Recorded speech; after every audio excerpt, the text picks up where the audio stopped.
是为亚乌刷做见证，就为亚乌刷做见证。那这个就是有语言的灵异。因为亚乌刷的话，就是他有通过门徒在顶上殿的看到他的荣耀，就是约翰的门徒。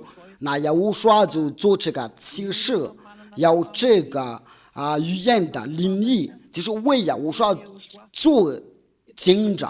那在这个地球上，谁为亚乌刷做见证？我们怎么认识亚乌刷？要认识他要除掉人的罪。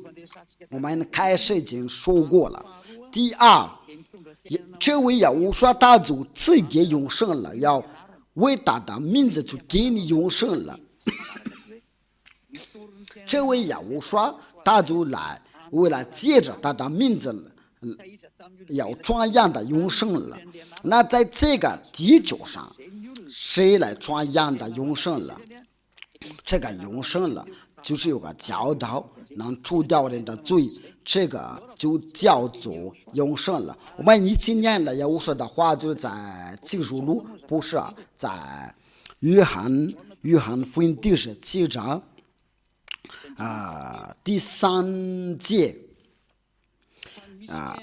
我们就是要寻在这里有一个线索，就是永生，我们要寻找一下。在这个永生的之下，就是来传扬的他的名字。在这个永生就是从认识他的名字要出来，我们要在这里就是一起看了。那永生就是人的不在罪孽之下的。那谁来除掉谁来传扬这个除掉罪的教导？我们就强调在这个全世界上。那在约翰福音第17章第3节，这是接下来的线索。认识你独一的真神，并且认识你所差来的亚乌刷所告着，这就是永生。这就是永生的，我们一起看。那这个永生了，我们就是要认识亚乌刷才能得到，要认识天父耶和华你和你亚乌刷你所差来的。那没有人是天父耶和华和亚乌刷要除掉人的罪，在这个地球上只有一辆能做到。因为我们都是一起看到，因为主他求告亚娃和亚乌刷，亚伯兰的上帝父亲就是亚娃，他的儿子就是亚乌刷，跟随他们父子都是要不在罪孽之下了。那你要除掉你的罪以后，就不再犯罪了，不再行恶了。那我们怎么认识这个名字，然后就可以得到永生了？那有人是天父耶和华，因为这就是我们的目标，就是有人是天父耶和华。这个名字就是要给我们永生。我们在哪里呢？认识这个名字，这个永生就是上帝所给我们的线索，就是亚乌刷的教导。我们来看一下亚乌刷的教导。约翰福音第12章第49到50节，这是永生的一个线索。那这个永生就是要帮助亚乌刷的名字，就是人生的名字就是永生，要认识他的名字就是永生了。那我们在这里，那另外要给我们永生，就是亚乌刷的教导，在约翰福音第12章49到50节。因为我没有凭着自己讲，我有差我来的父已经给我命令的，叫我说什么叫我什么，我也知道他的命令就是永生。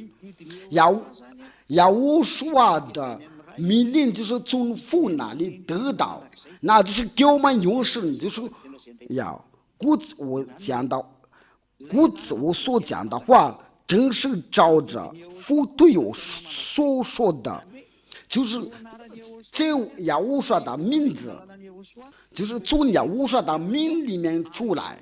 那在亚乌说的命令之下，那名字就出来了。那这个名字出来的时候啊，人就会除掉他的罪。这所有的先知意思说是要听从以色列的先知，那就到西甸以利亚，到西甸以利亚。这个就能证明的亚乌说是很大，因为亚乌说的弟弟能够把人从罪里面救出来了。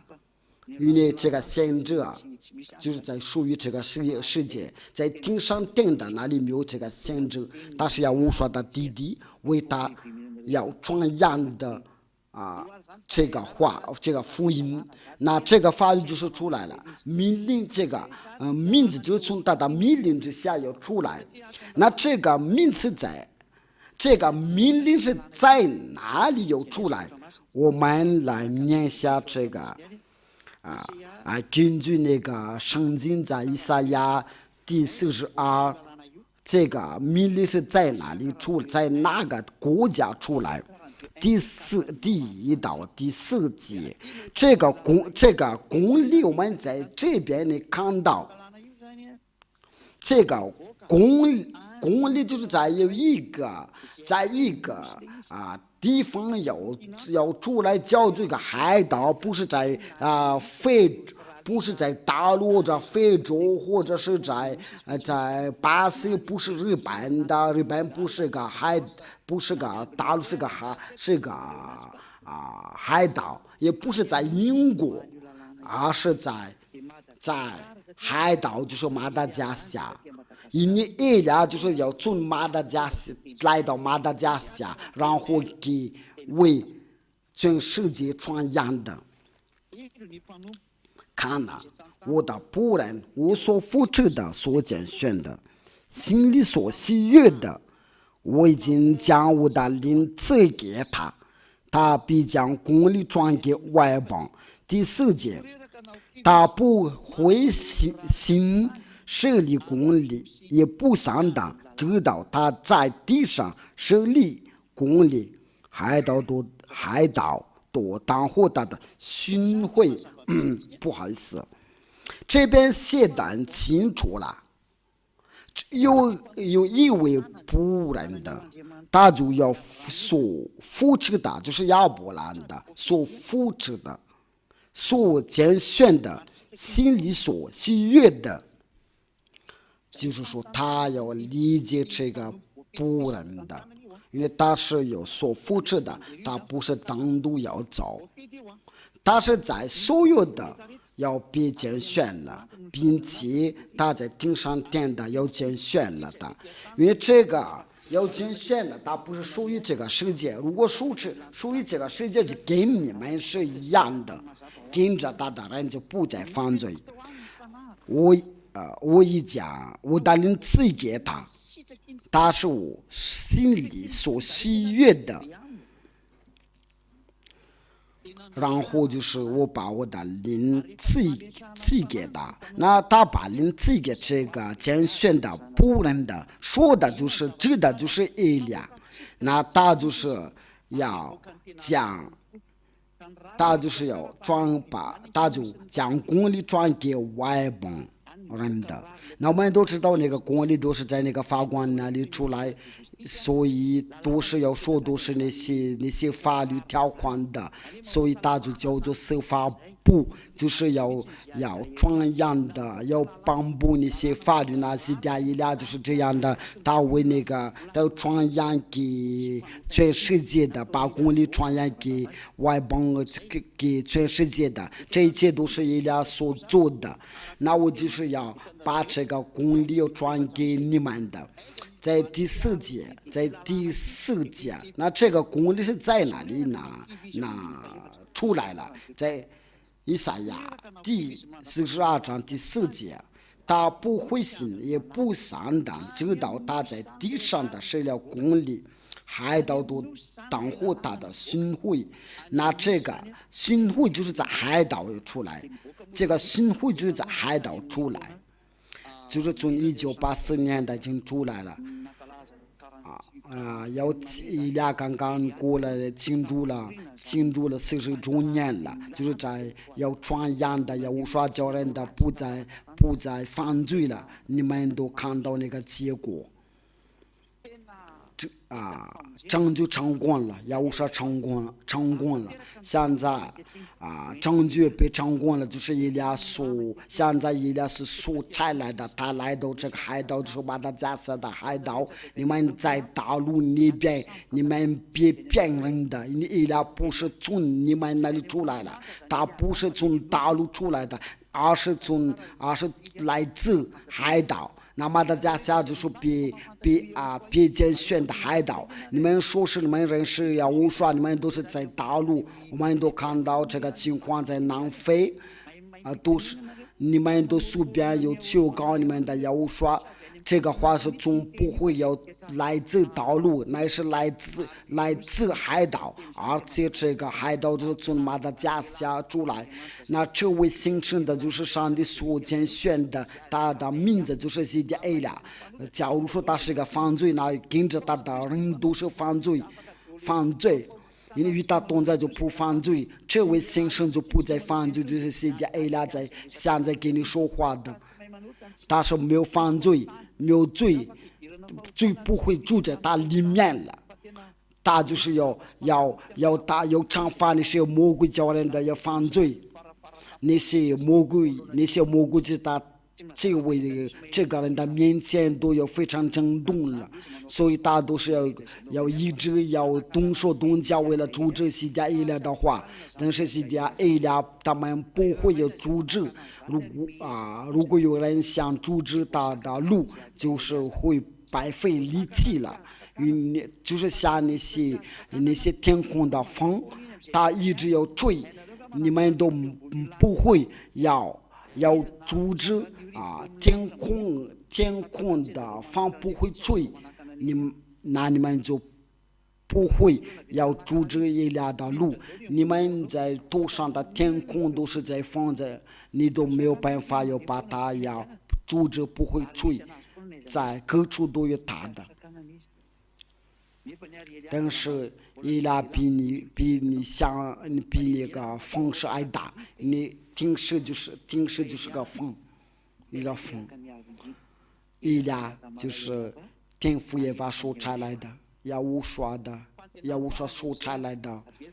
那最后的问题就是为什么要信西迪埃拉？我们有新的西迪埃拉，那被所差来的就是他是来到这个海岛。我在这个我在说话的时候，就是在要传扬的给全世界，你们的以色列人的，你们所要的人就是他，你们把亚乌刷杀掉了，他是亚乌刷的人，就是你们想寻找那个上帝的能人的，上帝的人就是我。你都是为你自己做见证吧，我不是我自己做见证，我连我父都为我做见证，我的父亲的我亚乌刷都为我做见证，我不是我自己做见证，乃是他们叫我要说这个要说什么，为了让你们知道，就是来到海岛当他的巡回，伊俩已经来到海岛，想救们那里就是要一定听着我。聪明的人监护就藏起来，愚蠢的人就往前受害。那些灵魂的想要去亚乌刷那里，伊俩在这里，为了带着你们到亚乌刷那里，我要带你们到亚乌刷那里。我希望你们都不管是外国人的还是本地人的，都是要盯着伊俩。只要亚乌刷所被蒙着的灵魂的，都是跟着我要去天上天的那里。我在这里，凡跟着我的人都不再犯罪，要从罪里面被救出来。伊俩在这里，就是你们所等着，伊俩不会再来到这里，除非是模糊到了。他让我先去为他开路，我要拯救成全了以赛亚第42章第4节，以利亚在这里，我把所有的证明都是给你们，为了爱你们，为了救你们，装想到也无说呢，就是那债务所来的。我的话就是到这里，我祝福你们，你们就是要叫你们要装想到也无说那里，到天父那里，然后你们就决定了跟着也无说，因为以利亚和也无说是唯一的，以利亚就是也无说的弟弟，他不是属于这个世界。如果属于这个世界，你们就是继续犯罪。他是个不认的，是也无说所拣选的，为了在这个世界因为模糊到了，以利亚的话就是结束了。那些被所有的被拣选的灵魂，你们赶快要进来吧。话所赐给你们神清楚，谢谢以利亚来了，为了拯救你们，谢谢以利亚，就是来到你们的当中，是天父耶和华所差来的，也无说所差来的。我们一起祷告，为了结束了。亲爱的天父耶和华，荣耀归您的，荣耀归您的，亲爱的耶和华，我最爱你们父子俩。亲爱的天父耶和华，要听着人，请拯救他们，让他们要知道我是从哪里来的，因为我真的从你那里来的。亲爱的天父耶和华，您就是亚伯拉罕的上帝，以撒雅各的上帝。为了把所有的话要来到耶和华那里，耶和华已经成功了拯救你们父子俩，已经差我来的，为了带着你们的话，我真的把你们的话要传给他们，我没有把话要传出来的，为了让他们要知道父亲的天父拯救他们，拯救那些灵魂的，就像你也要劝告，让他们就听到以利亚的话。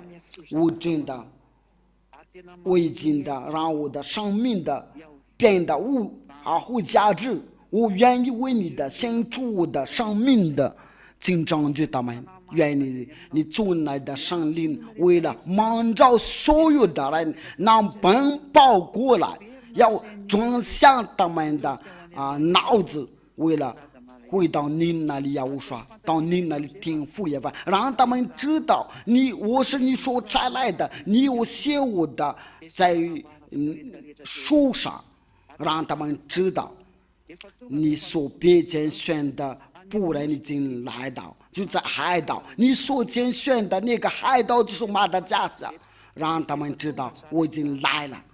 听父耶和华和耶和华，正为以利亚做见证吧，就是我今天所传扬给他们，请拯救他们，我已经来了，为了照顾他们，然后就率领到你那里。亲爱的天父耶和华和耶和华，我希望这个话已经交给你们，然后您就叫他们要来到以利亚，因为叫他们赶快遇见我，耶和华，因为以利亚已经出国，为了传扬的，为了叫全世界要知道天父亲的天父耶和华。非常感谢您的，我奉耶和华你的名字做了这一切的祷告，哈利路亚，阿门。我祝福你们我祝你们得到耶和华的祝福。我们下一课教训再见。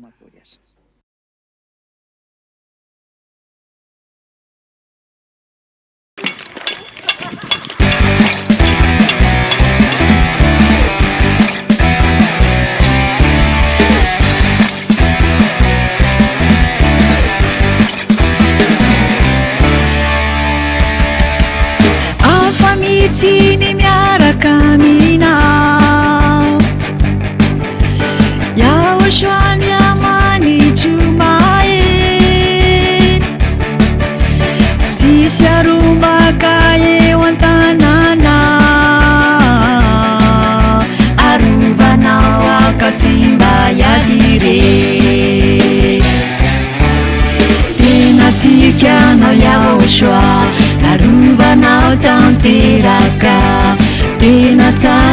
ianao Yahoshua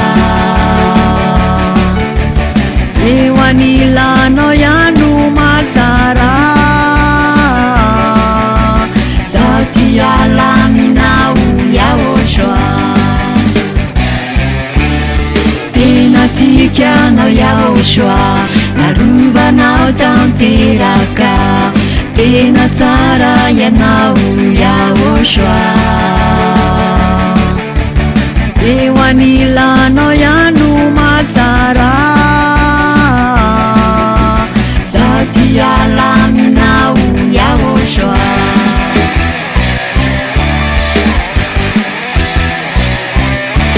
fanao mahery nonomenao ay hitarika amin'ny marinananatra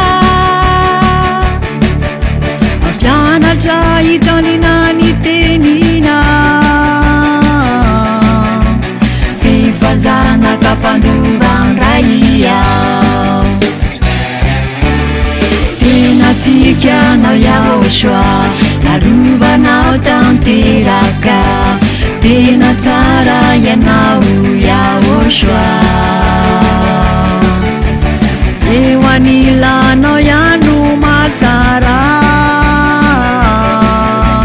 zaho tia alaminao Yahoshua tena tikanao Yahoshua narovanao tanteraka tena tsara ianao Yahoshua eo anilanao ihano matsara zaho tia alaminao Yahoshua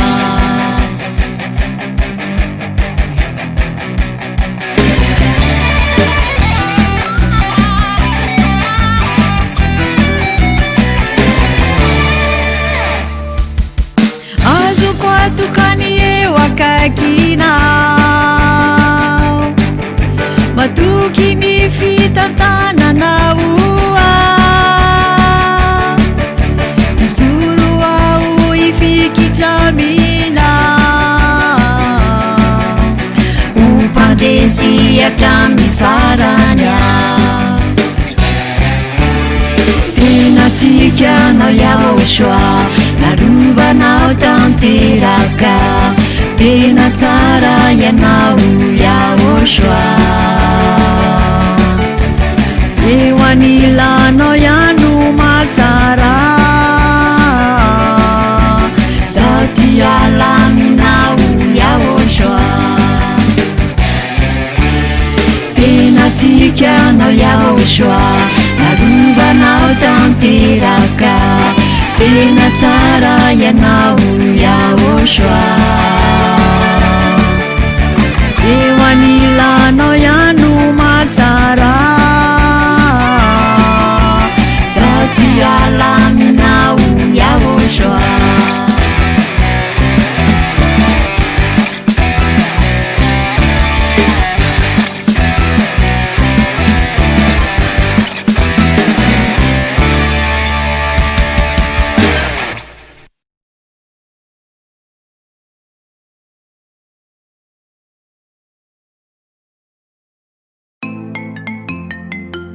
كتمارسن يهوشوع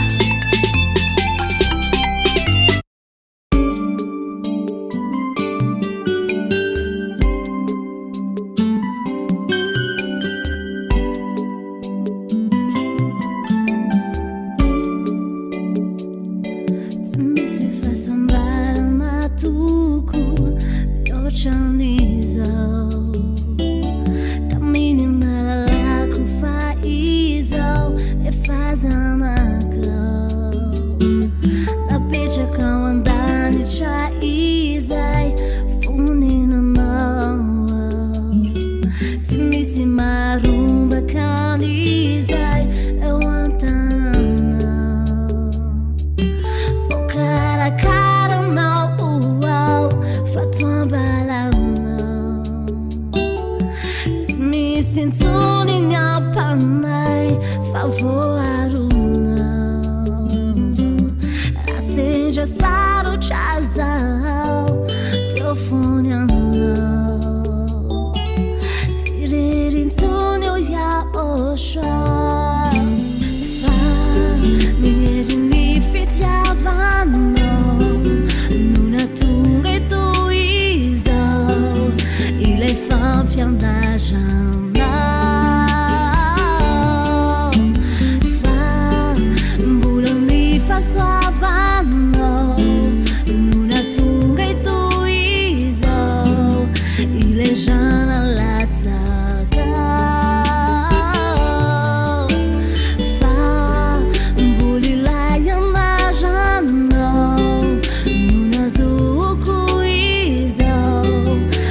Ciao já que o azuantuga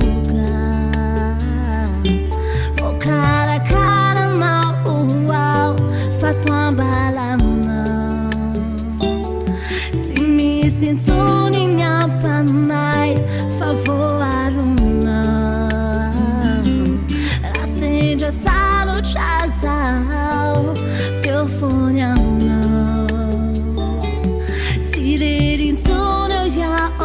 YAHVAH Fa nirini fitiavano Nuna tunga e tuizo Il est fin pianajana Fa mbulani fa suavano Nuna tunga e tuizo Il est jana lazaka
Mataru sambata Vamanana ana Funanya hiyai Fewanina now The fuina nyaina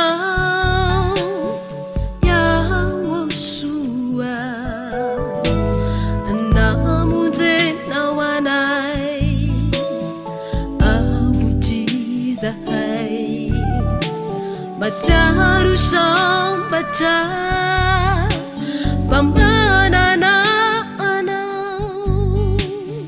Funanya hiyai Ewanina now Tihaikyu Nitide nana Asa Ianao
ianao mandrakodraanay fanekena vaovao YAHVAH namindrana anay afakizahay tsy mandeha ireto feo akaikinao ifanahinao mandrakodraanay tsy haiko ny tsy hideranao asandratroao ny anaranao mamiko ny eo anilanao YAHVAH tikolotranao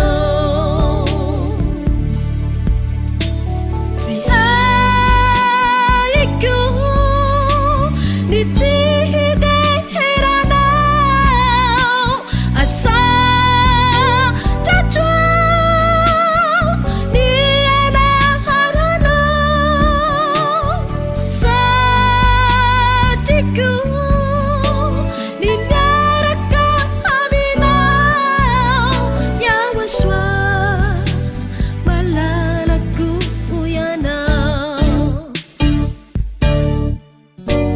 tsy haiko ny tsy hideranao asandratroao ny anaranao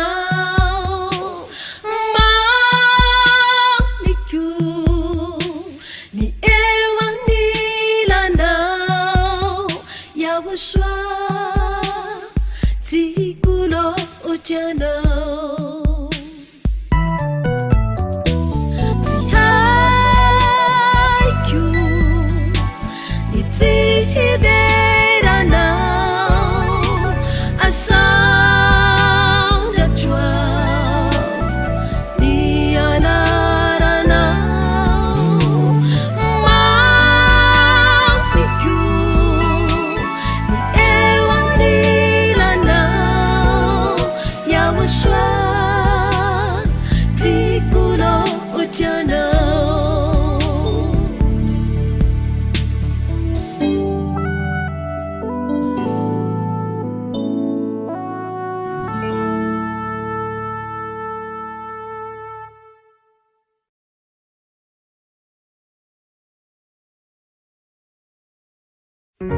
मूर्तियों मूर्तियों छवियों की प्रार्थना न करें।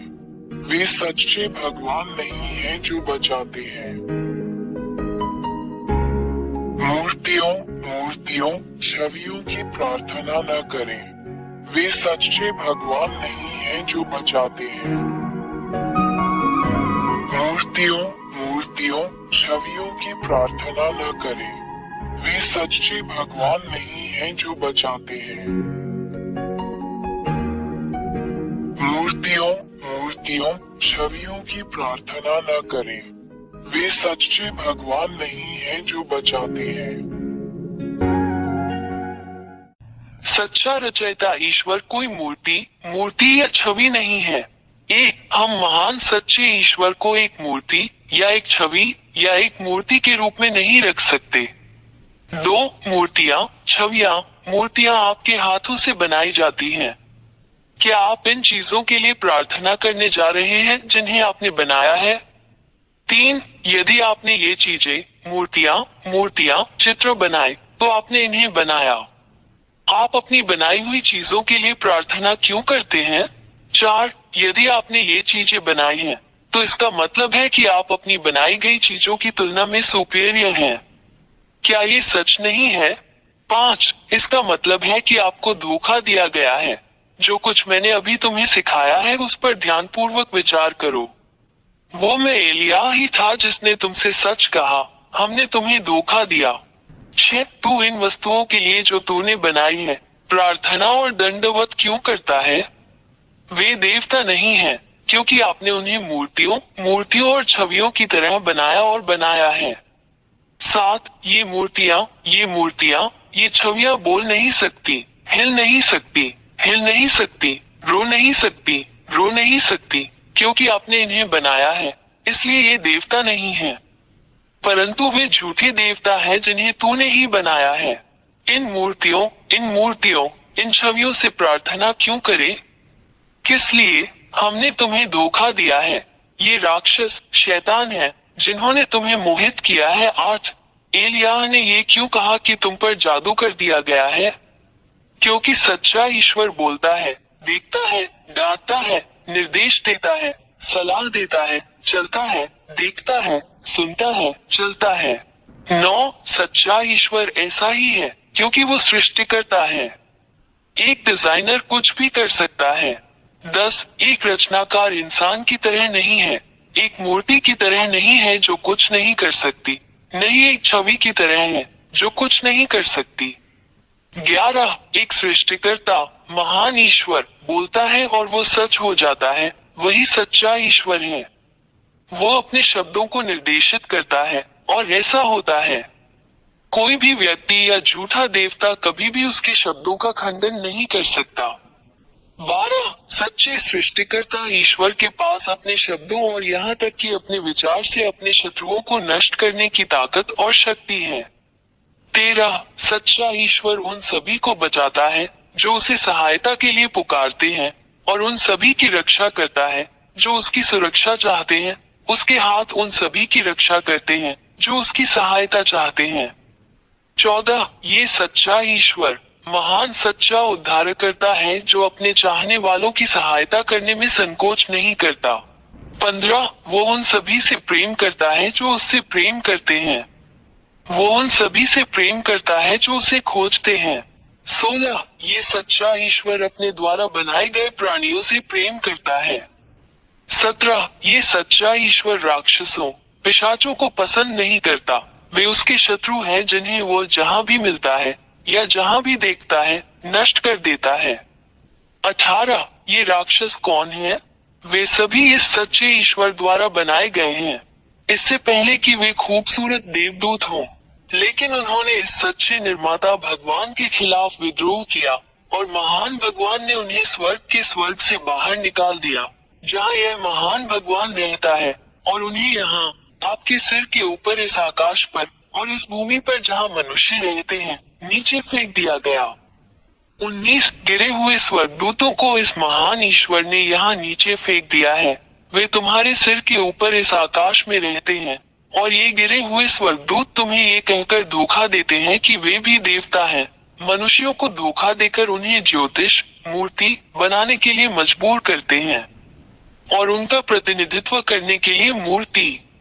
20 ये गिरे हुए स्वर्गदूत जो राक्षस हैं, झूठे चमत्कार, झूठी विलक्षणताएं, जादू दिखाकर भगवान होने का दिखावा करते हैं, लेकिन ये सब सच्चे महान ईश्वर के सामने आत्मविनाश है।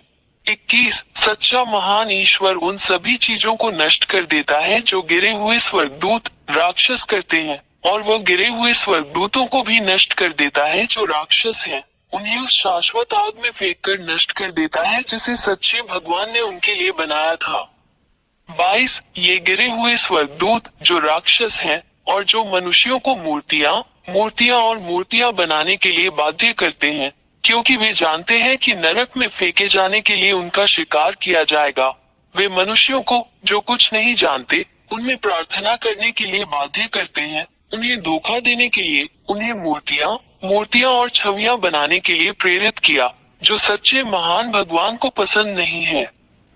23 इन्हीं कारणों से महान सच्चा ईश्वर उन मनुष्यों पर प्रहार करेगा जो मूर्तियों और छवियों की प्रार्थना करते हैं, क्योंकि मनुष्य अपने सच्चे निर्माता ईश्वर की पूजा नहीं करते हैं बल्कि झूठे राक्षस देवताओं की पूजा करते हैं जिन्हें उन्होंने अपने हाथों से बनाया है। 24 और मनुष्य इस महान खतरे से अवगत नहीं है जो उनका इंतजार कर रहा है, क्योंकि महान सच्चा ईश्वर भी उन्हें नरक में फेंकने वाला है और उन सभी को नष्ट कर देगा, क्योंकि वे इन झूठे देवताओं, गिरे हुए स्वर्गदूतों से प्रार्थना करते हैं, जो खुद को भगवान मानते हैं मूर्तियों के पीछे, जिन्हें इंसानों ने अपनी छवि में बनाया है। 25 कोई शक्ति, कोई बल, कोई भी देवता इस सच्चे महान ईश्वर का मुकाबला नहीं कर सकता। वो सृष्टिकर्ता, शक्तिशाली ईश्वर है जिसने स्वर्ग का स्वर्ग, तुम्हारे सिरों के ऊपर का आकाश जहाँ झूठे देवता रहते हैं, और पृथ्वी और सभी दृश्य और अदृश्य चीजों की रचना की। इससे कभी कोई नहीं लड़ सकता। वो महान और सच्चा भगवान है। 26 ये सच्चा महान ईश्वर है जो सबसे असाधारण कार्य करता है, जिसे कोई भी देवता नहीं कर सकता और न ही उसका विरोध कर सकता है। केवल सच्चा महान ईश्वर ही ऐसा कर सकता है। ये चमत्कार, उपचार, चमत्कार और सभी चीजें अविश्वसनीय हैं। 27 यह महान ईश्वर जो कुछ भी करता है वो स्थायी है लेकिन अस्थायी नहीं है, जैसा राक्षस, शैतान, जो धोखेबाज हैं, जो हर समय मनुष्यों को धोखा देते हैं, करते हैं। 28 तुम मनुष्यों जो एलियाह की बात सुनते हो, आज से इन राक्षसों से सावधान रहो जो केवल तुम्हें नष्ट करना चाहते हैं। उनसे अलग हो जाओ। 29 वहां इस महान ईश्वर के पास आओ, केवल वही आपकी रक्षा कर सकता है। उसके पास आओ, वो महान रक्षक है जो तुम्हें बुलाना कभी बंद नहीं करता और जो तुमसे प्यार करता है। अपने आप को बचाएं, इन राक्षसों से बाहर निकले, सच्चे महान भगवान के पास भागे।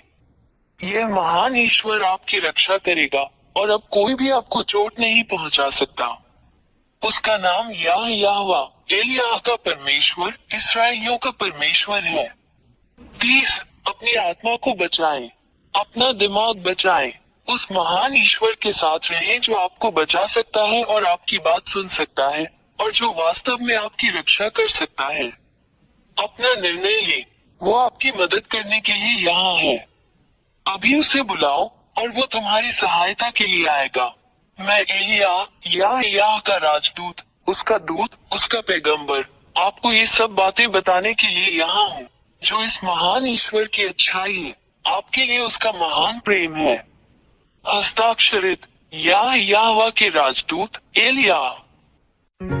मूर्तियों, छवियों की प्रार्थना न करें, वे सच्चे भगवान नहीं हैं जो बचाते हैं। मूर्तियों, छवियों की प्रार्थना न करें, वे सच्चे भगवान नहीं हैं जो बचाते हैं। मूर्तियों, छवियों की प्रार्थना न करें, वे सच्चे भगवान नहीं हैं जो बचाते हैं। मूर्तियों, छवियों की प्रार्थना न करें, वे सच्चे भगवान नहीं हैं जो बचाते हैं।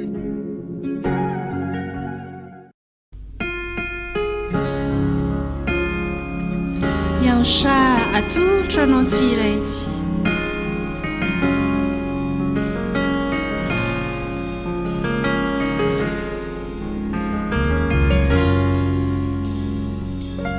Manampia-tananao YAHVAH, mila minasito ny foko sy ny saiko satria mitoetra fampinaranao. Tsy misy zahay mampiasa loha, efa milamina ny fiainako. Ampiay ny fitiavanao sy ny fiainana mandrakizay. Malalako tsy fokiana,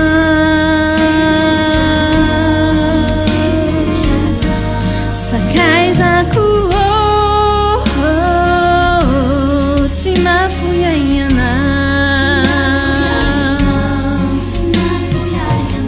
Saolahay malalanao ary fatinao mandrakizay. Malalako tsy fokiana,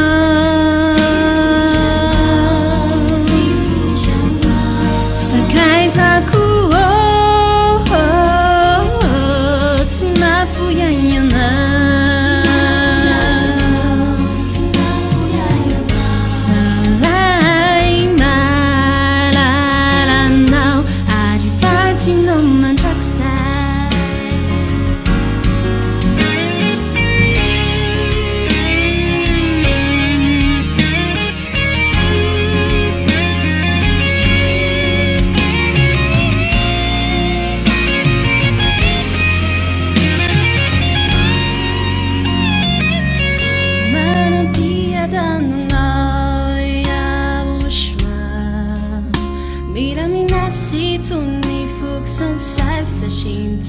fampianaranao. Tena tiako ianao YAHVAH, lasanao ny fitiavako rehetra, izay rehetra nomenao ay arovy tsara miko. Malalako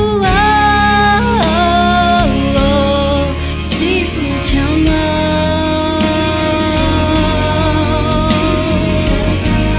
sakaizako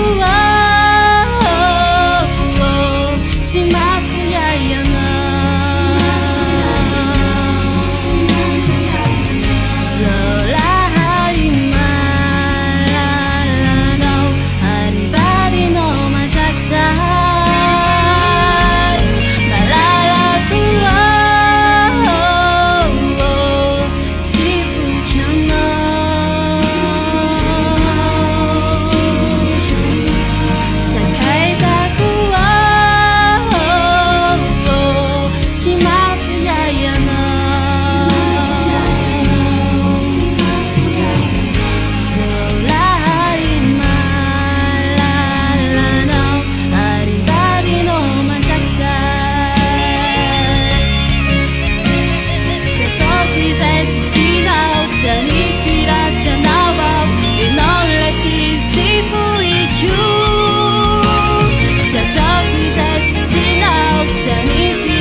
suku kampatu akatinao Firenena maro Zetarian Rusiana Imanapulan Nagalanan Tanan Sirayeli Santam Zani Zazu Zaraina Amapiti Duza Kane Farzarel Stunga Saina Nindiranduza Rizarel Sirayeli Firenena Miara Zefana Levi Tena Leoni Kande Tam Lala Tizi Nazakazakada Novana Kenam Jarabibi Nane Rijana Revi Yana Sisa Mba Miaranda Sirayel Fatsina Vito Amsa Wisi Yeva Tena Malembe Fana Vanda Firenena Marta Mbabe Nane Rijana Revi Yana Sisa Mba Miaranda Sirayel Fatsina Vito Amsa Wisi Yeva Tena Malembe Kana Vanda Firenena Marta Mbabe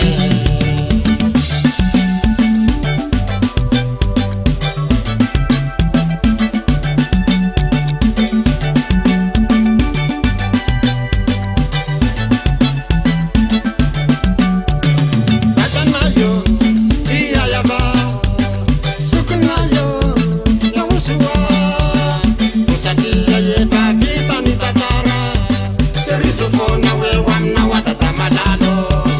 Tatanayo, YAHVAH, Sukunayo, YAHVAH, Musatia Yeva Vita ni Tatara, Terisofona we wamna watata malalo.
Mitsidika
Elia miarava manokana ny ramalala YAHVAH. Elia ihany koa miarava manokana ny YAHVAH alalako, ary manona ny hatsarany YAHVAH ho an'ny olona rehetra izay miaino sy manaraka an'izao fampianarana zao, manerana n'izao tontolo zao. Ny fampianarantsika moa an'io dia mitondra ny lohateny hoe Inoana no hoe maninona, izay moa tena maromarona koa. Maninona no inoana Zhyah Elia. Averiko tsara hoe maninona no inoana Zhyah Elia. Zany hoe ino zany antony inoana anazy hoe marina ve sa diso ve izy. Zany dia tena tsika tsara zany zay. Dia valitiny menanao YAHVAH no inoana satria izy namonjy zay aloha tsy diko tsara. Izy namorona anareo dia izy nanamboatra anareo. Ilay Andriamanitra inoana. Indrindra tsara zay. Ino YAHVAH iny no ilay Andriamanitra inoana. Ino ny vavahana sy sankofana zany. Zay no inoana zay. Fa misy gaga eo amin'ilay teny efa ahoana teresako hoe inoana ty. Ilay inoana dia dada YAHVAH, izy ny Andriamanitra mpamonjy namorona zao tontolo zao, ary YAHVAH ilay zany hoe izy no inoana satria navita ny famonjena anareo, ary izy no Andriamanitra ihany koa, zanaky ny avy indrindra zany izy. Hoe maninona no inoana ny ambassadeur-ny YAHVAH Zhyah Elia. Inoana izy satria izy no nirahana. Tsy diko tsara, nirahina hitondra ny tenin'ny YAHVAH. Noho izany inoana izy fa mpitondra teny.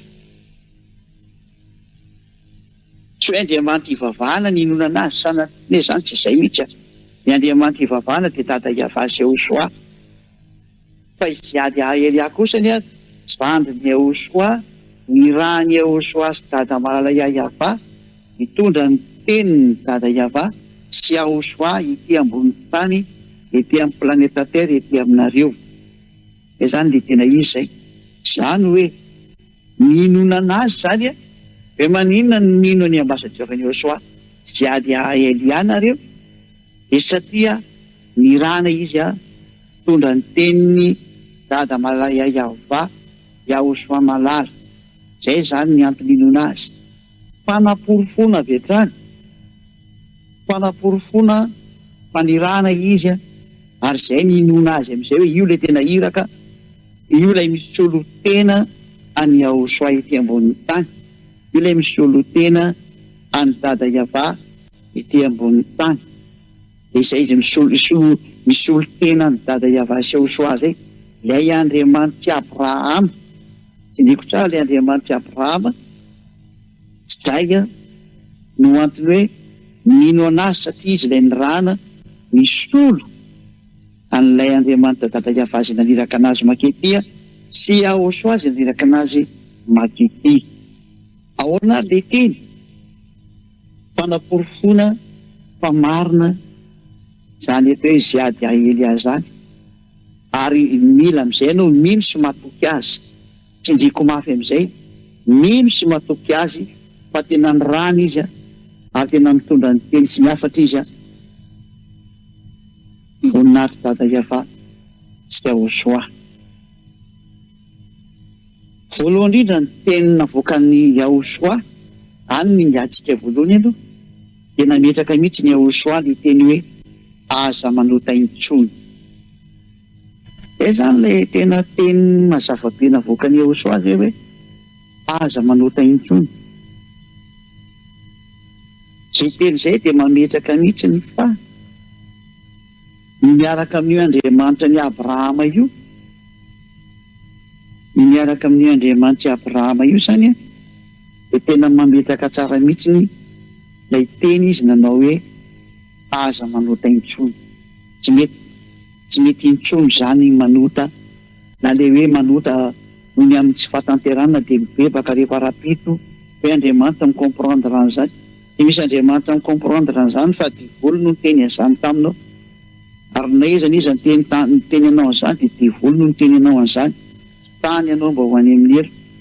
Satria ny tenin'ny dada YAHVAH soasoa dia mametraka mihitsiny fa ho an'ny olona izay minimanota zany ny fiandrasana matahotra sy fahatezerana rehetra ary avy any amin'ny diavolo ny olona mpanota zany. Fakitsika ny Hebreo valiteny tsy maintsy manota fa olombelona tsy ho lavorary zany. Ko le Andriamanitra anao zatra mpiara-miasa amin'ny diavolo fa aiza manao tsy hiteny an'izany. Zay ny avy any amin'ny diavolo zay fa ny tenin'ny Yahoshua tsy zany mihitsy. Hoe avy fakitsika ny Hebreo 10 26 dia ny 27. Fa raha minimanota isika rehefa nahazo ny fahalalana tsara ny marina dia tsy misy fanatitra noho ny otaintsony. Eo zany le olona hoe tsy maintsy manota fa mibebaka rehefa avy eo indray. Hoe Andriamanitra mahafantatra fa tsy lavorary ianao ka mila mibebaka dia mamela foana fahotana izy. Tsy nisy Andriamanitra niteny an'izany. Ilay Andriamanitra Abrahama tsy niteny an'izany fa aza mampandainga an'io Andriamanitra io ianao. Ianao mbola vao hoe mampandainga an'io Andriamanitra io ary ny mpandainga dia avy any amin'ny diavoly. Ary amin'izay ianao tsy miza ny ampandainganao fa tena Andriamanitra Abrahama mihitsy mampandainganao amin'izany teninao izany hoe tsy maintsy manota fa mamindra fo io Andriamanitra io rehefa mibebaka ianao ary miezaka ianao tsy hanota intsony. 4 taona ve ianao no niezaka dia mbola tsy afaka mandrakizao dia laza ve ianao fa misy Andriamanitra miaraka aminao. Eny Andriamanitra fausse marque miaraka aminao no fa le vrai marque YAHVAH soasoa Andriamanitra Abrahama tsy miaraka aminao zany fa diso adresy ianao. Eny hoe le teniny fa raha minimanota isika io zany ianao le minimanota io rehefa nahazo ny fahalalana tsara ny marina dia tsy misy fanatitra noho ny otaintsony fa fiandrasana matahotra. Zany hoe tsy misy fibebahana azonao tao intsony zany rehefa minimanota. Rehefa afaka ianao zany ka minimanota dia misy fibebahana. Matoanao zany mbola manota foana dia Andriamanitra tsy izy miaraka aminao io ary manity tena ho any amin'ny heri nareo manao an'izany saina zany. Kanefa moa dia nareo menakavy mihitsy dia efa izay nareo. Inio ty teny ty fa fiandrasana matahotra. Zany hoe miandry amin'ny fahatahorana ianao zany ny hatezeran'Andriamanitra amin'ny fitsarana. Amely ianao ny fitsarana avy any amin'io Andriamanitra marina io dia ny Andriamanitra Abrahama. Ary fahatezerana amin'ny rehetra hatezeranaandriamanitra ny anjohanao. Fahatezerana amin'ny rehetra zay handany ny fahavalo rehetra kosa.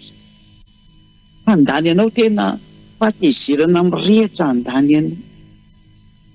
Zava-dosany e zany. Zava-dosany e zany.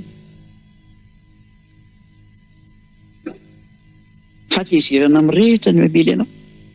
Zany hoe aza mba minana izay mpitondra fivavahana intsony ianao fa zatra mpiara-miasa amin'ny diavolo daholo izy rehetrarehetra reo. Rehefa ny Andriamanitra Abrahama no tenenina ka tsy YAHVAH no resahanao. Zay no anarany. Diavolo daholo ny ankoatran'izay. Ary tsy Yahoshua le zanany dia diavolo daholo ny ankoatran'izay.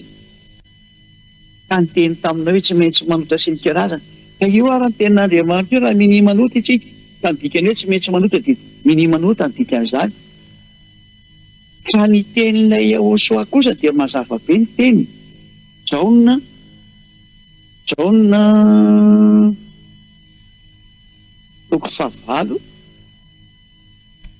dia ny 10 sy ny 11. Jaona 10:11. Jaona 10:11. Ary rehefa nitraka Yahoshua eo izy tamin'ny ravehivavy. Izy ireny ravehivavy. Aiza zany le olona nepangana ty vehivavy makorelina ty. Satria mpijangajanga io vehivavy io zany vehivavy makorelina izy. Tsy nisy nameloka anao va? Ary hoe ravehivavy tamin'ny tsy misy tompoko. Eo Yahoshua. Izaho koa dia tsy manameloka anao. Mandehana aza. Ary amin'izao sisa izao dia aza manota intsony. Hitanareo tsara fa tena mahitsy be ny teny Yehoshua hoe za koa tsy manameloko anao sao fa manomboka eto kosa amin'izao ianao niona tamiko zao aza manota intsony ianao. Zay ny teny'ilay ten'Andriamanitra maro ary zay ny ahafantarana an'ilay izay ny rahany fa izay ny rahany zany dia manao an'izay teniny izay koa ary mitazona sy manana an'izay teny izay manana ny hery entina ametrahana izay teny marina izay hoe aza manota intsony. Aleo mafisika dia mandeha mihitsy n'ilay teny ao amin'ny Jaona 5:14. Jaona 5:14 teny mbola nitsindriany Yehoshua amin'ny olona hiaraka amin'ny rehetrarehetra hoe sy niona taminy. Matoa ianao laza fa niona tamin'ilay Andriamanitra izay tsy izy fa mbola miverina manota foana dia Andriamanitra tsy izy io niona taminao teo io ary devoly le hitanao hatramin'izay. Fa izao ny voalaza teny mahitsin'Andriamanitra hoe izay niona tamin'ny rehetra dia nahazo an'ity teny ity hoe aza manota intsony fandrao anjoanao ny ratsy nohony teo. Ty faharoa ty raha vao mety tena mafy mihitsy. Jaona 5:14. Rehefa afaka izany hitan'ny Yehoshua fa teo an-kianjan'ny tempoly raha lehilahy ka hoy izy taminy io rehefa sitrany ianao dia aza manota intsony fandrao anjoanao izay ratsy nohony teo. Ratsy nohony teo ny olona manota indray izy ratsy me ratsy foana ny fiainako jereo raha ny fiainanao zao ary aza mampandaingan'io Andriamanitra io fa rehefa nitiny izy hoe ratsy nohony teo ny fiainanao dia dala mihitsy jereo fa tsy maintsy ratsy nohony teo ny fiainanao dia aza manotra eny tsara foana naiko tsara foana naiko. Mampandaingan'io Andriamanitra marina io zany ianao zany no mbola mahadivoly ianao indray raha fa mary eo anao fa raha varianao zany teny zany dia izay ny marika fa divoly ianao satria izy ny teny fa manjoanao ny ratsy nohony teo rehefa mbola manoty ianao ka raha ianao mamary hoe izay tsy maninona ka fa mibebaka fotsiny say dia afaka indray dia izay ny mahadivoly an'ilay arahanao afaka eo mihitsy ianao zany rehetra zany no mahatonga ny Elia ny teny hoe maninona no inona amin'izay Zhyah Elia zandrin'i Yehoshua. Tsy ndriko ilay Zhyah satria Elia zao fa be mpangala tahaka indray manerana zao tontolo zao dia aleo apetako mihitsy ilay anarako avy any amin'ny lanitra hoe Zhyah zay tsy azonareo angalarina satria non propre anazy dia Elia moa tsy ao anatin'ny baiboly dia angalangalarina fahatany dia tsy nareo koa ny ali izy. Zany Elia zany nge manana olona mifakotany ary tsy manota intsony izay miaraka aminy dia zao ataoko zao ary Zhyah zay Zhyah Elia zay zany ny teny fa mbola ampiko ndre mandeha farany zay tsika ho hiditra tamin'ilay teny hoe iza no mitondra ny teny io fa dia mandeha any avy an-tany tsika iza no mitondra nyity teny toy aza manota intsony ity. Zao aloha mbola apetraka tsika indray ny teny nambarany Yehoshua hatramin'ny ny apôstôly indray any amin'ny Jaona voalohany 3:7 fa ny olona manotana dia sady tsy nahita anazy no tsy mahalala anazy ka io mpitondra fivavahana anao io nge ka fanoty dia tsy mahafantatra an'Andriamanitra io ny tsy mahalala an'Andriamanitra fa mieritrereta anao. Jaona voalohany 3:7 andiny 5 ny 5.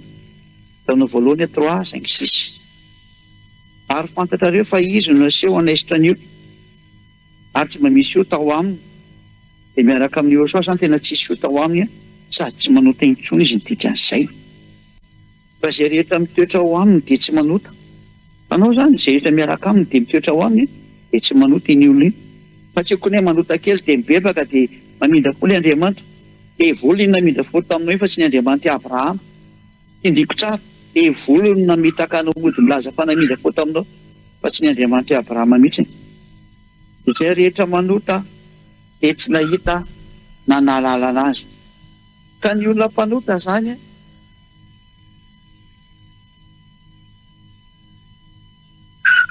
dia tsy nahita anazy ary tsy mahalala anazy. Izany hoe ireo tondra fivavahana mpanota rehetrarehetra sy mampanota olona ary milaza fa tsy maintsy mpanota reo Tsy nahita ny Andriamanitra io zany reo naikely azy sady fantany fa i Zhyah dia Elia kosa izay tena navita nahafaka anareo tamin'ny fahotana tamin'ny nampahafantarako anareo any Yahoshua dia aty amiko mihitsy ny sy ny fahefana hitondrany teny ho amin'ny fanafana anareo amin'ny fahotana profony izany zao nahafaka anareo tamin'ny fahotana zao Zhyah dia Elia ary tena sambatra be izay tonga tamin'izany toerana izany ary tena afaka izy voninahitra ho an-dadamale YAHVAH Yahoshua ary raha irinao izay mandre ahy zao atsarany zao teny zao irinao izay mandre ahy ny fahasoavam-be amin'izao teny zao dia miantso anao mihitsy ny Zhyah dia Elia manarahana amin'izay ianao ataontsika ho any amin'ny Yahoshua hoentiko ho any ianao za tena ny raha profon'izany reo vahoaka marobe amanarivony eto ambonin'ny tany izay efa manaraka ny Elia ianao sisa ny andrasana aza mihaino ny fanaratsiany avy any amin'ireo mpitondra fivavahana izay miara-miasa amin'ny divolo ireo ny tena azy tsy afany akory ny fahotanany na inga sy ny fitakara mbola ataony aminao fitaony ianao izay na mpamitany tao foana na chaîne nanota foana ampy izay ny fiarahana taminy zao iaraka amin'ny Yahoshua amin'izay akotsina nino ohatran'izay rehefa laniny tiara ianao misy ankehitriny ataony laniny divolo tany dia mba tonga saina irena amin'izay amin'ny Yahoshua ahoana ilazana fa tena marina Zhyah dia Elia ary tokony Inoana amin'izay izy fa tena izy no ny rahany Yahoshua efa io teny io mazava ho azy le hoe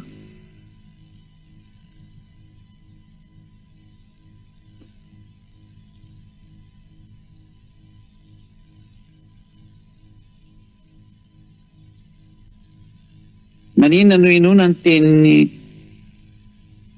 Elia ary maninona no mino ny Zhyah dia Elia mihitsy ny amin'izay satria izy miditra n'ilay ny rany aiza ary no ahitana an'ity teny ity satria io teny io zany no jerevantsika hoe iza ny manana an'io dia aiza no ahitana an'io dia iza ny tena miaraka amin'io teny io dia iza ny tena mitondra an'io teny io dia aleo izay teny izay zany no jerevantsika izay teny izay no arahantsika izay teny izay no arahantsika mazava be ny tenin'ny faminaniana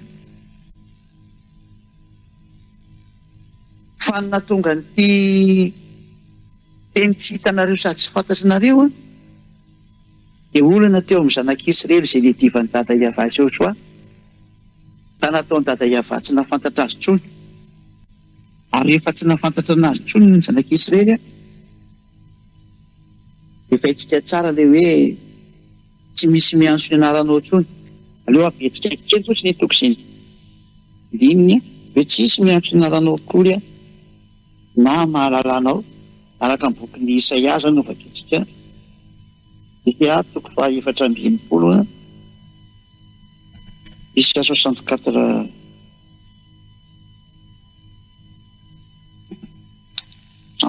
filmeny izy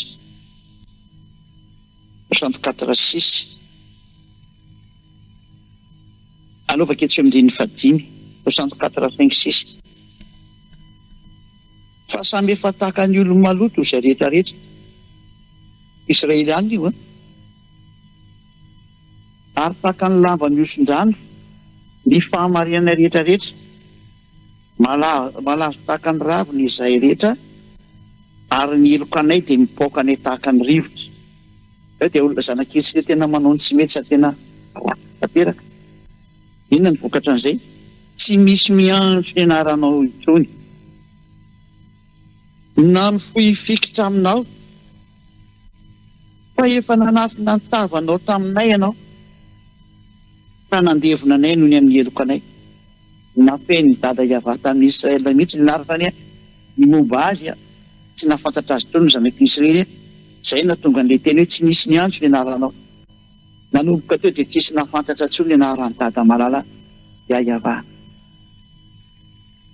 vokatra n'izany zavatra nataony zanak'Israely zany ka tezitra mafy izy dia nataony tsisy nafantatra anazy tsony tontolo izao miainga tamin'ny Israely any teo nanomboka amin'izay le anaran-diso be dia be Jehovah, Allah, Buddha, Shiva, Brahma, Vishnu, Ganesy sy ny maro samihafa izay natsory olombelona samy miantso ny azy daholo ary lasa mpanota daholo mihitsy ny hafarany tena mpanota mihitsy sasany moa manambady dimy nefa ny 20 mihitsy era ny sasany nefa ny teny'ilay mpaminany farany ilay zanaky ny avindrindra teo Yahoshua ny teny hoe lehilahy ray manambady vehivavy ray vehivavy ray manambady lehilahy ray nefa ny sasany moa dia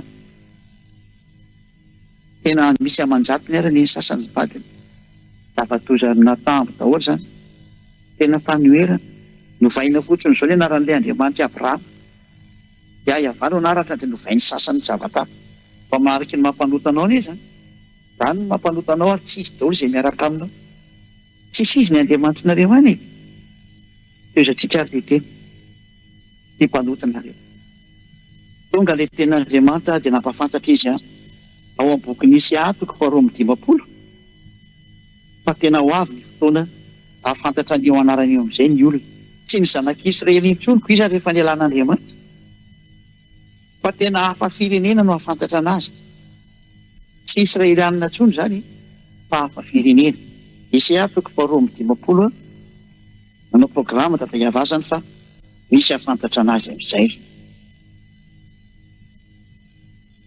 Zhyah 52:6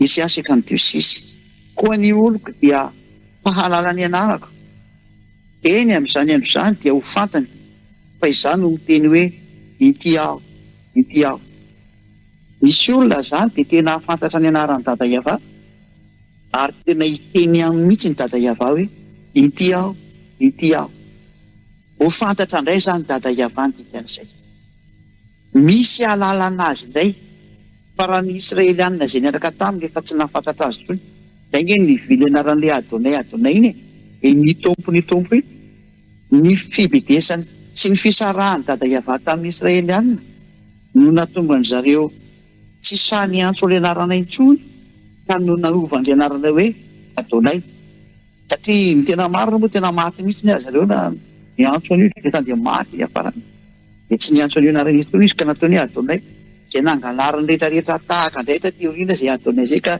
natany hoe ny tompo hitanareo tsara fa miantsoantso ny tompo daholo rehetrarehetra vokatry ny adalany sy ny adiny ny zanak'Israely io zay niady tamin'ny Andriamanitra io ary ny sarany io Andriamanitra io ka tsy nahafantatra ilay Andriamanitra intsony izy mandraka androany zava-doza mandraka androany mihitsy satria raha nahafantatra izy miaraka ny antso anah hoe YAHVAH sy Yahoshua dia afaka fahotana tahaka an'izay miaraka amin'ny Elia fa izy angah mety minan'io teny io izy raha manompa an'io teny io rehefa hitany raha iny ary tsy vakiny loha tsy le izy zany no proof fa lozan'Andriamanitra tanteraka satria ny tanjon'io Andriamanitra io dia afaka mifahotana miaraka aminy ko maninona tsy izay ny tadiavina io izy io hitanao io ko maninona zany ny tsy atonony fa le miavinary le mieritreritra fa Israelianina dia hoe miaraka amin'ny Andriamanitra mahampibebe mihitsy raha miaraka aminareo Andriamanitra dia afaka tamin'ny fahotanareo fa mazava ny teny Andriamanitra hoe Andriamanitra tsy mihaino ny mpanota Zhyah 59:1-2 Zhyah 59:1-2 ento amin'ny tanan'ny YAHVAH tsy kofa mavonjy ary ny sofiny tsy ladalovanà famahary fa ny helokareo ny hevitra mampisaraka anareo amin'Andriamanitra reo ary ny fahotanareo no mampiafina ny tavany aminareo dia tsy mihaino izy Zhyah 59:1-2 dia mazava tsara izay nivakiky teo izay hoe tena tsy afaka amin'ny fahotana ny olona anankiray dia tsy mihaino an'io mihitsy ny Andriamanitra Abrahama tsy mihaino an'io efa tsy afaka amin'ny fahotana ianao ka izay zany milaza fa tena ny alal'Andriamanitra ny zanak'Israely dia tsy maintsy hiverina io dada YAHVAH io dia io ny teniny ara fa misy olona afantatra anao izy fahalalana amin'izay izy ny oloko dia ny afantarana azy fa hitenenany hoe ity aho hitenenany hoe ity aho izay olona izay aiza zany ny ahitana n'ity indisy ity fa ny indisy ny olona afantatra anazy dia izy hitenenany hoe ity aho vokaroantsika zany io hiteny hoe ity aho io aiza ny ahitana izay teny ity aho zay dia mambala indray ny Zhyah 50 Zhyah filma zany 65 Zhyah 65 ainsi ny 2 ho jerevantsika ilay indisy ny tenin'Andriamanitra hoe aiza ilay ahitana an'io ity aho io dia Zhyah 65:1 no vakentsika zany Zhyah 65:1 le izy notadiavin'izay tsy naniry aho ary hitan'izay tsy nitady. Hoy izao tamin'ny firenena izay tsy nantsoina tampianarako, inty aho, inty aho. Misy firenena zany ivoan'le teny hoe inty aho, ary io firenena io nefany a mbola tsy nantsoina tao mihitsy ny anarako ozy dada YAHVAH. Mazava zany fa tsy Israelianina le izy, le afantatra an'le anarana, le azo an'le teny hoe inty aho, satria ny Israelianina efa nantsoina tao amin'ny tanin'ny Israela ny anaran'ny dada YAHVAH. Ka rehefa tany etsonany io anarana io zany dia izy. Fa ilay toerana izay entsoina azy a dia mbola tsy nantsoina tao ny anarany. Mazava zany fa tsy ao Israela ilay toerana, satria efa nantsoina tao Israela ny anaran'ny dada YAHVAH, dia tsy ao Israela zany le izy. Miala aloha zany izay Israela fa tsy izy. Baibay Israela fa tsy anareo le anarana ary tsy mahafantatra an'io nareo, ary tsy mety makany anareo anarana io. Efa nakaty amin'ny hafa firenena izy, mba hamonjena indray ny hafa firenena. Engany ianao izay maheno amin'ity fampianarana ity anatina ny Elia amin'izay ianao, minoa ny Elia amin'izay fa Zhyah Elia le ny raha namonjy anareo. Izao hitanareo izao izy eo amin'ny tele io, amin'ny internet ny tele any, ary ny feo ninareo amin'ny radio, zao zany teny izao. Aiza ary ny ahitana anazy ary eto amin'ity planeta Terre ity, satria efa tsy any Israela zany ny voany io anarana io, ary tsy any ny afantarana anazy, fa any amin'ny toeran-kafa. Aiza ny ahitana an'io? Raha tsika miverina amin'ny teny YAHVAH indray, satria YAHVAH no afantarantsika ny marina. Izao ny teneny YAHVAH hoe haitsika tsara le tenin'Andriamanitra hoe mpaminany Israelianina nareo, any amin'ny tenin'ny mpaminany zany menotsika indray. Zao tsika hiditra indray aloha amin'ny tenin'ny dadabe Mose, toritenin'YAHOSHUAH 18:15, hoe tenin'ny mpaminany no arahanareo. Toritenin'YAHOSHUAH 18:15. Dia izao ny voalaza ato zany efa kitsika voninahitra dada YAHVAH soasoa. Mpaminany avy eo aminao dia avy amin'ny rahalahinao tahaka no hatsangany avy Andriamanitra ao anao, izy no henonareo. Zany hoe mpaminany Israelianina zany no henona. Fa itsika mahafantatra tsara fa YAHVAH dia mpaminany Israelianina, mpaminany lehibe tao Israely izy. Dia andao raha afaka itsika ny afatry YAHVAH tany amin'ny mpaminany, tany amin'ny mpianany zany. Dia ny mpianany moa izy atao hoe Inoana na John apôstôly zay. Dia afaka itsika ara ny tenin'ny YAHVAH nalefa any amin'ny mpaminany, tenin'ny YAHVAH mpaminany nalefa tany amin'ny mpianatra zany izy nanoratra ny momba azy. Dia izao ny voalazan'ny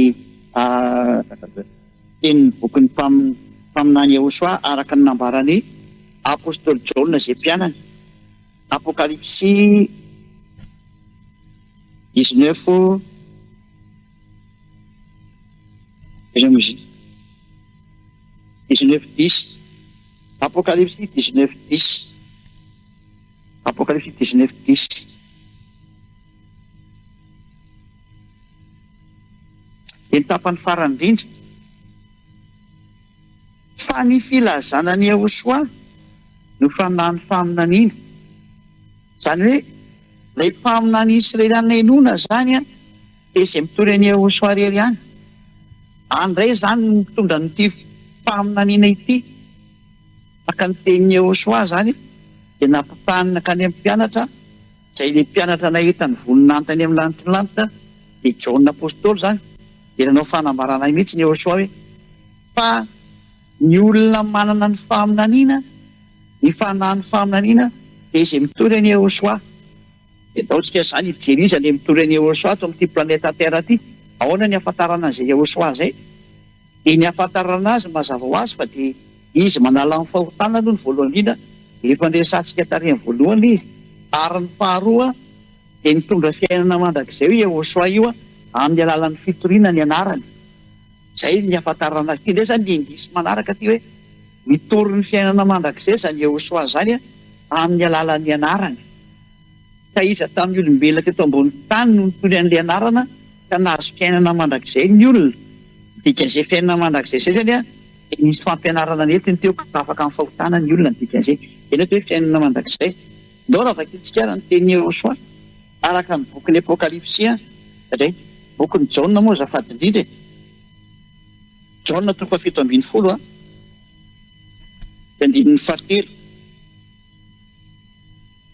fa ny misy fiainana mandrakizay tadiavintsika amin'izay zany aloha eto aloha indisana ka indray ty fiainana mandrakizay no jerevantsika fa ao amin'ny fiainana mandrakizay io a no mitory ny anarana ao anatin'ny anarana no ivoan'ny fiainana mandrakizay ao anatin'ny fiainana mandrakizay a dia mivoaka avy eo amin'ny anarana eny no jerevantsika eto indray zany ty raha mazava azy fa fiainana mandrakizay zany a mbola afaka amin'ny fahotana zany ka iza no nitory an'ilay fanafana amin'ny fahotana iza no nitory an'ilay anarana manafaka amin'ny fahotana eto amin'ity planeta terre ty dia hotrindrintsika indray izay ary manahoana sy manahoana natovavandray teny a izay izao rahantsika zao Jaona 17:3 Jaona 17:3 ty indray zany indisy manaraka ty ary izao no fiainana mandrakizay dia ny mahafantatra anao izay Andriamanitra tokony sady marina sy Yahoshua ilay voaositra izay efa nirahanao ty indray zany misy fiainana mandrakizay ho jerevantsika ty fa ity fiainana mandrakizay ty a zao indray ny azonana azy a ny fahafantarana anao izy a dada YAHVAH sy Yahoshua izay nirahanao fa tsy misy nampahafantatra ny dada YAHVAH sy Yahoshua izay nahafaka olona fahotana teto amin'ity planeta terre ty afa-tsy eliariary any navita zay a tady nanao an'izay opoly fotsika aly satria dia ny rahantsika mety io zany nanona hoe YAHVAH sy Yahoshua ny Andriamanitra Abrahama dia dada YAHVAH ilay dada Yahoshua ilay zanany ary izay nanaraka anazy miaraka afaka amin'ny fahotana daholo rehefa afaka amin'ny fahotana tena tsy mahay manao ratsy intsony ary tsy manota intsony tena afaka e tamin'ny alalan'iny nefa ny nahafantarana an'izany anarana zany ka lasa nahazoana fiainana mandrakizay lasa nahafantatra ny dada YAHVAH satria izay manko le objectif hoe mahafantatra ny dada YAHVAH dia tamin'ny alalan'iny dia hoe io anaran'io a dia mitondra fiainana mandrakizay aiza ny afantarana ny fianarana ity nefany ity fiainana mandrakizay ity nefany a indisy nomeny soratra masina anankiray indray indray misy indisy anankiray dia ny fampianaran'ny Yahoshua nefa kitsika ny fampianaran'ny Yahoshua Jaona 4:20 Jaona 12:49 ity ilay fiainana mandrakizay hitantsika teo indisy zany zao ny fiainana mandrakizay indray ary ny fiainana mandrakizay a dia mamoaka ny anaran'ny Yahoshua hitantsika teo zao ny fiainana mandrakizay dia mahafantatra anao mamoaka fiainana mandrakizay zany a fahafantarana ny anarana eto indray tsika hijery fa ny mamoaka fiainana mandrakizay koa dia ny fampianaran'ny Yahoshua Jaona 12:49 satria zao tsy ny teny ho ahy fandraisana nirakay a izy no nandidy azy izay olazaiko sy izay hotoriako ary fantatro fa fiainana mandrakizay ny didiny io indray ny fiainana mandrakizay fa miverina ny didiny Yahoshua zany a dia didy avy any amin'ny ray a ity indray manome ny fiainana mandrakizay koa izay lazaiko dia lazaiko araka izay lazay indray tamiko izany hoe ilay anarana mitondra fiainana mandrakizay ny didiny Yahoshua koa mitondra fiainana mandrakizay izany hoe io anaran'ny Yahoshua io zany a dia hivoaka avy any amin'ny alalan'ny Yahoshua hivoaka avy any amin'ny didiny Yahoshua ary any amin'ny didiny Yahoshua zany ny voan'io anarana io any amin'ny alalan'ny Yahoshua zany ny voan'io anarana io ary rehefa mivoaka zany io anarana io a afaka amin'ny fahotana ny olona izay dia voalaza ny mpaminany rehetrarehetra hoe mpaminany Israeliana ny Inoana ary tonga tika hatramin'ny Zhyah dia Elia zany faminaniana zany dia nipankatỳ amin'ny Zhyah dia Elia zany ny porofo mampinany lehibe ny Zhyah dia Elia zandrin'ny Yahoshua satria nafaka olona tamin'ny fahotana zandrin'ny Yahoshua moa tena goavana indrindra zany mpaminazy zany moa kety amin'ireo ty ambony tany zany fa ny lantilany zatra tsy misy any zany fa zay tena zandrin'ny Yahoshua mitondra ny teny ny rahany mihitsiny zao porofo lehibe mihinanareo zao a voaka ny teny io ary zany fa ilay anarana zany dia hivoaka ary amin'ny lalàna zany satria fiainana mandrakizay izy aiza ary ty lalànan'ny Yahoshua ty ny hivoaka satria ato amin'ny lalàna nivoaka ilay anarana. Aiza nivoaka ty lalàna ity? Ianao jerevantsika indray soatra masina araka ny boky ny soatra masina ihany. Zhyah 42. Aiza nivoaka ary io lalàna io? Zhyah 42:1. Zhyah 42:1 dia ny 4 ny mamaritra an'izay. Hoe aty no hitanao ny lalàna io. Eto tsika zany dia hita avy hatrany fa lalàna io zany nivoaka any amin'ny toerana anankiray izay atao hoe nosy le izy, paty kontinanta. Atao hoe any Afrika nivoaka ilay teny, na any Amerika na any Aostralia na any Japon nosy izy fa izy moa tsy tany, na any Brésil na any Portugal na any France na any Angleterre na tsy haiko izay anaovanareo anazy fa any amin'ny nosy nivoahan'io lalàna io. Dia Madagasikara, satria zany Elia zany dia taty Madagasikara tokoa izy nitonga ary nitondra zao teny zao. Zhyah 42:1 dia ny 4. Ino ny mpanompo izay tantanako, ilay voafidiko sady sitraky ny foko, napetrako tao aminy fanahiko, mpamoaka fitsipika ho an'ny jentilesy izy. 14. Tsy ho reraka na ho kivo izy, mandra-panory ny rariny amin'ny tany ary ny nosy iandry ny lalàny. Safatindritra. Eto zany dia mazava be mihitsy fa misy mpanompo ity mpanompo ity dia tantanan'io Andriamanitra ny Abrahama io zany, sady voafidiny ary sitraky ny fony. Zany fantany tsara zany ty mpanompo voafidy ity sady tantanana io zany hoe tsy mandeha io zany fa tantanana voafidy io tena ny fidiny tao anatin'ny rehetrarehetra ary tany amin'ny lantilanta no fividianana anazy fa tsy avy aty, ary sitraky ny fony satria tsy avy aty an-tany ny fividianana fa raha olona ty dia mpanoto ohatranareo ihany, fa avy any amin'ny lantilanta no ny fidiana, lasa tsy mpanota izay miaraka amin'ny mazava ho azy. Napetrako tao any ny fanahiko, fa olona voafidy tokoa moa ary sitraky ny fony. Sitraky ny fony zany tena mety be aminy, tena metrahana ny fanahiny. Ary rehefa nametrahana ny fanahiny ty mpanompo voafidy dia mazava ho azy fa Elia zany resahana zany. Dia inona ny zavatra hitranga? Hamoaka fitsipika ho an'ny jentilesy izy ary hamoaka ny tena rariny tokoa. Ka ny rariny moa itsika tsara fa any amin'ny tribonaly angeny misy ny rariny, any mivoaka ny rariny. Atao hoe rariny zany dia justice. Eny mahatonga anazy atao hoe ministère de justice, lalàna no mipetraka any amin'izany resaka rariny zany. Any mamoaka lalàna zany ny dikan'izay.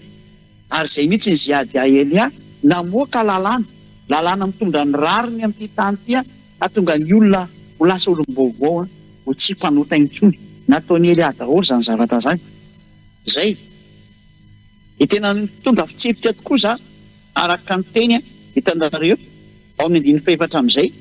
Aiza nivoahan'ity rariny ity dia ity lalàna ity dia ity fitsipika ity tsy ho reraka na ho kivo izy ao amin'ny 14. Zhyah 42:4. Tsy ho reraka na ho kivo izy mandra-panory ny rariny amin'ny tany ary ny nosy andry ny lalàny.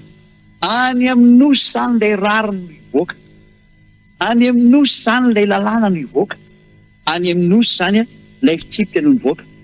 Dia nivoaka moa ilay izy efa nomboka tany amin'ny taona 1984 nankalaza ny 40e année zany Elia teo tamin'ny torina zany fahatarana dia ny lalàna ny YAHVAH zany natonga ny olona tsy nanao ratsy tafaraka taminy.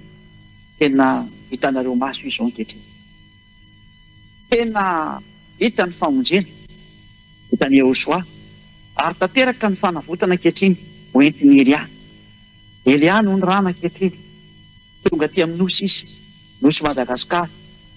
Ho ana rehetra izay avy any amin'ny kontinanta aza misandoka fa tsy avy any aminareo ilay Elia, tsy avy any amin'ny kontinanta zany Elia zany fa avy any amin'ny nosy izy, ary Madagasikara ilay nosy voafidy eo mahafantatra anazy io. Ianareo rehetra izay milaza fa mahafantatra ny YAHVAH io any amin'ny kontinanta daholo angenareo hita zany ny Afrique du Sud, ireo zany amin'ny faritra any amin'ny BDB any amin'ny faritra BDB any mahay fitenena nareo, samy mamoromorona ny YAHVAH nareo any nareo tsy avy any amin'ny kontinanta mihitsy io teny io fa avy atikatra nosy ary ny nosy ny voany zany teny zany dia Madagasikara ary ny anaran'izany lehilahy mividin'Andriamanitra zany izay avy any amin'ny lanitra fa tsy avy ety aminareo dia Zhyah ary raha izy no mpanota dia mpanota daholo izay miaraka aminy fa matoa izy tsy mpanota matoa izy afaka daholo tamin'ny fahotana tsy mahay manota intsony izay miaraka aminy io lehilahy io mihitsy tsy mahay manota intsony dia Zhyah ary izay miresaka aminareo ankehitriny ka tsy mahay manota ny tsisy fahotana tsy afaka hidirana fahotana ary tsy mety hipetrahana fahotana fa tena mandrava sy mpanapotika ny fahavalo divolo izay mampanota zany divolo zany ny farafara tampony mangovotra sy miroro anoloanan'io olona io tsy mazaka mahetan'io sy maheno anaran'io zany divolo zany raha tsy zany ve izy manao kasiparana ny fomba rehetra izay anaovany ihany mba hanakanana ny tenin'ny Zhyah fa tsy azo sakanana zany Zhyah zany rehetra maina izay manakana an'izany ary mihezako fotsiny tsy voasakana zany Zhyah zany sady tsy voasakana tsy azo sakanana taka ny rivotra tsy azo sakanana fa mandeha foana iny amin'izay dianany ihany hainareo ka manakana ny rivotra eo ambon'io lanitra io izy na voasakana n'io rivotra eo amin'ny lanitra ambony io fa taka ny tsy aizareo manakana an'io koa tsy aizareo manakana any ery tsy mbola nisy olona vita nanakana rivotra daholo io ambony lohanao sakananao amin'iny nareo rivotra eo ambony tsy azo sakanana izy mandeha foana amin'izay tiany andehanana ary misy anazy foana na aiza n'aiza tsy azo sakanana izy nefa ny ary mbola lehibe lavitra noho ny rivotra eritreretinao fa ny anjely ary natao ohatra taka ny rivotra izy fa Zhyah tena iraka ny avo indrindra iraka ny dadamala YAHVAH ary iraka ny YAHVAH fa tena farany amin'izay ary averiko le teny maninona no Inoana Zhyah Inoana Zhyah satria izy le tena ny rahana izy le vao iraka aty amin'ny nosy ary efa mitety an'izao tontolo zao amin'izao retenenako zao mampafantatra ny olona ny tenin'ny YAHVAH sy ny famarina rehetra io ilay lehilahin'Andriamanitra nitadiavinareo ry Israelianina fa tsy ninonareo moa nonareo zany YAHVAH zany ino zany io ny lehilahin'Andriamanitra io ho anareo rehetra izay mitady an'ilay lehilahin'Andriamanitra izay hamonjy anareo io izy hitanareo amin'ny sary io za izay miteny aminareo zany ozany ianao ohatra mitondra ny teny mitory ny tenanao za tsy mitory ny tenako fa manambarana daholo na ny dadako ary YAHVAHko ary za koa mazava ho azy samy manambarana na ny dadako YAHVAH na YAHVAH ary tsy manambarany amin'ny tenako aho fa zareo no mibaiko hoe teneninao ty dia miteny avy any aminy teny mba fantatrareo fa tonga le iraka ilay hoe ny nosy andro ny lalàny efa ity Zhyah ty efa ty amin'ny nosy za ty na iza mihaino anazy eo any aminay ny endry mahita ny lozaka mery dia dala mandrosika vo ny fanahy rehetra izay te vonjena izay mikikika famonjena amin'ny YAHVAH ty Zhyah hitondra nareo any aminay ho any amin'ny YAHVAH hoentiko any atratran'ny YAHVAH nareo aoka ine iaino ny Zhyah daholo na rehetrarehetra na vahiny nareo na iza tsy misy hidirana ntsony te vazaha na gasy na iza fa rehefa fanano antsony YAHVAH dia andao daholo iaraka amin'ny Zhyah nantsony YAHVAH ho any amin'ny lanitra izay niviako andao iaraka amin'ny Zhyah fa ty za ty sy rehetra niaraka tamiko dia afaka amin'ny fahotana ary tsy mahay manota intsony miantso nareo Zhyah ity ilay nitadiavinareo tsy niandrasanareo YAHVAH tsy ho avy ety raha tsy efa tonga ny famaranana fa izany no ny raha nomelohana azy dao anatina amin'izay na rehetrarehetra fa ity ilay ny rahana ilay nanatanteraka ny Isiaka 42:4 hoe ny nosy andro ny lalàny ty Zhyah omeko anareo ny fanaporofona jereo izy io tamy mihaino fitiavana anareo matoa tonga ity zay hamonjy anareo hitodika ho any amin'ny YAHVAH izay naniraka anahy dia ny teniko fa dia mirary so tsika rehetrarehetra hitodika any amin'ny YAHVAH any amin'ny dadamala YAHVAH ary anaraka ny Zhyah amin'izay nareo fa Zhyah sy YAHVAH dia anankiray ihany zany zandry ny YAHVAH Zhyah tsy avy ety aminareo ety tany fa raha tsy zany mbola mpanota daholo nareo fa Zhyah avy any amin'ny lanitra mpanompo voafidy izy mpanompo ny fidiny YAHVAH mba hitondra ny fahamasinana indray vaverina mitety tany ty satria mikadina ny farana ny tenin'ny Zhyah tongava daholo ry fanahy voafidy miazakazaha daholo nareo aza misy mijanona ny tompo mazava dia mazava ny teny meko anareo tonga Zhyah hamonjy anareo Zhyah a Elia. Zhyah Elia. Zay zao tonga eto aminareo zao. Irany dada YAHVAH. Irany YAHVAH. Ivavaka isika ho famaranana ny teny. Voninahitra ho anao dada YAHVAH. Voninahitra ho anao YAHVAH malala. Paratampo ny tiako mihitsy nareo mianatra. Vonjeo dada malalako. YAHVAH, izay rehetra olona mandeha an'izao teny izao. Ataovy mahafantatra ny amin'ny viko izy. Fa za tena avy any aminao, dada mara YAHVAH. Ianao ilay Andriamanitra Abraham, ary Andriamanitra Isaka sy Jakoba ihany koa ianao. Fa hitondrana ny teny ao amin'ny YAHVAH tonga ny rehetra. Ankehitriny efa vitany YAHVAH ny famonjena. Ary efa naniraka nareo mianaka mba hitondrazako ny teninareo. Tena nampitaiko ny teny ary tsisy nafeniko mihitsy nankera. Fa tena ny famonjena zao nomeko fantatry ny olona zao. Vonjeo ny olona dada mara YAHVAH. Vonjeo le fanazy mikikika miantso anao YAHVAH. Ataovy mandreny teny Elia izy. Tena efa manao ny aiko tsy ho zavatra ho anao. Ary tena mahafoy ny aiko zaho anao. YAHVAH mba mariko ny ranao. Vonjeo ny olona mba hitodika ho any aminao amin'izay. Aoka ny fanahy masina avy any aminao. Iantso ny olona rehetrarehetra. Tena hiazakazaka daholo ny tsy ariary. Ampiverina ny sain'ny olona rehetrarehetra. Hitodika ho any aminao YAHVAH. Dada mara YAHVAH. Atao fantatra izy rehetra amin'izay fa iza ilay ny ranao. Ilay nisoratanao anatin'ny boky ihany koa. Izay efa nambarako teo rehetrarehetra teo rehetra. Atao fantany fa efa tonga ilay mpanompo ny fidinao. Any amin'ny nosy voafidy izy. Madagasikara ilay nosy ny fidinao. Sokafa ny sainy mba hafantatra izy rehetra. Efa tonga za ilay ny ranao. Dada YAHVAH sy YAHVAH. Amarino ny tenin'ny Elia rehetrarehetra. Teny omeko tamin'ity amin'io ity. Vonjeo ny olona efa tonga eto. Ikarakara sy kolokolo azy. Hoentiko any aminareo mianaka.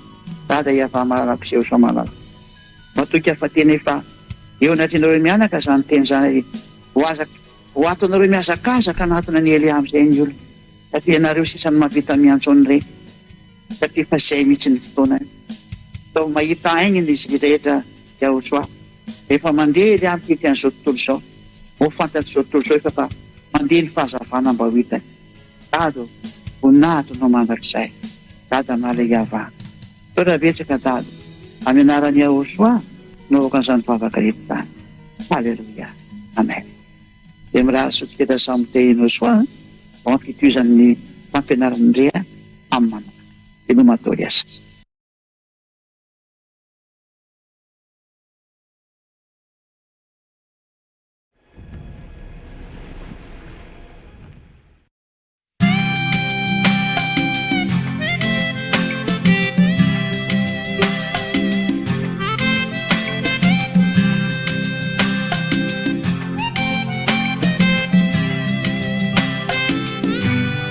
Valaka tery ireo fahavaloko. Ny famelezany tsy mba tsaroko. Fa toy ny nofifone. Ireo loza be zay nafafiny. Tsy niatra tamiko. Valaka tery ireo fahavaloko. Ny famelezany tsy mba tsaroko. Fa toy ny nofifone. Ireo loza be nafafiny. Tsy niatra tamiko. Mihoatra noho ireo zay mpandresy aho. Satria manana ny YAHVAH. Satria tsara afina ao aminao. Satria tsara afinao ambany elatrao. Ka tsisy mampanahy. Satria tsara afinao ao aminao. Satria tsara afinao ambany elatrao. Afona ny YAHVAH. Misaotra YAHVAH.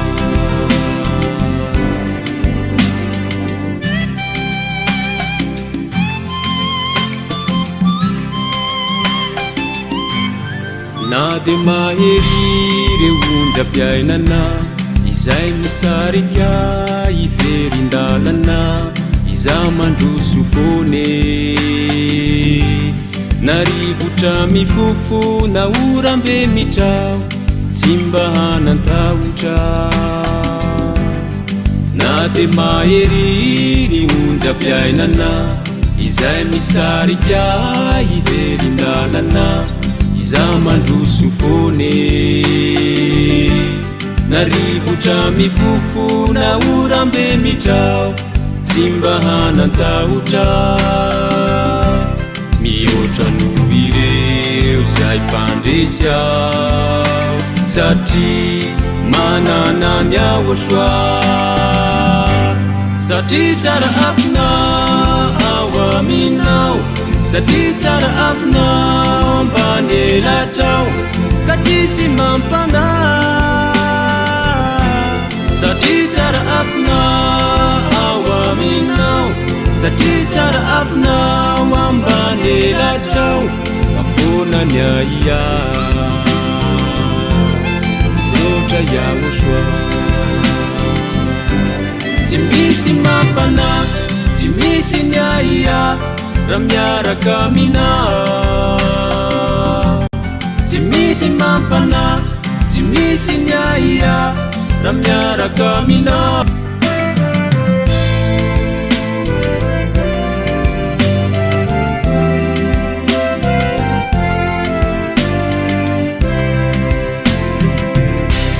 mihoatra noho ireo zay mpandresy ao satria manana ny YAHVAH satria tsara afinao aminao satria tsara afinao ambany elatrao ka tsisy mampandà satria tsara afinao aminao satria tsara afinao ambany elatrao ka foana ny YAHVAH misaotra YAHVAH tsy misy mampana tsy misy ny YAHVAH raha miaraka aminao tsy misy mampana tsy misy ny YAHVAH raha miaraka aminao raha miaraka aminao raha miaraka aminao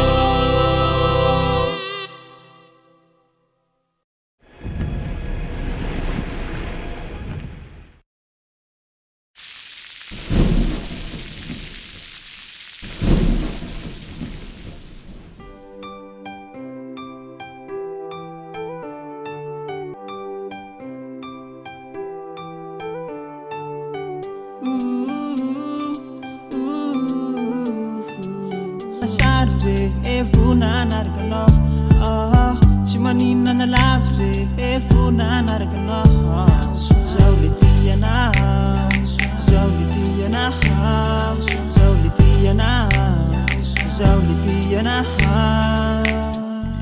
mandroso foana tsy misy mialesa mihotodeia fanaizanaiza no misy anao otsika teny raya fa volambola zao tsy ahoanay tsiko mbao tsy ahoanay fa zahay de androso foana YAHVAH zao androso foana mandroso foana tsy misy mialesa mihotodeia fanaizanaiza no misy anao otsika teny raya fa volambola zao tsy ahoanay tsiko mbao tsy ahoanay fa zahay de androso foana YAHVAH zao androso foana tsy maninona sarotry e vonanarkanao tsy maninona lavitry e vonanarkanao zao le ianao zao le ianao zao le ianao zao le ianao dalanao no aleko anarakanao no safidy YAHVAH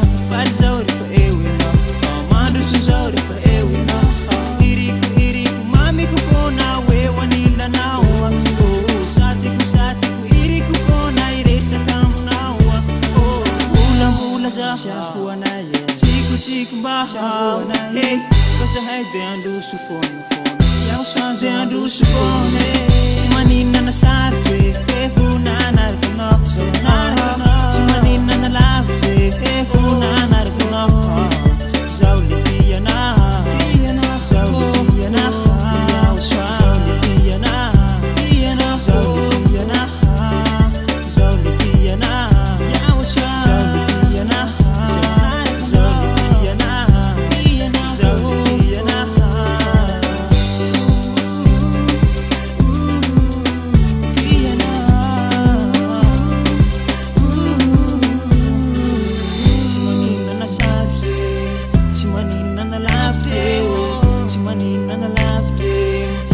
Sana tonatwe Sirere kamicho manupono Simene tamicho miyachano Charu kufuna nyasana Te ata kufuna na titwawe Malala nish Mazaka zizaba na nisha Na italite na isha Ande mantate na misha no Akala sa katumarsa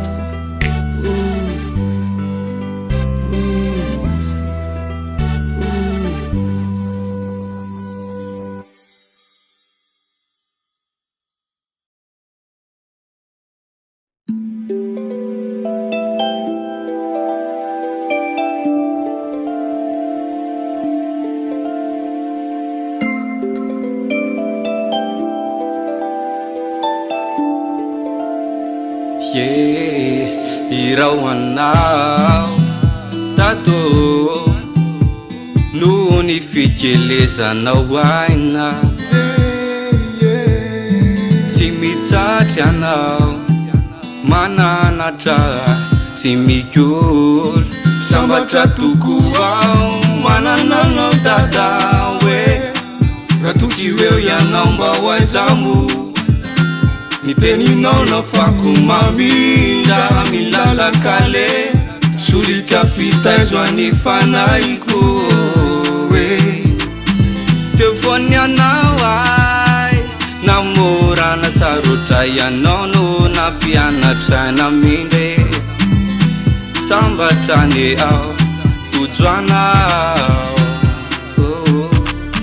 sambatra fanomeny ray opitaridalanay irakavy any ambony oety tonga amonjay o lanitry ny lanitra no toerany tondranay sotranao dada hoe sambatra fanomeny ray opitaridalanay irakavy any ambony oety tonga amonjay o lanitry ny lanitra no toerany tondranay sotranao dada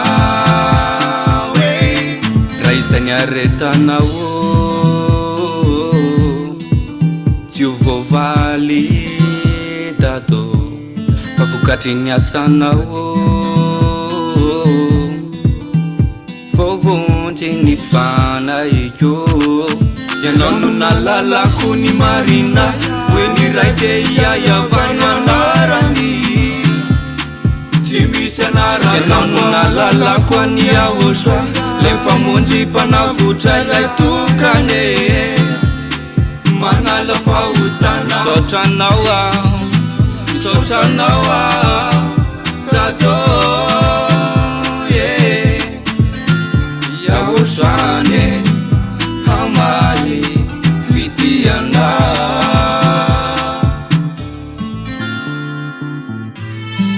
sotranao ambasaderany YAHVAH sy rehetra nataonao taminay sotra data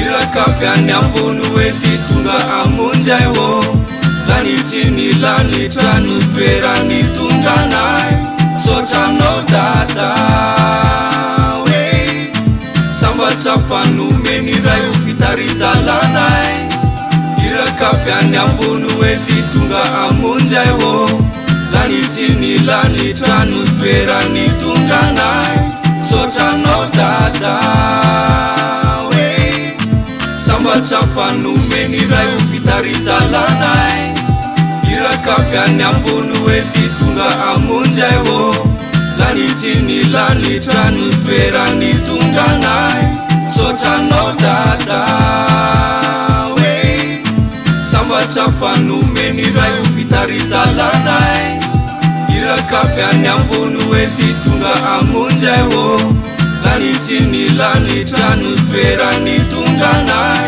sotranao dada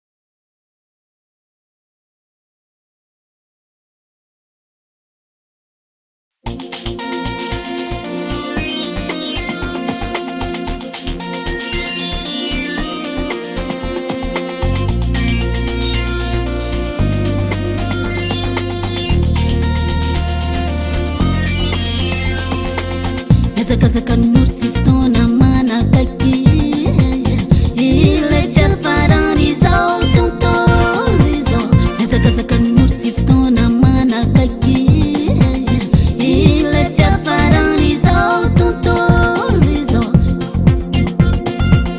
ifitiavagna sonona noloraniny avo famondeny zao tontolo izao ifitiavagna sonona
彫像、偶像、像に祈ってはなりません。彼らは救う真の神ではありません。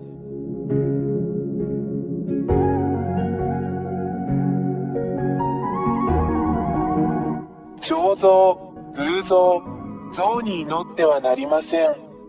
彼らは救う真の神ではありません。彫像、偶像、像に祈ってはなりません。彼らは救う真の神ではありません。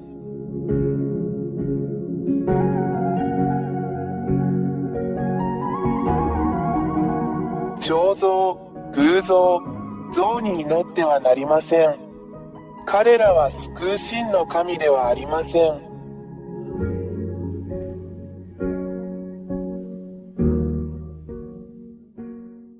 真の創造主である神は、偶像でも像でも像でもありません。1、私たちは偉大な真の神を偶像として置くことはできません。2、彫像、画像、アイドルはあなたの手によって作られます。あなたが作ったこれらのものについて祈るつもりですか？ 3. あなたがこれらのもの、偶像、彫像、像を作ったなら、あなたはそれらを創造したことになります。なぜ自分が作ったものに祈るのですか？ 4. あなたがこれらのものを作ったということは、あなたが作ったこれらのものと比べてあなたが優れていることを意味します。それは本当ではないでしょうか？ 5. これはあなたが騙されたことを意味します。私が今教えたことをよく考えてください。あなたに真実を告げたのは私エリアです。私たちはあなたを騙しました。6. なぜあなたは自分で作ったこれらのものを祈ったり崇拝したりするのですか？彼らは神ではありません。なぜなら、あなたはそれらを彫像、偶像、像のように創造し、作ったからです。7.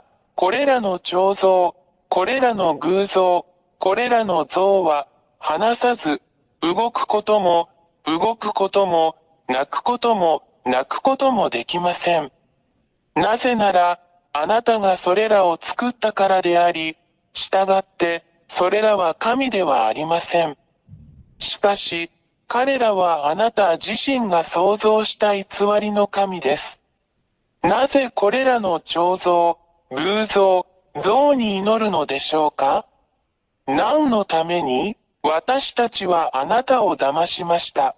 あなたを魔法にかけたのは悪魔です。8. なぜエルヤはあなたが魔法にかかったと言ったのでしょうか？なぜなら、真の神は話し、見て、叱り、導き、アドバイスを与え、歩き、聞き、動くからです。9. 真の神は創造主であるため、これが本当の神です。デザイナーは何でもできます。10. 創造者は人間のようなものではなく、何もできない彫像や何もできない像のようなものでもありません。11. 創造主である大いなる神が語り、それが実現する、それが真の神です。彼は自分の言葉を口述筆記し、それが実現する。いかなる人も偽りの神も彼の言葉に反することはできません。12. 真の創造主である神は、言葉によって、さらには思考によってさえ、敵を滅ぼす力と力を持っています。13. 誠の神は、ご自分に助けを求めるすべての人を救い、神の保護を求めるすべての人を守り、その手はご自分に助けを求めるすべての人を守ります。14. この真の神は、ご自分を求める人々に助けをもたらすことをためらわない偉大な真の救い主です。15. 彼は自分を愛してくれる人全員を愛します。神はご自分を求めるすべての人を愛しておられます。16. この真の神は、自らが創造した被造物を愛しています。17. この真の神は悪霊を好まれません。彼らは神の敵であり、どこで出会っても、あるいはどこで見ても滅ぼします。18. これらの悪魔は誰ですか？それらはすべて、この真の神によって創造されました。彼らが美しい天使になる前に、しかし、彼らはこの真の創造主である神に反逆し、大いなる神は彼らをこの大いなる神が住まわれる天の中の天から追い出し、ここ、あなたの頭上のこの空、そして人間が住むこの地に投げ落とされました。19. 堕天使たちは、そこの偉大な神によってここに落とされ、あなたの頭上のこの空に住んでいます。そして、そこの堕天使たちは、自分たちも神であると言ってあなたを欺き、人間を騙して占星術や偶像を作らせたり、人間を強制したりしています。そしてそれらを表す彫像。20、これらの悪魔である堕天使たちは、偽りの奇跡、偽りの神道、魔術を行うことによって神のふりをします。しかし、これらすべては真の狼の前で自滅します。21、真の大神は、堕天使や悪魔のすることをすべて滅ぼし、さらには悪魔である堕天使を真の神が彼らのために創造した永遠の火の中に投げ込んで滅ぼします。22、これらの堕天使は悪魔であり、人間に偶像、彫像、像を作ることを強制します。彼らは、自分たちが追い詰められて地獄に投げ込まれることを知っているので、何も知らない人間にそれらで祈ることを強制します。彼らを欺き、真の狼が好まない偶像、彫像、像を作るように導きます。23、これらの理由から、偉大な真の神が偶像、彫像、像に祈る人間を攻撃するのは、人間が真の創造主である神を崇拝せず、自らの手で形作った偽の悪魔の神を崇拝しているからである。24、そして人間は自分たちを待っているこの大きな危険に気づいていません。なぜなら、偉大な真の神も人間を地獄に投げ込み、すべてを滅ぼそうとしているからです。なぜなら、人間は、自分たちを神であると位置づけているこれらの偽の神々、堕天使に祈っているからです。人間が自分たちに似せて作った彫像の後ろに。25、この真の偉大な神には、どんな力も、どんな神も決して対抗することはできません。神は創造主であり、偽りの神々が住む天上の空、そして地球と目に見えるものと見えないものすべてを創造された偉大な神です。誰もそれに対抗することはできません。彼は偉大で真の神です。26、この真の偉大な神こそが、どの神にもできず、逆らうこともできない最も驚異的なことを行うのである。それができるのは真の狼だけです。これらは奇跡、癒し、脅威、そして信じられないほどのものです。27、この偉大な神が行うことはすべて永続的ですが、常に人間を欺く詐欺師である悪魔が行うことのように、一時的なものではありません。28、エルヤの言葉を聞く人間であるあなた方は、今日からあなた方を滅ぼそうとするだけの悪魔たちに気をつけなさい。彼らから離れてください。29、そこにいるこの偉大な神のところに来てください。あなたを守れるのは彼だけです。彼のところに来てください。彼はあなたを呼び続けることをやめず、あなたを愛している偉大な保護者です。自分を救い、悪魔から出て、真の偉大な神のもとへ走ってください。この偉大な神があなたを守り、もう誰もあなたを傷つけることはできません。彼の名前はヤハヤハバ、イスラエル人の神エリヤの神です。30、あなたの魂を救ってください。心を救ってください。あなたを救い、あなたの声に耳を傾け、本当にあなたを守ってくださる偉大なる神と共にいてください。決断してください。彼はあなたを助けるためにここにいます。今すぐ彼に電話してください。そうすれば彼は助けに来てくれるでしょう。ヤハヤハバの大使であり、その使者であり、預言者である私エリアは、この偉大な神の慈しみ、あなたに対する神の大きな愛であるこれらすべてのことをあなたに伝えるためにここにいます。署名や YAHVAH 大使、エリア。彫像、偶像、像に祈ってはなりません。彼らは救う真の神ではありません。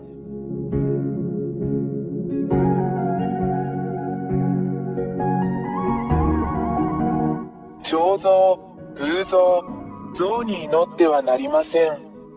彼らは救う真の神ではありません。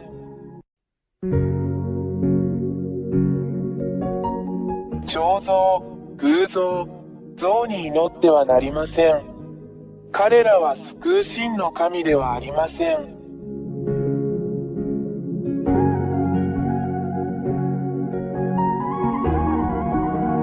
彫像、偶像、像に祈ってはなりません。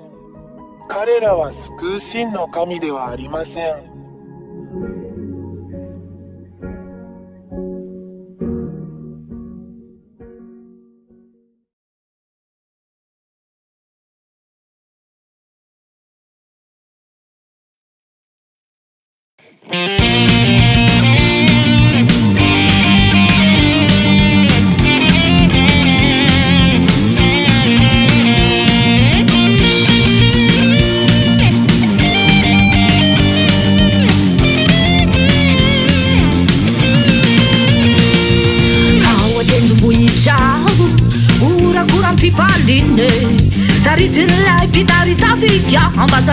YAHVAH, São Eduardo, mi chiama Freeway, mangia gianni fione, vera la saziosana, wanila mahere, hallelujah, hallelujah, hazini buni naija,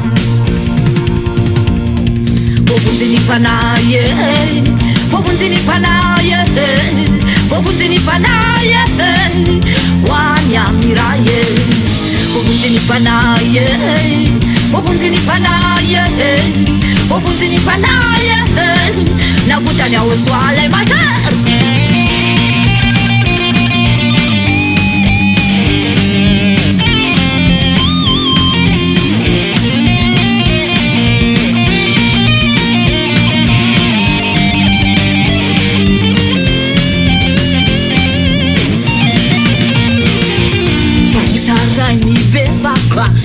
Ambe awandanija atonire punini lanija si amtele amanali nalina mi chiama fiwe mananja jani fione vera la saziosana wanila mahere pobunzini panaye pobunzini panaye pobunzini panaye wanyamiraye pobunzini panaye pobunzini panaye, pobunzini panaye, navuta YAHVAH my God.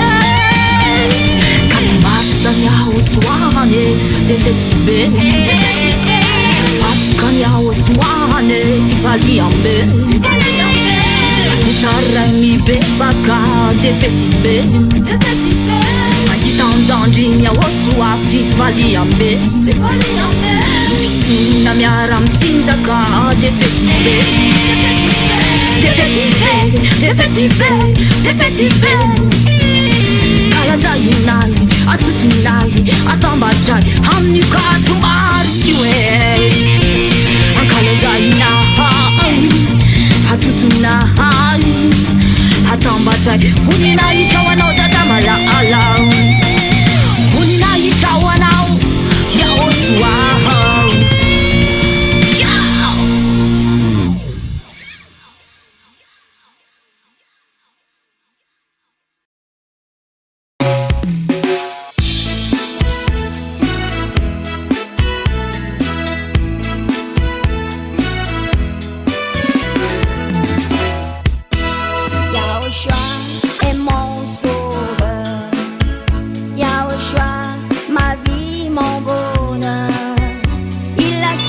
sacrifié sa vie pour nous donner l'éternel. Yahushua, je t'aime tant. Yahushua est mon sauveur. Yahushua, ma vie, mon bonheur. Il a sacrifié sa vie pour nous donner l'éternel. Yahushua, je t'aime tant. Je t'adore, Yahushua, je t'aime de tout mon cœur. Ma vie, mon bonheur, c'est Yahushua. Je t'adore, Yahushua, je t'aime de tout mon cœur. Ma vie, mon bonheur, c'est Yahushua.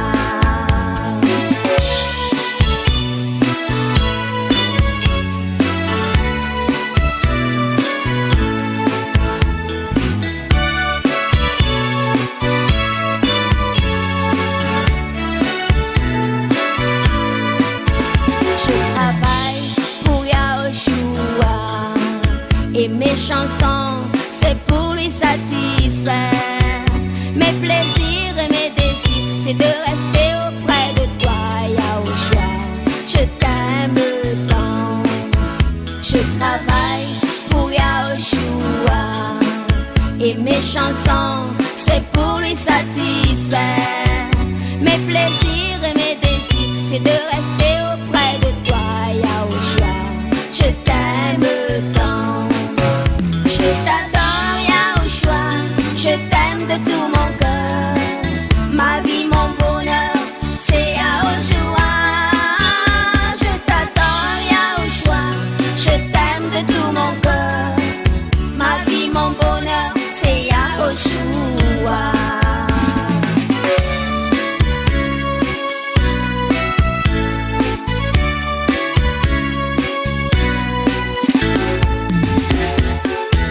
Mes problèmes et ma désolation, auprès de lui, tout est résolu. Mes souffrances et mes douleurs, Yahushua tout à côté de moi. Il m'a donné la résurrection. Yahushua, mon amour et ma sécurité. Yahushua, je remercie ta volonté. Mes problèmes et ma désolation, auprès de lui, tout est résolu. Mes souffrances et mes douleurs, Yahushua tout à côté de moi. Il m'a donné la résurrection. Yahushua, mon amour et ma sécurité. Yahushua, je remercie ta volonté. Je t'adore, Yahushua, je t'aime de tout mon cœur. Ma vie, mon bonheur, c'est Yahushua. Je t'adore, Yahushua, je t'aime de tout mon cœur. Ma vie, mon bonheur, c'est Yahushua. Alléluia, Alléluia. Gloire à Dieu, gloire à Yahushua. Alléluia, Alléluia. Gloire à Dieu, gloire à Yahushua. Alléluia, Alléluia. Gloire à Dieu, gloire à Yahushua. Alléluia, Alléluia. Gloire à Dieu, gloire à Yahushua.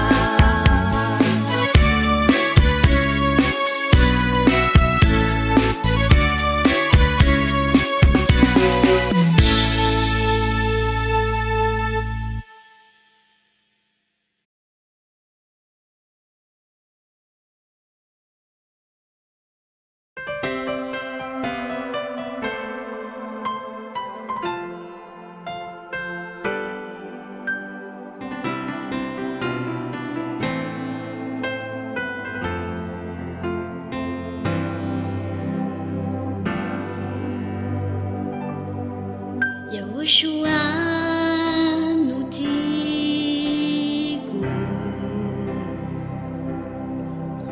Anakina kuni wa vikyu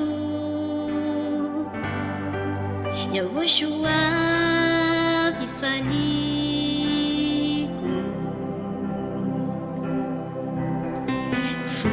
Fotocinha sambarako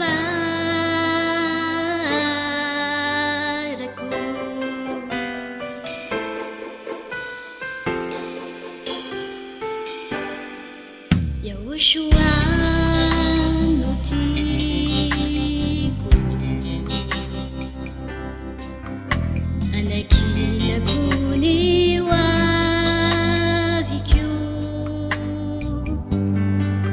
Yahoshua fifaniko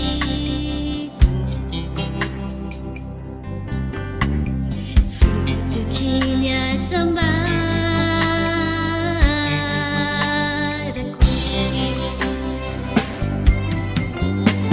Maninona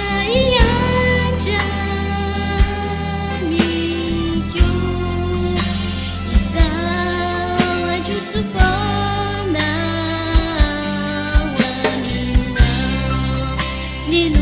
Maninona itona mikyo Izao tsy ho namana izay miembotra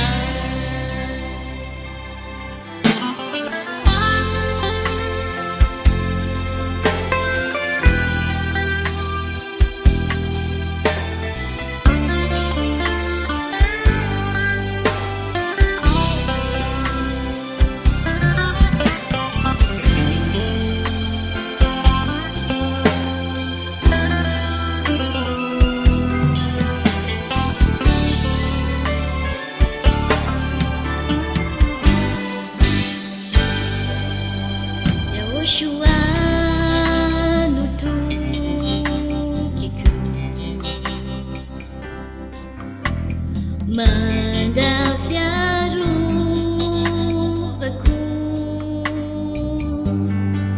Yahoshua no eriko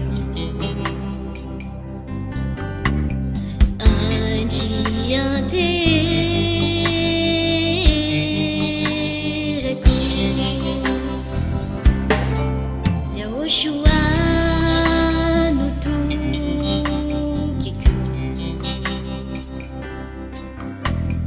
Manda fiarovako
YAHVAH, ianao YAHVAH.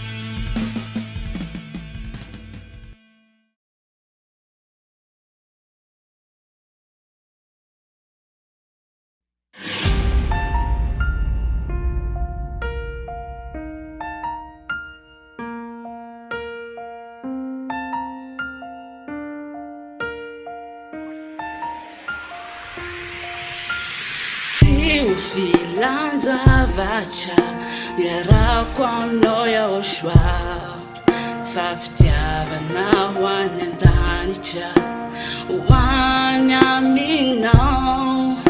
Ity ianao les andinao YAHVAH, fitiavako anao raiky tsampoko ao.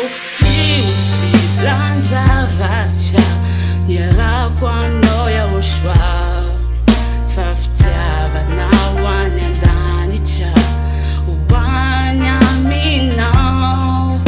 Ity ianao les andinao YAHVAH, fitiavako anao raiky tsampoko ao. YAHVAH, tiako be ianao, ty voavidy vola mankarena lay famonjena hoay. Fay ty mifoko atolotro anao YAHVAH, fikiro mafy ao tsalaminao.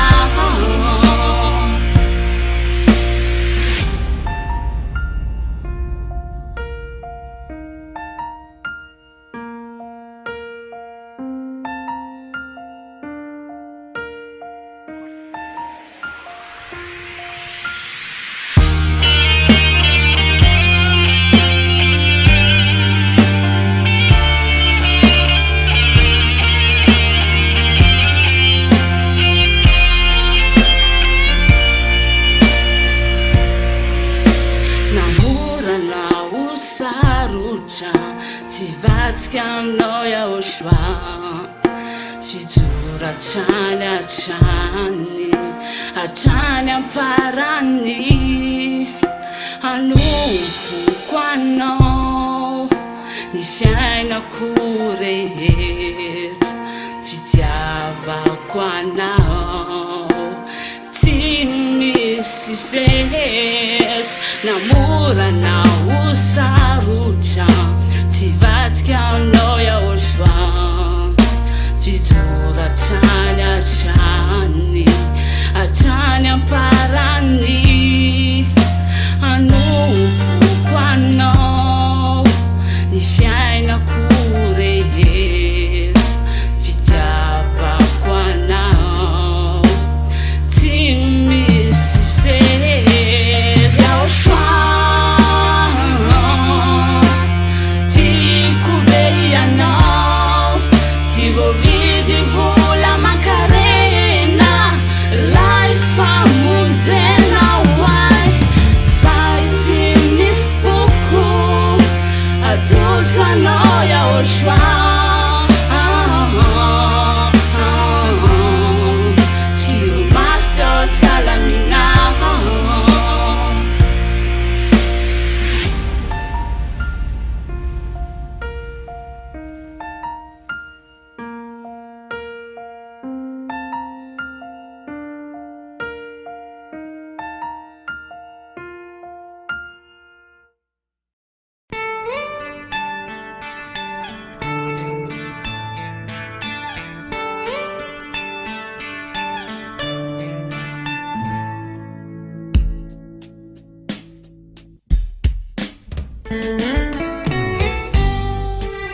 YAHVAH Jayu di kakabana sa Milanao Jayu di kakabia sa Milanao Ti fiai na kuya bilefa aminao Angahiyaw Angahiyaw Lasarakanao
Andriamanitra rehefa miasa tsy takitry ny fisainan'olombelona ny fiasany. Andriamanitra samely soin-doara avle izy asa avle izy asa avle izy asa avle izy asa ha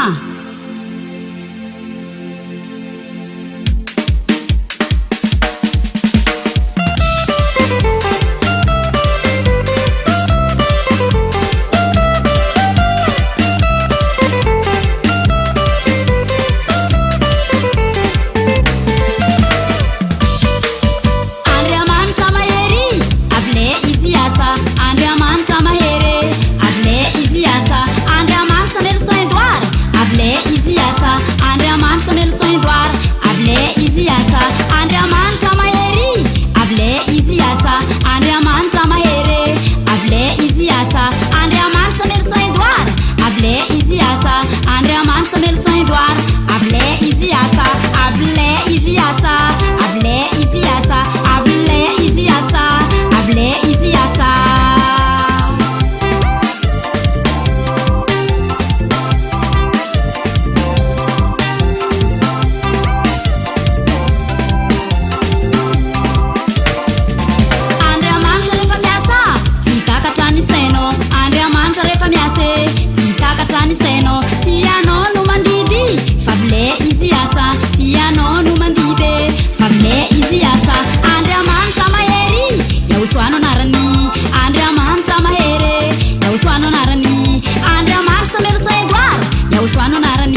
Yahoshua, Avianon Kalaza, Fitin Yahoshua, Alef Niampunga, Faideran Yahoshua, Alef Niampunge, Faideran Yahoshua, Veles Niampunga, Faideran Yahoshua, Veles Niampunge, Faideran Yahoshua, Veles Niampunga, Faideran Yahoshua, Veles Niampunge, Faideran Yahoshua, Ivele Somzeu Niampunga, Ivele Somzeu Niampunga, Ivele Somzeu Niampunga, Ivele Suvele Somzeu Niampunga, Faideran Yahoshua, Adubuhamzeu Niampunga, Adubuhamzeu Niampunga, Adubuhamzeu Niampunga, Adubuhamzeu Niampunga, Faideran Yahoshua, Ivele Somzeu Niampunga, Ivele Somzeu Niampunga, Ivele Somzeu Niampunga, Ivele Suvele Somzeu Niampunga, Faideran Yahoshua, Adubuhamzeu Niampunga, Adubuhamzeu Niampunga, Adubuhamzeu Niampunga,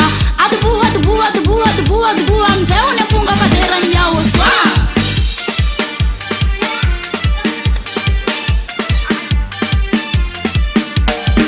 Ivele Somzeu Niampunga, Ivele Somzeu Niampunga, Ivele Somzeu Niampunga, Ivele Suvele Somzeu Niampunga, Faideran Yahoshua, Adubuhamzeu Niampunga, Adubuhamzeu Niampunga, Adubuhamzeu Niampunga, Adubuhamzeu Niampunga, Faideran Yahoshua, Ivele Somzeu Niampunga, Ivele Somzeu Niampunga, Ivele Somzeu Niampunga, Ivele Suvele Somzeu Niampunga, Faideran Yahoshua, Adubuhamzeu Niampunga, Adubuhamzeu Niampunga, Adubuhamzeu Niampunga, Adubuhamzeu Niampunga, Faideran Yahoshua.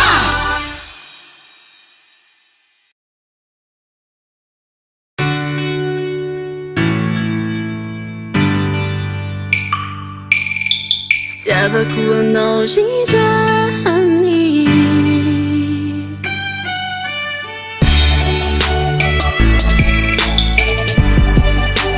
Siapatiwa YAHVAH.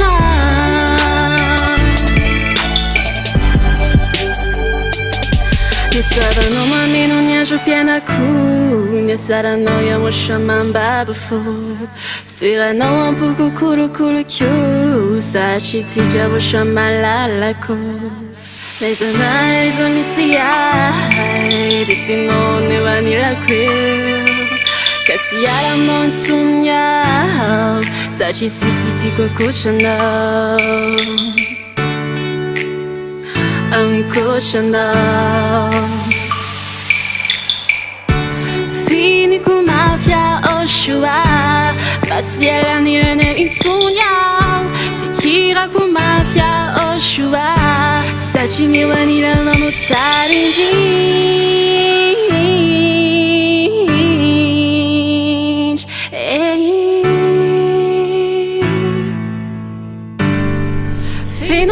Ni fanai Q, Inoana muzon sifar. Fafifalina no mameno ai. Sachi no enociai. Ni fanai Q, Inoana muzon sifar.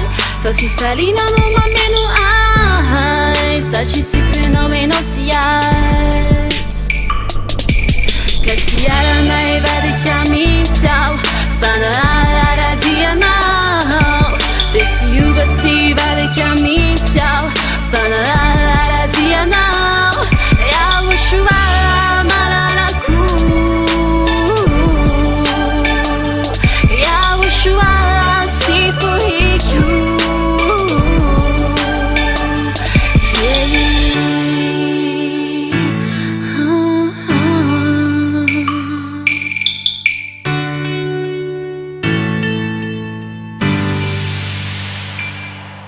Saranila no insuno YAHVAH. Sachi fanka chufe no letsarinjinj.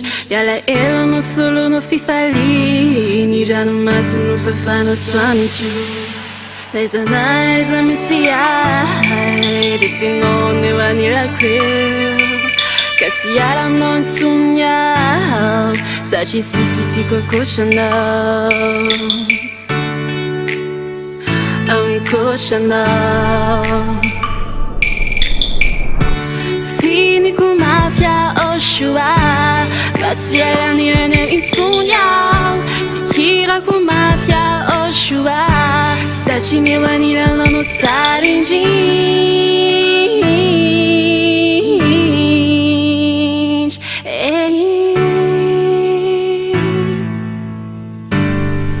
feno anao mifanaiko Inoana monjon tsy fary.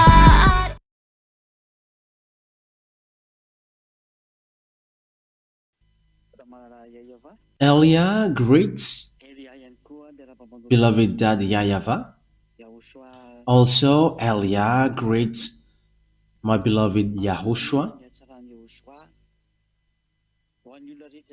And I mention YAHVAH's grace to everyone who were following and listening to this teaching throughout the world. Yes, the teaching today brings the title, Why? Why we should believe in Zhyah Elia. Let me repeat it again. Why should we believe in Zhyah Elia? So, it means, what is the reason? Is he true or fake? So that is the thing that we must emphasize well. So the answer that I will give to you is, believe in YAHVAH because first of all, he has saved you. It's you who have created you, he has invented you, and he is the God that you must believe in. It's YAHVAH, it's the God that you must believe in and to pray to. So he's the one that you're going to believe in case you were surprised about that belief. The one that you're going to believe is that YAHVAH, because he has created this world, and after YAHVAH believed in YAHVAH because he has saved you, and also he is the Son of the Most High. So why should you believe in the ambassador of YAHVAH, Zhyah Elia? You should believe in him because he sent. Let me emphasize it again.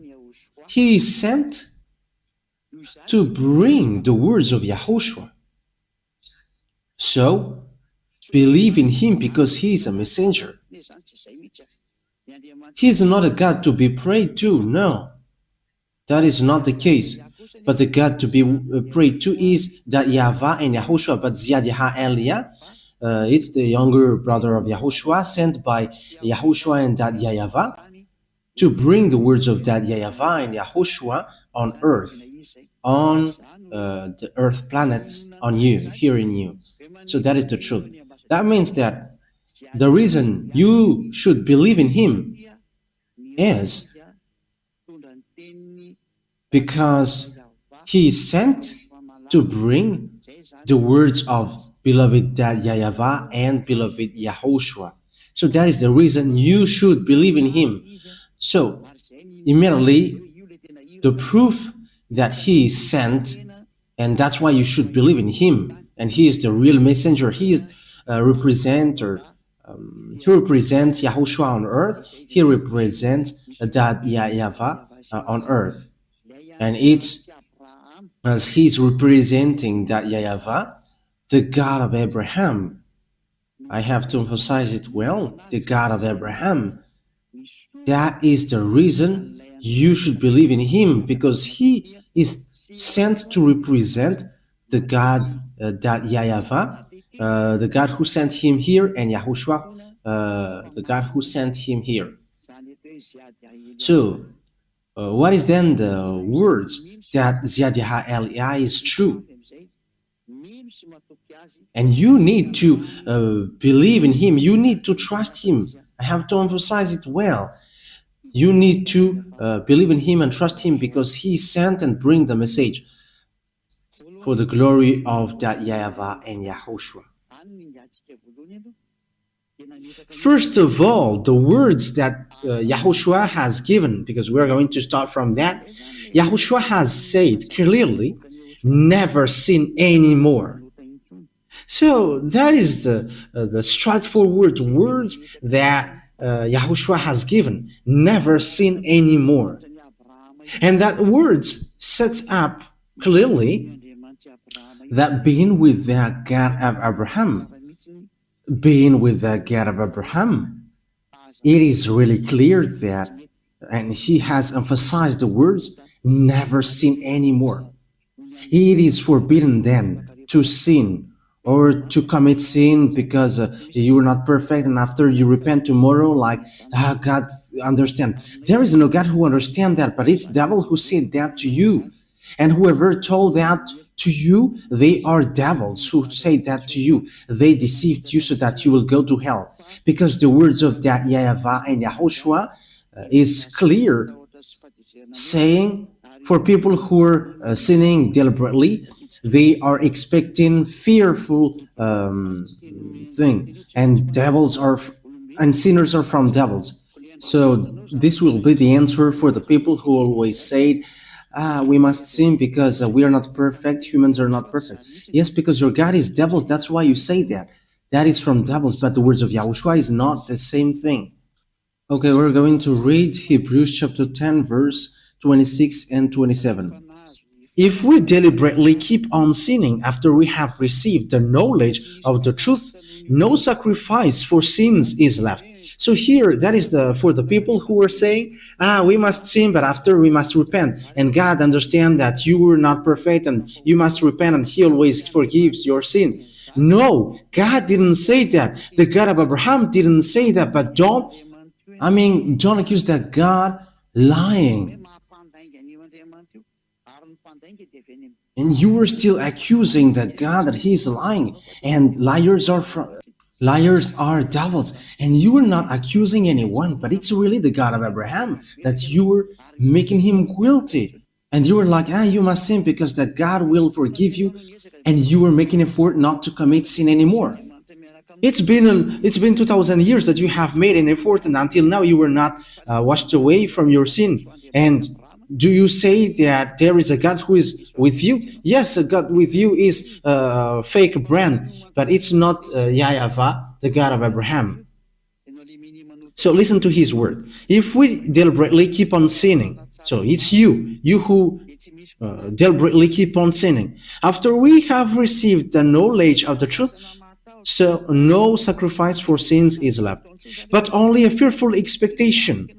That means that you cannot repent anymore. There is no repenting anymore when you were washed away from your sin, and after you keep on sinning, there is no repenting anymore. But if you keep on sinning, it's a fake God which is with you, and you were throwing yourself to hell. You who are doing that, and it's all about you. It concerns all about you. But listen to this. But only a fearful expectation. That means that you are waiting for the anger of God with fear of the judgment. So the judgment from this true God will hit you, and of raging fire. So the anger of God will hit you, a raging fire that will consume the enemies of God, a raging fire that will consume you. That is so dangerous. That is so dangerous. It's a raging fire which will consume you. That means don't believe in any church leaders anymore, because they are working with devils. They all are working with devils. So when it's about the God of Abraham, and it's not YAHVAH, which they call, it's all about devils. And if it's not Yahushua, his son, the others are devils. So people who always say to you, we must sin. But that is the words of God. The meaning of we must sin is sinning on purpose. But the words of God is so clear. John chapter 8, verse from the verse 10 to 11. John 8, 10, 11. Yahushua straightened up and asked her, "Woman, Where are they? So that is it's about the people who have made these women who commit adultery guilty. Where are they? Has no one condemned you? No one, sir, she said. Then, neither do I condemn you, Yahushua declared. Go now, and from now on, never sin anymore. So you can see with that, the words of Yahushua is so straightforward. I neither condemn you, but from now on, from this moment that you have met me, never sin anymore. So that is the words of the true God, and that is how to know the one who is really sent, because the one who is sent is also fulfilling that word and having the power to set up that true words, saying never sin anymore. Okay, let's emphasize that words once more in John chapter 5 verse 14. John chapter 5 verse 14. So it's a word that Yahushua has emphasized for people who have met him. So if you say that you have met your God, which is fake, and you keep on sinning, so it's a fake God who you have got along to, and you have seen the devil. But this is the words of God. Whoever have met him has received this word, never sin anymore, or something worse may happen to you. So the second one is getting worse. John 5:14. Later, Yahushua found him at the temple and said to him, see, you are well again. Don't sin anymore, or something worse may happen to you. So something worse happened to the one who is keep on sinning again. And look at your life, and don't make this God lie, because when he said to you what happens on your life is going to be worse. And don't say that your life is getting good, but you were making this God lie, and that's why you were devil. If you were still going against that, and if you were going against that worse, that is the proof that you were devil, because he has said something worse may happen to you if you keep on sinning. So if you reply, there's nothing which happens to us, but we just have to repent and we are free. That's why the one that you follow is devil, and you cannot get out of that. So that's why the question is why Zhyah Eliah should be believed in. Zhyah Eliah, younger brother of Yahushua. I have to emphasize Zhyah because there are lots of people around the world who have stolen the name Eliah. So let me put my name from the heaven of heaven, Zhyah, so that you cannot steal it, because that is my proper noun. Eliah is in the Bible. That's why you were stealing it nonsensely, even though you don't know it. But Eliah washes people away from their sins, and people who follow him never sin anymore, which I am doing, and that is Zhyah. That is Zhyah. Zhyah Eliah. So that is the words, but I'm going to add it once more before we get into the topic. Who is bringing that word? So who is bringing that word which says never sin anymore? So let's give the words which is said by Yahushua in the Apostles in 1 John chapter 3, because people who sins haven't seen him and haven't known him. And your church leader is a sinner, and he don't know God, and he haven't seen God. But think about that. 1 John chapter 3 verse 5 and 6. 1 John chapter 3 verse 5 and 6. But you know that he appeared so that he might take away our sins, and in him is no sin. So people who are in Yahushua, they have no sin, and they never sin anymore. No one who lives in him keeps on sinning. You see, whoever follows him and are in him, they don't sin anymore. So there is no such thing like you sin and after you repent. It's devils who are with you, but it's not the God of Abraham. I emphasize that. It's devils who are with you and who pretend to forgive you, but it's not the God of Abraham. No one who continues to sin has either seen him or known him. So sinners, they haven't seen him or known him. That means these church leaders who were sinners and make people sinners and always say that, yeah, we must sin, they haven't seen this God and they haven't known that God.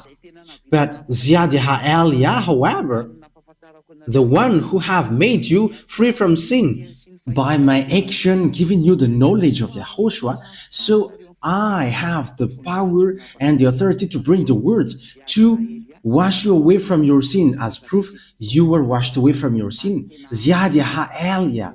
And people who got into that place are so happy. They are really free.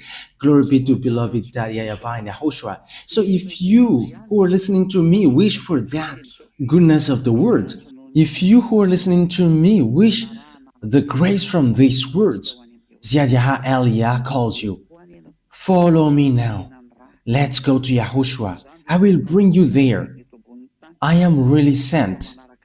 As proof, there are thousands of people around the world who are already joining Elia. We're only waiting for you now.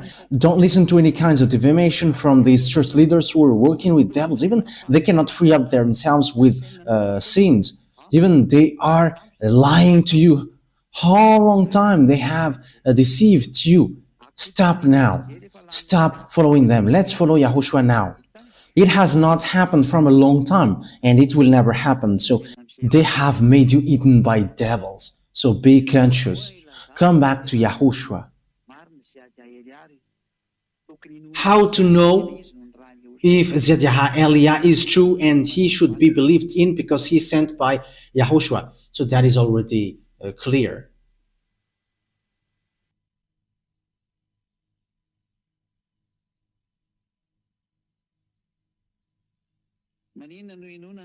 So why should you believe in the words of Elia? So why should you believe in Zhyah? Because he is sent. So where to find these words? Because this we're going to look for these words. Who has that and where to find it? And who is really with that words and who brings that words? So we're going to look for that words. We're going to look for follow that words. Yeah. We're going to follow that words. Yes, the words of the prophecy is so clear that you haven't seen and you haven't known these words. It's because of the problem between Israel, who fight against Father YAHVAH, and Father YAHVAH made sure that they don't know him anymore. And when the children of Israel haven't known him anymore, yes, we already know that no one called his name anymore. Okay, let's get back to, let's just repeat that chapter and verse a bit, saying, no one knows your name and no one calls your name, according to the book of Isaiah.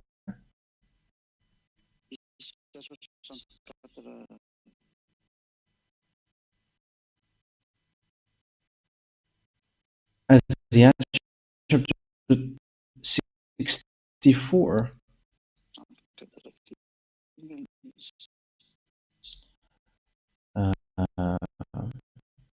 Which verse in it? Yes, Isaiah chapter 64 verse 5. We're going to start from the verse 5 and 6. All of us have become like one who is unclean. So it's the Israelite.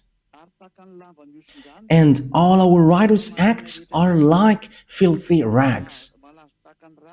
We all shrivel up like a leaf, and like the wind our sins weep us away.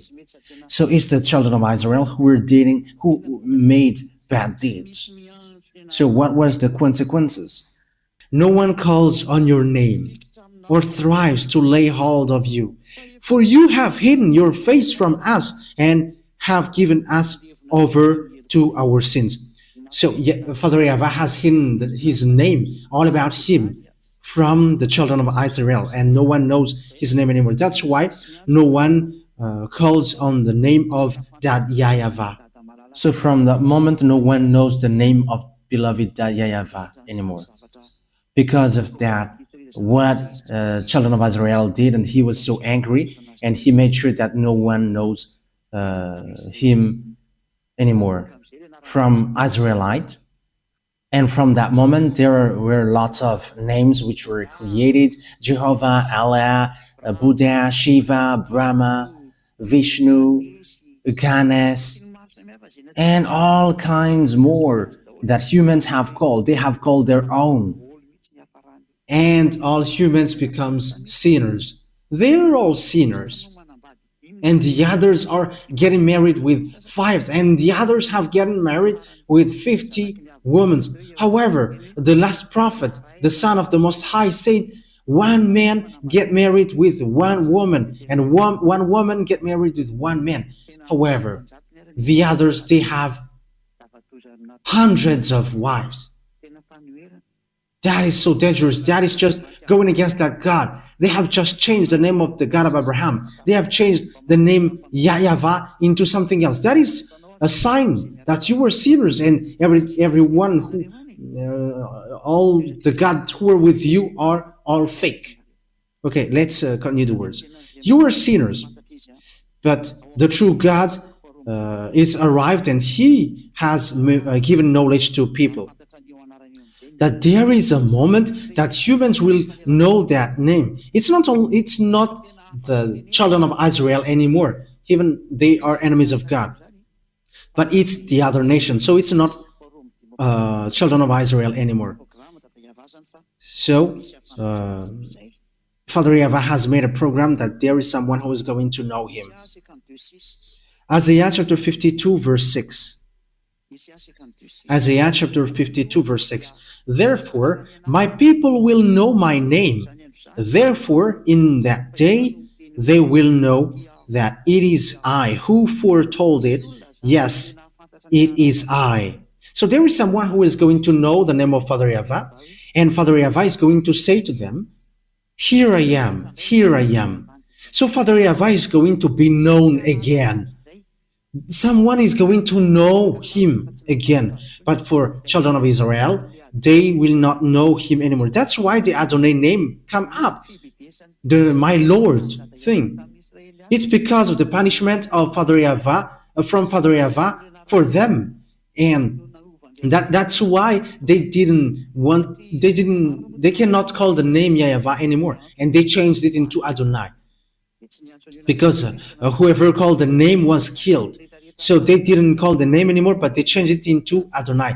And the others have taken Adonai and they have changed it into my Lord. And you see that everyone is calling my Lord because of the craziness of the children of Israel who fight against that God, and God gets separated from them and they don't know their gods anymore until now. It's so dangerous. It's until now, because if they know, they should have called with me YAHVAH and YAHOSHUAH, and they are washed away from their sins, like those who are following Elia. But they're not following that. Even when they have seen these words, they don't care about that.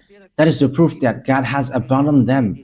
Because the goal of the God is, when you follow him, you never sin anymore. Why do you look for that? And that is what you see now. Why don't you come? But that is showing arrogance.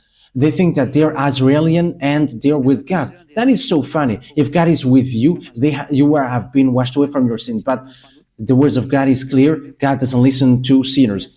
Isaiah chapter 59 verse 1 and 2. Surely the arm of YAHVAH is not too short to save, nor his ear too dull to hear. But your iniquities have separated you from your God.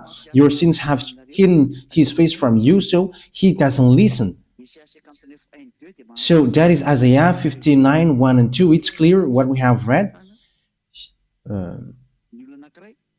When someone is not washed away from their sins, God doesn't listen to him. So the God of Abraham doesn't listen to him if you were not washed away from your sin. So that is saying that the children of Israel was abandoned by God. So Father YAHVAH must get back. So that is the word, his word. There is someone who is going to know him, and my people will know my name. And it's the people that he's going to give the words, here I am, here I am. Because the hint for the people who is going to know him is the people who receive these words, here I am, here I am. So where is here I am going to be appeared? So Isaiah 65 answers that. 65 and 1, 2. So we're going to look for the hint of God, where to find that words, here I am. So we're going to read Isaiah 65, 1. I revealed myself to those who did not ask for me. I was found by those who did not seek me. To a nation that did not call on my name, I said, here am I, here am I. So there will be a nation that these words, here I am, will appear. And this nation, it's a nation where my name is not called in, according to Father YAHVAH. So it's obvious that it's not Israeli. It's not Israelian. It's not Israeli who's going to know his name, who is going to receive the here I am, here I am. Because the name of Father YAHVAH has been called in Israel. So when it's already a nation where his name was already called, it's not the right one. But the nation here is where the name was not yet called. So it's obvious that it is not in Israel, because the name of Father YAHVAH was already called in Israel. So Israel is eliminated. Bye-bye for Israeli, because you don't know that name. The name is not yours, and this name will never go to you, because it has gone to the other nation, to save the other nation. I hope that you who are listening to this teaching will come and follow Elia. Believe in Elia, because Elia is sent to save you. It's the one that you see on this TV, and you listen. You can hear his voice on the radio. The one who is talking to you right now. So where to find him then on this earth planet? Because it's not in Israel that it will come out, and it's not going to be known from there, but it's in another place. So where to find that? So let's get back to the words of Yahushua, because it's Yahushua that where we can find the truth. And here is what Yahushua said. We know the words of God, which says, listen to Israelite prophet. So we're going to get into the words of prophet. We're going to take a look at the words of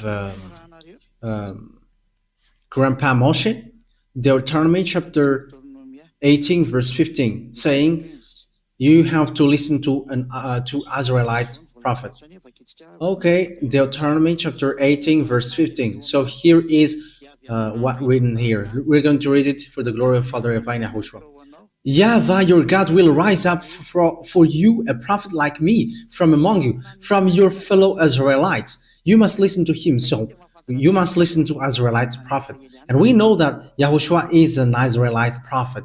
He is a great prophet in Israel. So we're going to read the message from Yahushua in his and from his disciples. So it's in John or Yohanan. It's Yohanan apostles. So we're going to read the words of Yahushua, the prophet, which is given to his disciples. So this is the words of the prophet Yahushua according to John apostles, his disciples. Revelation chapter 19. Where is it again? 19 verse 10. Revelation chapter 19 verse 10. Revelation chapter 19 verse 10. And it's the last part. For it is the spirit of prophecy who bears testimony to Yahushua. So the Israelite prophet that you must listen is the one who is preaching Yahushua only. So it's him who is bringing that prophecy according to the words of Yahushua, which is given to the disciples, disciples who have seen his glory in the heaven of heavens. So it's John. And Yahushua has declared the person who got the spirit of prophecy is the one who preaches Yahushua. So we're going to see who is preaching Yahushua on this earth planet. How to know that Yahushua. To know that Yahushua, of course, he washes people away from their sins. That is the first of all. That is the first thing. We have talked about that from the beginning. And the second one is that Yahushua brings eternal life through preaching his name. So that is how to know him. That is a next hint. So Yahushua preaching the eternal life through his name. So who among the humans on earth preaches that name? And people have got the eternal life. Meaning of the eternal life is there is a teaching which he brought and people are washed away from their sins. So that is the eternal life. So let's read the words of Yahushua according to the words, according to the book of John, John chapter 17, verse 3. Because there is an eternal life that we are going to look for here. So this is a next hint. We're going to look for the eternal life, because it's in the eternal life which preaches his name, and it's in his name that the eternal life will come up, and in the eternal life which come out from his name. So it's obvious that eternal life, it's people who are washed away from their sins. So who are preaching the deliverance from sin? Who preaches the name which makes people washed away from their sins on this earth? So we're going to emphasize that. So how that words come to appear? So John chapter 17 verse 3. So this is the next hint. Now this is eternal life, that they know you, the only true God, and Yahushua, the chosen, whom you have sent. So here there is an eternal life that we are going to look for. So this eternal life, this is how you can get it. It's to know you, that YAHVAH, and Yahushua, whom you have sent. But there is no one who has known Father YAHVAH and Yahushua, who have made people washed away from their sins on this earth, except Eliah only. It's only Eliah who has done that, and who have done that. And we're going to prove that, because we can say together that it's me who have called that YAHVAH and Yahushua. That YAHVAH is the God of Abraham, and Yahushua is the Son. And whoever followed both of them are washed away from their sins. So when they are washed away from their sins, they never do something bad anymore, and they never commit sin anymore. They are completely free. But through what have they know this name, and they have got the eternal life? They have known, they know Father YAHVAH, because that is the objective, to know that YAHVAH. And through what? That name brings eternal life, and we're to know that name. This eternal life, though, it's a hint that the Holy Scripture gave. This is a next hint. It's the teaching of Yahushua. So let's read the teaching of Yahushua. John chapter 12, John 12, 49 and 50. So here is the eternal life that we have just seen. So the hint is the eternal life, and the eternal life gives the name of Yahushua. And we know that this is the eternal life. It's to know you. So the eternal life is to know his name. And we're going to see also that to know the eternal life, to get the eternal life, is the teaching of Yahushua. John 12, 49 and 50. For I did not speak on my own, but my Father who sent me commanded me to say all that I have spoken. I know that his command leads to eternal life. So that is eternal life. It is back again. So the command of Yahushua, it's a command from the Father, and it gives eternal life. So whatever I say is just what the Father has told me to say. So the name brings eternal life, and the commands of Yahushua as well brings eternal life. That means the name of Yahushua is going to come out from the command of Yahushua, from the law of Yahushua. And in the law of Yahushua, that this name will come out. So it's in the law of Yahushua that this name will come out. And when this name will come out, people are washed away from their sins. And that is what all prophets said, all the you must listen to Israelite prophet, and that prophecy end up in Zhyah Eliah. That's why Zhyah Eliah is a great prophet of Yahushua, younger brother of Yahushua. He has washed people away from their sins. Yes, he's the younger brother of Yahushua, but the prophet is given on earth, but that doesn't exist on earth. But he's the younger brother of Yahushua, and he is sent bringing his word. That is a huge proof that is given to you that the words has come out. So it's clear that the name will come out from the command, because it's an eternal life. So where this command of Yahushua will come out, because it's in the command that the name will come out. So where this law will come out. So let's read the Holy Scripture again on Isaiah chapter 42. So where this law will come out. Isaiah chapter 42 verse 1. So it's in Isaiah 42 verse 1 and 4, which defines that. Here is where you can know that law. So we're going to see immediately that this law is going to come out from a place which is an island, not a continent. And it is not in Africa or America or in Australia, nor in Japan. No, it's not Japanese. And it's not in Brazil, it's not in Portugal or France or England. I don't know what you're going to make it, but it's in an island that this will come out. And it's Madagascar, because that Elia, it's in Madagascar that he is arrived and he brought these words. Isaiah 42 verse 1 and 2. Here is my servant, whom I uphold, my chosen one is in whom I delight. I will put my spirit on him, and he will bring justice to the Gentiles. On verse 4, he will not falter or be discouraged till he establishes justice on earth. In his teaching, the island will put their hope. So here it's really clear that there is a servant whom he upholds.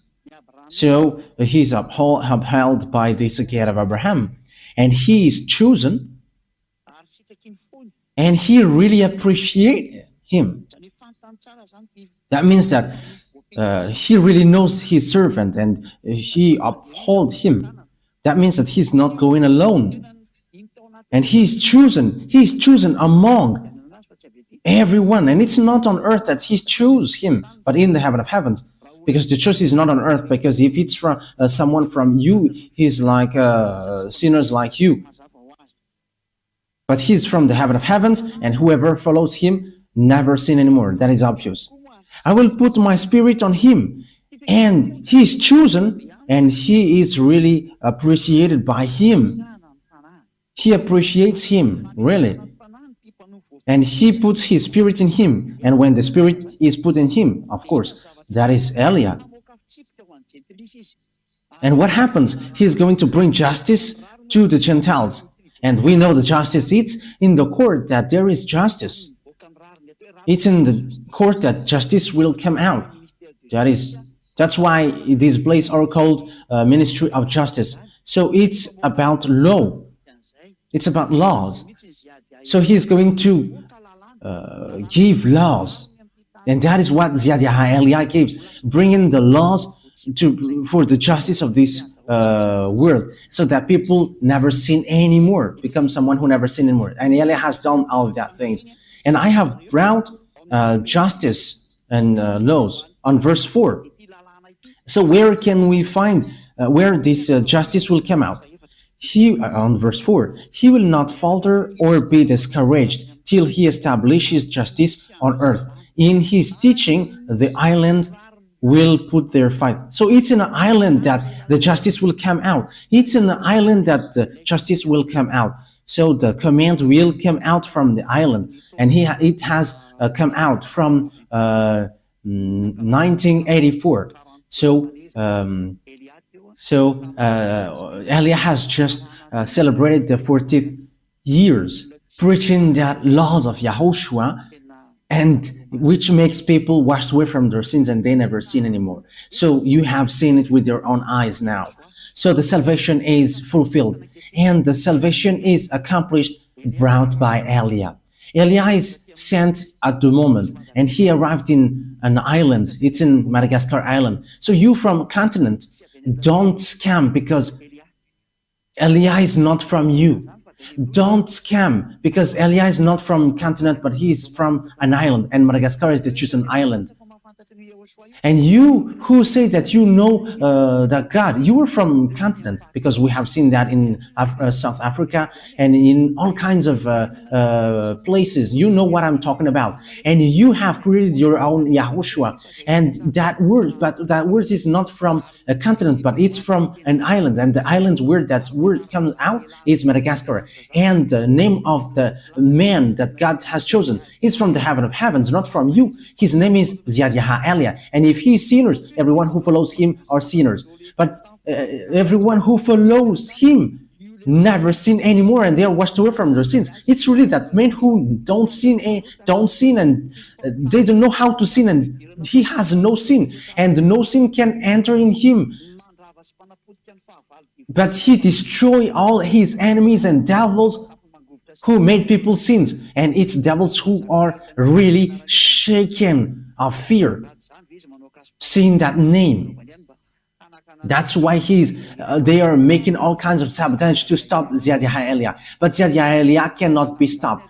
They are going to waste their strength and energy to stop Zhyah, but I'm just laughing at them. You cannot stop him. Zhyah cannot be stopped. Like an air which cannot be stopped, but which will go wherever it wants. How can you stop airs above this sky? How can you stop that? But it's the same thing that you cannot stop it, that you cannot stop Elia. No one has stopped air like above your head. How can you stop this air? You cannot stop it. It can go everywhere it goes, and you can find anywhere, and you cannot stop it. However, Elia is much more than the air that you are thinking. Even angels are compared as air. But Elia is the messenger of the Most High, messenger of beloved YAHVAH and Yahushua. So the last question, let me repeat it again. Why you should believe in Zhyah? You should believe in Zhyah because he's the one who is really sent. He is sent in Ireland, and he's going to all around the world at the moment of speaking, giving knowledge of people about Yahushua and all the truth. This is the man of God that you are looking for, Israeli people. But you hate him and you have killed Yahushua. Here is the man of God. You who are looking for the man of God who is going to save you. Here is him, the one that you see on this picture. It's me who is speaking to you. And you are like, you may say, you are preaching yourself. I am not preaching myself, but my Father talks about me, and same as Yahushua and even myself. So my Yahushua and my dad talks about me, and I am not talking about myself, but it's they who order me say this, and I am telling that, so that you know that the messenger is arrived, and which says as well, the island waits for his law. So here I am. So know how to listen to me, you who are going to ask. So the wise people see the danger and they take shelter, but fools keep going on and they are in trouble. For the spirits who are screaming for salvation from Yahushua, here is Elia to bring you to us, to Yahushua. I will bring you to the arms of Yahushua.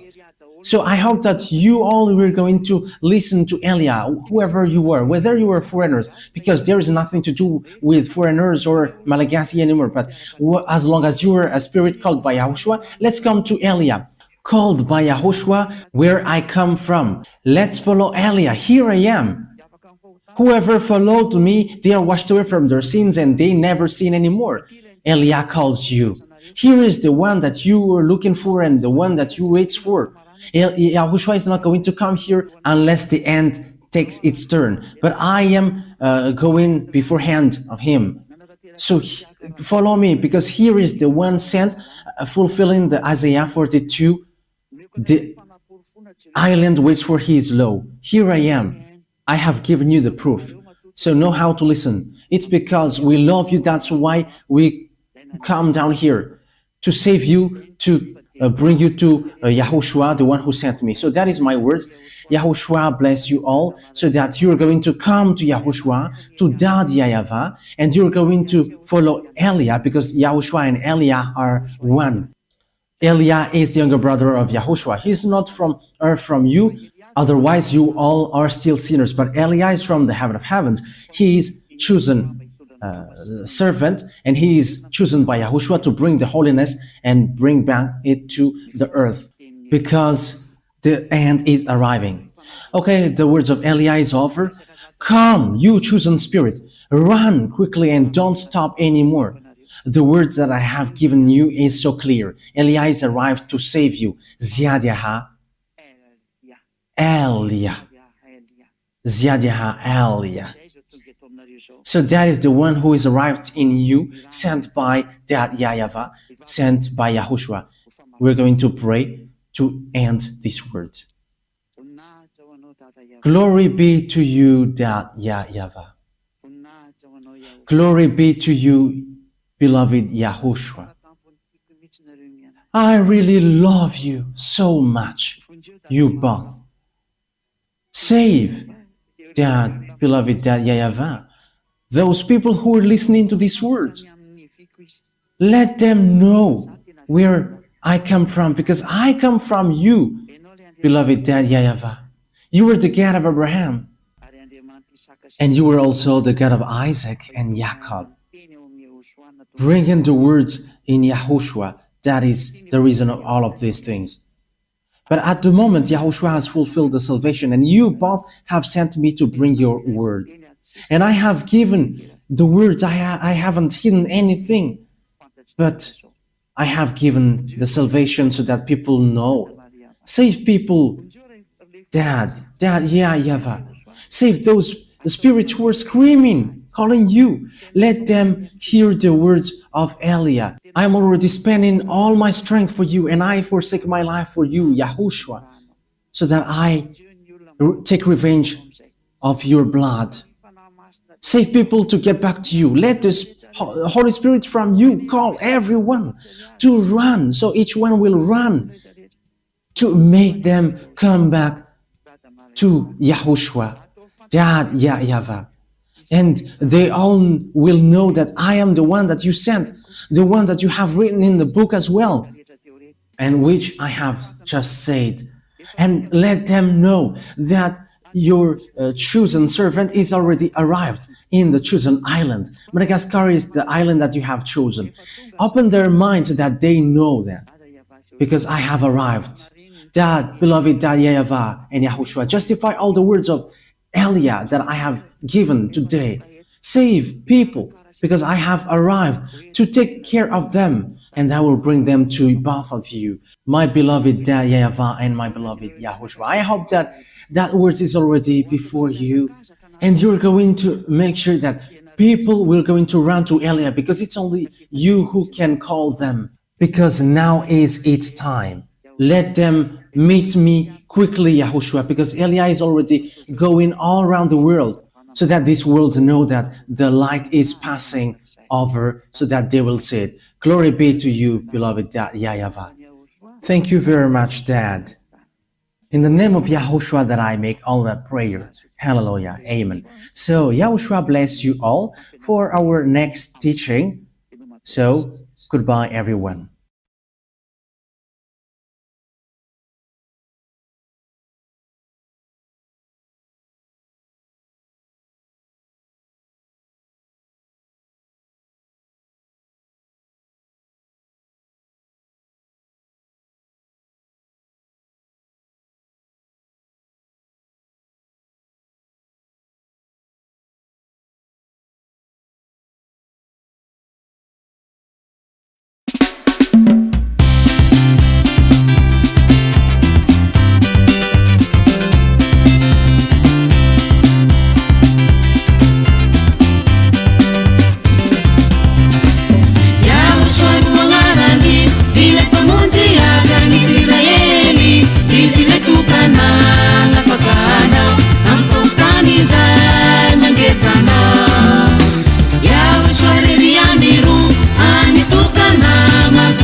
finy amin'ny Yahoshua andaronao rotobe andeha magnantany sa itegna bese isika foniny lansa anao sandro frefako raha mety lafisa izay tsapanota ihany lo hitany tavan'ny Yahoshua isika tsapa minofo feko amina fatika fagna de voly avaresika efa tena mifona amin'ny pardon mitsika izay ka rehetra milatsiny na destination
fana mahitanareo hoe raha vo fatavaonindray ananatra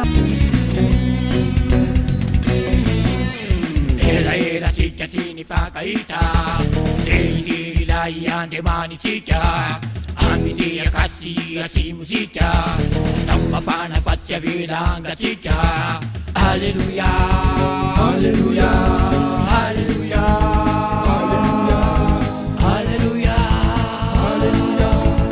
alleluia fana mahitanareo hoe raha vo fatavaonindra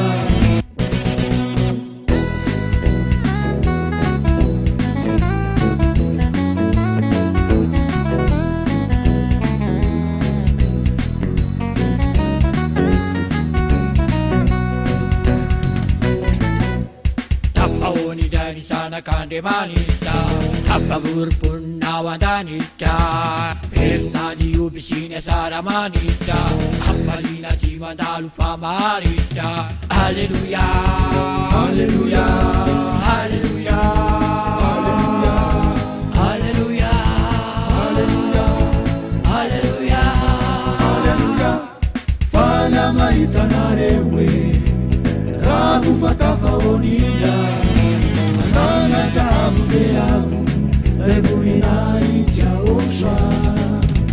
fana mahitanareo hoe raha vo fatavaonindra Ananatra beavo rehetra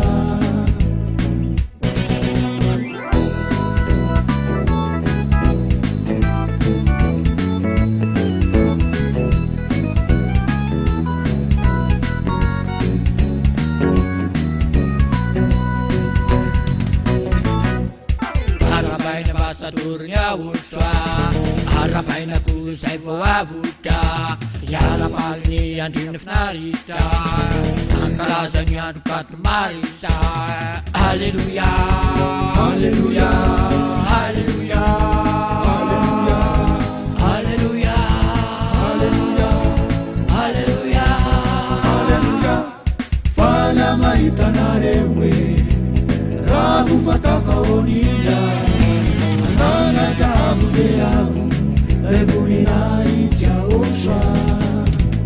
fana mahitanareo hoe raha vo fatavaonindra Ananatra beavo rehetra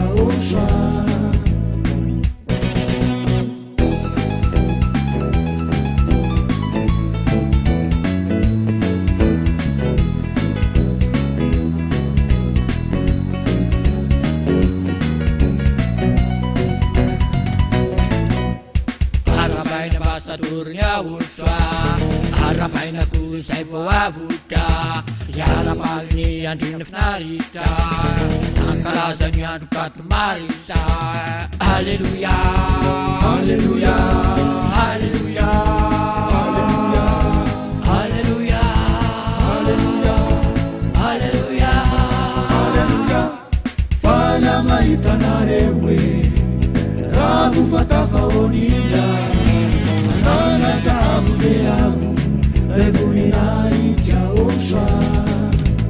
fana mahitanareo hoe raha vo fatavaonindra Ananatra beavo rehetra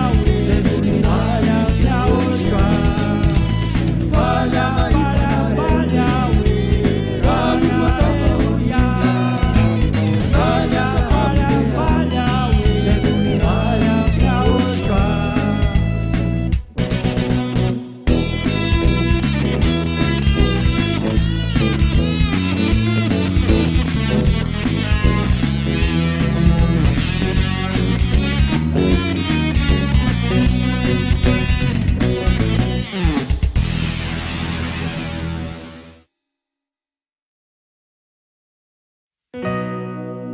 महान ईश्वर या है याहवाह सर्वशक्तिमान और सच्चे निर्माता की शक्ति। महान ईश्वर या है याहवाह सर्वशक्तिमान और सच्चे निर्माता की शक्ति। महान ईश्वर या है याहवाह सर्वशक्तिमान और सच्चे निर्माता की शक्ति। महान ईश्वर याहवाह सर्वशक्तिमान और सच्चे निर्माता की शक्ति।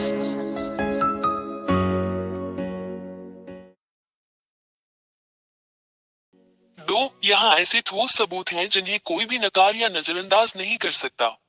सचमुच कोई अन्य देवता उसकी बातों का प्रतिकार नहीं कर सकता। 3. इसराइलियों को उनके देश से, जो उसने उन्हें विरासत में दिया था, निकाल दिया गया है, क्योंकि इन इसराइलियों ने वहां उसके नियमों और वचनों का उल्लंघन किया है। यह इजराइल की किताब में इस महान ईश्वर का एक शब्द है जिसे इजराइल का सिफर तोरात कहा जाता है। 4. 1822 में अमेरिकियों और नाटो द्वारा उन्हें उनकी भूमि पर लौटा दिया गया। यह इसराइलियों के सच्चे ईश्वर का वचन भी इसी सिफर तोरात में लिखा गया है। एक और वचन पूरा हुआ। 5. इन इसराइलियों की उसी तरह रक्षा की जानी चाहिए जैसे कोई चरवाहा अपनी भेड़ बकरियों की रक्षा करता है यदि वे अपने देश में लौट आएं। और आज के अमेरिकी नाटो के साथ इन शब्दों को पूरा कर रहे हैं। यह अभी भी ICFERTORAT में लिखा हुआ है। एक और वचन पूरा हुआ। 6. आज तक अमेरिकी और नाटो इजराइल की रक्षा करते हैं ताकि दूसरे देश इजराइल पर हमला न कर दे। यह इजराइल के ICFERTORAT में भी लिखा है। एक और वचन पूरा हुआ जिसका कोई मुकाबला नहीं कर सकता। 7. अमेरिकियों और नाटो, जो बड़े और मजबूत देश हैं, को यह एहसास नहीं है कि यह सच्चे भगवान याहवाह का शब्द है जो उनमें सच हो रहा है, और वे सच्चे महान परमेश्वर के आदेश का पालन करते हैं। वे सचेत नहीं हैं। यह अभी भी ICFERTORAT पुस्तक में लिखा हुआ है। एक और वचन पूरा हुआ। 8. जब इसराइली सच्चे ईश्वर याहवाह के वचन के कारण इजराइल लौटे, तो इससे इजराइल के आसपास के अरब देशों में क्षेत्रीय अव्यवस्था पैदा हो गई। यह ICFERTORAT में लिखा गया है और कोई भी देवता इसका प्रतिकार नहीं कर सकता। एक और वचन पूरा हुआ। 9. अमेरिकी इस सब से परेशान होंगे, और हम देख सकते हैं कि अमेरिकी आज किन समस्याओं का सामना कर रहे हैं। वे अभिभूत हैं। अमेरिकियों को चोट पहुंचेगी। यह आज भी इजराइल की किताब से तोरात में लिखा हुआ है। एक और शब्द बिना किसी देवता के प्रतिवाद किए पूरा हुआ। 10. अरब रूस के साथ एकजुट हुए। ये बात ICFERTORAT में पहले से ही लिखी हुई है। अरबों को इसके बारे में पता चले बिना एक और शब्द चलाया गया। सच्चे परमेश्वर के वचन का कोई भी विरोध नहीं कर सकता। इस संघ का लक्ष्य इजरायलियों और अमेरिकियों का मुकाबला करना है। निष्कर्ष शब्द हर किसी को उसके कार्यान्वयन के लिए मार्गदर्शन करता है। 11. पश्चिम द्वारा बनाई गई गुलामी की सभी समस्याओं को देखते हुए अफ्रीका रूस के साथ एकजुट हो गया। यह ICFERTORAT में भी लिखा है। रूस और अफ्रीका को इसका एहसास हुए बिना एक और दिव्य वचन लागू किया गया। इस सच्चे ईश्वर का मुकाबला कोई नहीं कर सकता। 12. चीन आज रूस का समर्थन और मदद करके इसमें शामिल हो रहा है। चीन कभी भी रूस पर आरोप नहीं लगाता। यह अभी भी ICFERTORAT पुस्तक में लिखा हुआ है। एक और वचन पूरा हुआ। हम सच्चे परमेश्वर याहवाह का मुकाबला नहीं कर सकते। 13. आज हम देखते हैं कि रूस इजराइल के साथ संघर्ष में ईरान जैसे अरब देशों की मदद और समर्थन कर रहा है। रूस ईरान की मदद करने के लिए सामग्री दे रहा है। रूस को यह पता चले बिना कि यह महान और सच्चे ईश्वर याहवाह का शब्द है। यह आज भी इजरायली किताब ICFERTORAT में लिखा हुआ है। एक और वचन पूरा हुआ। 14. आज रूस, चीन और ईरान के बीच सैन्य सहयोग है। इससे इन देशों के बीच बेहतरीन रिश्ते का पता चलता है। यह अभी भी इजरायली सिफर तोरात में लिखा हुआ है। एक और वचन पूरा हुआ जिसका मुकाबला इस दुनिया का कोई भी देवता नहीं कर सकता। महान और शक्तिशाली भगवान याहवाह है। 15. भारत भी इसमें शामिल है क्योंकि यह पूर्वी देशों के क्षेत्र में है। हम ब्रिक्स में भारत को देखते हैं। ब्रिक्स जो पश्चिम को अपने डॉलर से संतुलित करेगा। ये दृश्य हम सभी को स्पष्ट रूप से दिखाई देता है। यह अभी भी इजरायली सिफर तोरात पुस्तक में है। एक और वचन पूरा हुआ। 16. पूर्व में एक देश भारत और उत्तर में एक देश रूस के बीच अभी भी अच्छे राजनीतिक, आर्थिक और सैन्य संबंध हैं। यह ICFERTORAT पुस्तक में भी है। एक और वचन पूरा हुआ। 17. भारत ने कभी भी यूक्रेन के साथ अपनी लड़ाई के लिए रूस को दोषी नहीं ठहराया है, जो पश्चिमी देशों के साथ एकजुट होने की प्रवृत्ति रखता है। इससे साबित होता है कि पूर्वी देश रूस के साथ एकजुट हो रहे हैं। यह इजराइल के सिफर तोरात की किताब में भी है। एक और शब्द बिना किसी भगवान के पूरा हुआ जिसका कभी भी मुकाबला नहीं किया जा सका। 18 वे शब्द जो सच होंगे। रूस पूर्व के देशों को अरब देशों और अफ्रीकियों के साथ एकजुट करेगा ताकि उन्हें इजराइल और पश्चिम के खिलाफ युद्ध में नेतृत्व किया जा सके। ये सब पहले से ही शुरू हो रहा है और हम इसे स्पष्ट रूप से देख रहे हैं। हम सभी, वे सभी जो समाचार पत्रों में जानकारी का पालन करते हैं। यह ऐसी FRANCAIS पुस्तक में भी है जिस पर वर्तमान में कार्य किया जा रहा है। एक और शब्द व्यवहार में लाया गया जिसका कोई भी भगवान खंडन नहीं कर सकता। 19 रूस और उसके सहयोगी विजयी होंगे। सेफर तोरात की पुस्तक में यह भी है कि कोई भी भगवान इसका मुकाबला नहीं कर सकता। यह इजरायली FRANCAIS में भी लिखा है। 20 ये देखकर इस सच्चे ईश्वर का मुकाबला कौन कर सकता है। ये सभी शब्द सच होते हैं और इस धरती पर क्रियान्वित होते हैं, तो इसका मतलब है कि वो सच्चा भगवान है। कोई भी भगवान उसके विरुद्ध नहीं हो सकता। ये साबित करता है और आपको दिखाता है कि सच्चा भगवान याहवाह है। एलियाह का भगवान उसका दूत है। 21 ये सब तुम्हें दिखाने के बाद एलियाह तुम्हें वहां इस महान और सच्चे ईश्वर के साथ रहने के लिए बुलाता है ताकि तुम बच जाओ, क्योंकि वहां वो सच्चा ईश्वर है। हम उसका कभी मुकाबला नहीं कर सकते क्योंकि उसकी सारी बातें पूरी होती हैं। ये पृथ्वी जिसे उसने बनाया, इसलिए जैसा कि आप जानते हैं कि उनके सभी शब्द सच होते हैं। सुनिश्चित करें कि यदि आप इस महान ईश्वर के साथ नहीं हैं, जो पापियों से प्यार नहीं करता है, तो यदि आप उसके पास नहीं आते हैं तो आपको नरक में डाल दिया जाएगा।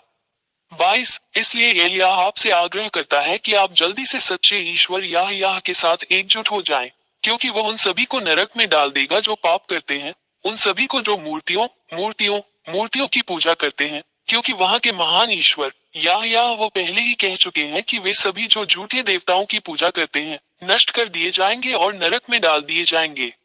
23 अपनी आत्मा को बचाएं, अपनी आत्मा को बचाएं। अपना निर्णय शीघ्र ले, याहवाह के पास आओ। ये सब आप पर निर्भर करता है। 24 इन सभी कारणों से मैं एलियाह, महान ईश्वर याहवाह का दूत, आपको ये सभी शब्द बताने, आपको सही रास्ते पर वापस लाने और आपको महान की ओर वापस लाने के लिए यहाँ हूँ। सच्चा ईश्वर, ताकि आप उसका उद्धार प्राप्त कर सके और आप बच सके और फिर पाप न करें। 25 ये ईश्वर याह पाप से कभी प्रेम नहीं करता, न मूर्तियों से प्रार्थना करने वालों से प्रेम करता है, न मूर्तियों से प्रार्थना करने वालों से, ये सभी नष्ट कर दिए जाएंगे और नरक में डाल दिए जाएंगे। इसीलिए मैं तुम्हें बचाने के लिए यहाँ हूँ। अपने लिए इस महान मोक्ष को अस्वीकार न करें। महान ईश्वर याहवाह के राजदूत एलियाह। 26 यदि आप बचाया जाना चाहते हैं और महान सर्वशक्तिमान ईश्वर याह के साथ रहना चाहते हैं, तो हमारे साथ आए एलियाह और अपना बपतिस्मा ले, ताकि आप वास्तव में इस महान ईश्वर याहवाह में एकजुट हो जाएं और आप उसके अधीन रहेंगे आपके जीवन के अंत तक सुरक्षा। 27 हमेशा YouTube चैनल याहवाह याहोशुआ टीवी इंडिया और याहोशुआ वेबसाइट पर दी गई शिक्षा का पालन करें। WhatsApp phone 261328666398। टेलीफोन 8588824671। महान ईश्वर याहवाह सर्वशक्तिमान और सच्चे निर्माता की शक्ति। महान ईश्वर याहवाह सर्वशक्तिमान और सच्चे निर्माता की शक्ति। महान ईश्वर याहवाह सर्वशक्तिमान और सच्चे निर्माता की शक्ति। महान ईश्वर याहवाह सर्वशक्तिमान और सच्चे निर्माता की शक्ति।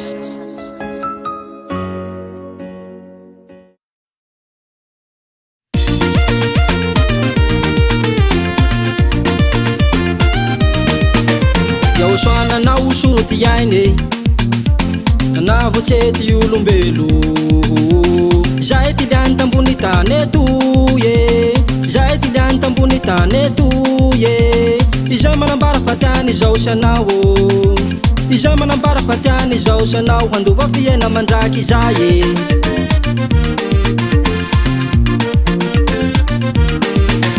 Yahoshua nanao soroti iainy navotsety olombelo zay ty liany tambony tany eto ye zay ty liany tambony tany neto ye izay manambara fa tiany izao sanao izay manambara fa tiany izao sanao handova fiaina mandraky izay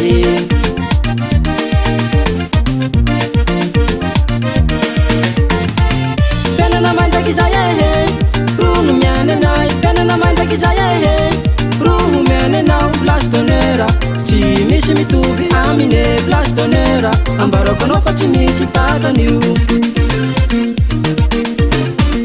penana mandraky izay rono miany anay penana mandraky izay roho miany anao place d'honneur tsy misy mitovy amine place d'honneur ambarako anao fa tsy misy takan'io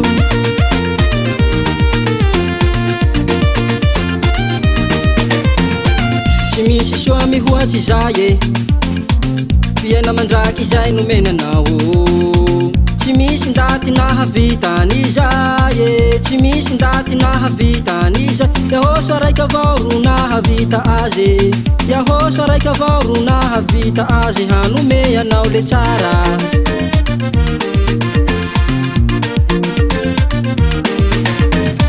tsy misy soa mihoatsy izay fiaina mandraky izay nomenanao tsy misy ndaty nahavitany izay tsy misy ndaty nahavitany izay yahoso araiky avao ro nahavita azy yahoso araiky avao ro nahavita azy hanome anao le tsara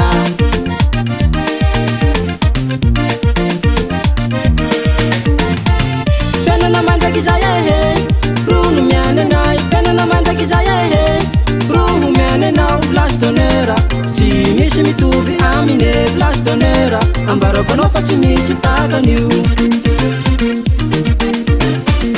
penana mandraky izay rono miany anay penana mandraky izay roho miany anao place d'honneur tsy misy mitovy amine place d'honneur ambarako anao fa tsy misy takan'io misaotra anao lay zahay yahosoah fa ny rahanao anay ambassadeur anao isoasa médecin doara nagnambara aminay ny tena marina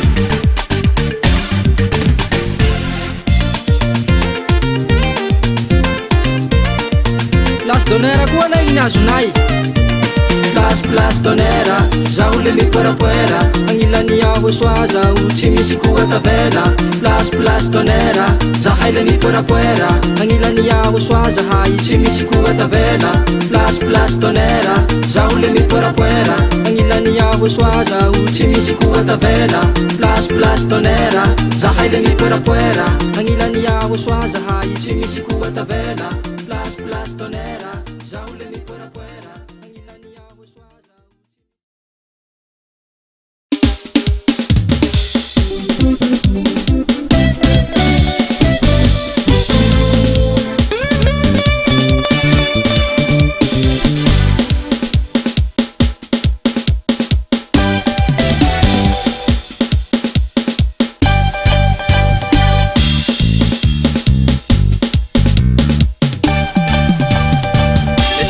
mila mavitsike ndao hitsanganatsika jiaby fa tsika rehetra miara-manafana dia atao iaritsinjaka andao ikorana mitsiketsika mila mavitsike ndao hitsanganatsika jiaby fa tsika rehetra miara-manafana dia atao iaritsinjaka andao ikorana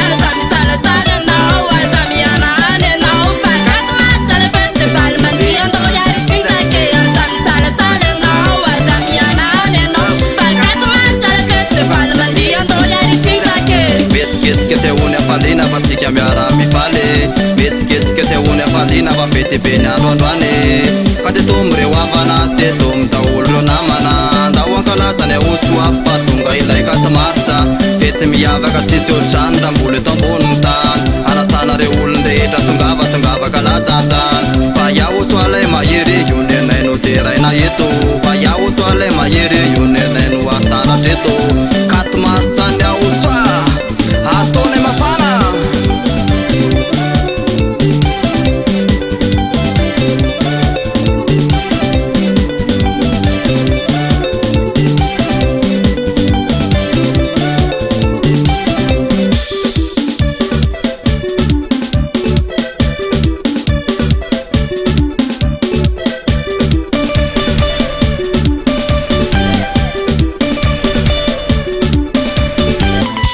lehibe atao mifanjakany ahosoa 4 mars 2020 fanivoninaitro tsy omeko ny hafa YAHVAH sy ahosoa fanavitaterana nampy am'fatra rendez-vous 4 mars tonga vatendao ankalazany ahosoa metsiketsika mila mitanse tsika rehetra de mila mitanse metsiketsika mila mitanse tsika rehetra de mila mitanse ataonay mafany io ataonay mafany ataonay mafany ataonay mangotrake 4 mars mangotrake tsika jiaby mitsinjake 4 mars mangotrake tsika jiaby mitsinjake otseleve mahite tozay tantaraina fa le fetiny ahosoa io fety miavaka otseleve mahite tozay tantaraina fa le fetiny ahosoa io fety miavaka kaza mihafahafa aza misalasala fa tegny raha isika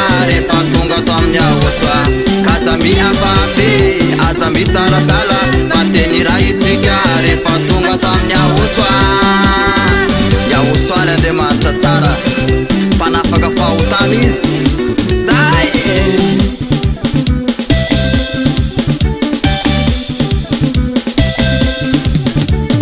metsiketsika zay hony afaliana fa tsika miara mifaly metsiketsika zay hony afaliana fa fety be ny androandroany fatetomoreo havana tetom daholo reo namana ndao ankalazany ahosoa fa tonga ilay 4 marsa fety miavaka tsisy ohatrany da mbola eto ambony mitany anasanareo olo rehetra tongava kalazaza fa yahosoa lay mahery io ny anaino teraina eto fa yahosoa lay mahery io ny anaino asana teto 4 marsa ny ahosoa ataonay mafana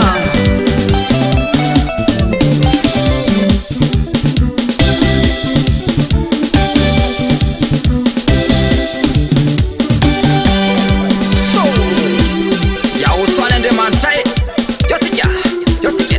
yosike sokosy mafana dansa avec ahosoa so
kabisa nula zaine mahirna jaman chaye no kete wanandani jan doyara kaminaye mahirna jaman chaye mahir wazaho mahirna jaman chaye Tera kabisa nula zaine mahirna jaman chaye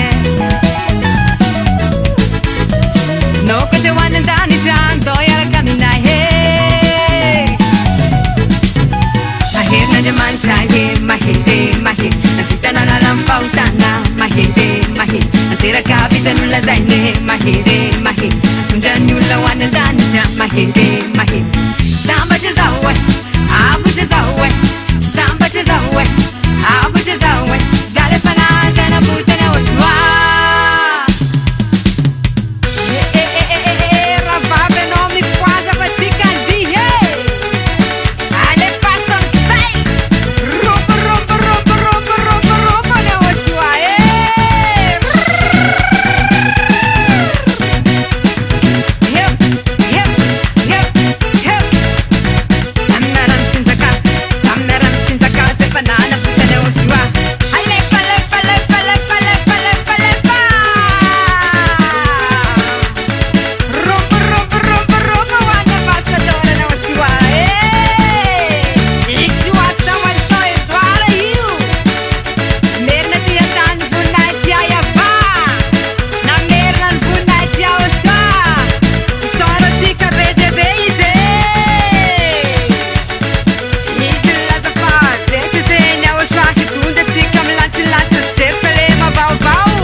Tera kabisa nula zaine mahire mahir Kunjan yula wanandani jan mahire mahir Samba chazawe abu chazawe Samba chazawe abu chazawe Zale fanaza na butana washwa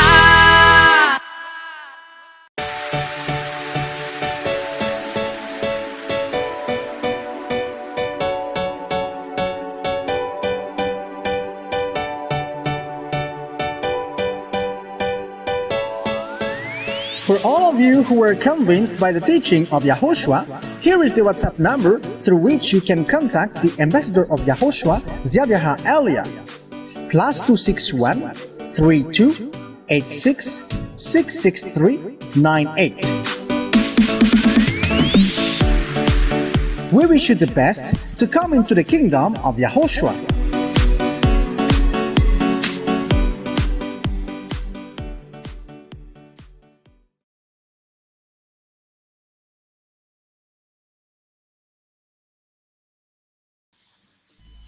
Elia salue particulièrement mon cher père YAHVAH. Elia salue particulièrement également Yahushua, mon cher.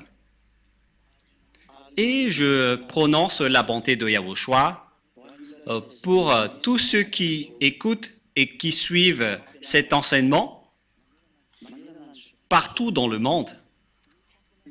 Notre enseignement d'aujourd'hui porte le titre « Pourquoi, à vrai dire, pourquoi devons-nous croire Zhyah Elia ?» Je répète bien, « Pourquoi devons-nous croire Zhyah Elia ?» C'est-à-dire, quelle est la raison pour laquelle on doit le croire? Est-ce qu'il est vrai ou est-ce qu'il est faux? C'est là ce que nous allons bien préciser. Et la réponse que nous allons vous donner, c'est qu'il faut croire à Yahushua car c'est lui qui vous a sauvé, je vous le précise bien. C'est lui qui vous a créé, c'est lui qui vous a façonné. Donc c'est lui qui est le Dieu qu'on doit croire. On précise bien cela. C'est Yahushua qui est le Dieu qu'on doit croire. C'est lui qu'on doit prier et prosterner. C'est à lui qu'on doit croire. Au cas où vous êtes étonné avec le terme, le fait de croire, on doit croire au Père YAHVAH, le Dieu qui a créé ce monde, Et on doit aussi croire à Yahushua, son Fils, car il a réussi à vous sauver et également, il est le Fils du Très-Haut. Et pourquoi donc devons-nous croire à l'ambassadeur de Yahushua, Zhyah? On doit le croire car il a été envoyé. Je précise bien, il a été envoyé pour porter la parole de Yahushua. C'est-à-dire, on doit le croire en tant que porte-parole. Mais il n'est pas un Dieu qu'on doit prier, jamais.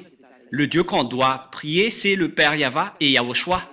Mais Zhyah, il est le cadet de Yahushua, que Yahushua et le Père YAHVAH ont envoyé pour porter la parole du Père YAHVAH et de Yahushua sur cette terre, sur votre planète, chez vous. Voilà la vérité. C'est-à-dire, on doit le croire. Pourquoi devons-nous croire à l'ambassadeur de Yahushua, Zhyah?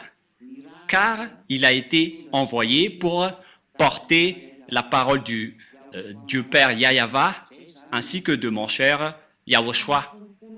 C'est pourquoi on doit le croire. La preuve, directement, pour prouver qu'il a été bien envoyé, et c'est pourquoi on doit le croire, car il est le vrai envoyé, il est le représentant de Yahushua sur cette terre. Il est bien le représentant du Père YAHVAH sur cette terre, et en tant que représentant du Père YAHVAH et de Yahushua, il s'agit du Dieu d'Abraham, je précise bien, il s'agit du Dieu d'Abraham. C'est pourquoi on doit le croire, car il a été envoyé pour remplacer, pour représenter le Père YAHVAH qu'il a envoyé parmi vous, ainsi que Yahushua qu'il a également envoyé ici. Quelle est alors la parole qui prouve que Zhyah est vrai?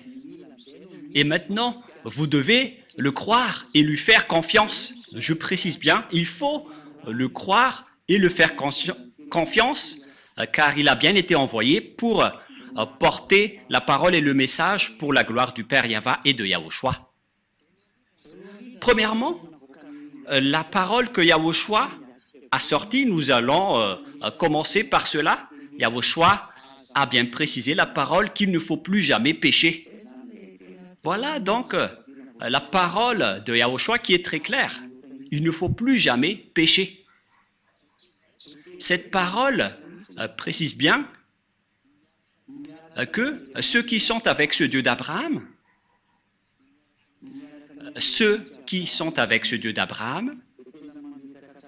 doivent bien préciser, car il a bien précisé qu'il ne faut plus jamais pécher. C'est devenu interdit de pécher, ou bien le fait de pécher avec votre imperfection et après vous demandez pardon en disant que Dieu peut nous comprendre. Dieu ne vous comprend pas du tout, c'est le diable qui vous a dit cela. Et toutes les personnes qui vous ont dit cela viennent du diable. Il vous trompe pour que vous irez en enfer, car la parole du Père YAHVAH et de Yahushua précise bien que pour toutes les personnes qui pêchent volontairement, c'est une attente terrible de jugement et l'ardeur d'un feu qui les attendent.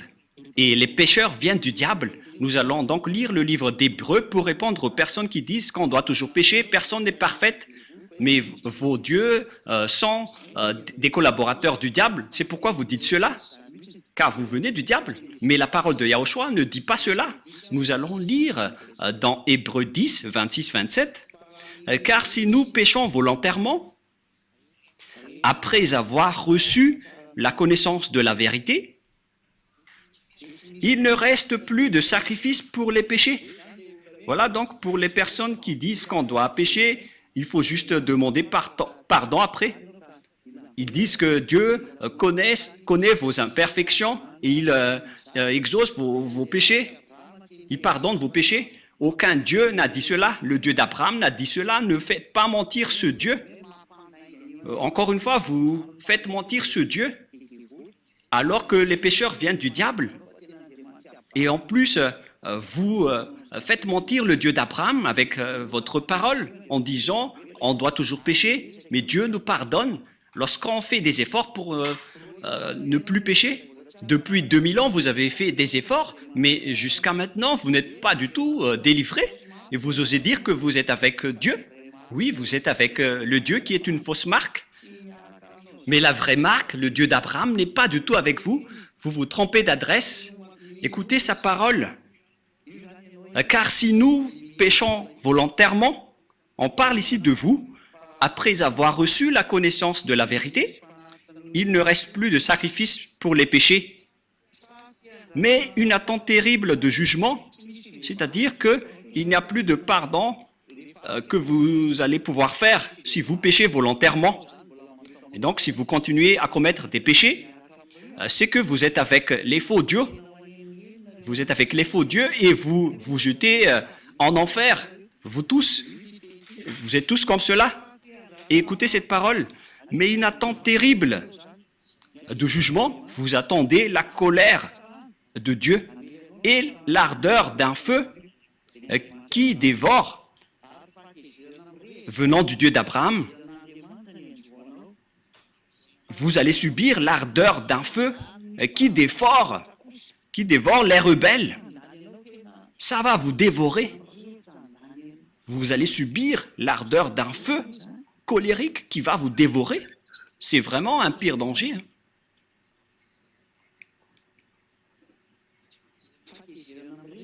Vous allez subir la colère ardente d'un feu. Donc, il ne faut plus croire aux religieux qui ne sont que des collaborateurs des diables. Lorsque vous prononcez le Dieu d'Abraham sans prononcer YAHVAH, donc tout le reste sont du diable.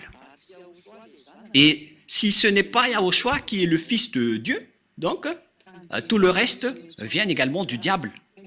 Et si vous dites qu'on doit toujours pécher, mais voilà la parole de Dieu. Si vous péchez volontairement, voilà ce qui va vous attendre. Mais la parole de Yahushua est très claire. Dans Jean chapitre 8, à partir du verset 10 et 11. Jean 8, 10, 11. Alors s'étant relevé et ne voyant plus que la femme, Yahushua lui dit, « Femme, où sont ceux qui t'accusaient » On parle ici des accusateurs de cette prostituée qui a commis de l'adultère. « Personne ne t'a-t-il condamné » Elle répondit, « Non, Seigneur. » Et Yahushua lui dit, « Je ne te condamne pas non plus. Va. Et désormais, ne pêche plus. » Vous voyez bien que la parole de Yahushua est très directe et très droite. Moi aussi, je ne te condamne pas non plus, mais à partir de maintenant, après m'avoir rencontré, ne pêche plus jamais. Voilà la parole du vrai Dieu. Et c'est à travers de cela qu'on doit connaître son envoyé, car son envoyé respecte également cette parole. Et tous ceux qui possèdent cette parole possèdent la force pour instaurer cette vraie parole qui dit qu'il ne faut plus jamais pécher. Nous allons encore confirmer cette parole dans Jean 5, 14. Jean chapitre 5, verset 14. Il s'agit d'une parole que Yahushua a précisée pour tous ceux qui veulent le suivre après l'avoir rencontré. Et si vous dites que vous avez rencontré le faux Dieu, et si vous péchez toujours, sachez que vous étiez avec le faux Dieu et vous avez connu le diable jusqu'à maintenant. Mais la parole de Dieu a dit pour ceux qui l'a rencontré qu'il ne faut plus jamais pécher de peur qu'il ne vous arrive quelque chose de pire. Et cette deuxième est encore plus dure dans Jean 5, 14. Depuis, Yahushua le trouva dans le temple et lui dit, « Voici, tu as été guéri, ne pêche plus, de peur qu'il ne t'arrive quelque chose de pire. Pour les gens qui pêchent encore, ils vont encore devenir de plus en plus pires dans leur vie. Regardez votre vie. Ne faites pas mentir ce Dieu. C'est évident que votre vie devient de plus en plus pire. Et ne comptez pas en disant nous avons toujours la belle vie. Vous êtes encore en train de faire mentir ce vrai Dieu. Ça marque que vous êtes du diable si vous contestez cette parole, car ce Dieu a dit que le pire va vous arriver si vous continuez encore à pécher. Et si vous allez dire ce n'est pas grave, nous allons demander juste pardon et après on va être libéré. C'est parce que vous suivez le diable, vous ne serez jamais libéré. C'est pourquoi Elia vous dit, pourquoi devons-nous croire à Zhyah Elia, le cadet de Yahushua? Je précise le nom de Zhyah car tout le monde vole le nom de Elia en ce moment. Et je vais bien préciser le nom qui vient de ciel des cieux, qui est Zhyah, que vous ne pouvez pas voler. C'est mon nom propre, car Elia se trouve dans la Bible et vous osez le voler bêtement. Elia vous ôte des péchés et tous ceux qui me suivent ne pêchent point. C'est ça, Zhyah, Elia. Voilà donc pour la parole. Je vais encore en rajouter une dernière avant de rentrer dans le sujet de qui porte cette parole. Qui porte cette parole en disant qu'il ne faut plus jamais pécher. D'ailleurs, nous allons encore préciser la parole de Yahushua qu'il a transmise aux apôtres dans 1 Jean 3. Car quiconque pêche ne l'a pas vu et ne l'a pas connu. Et tous ceux qui commettent des péchés n'ont pas vu ni connu Dieu. Alors réfléchissez bien dans 1 Jean 3, 5, 6. Or, vous le savez, il a paru pour ôter les péchés, et il n'y a point en lui de péché. Tous ceux qui sont avec Yahushua n'ont point de péché et ne pêchent point. Voilà ce que ça veut dire. Quiconque demeure en lui ne pêche point. Vous voyez? Quiconque demeure en lui et qui le suive ne pêche point. Mais ce n'est pas que vous allez encore continuer à pécher et vous allez demander pardon en espérant que Dieu vous pardonne. Je précise bien, c'est le diable qui vous a trompé en disant qu'il vous a donné pardon. Mais ce n'est pas du tout le Dieu d'Abraham.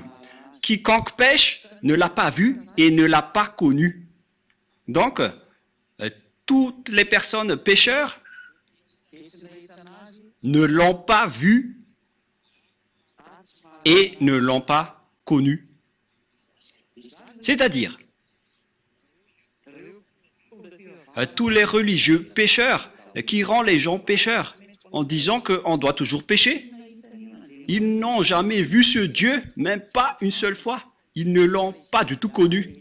Mais Zhyah Elia, celui qui a réussi à vous ôter de vos péchés, à partir du moment où je vous ai fait connaître Yahushua, je possède la force et la puissance pour porter la parole qui vous ôte les péchés. La preuve, vous êtes tous ôtés de vos péchés et c'est grâce à Zhyah Elia et tous ceux qui sont à cette place sont très heureux. Ils sont vraiment délivrés. Gloire au Père YAHVAH et Yahushua. Et si vous désirez la bonté de cette parole, vous qui m'écoutez, si vous désirez la bonté de cette parole, alors Zhyah Elia vous appelle, suivez-moi maintenant, allons-y ensemble en Yahushua, je vais vous emmener là-bas. Il m'a vraiment envoyé. La preuve, il y a ces milliers de gens sur cette terre qui suivent déjà Elia. On attend que vous n'écoutez plus les diffamations des religieux qui travaillent avec les diables. Ils n'arrivent même pas à délivrer leurs péchés et ils continuent à vous mentir. Combien d'années vous ont fait sombrer dans le péché? Ça suffit maintenant de les suivre. Suivez Yahushua maintenant. Si le coq n'a plus chanté, c'est que le chat l'a déjà dévoré et vous avez été dévoré par le diable. Alors soyez conscients, revenez maintenant à Yahushua. Pourquoi dire que Zhyah Elia est vrai et qu'on doit le croire car il a bien été envoyé par Yahushua? Et cette parole est déjà claire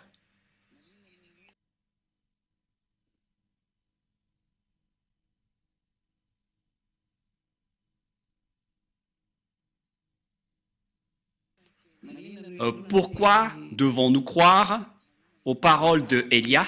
Et pourquoi devons-nous croire Zhyah? C'est parce qu'il a bien été envoyé. Où doit-on trouver cette parole?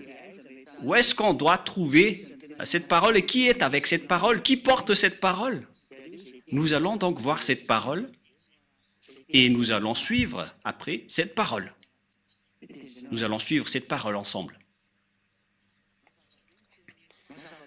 La parole de la prophétie est très claire. Mais si vous n'avez pas vu cette parole, si vous ne l'avez pas connue, c'est à cause du problème entre les Israéliens et le Père YAHVAH et YAHVAH. Le Père YAHVAH les a interdits de le connaître. Et une fois que les Israéliens ne l'ont plus connu, et on connaît déjà tous que personne ne pouvait plus invoquer son nom. Nous allons répéter cette parole, que personne n'invoque plus ton nom et personne ne te connaît, selon le livre d'Ésaïe 64.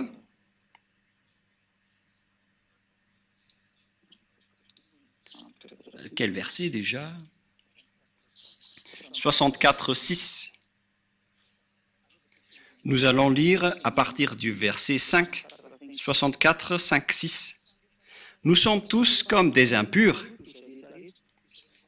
On parle ici des Israéliens. Et toute notre justice est comme un vêtement souillé.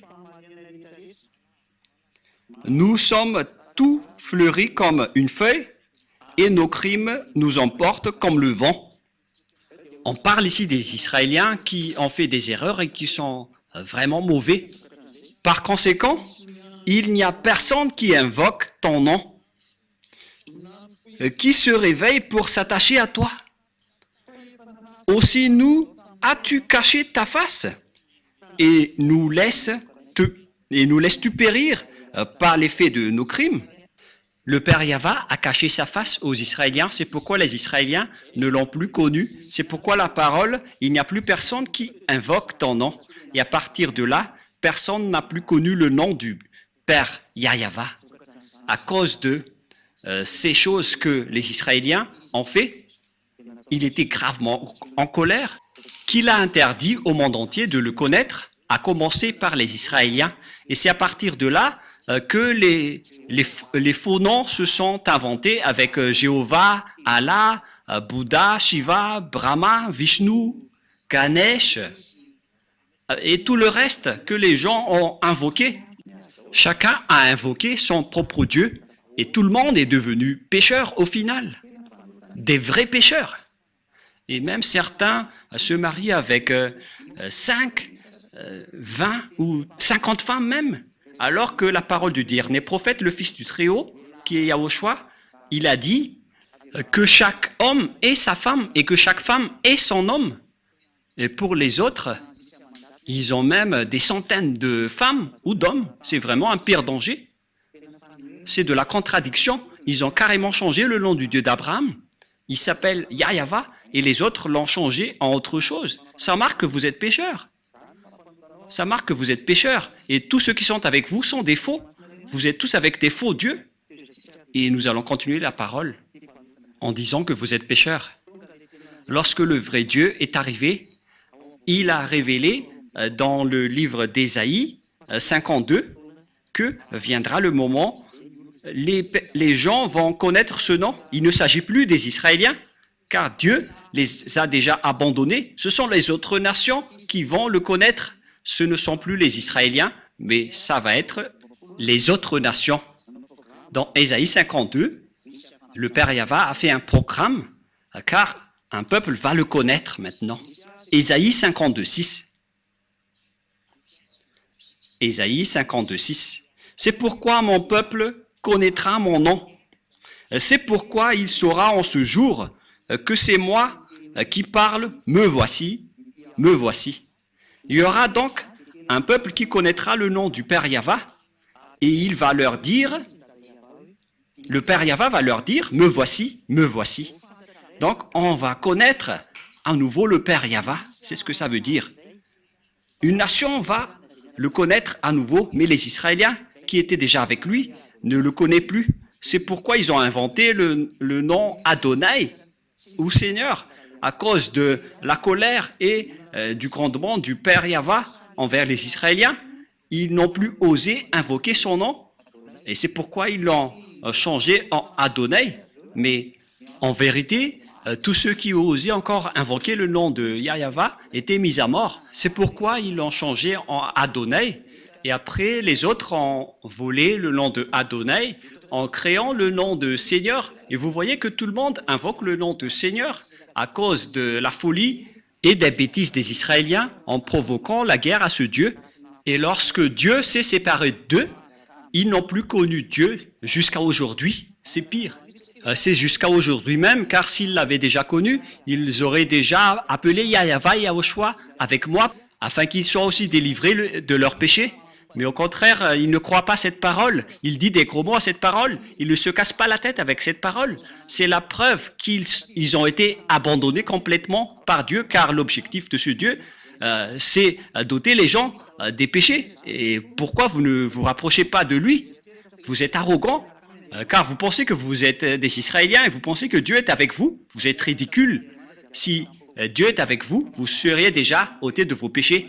Mais la parole de Dieu est claire. Dieu n'écoute pas les pécheurs. Ésaïe 59, 1, 2. Non, la main de YAHVAH n'est pas trop courte pour sauver, ni son oreille trop dure pour entendre, mais ce sont vos crimes qui mettent une séparation entre vous et votre Dieu. Ce sont vos péchés qui vous cachent sa face et l'empêchent de vous écouter. C'est clair dans Ésaïe 59, 1, 2 que je viens de lire, que si une personne n'est pas ôtée de ses péchés, alors le Dieu d'Abraham ne l'écoute pas du tout, si vous n'êtes pas ôté de vos péchés. Et donc, tout ça prouve que les Israéliens ont été abandonnés par Dieu, alors que le Père YAHVAH doit revenir. Et à travers cette parole, il a dit, un peuple va connaître mon nom, et mon peuple connaîtra mon nom. Et c'est une nation où je vais dire, me voici, me voici. Où est-ce qu'on va alors trouver cet indice? Car cet indice, c'est le mot « me voici, me voici ». Et où est-ce qu'on va trouver cette parole? Et la réponse se trouve dans Ésaïe 65, verset 1 et verset 2, pour voir l'indice de la parole de Dieu.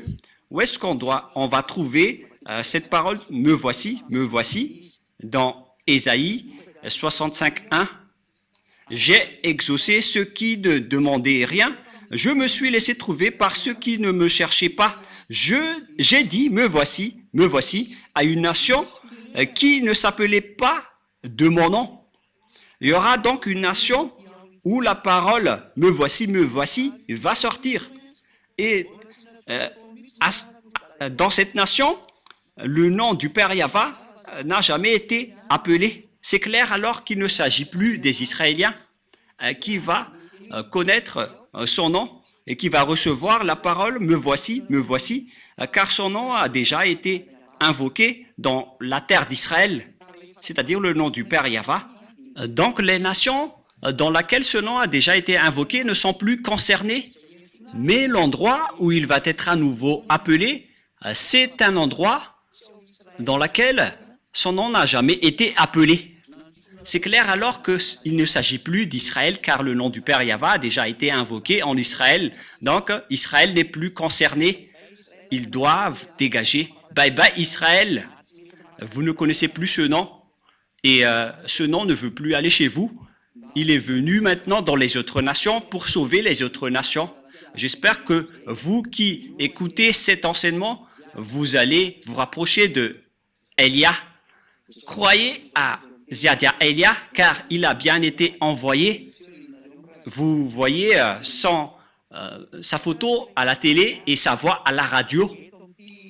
Et où est-ce qu'on peut le trouver sur cette planète Terre? Car le nom ne va plus sortir en Israël et on ne va plus le connaître dans ce territoire. Mais ça va être dans un autre endroit. Alors, où est-ce qu'on peut le trouver? Et nous allons encore revenir à la parole de Yahushua pour connaître la vérité. Voilà la parole de Yahushua. La parole de Dieu a dit qu'il faut écouter les prophètes israéliens. Donc, il faut écouter les prophètes israéliens, notamment à partir du grand-père Moshe dans Deutéronome 18:15. On doit suivre la parole des prophètes. Deutéronome 18:15. Voilà ce qui est dit. Nous allons lire ensemble pour la gloire du Père YAHVAH et de Yahushua. L'Éternel, YAHVAH, ton Dieu, te suscitera du milieu de toi, d'entre tes frères, un prophète comme moi. Vous l'écouterez. Donc, il faut écouter les prophètes israéliens. Et nous savons bien tous que Yahushua est un prophète israélien. Il était un grand prophète israélien. Et nous allons donc lire le message de Yahushua qu'il a transmis à ses disciples, notamment son disciple qui s'appelle Inoana ou Jean, l'apôtre. Et nous allons lire donc la parole de Yahushua, le prophète qui l'a transmis à son disciple, qui a écrit pour lui. Et voilà donc ce qui est dit par le livre du prophète Yahushua selon son apôtre Jean dans Apocalypse 19. C'est où déjà? 19:10. Apocalypse 19:10. Apocalypse 19:10.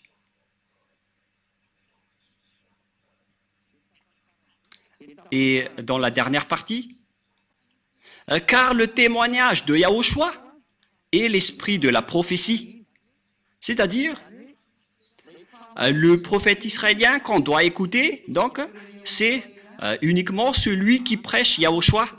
C'est lui qui va porter cette prophétie, c'est-à-dire la parole de Yahushua qu'il a transmis à ses disciples, notamment son disciple qui a vu sa gloire au ciel des cieux, c'est Jean l'apôtre. Et Yahushua a fait une révélation comme quoi la personne qui va témoigner l'esprit de la prophétie, c'est celui qui témoigne Yahushua. Et où est-ce qu'on va trouver cette personne sur cette planète Terre? Comment trouver et connaître Yahushua? C'est parce qu'il ôte les péchés. Voilà, on a déjà abordé ce sujet en premier. Et deuxièmement, Yahushua vous apporte la vie éternelle en prêchant son nom. Voilà donc le prochain indice. Yahushua prêche la vie éternelle à travers son nom. Et qui d'entre les personnes sur cette terre a prêché un nom pour donner la vie éternelle aux gens? La vie éternelle veut dire qu'il y a eu un enseignement qu'il a porté pour que les gens soient ôtés de leurs péchés pour avoir la vie éternelle.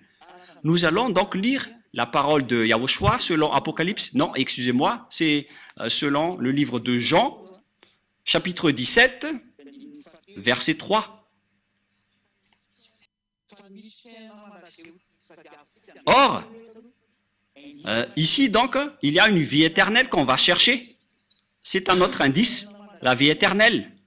Car dans cette vie éternelle, on prêche son nom.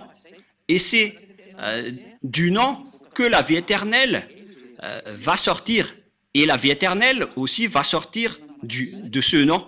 Et donc nous allons voir que la vie éternelle veut dire des gens qui sont ôtés de leur péché. Et qui a prêché l'ôtement du péché? Qui a prêché le nom de celui qui ôte les péchés sur cette planète Terre? Nous allons le préciser et nous allons le suivre ensemble dans Jean 17, 3. Voilà donc le prochain indice. Or, la vie éternelle, c'est qu'ils te connaissent, toi le seul vrai Dieu, et celui que tu as envoyé, Yahushua, l'élu. Voilà donc la vie éternelle qu'on va regarder ensemble. Et cette vie éternelle, on l'obtient en connaissant le Père YAHVAH et Yahushua qu'il a envoyé. Et personne n'a pu faire connaître le Père YAHVAH et de Yahushua qui délivre les péchés des gens sur cette planète Terre. À part Elia seulement, c'est Elia uniquement qui a fait cela. Et nous allons le prouver. Et nous voyons tous clairement que j'ai invoqué le nom du Père YAHVAH et de Yahushua. Le Père YAHVAH, c'est son Père, et son Fils, c'est Yahushua. Et ceux qui les ont suivis sont ôtés de leurs péchés. Et lorsqu'ils sont ôtés de leurs péchés, ils ne font plus aucun mal, ils ne pêchent point. Ils sont vraiment libérés. Et c'est par quel moyen qu'on a pu trouver ce nom pour avoir la vie éternelle, pour connaître le Père YAHVAH. Car l'objectif, c'est de connaître le Père YAHVAH. C'est par quel moyen? Ce nom apporte la vie éternelle. Où est-ce qu'on peut connaître ce nom?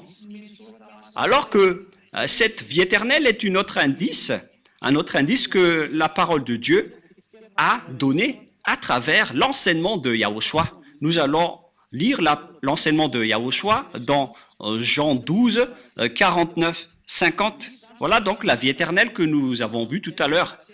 La vie éternelle est un indice et la vie éternelle fait sortir le nom de Yahushua, car la vie éternelle, c'est le fait de connaître ton nom. Donc c'est dans la vie éternelle qu'on va connaître le vrai nom.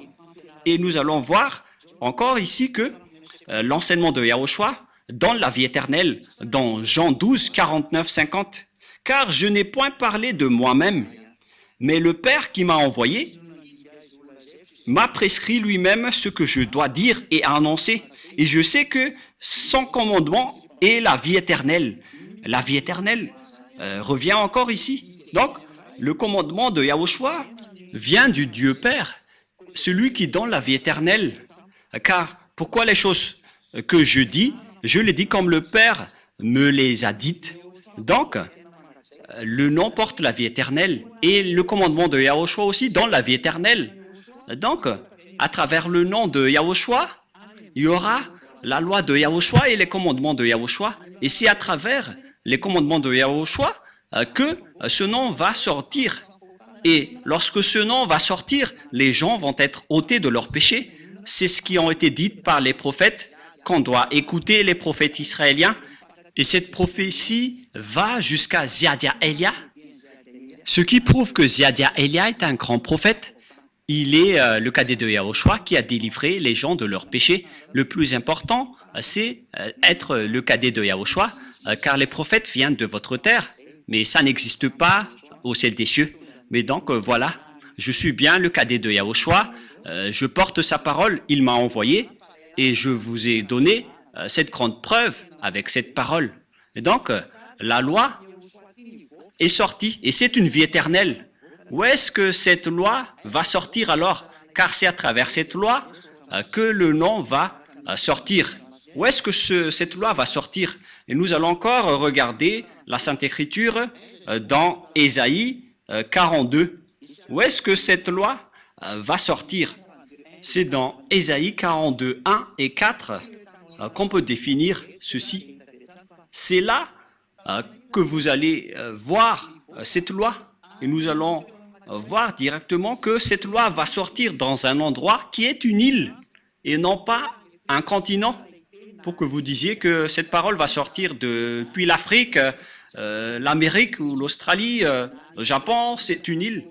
Mais je parle du Brésil, du Portugal, de la France, de l'Angleterre, je ne sais pas ce que vous allez dire. Mais cette parole doit sortir d'une île, notamment Madagascar, car Elia est venu à Madagascar pour porter cette parole. Ésaïe 42, 1 et 4. Voici mon serviteur, que je soutiendrai, mon élu, en qui mon âme prend plaisir.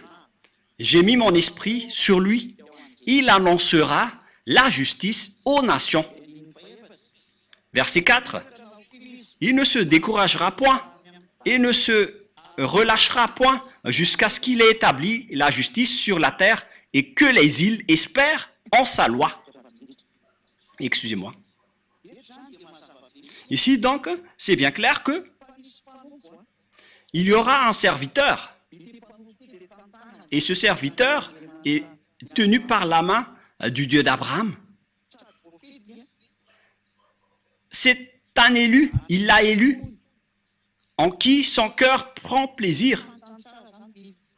C'est-à-dire qu'il connaît parfaitement ce serviteur qu'il a élu et qu'il soutient. Il n'est pas seul. Dieu lui tient la main. Il a été élu parmi les autres depuis le ciel des cieux et non pas sur cette terre. Et son cœur prend plaisir pour lui. Il ne vient pas d'ici, sinon il serait pécheur comme vous. Il l'a élu depuis le ciel des cieux. J'ai mis mon esprit sur lui. C'est un vrai élu en qui son cœur prend plaisir. Il le convient parfaitement. Et il a mis son esprit sur lui. Et lorsqu'il a mis son esprit dans ce serviteur élu, bien évidemment, on parle ici de Élia. Qu'est-ce qui va se passer? Il annoncera la justice aux autres nations. Et on voit bien que la justice vient des tribunaux. C'est pourquoi on parle du ministère de la justice, car la justice engendre des lois. Et donc, on va faire sortir des lois à travers Zhyah Élia. Il va sortir des lois sur cette terre pour que les gens deviennent des nouvelles personnes qui ne pêchent point. Élia a accompli tout cela. Et il a vraiment porté des règlements que vous voyez dans le verset 4. Où est-ce que cette loi va sortir? Verset 4. Il ne se découragera point et ne se relâchera point jusqu'à ce qu'il ait établi la justice sur la terre. Et donc la justice va sortir du Nil. La loi va sortir du Nil. Et les règlements vont sortir du Nil. Et ils ont déjà été sortis depuis l'année 1984. D'ailleurs, je venais de célébrer mes 40e années en prêchant la bonté de Yahushua pour que les gens ne font plus aucun mal après avoir suivi Yahushua. Et vous avez vu ça de vos propres yeux. Le salut est accompli. C'est accompli par Yahushua. Et le salut est accompli aujourd'hui à travers Élia.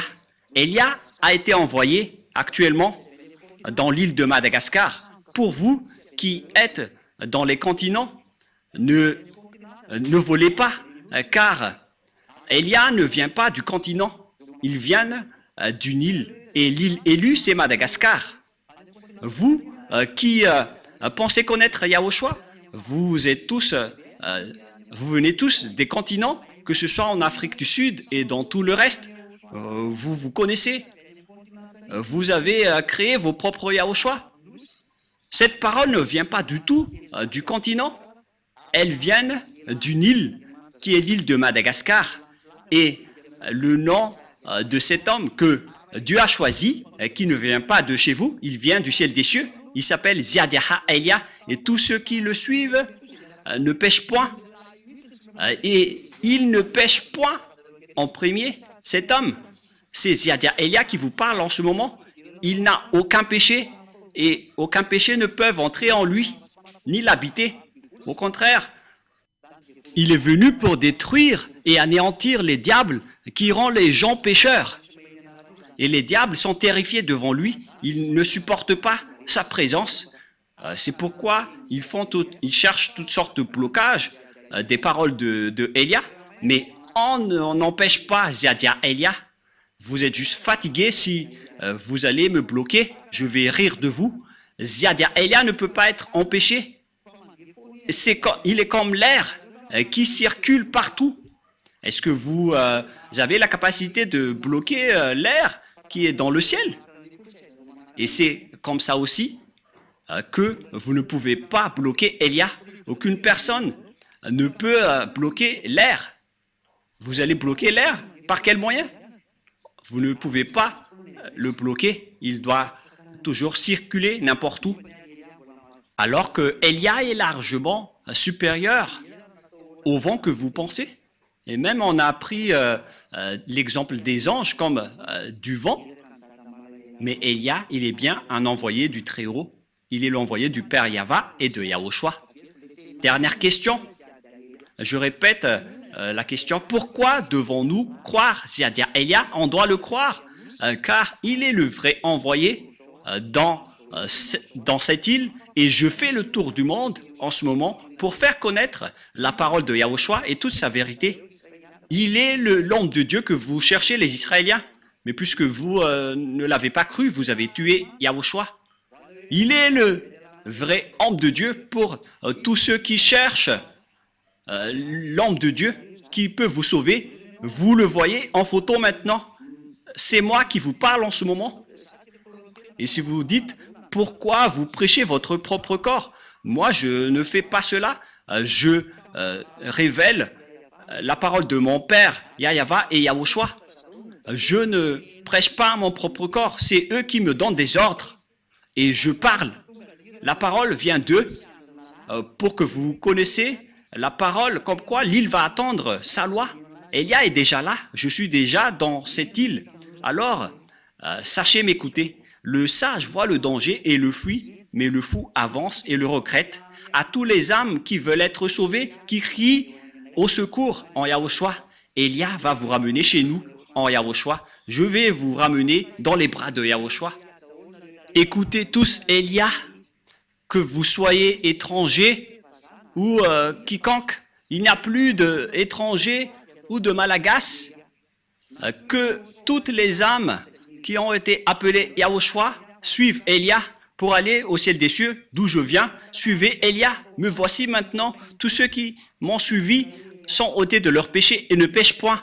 Elia vous appelle. C'est lui que vous avez cherché, que vous avez tant attendu. Yahushua ne va pas revenir avant la fin. Je suis son précurseur. Alors suivez-moi. Je suis son envoyé pour accomplir Ésaïe 42:4, comme quoi l'île va attendre sa loi. Elia est déjà là. Je vous ai donné la preuve. Regardez par vous-même et écoutez tous. C'est par amour pour vous que nous sommes arrivés ici pour vous sauver, pour vous ramener en Yahushua qui m'a envoyé. Voilà donc ma parole. Je vous souhaite le meilleur pour que vous soyez revenus en Yahushua chez le Père YAHVAH et que vous allez suivre Elia maintenant, car Elia et Yahushua sont uniques. Yahushua est le cadet de Yahushua. Il ne vient pas de votre terre, sinon vous serez tous toujours pécheurs. Elia vient du ciel des cieux. Il est le serviteur élu par Yahushua pour porter la sainteté sur cette terre, car la fin est déjà là. La parole de Elia se termine. Alors, venez tous les âmes élues. Courez tous, ne tardez plus. La parole est très claire pour vous. Elia est arrivé pour vous sauver. Zhyah, Elia. Zhyah, Elia. C'est celui qui est arrivé parmi vous, qui a été envoyé par le Père YAHVAH et Yahushua. Nous allons prier ensemble pour terminer la parole. Gloire à toi, Père YAHVAH. Gloire à toi, mon cher Yahushua. Je vous aime énormément. Sauve les gens, Père YAHVAH. Sauve toutes les personnes qui écoutent cette parole. Faites en sorte qu'ils connaissent mon origine, car je viens vraiment de chez toi, Père YAHVAH.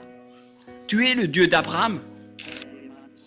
Tu es également le Dieu de Isaac et de Jacob.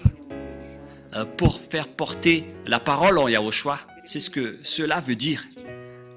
Actuellement, Yahushua a accompli le salut et vous m'avez envoyé pour porter votre parole. J'ai tout transmis et je n'ai rien caché, car il s'agit vraiment des saluts qu'il faut faire connaître aux gens. Sauve les gens, Père YAHVAH. Sauve les âmes qui crient au secours. À toi, Yahushua, faites en sorte qu'ils écoutent la parole de Elia. Je donne ma vie, je donne déjà ma vie pour toi, Yahushua, pour que j'honore ton sang. Sauve les gens pour qu'ils se retournent vers toi maintenant. Que tes Saint-Esprits appellent tout le monde pour qu'ils courent dans la raison pour revenir vers toi, Yahushua, et chez toi, le Père YAHVAH. Faites en sorte qu'ils connaissent tous que je suis ton envoyé, que tu as écrit dans le livre, d'après tout ce que j'ai révélé tout à l'heure. Faites en sorte qu'ils connaissent que ton serviteur que tu as élu est déjà arrivé dans l'île de Madagascar que tu as choisi. Ouvre leur raison pour qu'ils connaissent tous que je suis déjà arrivé. Père YAHVAH et YAHVAH, confirme toutes les paroles de Elia. Sauve les gens, car je suis déjà arrivé pour prendre soin d'eux, pour les ramener chez toi, Père YAHVAH, et chez toi, YAHVAH. J'espère que vous avez bien reçu cette parole et que les gens vont courir pour se rapprocher de Elia. Ce sont ces derniers qui peuvent les appeler, car c'est le moment. Et faites en sorte qu'ils me retrouvent le plus rapidement, YAHVAH, car Elia fait déjà le tour du monde pour que le monde entier connaisse que la lumière est déjà en cours. Père, gloire à toi, cher Père YAHVAH. Merci infiniment. Et au nom de YAHVAH, je fais toutes ces prières. Alléluia. Amen. Et donc, je vous souhaite à tous d'être bénis par YAHVAH et à notre prochain enseignement. Au revoir tout le monde.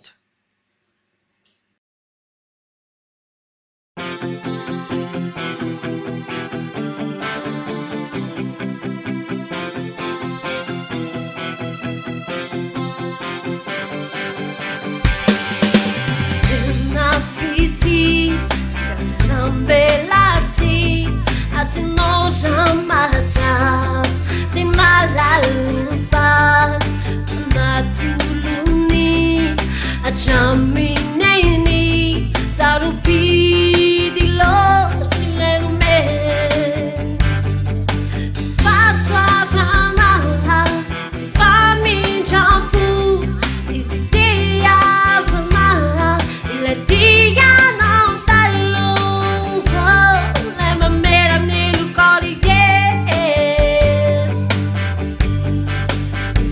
Fama, Tita, Fitch, Inoana.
Yarai fali si arandia. Akalasan katumarsa, akalasan katumarsa, katumarsa, katumarsa, we. Katumarsa, katumarsa, we. We.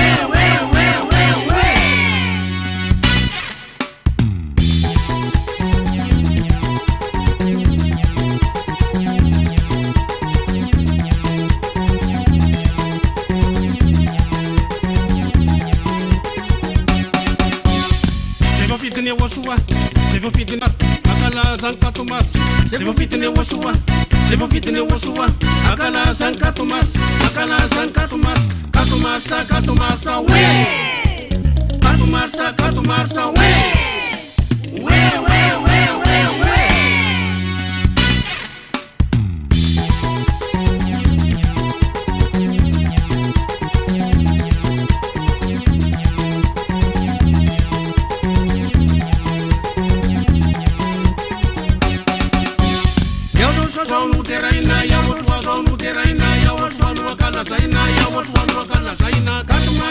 Katumarsa, we. Katumarsa, katumarsa, we. Yawaswa sonu teraina, yawaswa sonu teraina, yawaswa nu akala saina, yawaswa nu akala saina. Katumarsa, katumarsa, we. Katumarsa, katumarsa, we. We.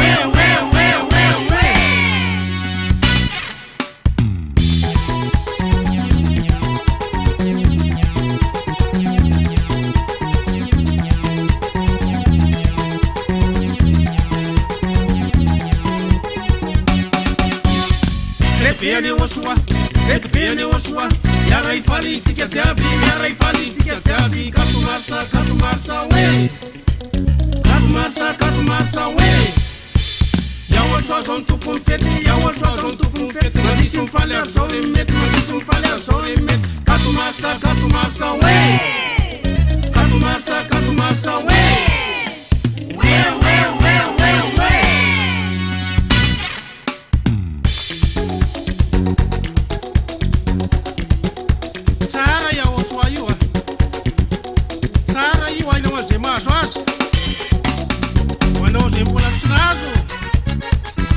Andram fa tsara izy. Yahoshua. Tsara izy io. Io aminy fifalina. Io tsara izy. Yahoshua zao no teraina, Yahoshua zao no teraina, Yahoshua no akala saina, Yahoshua no akala saina. Katumarsa, katumarsa, we. Katumarsa, katumarsa, we. Yahoshua zao no teraina, Yahoshua zao no teraina, Yahoshua no akala saina, Yahoshua no akala saina. Katumarsa, katumarsa, we. Katumarsa, katumarsa, we. We.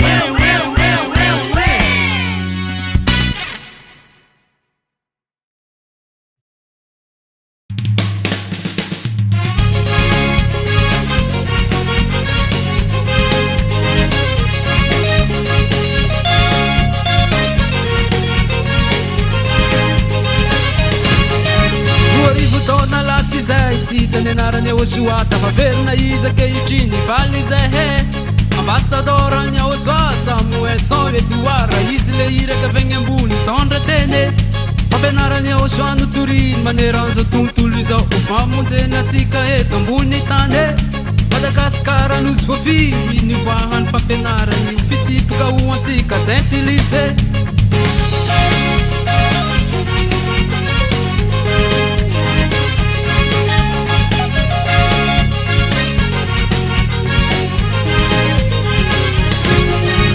Arivo taona lasy zay tsy hita ny anarany Yahoshua tafaverina izy ankehitriny faly zay ambassador-ny Yahoshua Samuel sans Edouard izy le iraka avy ambony tondra teny fampianarany Yahoshua notoriny maneran'izao tontolo izao mamonjeny atsika eto ambony tany Madagasikara nosy voafiry nivoahany fampianarany fitsipoka ho antsika tsy intilise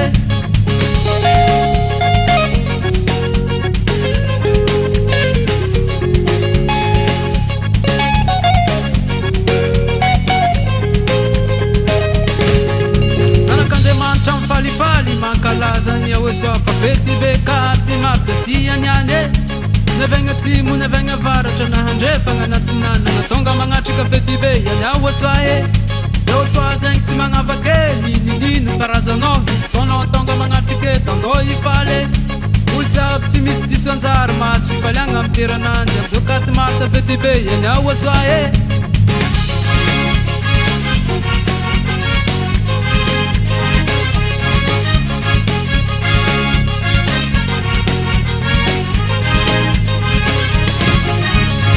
Mantra mifalifaly mankalaza ny Yahoshua fa fety be 4 marsa tianiane nevegna atsimo nevegna avaratra nahandrefagna natsinanana tonga magnatrika fety be Yahoshua Yahoshua zegny tsy magnavakely ninino karazanao izy tonao tonga magnatrika tandô ifaly olo jiaby tsy misy diso anjary mahazo fifaliagna amy terananjy amizao 4 marsa fety be Yahoshua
YAHVAH イスラエルの神、そしてエリアの神。2、ここに誰も否定したり無視したりできない具体的な証拠があります。実に彼の言葉に反論できる神は他にいない。3、イスラエル人は神が相続物として与えた土地から追い出されました。なぜなら、そこにいるイスラエル人が神の律法と神の言葉に違反したからです。これはイスラエルの SEFERTORAT と呼ばれるイスラエルの本の中にあるこの偉大な神の言葉です。4、彼らは1822年にアメリカ人と NATO によって彼らの土地に返還されました。これは、この同じ SEFERTORAT に書かれたイスラエル人の真の神の言葉でもあります。また一つ言葉が成就しました。5、これらのイスラエル人が自分たちの国に戻ったら、羊の群れを守る羊飼いのように守られなければなりません。そして NATO を持つ今日のアメリカ人は、この言葉を実現しています。これは今でも SEFERTORAT に書かれています。別の言葉が完成しました。6、今日に至るまで、アメリカ人と NATO は他国がイスラエルを攻撃しないように依然としてイスラエルを守っている。それはイスラエルの SEFERTORAT にも書かれています。誰も反論できない言葉がまた一つ完成しました。7、大きくて強い国であるアメリカ人と NATO は、それが自分たちの中で実現しつつある真の神ヤハヤハバの言葉であることに気づいていません。そして彼らは真の偉大な神の命令を実行します。彼らは意識を持っていません。それは今でも SEFERTORAT という本に書かれています。また一つ言葉が成就しました。8、イスラエル人が真の神や YAHVAH の言葉のためにイスラエルに戻ったとき、それはイスラエルを囲むアラブ諸国に対する地域的混乱を引き起こしました。それは SEFERTORAT に書かれており、いかなる神もそれに対抗することはできません。また一つ言葉が成就しました。9、アメリカ人はこれらすべてに動揺するでしょう。そして私たちはアメリカ人が今日経験している問題を見ることができます。彼らは圧倒されています。アメリカ人は傷つくだろう。それは今でもイスラエルの SEFERTORAT という本に書かれています。もう一つの言葉は、いかなる神も反論することができずに成就した。10、アラブ人はロシアと団結する。これはすでに SEFERTORAT にも書かれています。アラブ人が気づかないうちに別の言葉が実行されました。誰も真の神の言葉に対抗することはできません。この連合の目標はイスラエル人とアメリカ人に対抗することです。結論。言葉はすべての人をその実行に導きます。11、西側諸国が引き起こした奴隷制度のあらゆる問題を見て、アフリカはロシアと団結する。SEFERTORAT にもそう書いてあります。ロシアとアフリカが気づかないうちに、また一つの神の言葉が実行されました。誰もこの真の神に対抗することはできません。12、中国は今日、ロシアを支援し援助することで参加している。中国は決してロシアを非難しない。それは今でも SEFERTORAT の本に書かれています。また一つ言葉が成就しました。私たちは真の神YAHVAH に対抗することはできません。13、今日、私たちはロシアがイスラエルと紛争しているイランのようなアラブ諸国を支援しているのを目にします。ロシアは、それが偉大なる真の神YAHVAHからの言葉であることをロシアが認識することなく、イランを助けるための材料を提供している。それは今でもイスラエルの本、SEFERTORAT に書かれています。また一つ言葉が成就しました。14、現在、ロシア、中国、イランの間には軍事協力が存在する。これはこれらの国間の素晴らしい関係を示しています。それは今でもイスラエルの SEFERTORAT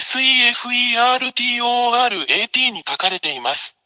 この世界の神には対抗できない言葉がまた一つ成就した。偉大にして強大なる神はYAHVAHです。15、インドも東側諸国の範囲内にあるため関係します。私たちはインドをブリックスの中に見ています。ブリックスはドルで西側諸国と釣り合うことになるでしょう。私たち全員がこの光景をはっきりと見ています。それは今でもイスラエルの SEFERTORAT の本に載っています。また一つ言葉が成就しました。16、東の国であるインドと北の国であるロシアとの間には、依然として良好な外交、経済、軍事関係が存在する。SEFERTORAT の本にも載っています。また一つ言葉が成就しました。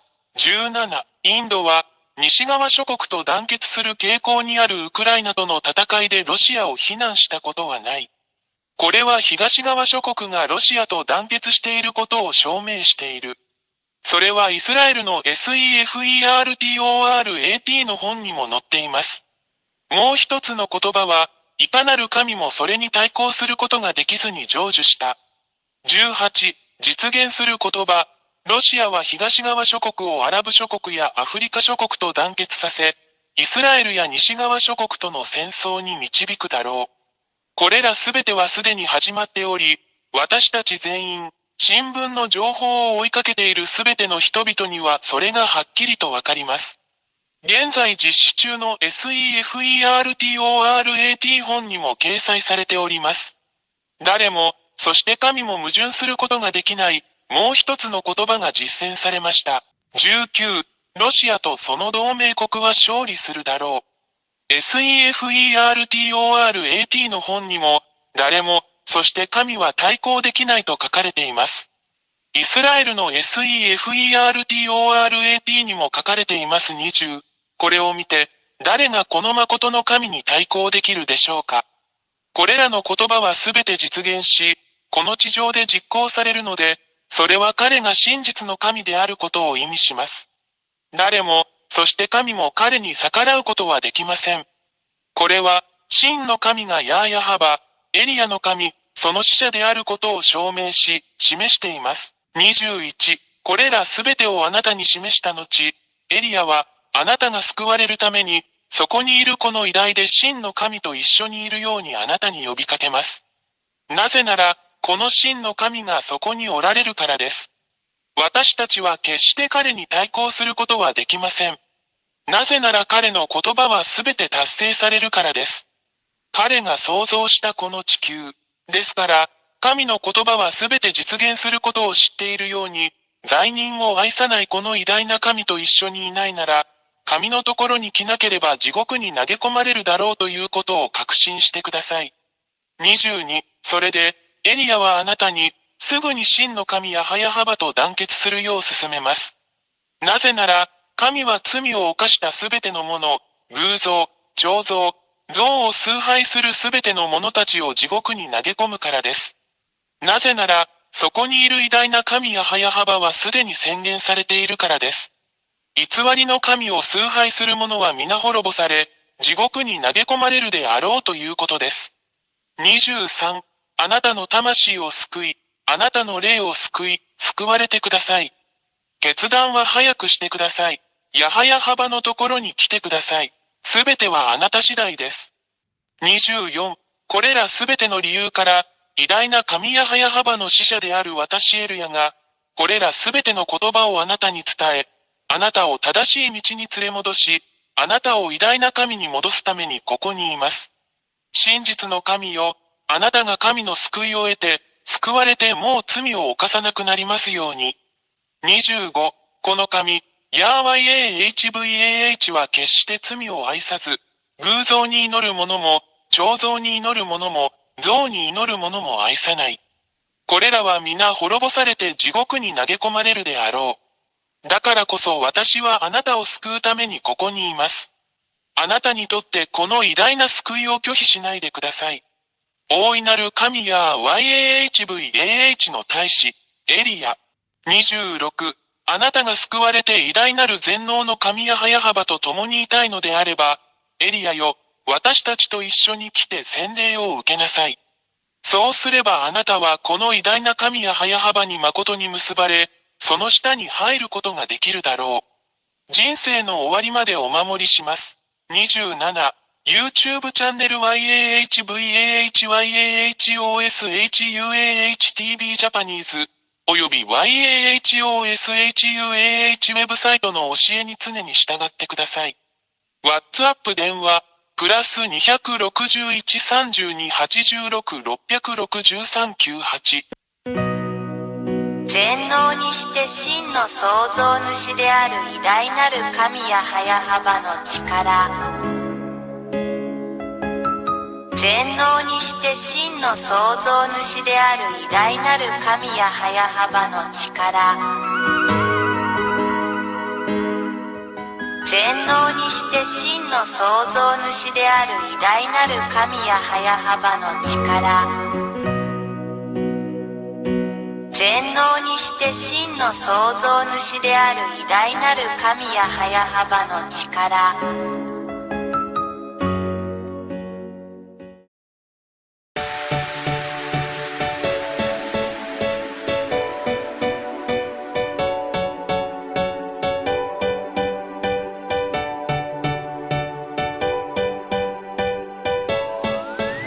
For all of you who were convinced by the teaching of Yahushua, here is the WhatsApp number through which you can contact the ambassador of Yahushua, Zhyah Elia.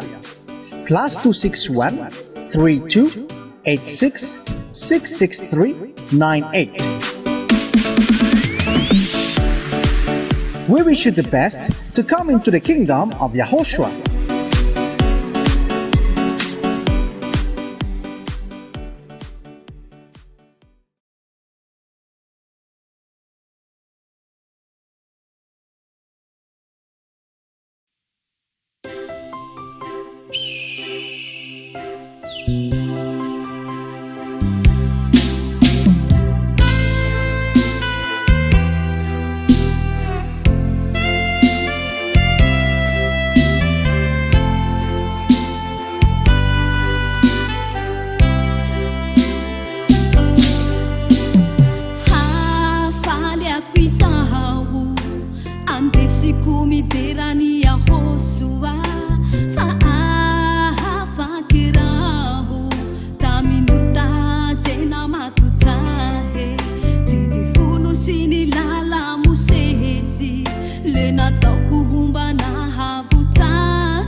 Zatonay tsinona ny famonjenao anay zatonay very mainako ny rana latsako YAHVAH misaotra be anao ray masino nanomezanao anay fahasoavana lehibe nofidinao tao anatiny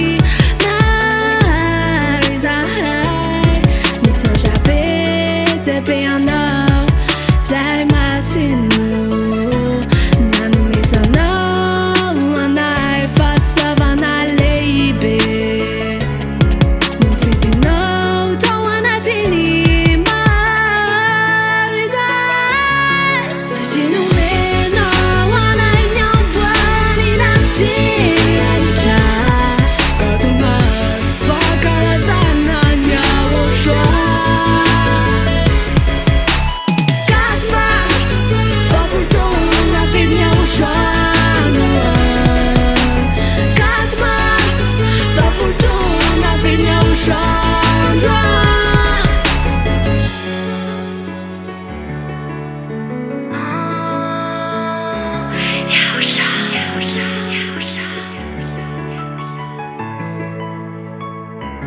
zanakao izay YAHVAH zanakao izay ankehitriny tsy petrapotsiny izay tsy angina mihitsy izay fa nome voninahitranao mandraky izay fa nome voninahitranao mandraky izay zanakao izay YAHVAH zanakao izay ankehitriny tsy petrapotsiny izay tsy angina mihitsy izay fa nome voninahitranao mandraky izay fa nome voninahitranao mandraky izay tsy nomenao anay ny amboany namtretra katomasy fankalazana ny YAHVAH katomasy fahafolotona fediny YAHVAH katomasy fahafolotona fediny YAHVAH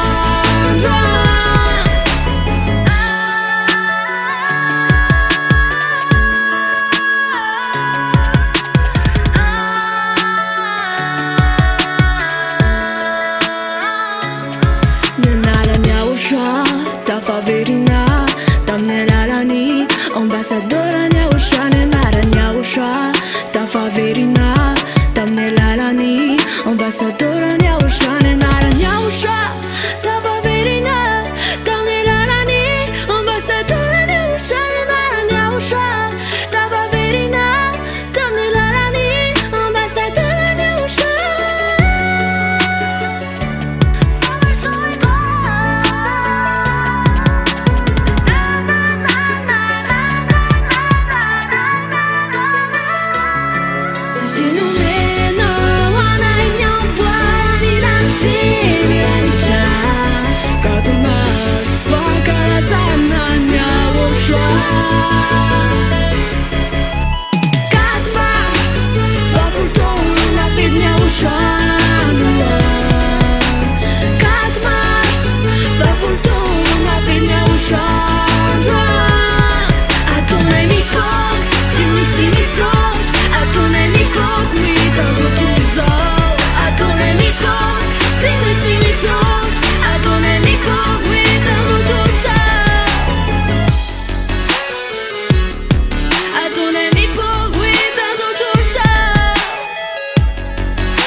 panotintsony aho nafanao tanteraka nilanitry nilanitra nametranao ay tafaverinao amdada yava sanaka malalany aho Yahoshua malalako ny fahasoavanao no iainako nafoky izao tontolo izao iarako aminao mandraky izah Jerosalema vaovao lova tsara indrindra no miandry iadanako tena sambatra eo akaikinao sy dada YAHVAH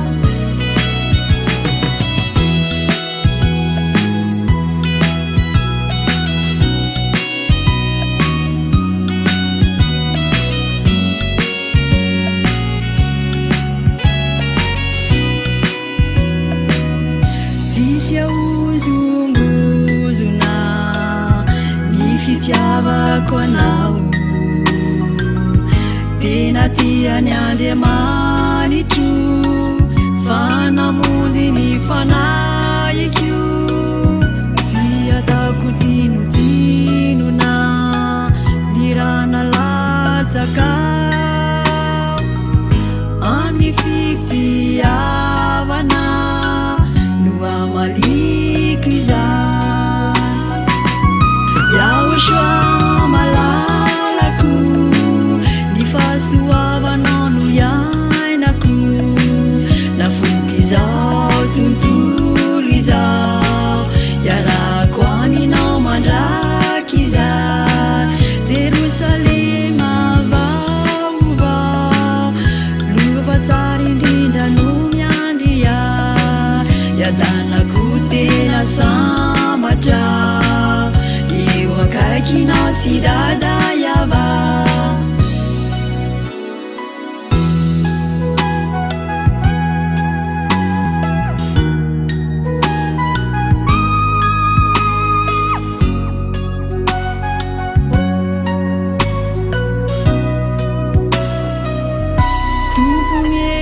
sy fahefa no miaro sy mitantanay ka naino namanjoa matoky anao zao Yahoshua zay afa ianao iah no tena ataoko ety anompo anao ampitiavana hatramin'ny farany Yahoshua malalako ny fahasoavanao no iainako nafoky izao tontolo izao iarako aminao mandraky izah Jerosalema vaovao lova tsara indrindra no miandry iadanako tena sambatra eo akaikinao sy dada YAHVAH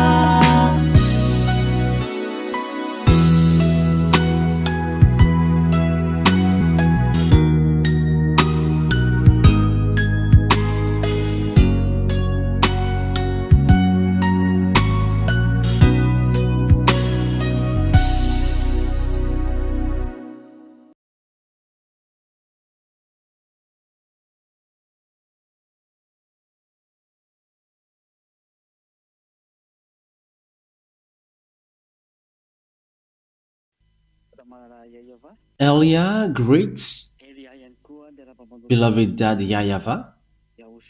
Also, Elia greets my beloved Yahoshua.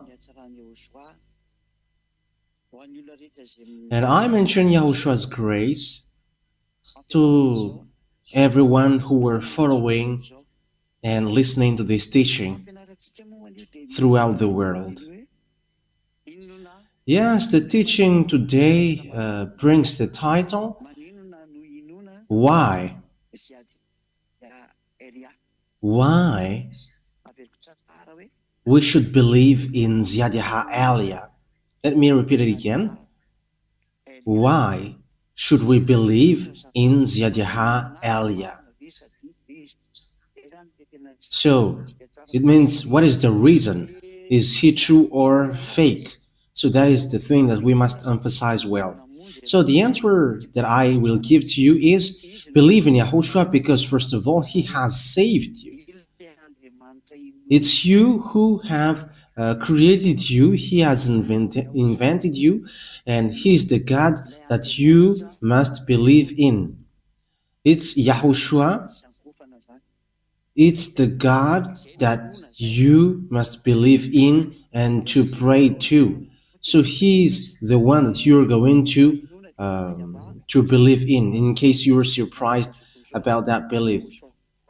The one that you're going to believe is that YAHVAH, because he has created this world, and after Yahushua, believed in Yahushua because he has saved you, and also he is the Son of the Most High.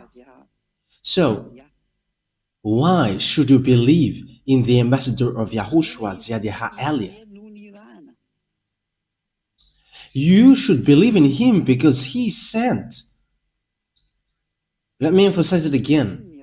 He is sent to bring the words of Yahushua. So believe in him because he is a messenger. He is not a God to be prayed to, no. That is not the case. But the God to be prayed to is that YAHVAH and Yahushua. But Zhyah Aliyah, it's the younger brother of Yahushua, sent by Yahushua and that YAHVAH to bring the words of that YAHVAH and Yahushua on earth, on the earth planet, on you, here in you. So that is the truth. That means that the reason you should believe in him is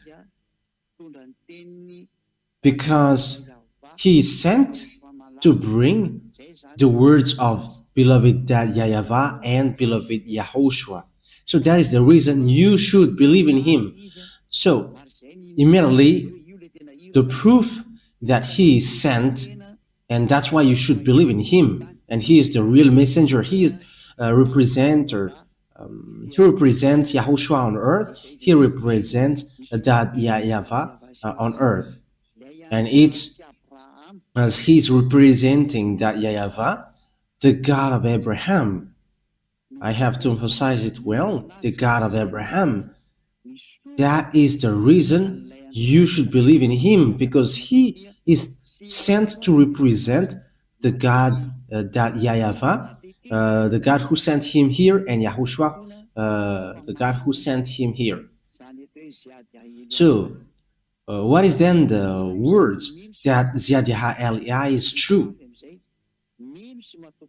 And you need to believe in him. You need to trust him. I have to emphasize it well. You need to believe in him and trust him because he sent and bring the message for the glory of that YAHVAH and Yahushua. First of all, the words that Yahushua has given, because we're going to start from that. Yahushua has said clearly, never sin anymore.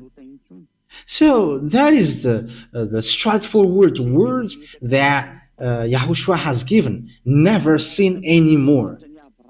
And that words sets up clearly that being with the God of Abraham, being with the God of Abraham, it is really clear that, and he has emphasized the words, never sin anymore. It is forbidden then to sin or to commit sin because you are not perfect, and after you repent tomorrow, like, God understand. There is no God who understands that, but it's devil who said that to you. And whoever told that to you, they are devils who say that to you. They deceived you so that you will go to hell. Because the words of that YAHVAH and Yahushua is clear, saying for people who are sinning deliberately, they are expecting fearful thing, and devils are, and sinners are from devils. So this will be the answer for the people who always say, we must sin because we are not perfect, humans are not perfect. Yes, because your God is devils, that's why you say that. That is from devils, but the words of Yahushua is not the same thing. Okay, we're going to read Hebrews chapter 10, verse 26 and 27. If we deliberately keep on sinning after we have received the knowledge of the truth, no sacrifice for sins is left. So here, that is for the people who are saying, we must sin, but after we must repent. And God understands that you were not perfect and you must repent and He always forgives your sin. No, God didn't say that. The God of Abraham didn't say that, but don't accuse that God lying. And you were still accusing that God that He's lying, and liars are devils, and you were not accusing anyone, but it's really the God of Abraham that you were making him guilty. And you were like, you must sin because that God will forgive you, and you were making effort not to commit sin anymore. It's been 2,000 years that you have made an effort, and until now you were not washed away from your sin. And do you say that there is a God who is with you? Yes, a God with you is a fake brand, but it's not YAHVAH, the God of Abraham. So listen to His word. If we deliberately keep on sinning, so it's you who deliberately keep on sinning. After we have received the knowledge of the truth, so no sacrifice for sins is left, but only a fearful expectation. That means that you cannot repent anymore. There is no repenting anymore when you were washed away from your sin, and after you keep on sinning, there is no repenting anymore. But if you keep on sinning, it's a fake God which is with you, and you were throwing yourself to hell. You who are doing that, and it's all about you. It concerns all about you. But listen to this. But only a fearful expectation. That means that you are waiting for the anger of God with fear of the judgment. So the judgment from this true God will hit you, and of raging fire. So the anger of God will hit you, a raging fire that will consume the enemies of God, a raging fire that will consume you. That is so dangerous. That is so dangerous. It's a raging fire which will consume you. That means don't believe in any church leaders anymore, because they are working with devils. They all are working with devils. So when it's about the God of Abraham, and it's not YAHVAH, which they call, it's all about devils. And if it's not Yahushua, His son, the others are devils. So people who always say to you, we must sin, but that is the words of God. The meaning of we must sin is that is sinning on purpose. But the words of God is so clear. John chapter 8, verse from the verse 10 to 11. John 8, 10, 11. Yahushua straightened up and asked her, "Woman, where are they?" So that is it's about the people who have made these women who commit adultery guilty. "Where are they? Has no one condemned you?" "No one, sir," she said. "Then neither do I condemn you," Yahushua declared. "Go now, and from now on, never sin anymore." So you can see with that, the words of Yahushua is so straightforward. I neither condemn you, but from now on, from this moment that you have met me, never sin anymore. So that is the words of the true God, and that is how to know the one who is really sent, because the one who is sent is also fulfilling that word and having the power to set up that true words, saying, never sin anymore. Okay, let's emphasize that words once more in John chapter 5, verse 14. John chapter 5, verse 14. So it's a word that Yahushua has emphasized for people who have met him. So if you say that you have met your God, which is fake, and you keep on sinning, so it's a fake God who you have got along to, and you have seen the devil. But this is the words of God. Whoever have met him has received this word, never sin anymore, or something worse may happen to you. So the second one is getting worse. John 5:14.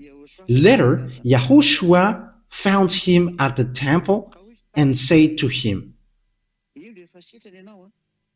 see, you are well again. Don't sin anymore, or something worse may happen to you. So something worse happened to the one who is keep on sinning again.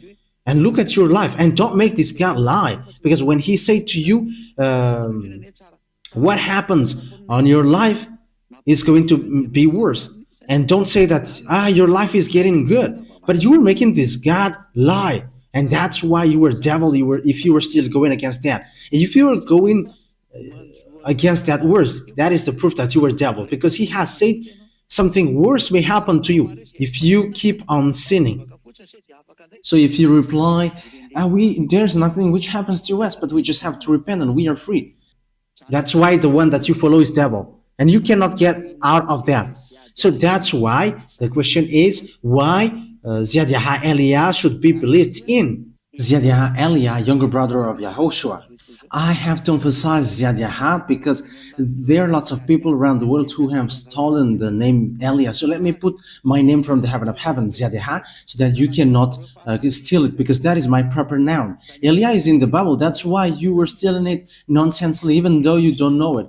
But Eliah washes people away from their sins, and people who follow him never sin anymore, which I am doing, and that is Zhyah.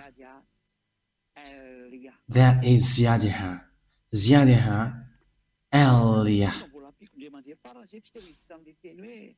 So that is the words, but I'm going to add it once more before we get into the topic. Who is bringing that word? So who is bringing that word which says never sin anymore? So let's give the words which is said by Yahushua in the apostles in 1 John chapter 3, because people who sins haven't seen him and haven't known him. And your church leader is a sinner, and he don't know God, and he haven't seen God. But think about that. 1 John chapter 3, verse 5 and 6. 1 John chapter 3, verse 5 and 6. But you know that he appeared so that he might take away our sins, and in him is no sin. So people who are in Yahushua, they have no sin, and they never sin anymore. No one who lives in him keeps on sinning. You see, whoever follows him and are in him, they don't sin anymore. So there is no such thing like you sin and after you repent. It's devils who are with you, but it's not the God of Abraham. I emphasize that. It's devils who are with you and who pretend to forgive you, but it's not the God of Abraham. No one who continues to sin has either seen him or known him. So sinners, they haven't seen him or known him. That means these church leaders who are sinners and make people sinners and always say that, we must sin, they haven't seen this God and they haven't known that God.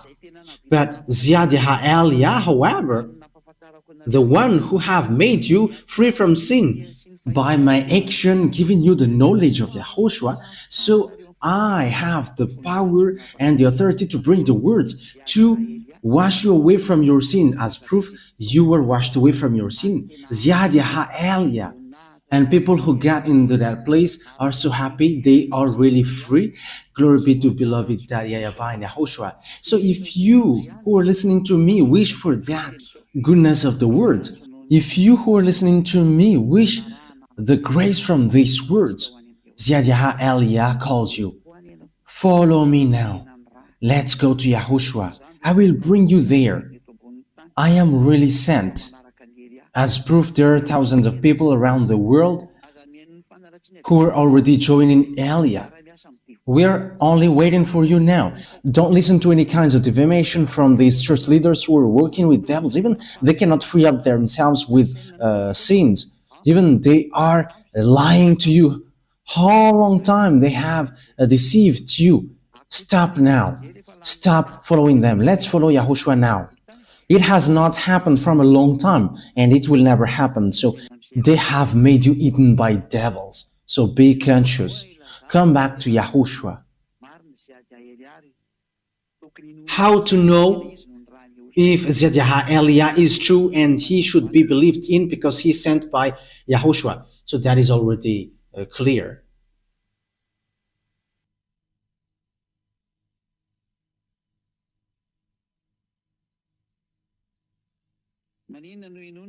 So why should you believe in the words of Elia? So why should you believe in Zhyah Elia? Because he is sent.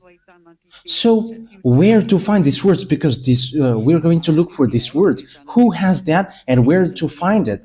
And who is really with that words and who brings that words? So we're going to look for that words. We're going to look for follow that words. Yeah. We're going to follow that words. Yes, the words of the prophecy is so clear that you haven't seen and you haven't known these words. It's because of the problem between Israel, who fight against Father YAHVAH, and Father YAHVAH made sure that they don't know him anymore. And when the children of Israel haven't known him anymore, yes, we already know that no one called his name anymore. Okay, let's get back to, let's just repeat that chapter and verse a bit, saying, no one knows your name and no one calls your name, according to the book of Isaiah. Isaiah chapter 64. Which verse in it? Yes, Isaiah chapter 64 verse 5. We're going to start from the verse 5 and 6. All of us have become like one who is unclean. So it's the Israelite. And all our righteous acts are like filthy rags. We all shrivel up like a leaf. And like the wind, our sins weep us away. So it's the children of Israel who made bad deeds. So what was the consequences? No one calls on your name or thrives to lay hold of you. For you have hidden your face from us and have given us over to our sins. So Father YAHVAH has hidden his name, all about him, from the children of Israel, and no one knows his name anymore. That's why no one calls on the name of Dad YAHVAH. So from that moment, no one knows the name of beloved Dad YAHVAH anymore. Because of that, what children of Israel did, and he was so angry, and he made sure that no one knows him anymore from Israelite. And from that moment, there were lots of names which were created: Jehovah, Allah, Buddha, Shiva, Brahma, Vishnu, Ganesh, and all kinds more that humans have called. They have called their own. And all humans becomes sinners. They're all sinners. And the others are getting married with 5, and the others have gotten married with 50 women. However, the last prophet, the son of the Most High, said one man get married with one woman, and one woman get married with one man. However, the others, they have hundreds of wives. That is so dangerous. That is just going against that God. They have just changed the name of the God of Abraham. They have changed the name YAHVAH into something else. That is a sign that you were sinners, and everyone who, all the gods who are with you are all fake. Okay, let's continue the words. You were sinners, but the true God is arrived, and He has given knowledge to people. That there is a moment that humans will know that name. It's not the children of Israel anymore. Even they are enemies of God. But it's the other nation. So it's not children of Israel anymore. So Father YAHVAH has made a program that there is someone who is going to know Him. Isaiah chapter 52 verse 6. Isaiah chapter 52 verse 6. Therefore, my people will know my name. Therefore, in that day, they will know that it is I who foretold it. Yes, it is I. So there is someone who is going to know the name of Father YAHVAH, and Father YAHVAH is going to say to them, here I am, here I am. So Father YAHVAH is going to be known again. Someone is going to know Him again. But for children of Israel, they will not know Him anymore. That's why the Adonai name come up, the my Lord thing. It's because of the punishment of Father YAHVAH, from Father YAHVAH for them, and that's why they cannot call the name YAHVAH anymore, and they changed it into Adonai, because whoever called the name was killed. So they didn't call the name anymore, but they changed it into Adonai. And the others have taken Adonai and they have changed it into my Lord. And you see that everyone is calling my Lord because of the craziness of the children of Israel who fight against that God, and God gets separated from them and they don't know their gods anymore until now. It's so dangerous. It's until now, because if they know, they should have called with me YAHVAH and YAHOSHUAH, and they are washed away from their sins, like those who are following Elia. But they're not following that. Even when they have seen these words, they don't care about that. That is the proof that God has abandoned them. Because the goal of the God is, when you follow Him, you never sin anymore. Why do you look for that? And that is what you see now. Why don't you come? But that is showing arrogance. They think that they're Israeli and they're with God. That is so funny. If God is with you, you have been washed away from your sins. But the words of God is clear. God doesn't listen to sinners. Isaiah chapter 59 verse 1 and 2. Surely the arm of YAHVAH is not too short to save, nor his ear too dull to hear. But your iniquities have separated you from your God. Your sins have hidden His face from you, so He doesn't listen. So that is Isaiah 59, 1 and 2. It's clear what we have read. When someone is not washed away from their sins, God doesn't listen to him. So the God of Abraham doesn't listen to him if you were not washed away from your sin. So that is saying that the children of Israel was abandoned by God. So Father YAHVAH must get back. So that is the word, His word. There is someone who is going to know Him, and my people will know my name. And it's the people that He is going to give the words, here I am, here I am. Because the hint for the people who is going to know Him is the people who receive these words, here I am, here I am. So where is here I am going to be appeared? So Isaiah 65 answers that. 65 and 1, 2. So we're going to look for the hint of God, where to find that words, here I am. So we're going to read Isaiah 65, 1. I revealed myself to those who did not ask for me. I was found by those who did not seek me. To a nation that did not call on my name, I said, here am I, here am I. So there will be a nation that these words, here I am, will appear. And this nation, it's a nation where my name is not called in. according to Father YAHVAH. So it's obvious that it's not Israeli. It's not Israelian. It's not Israeli who's going to know his name, who is going to receive the here I am, because the name of Father YAHVAH has been called in Israel. So when it's already a nation where his name was already called, it's not the right one.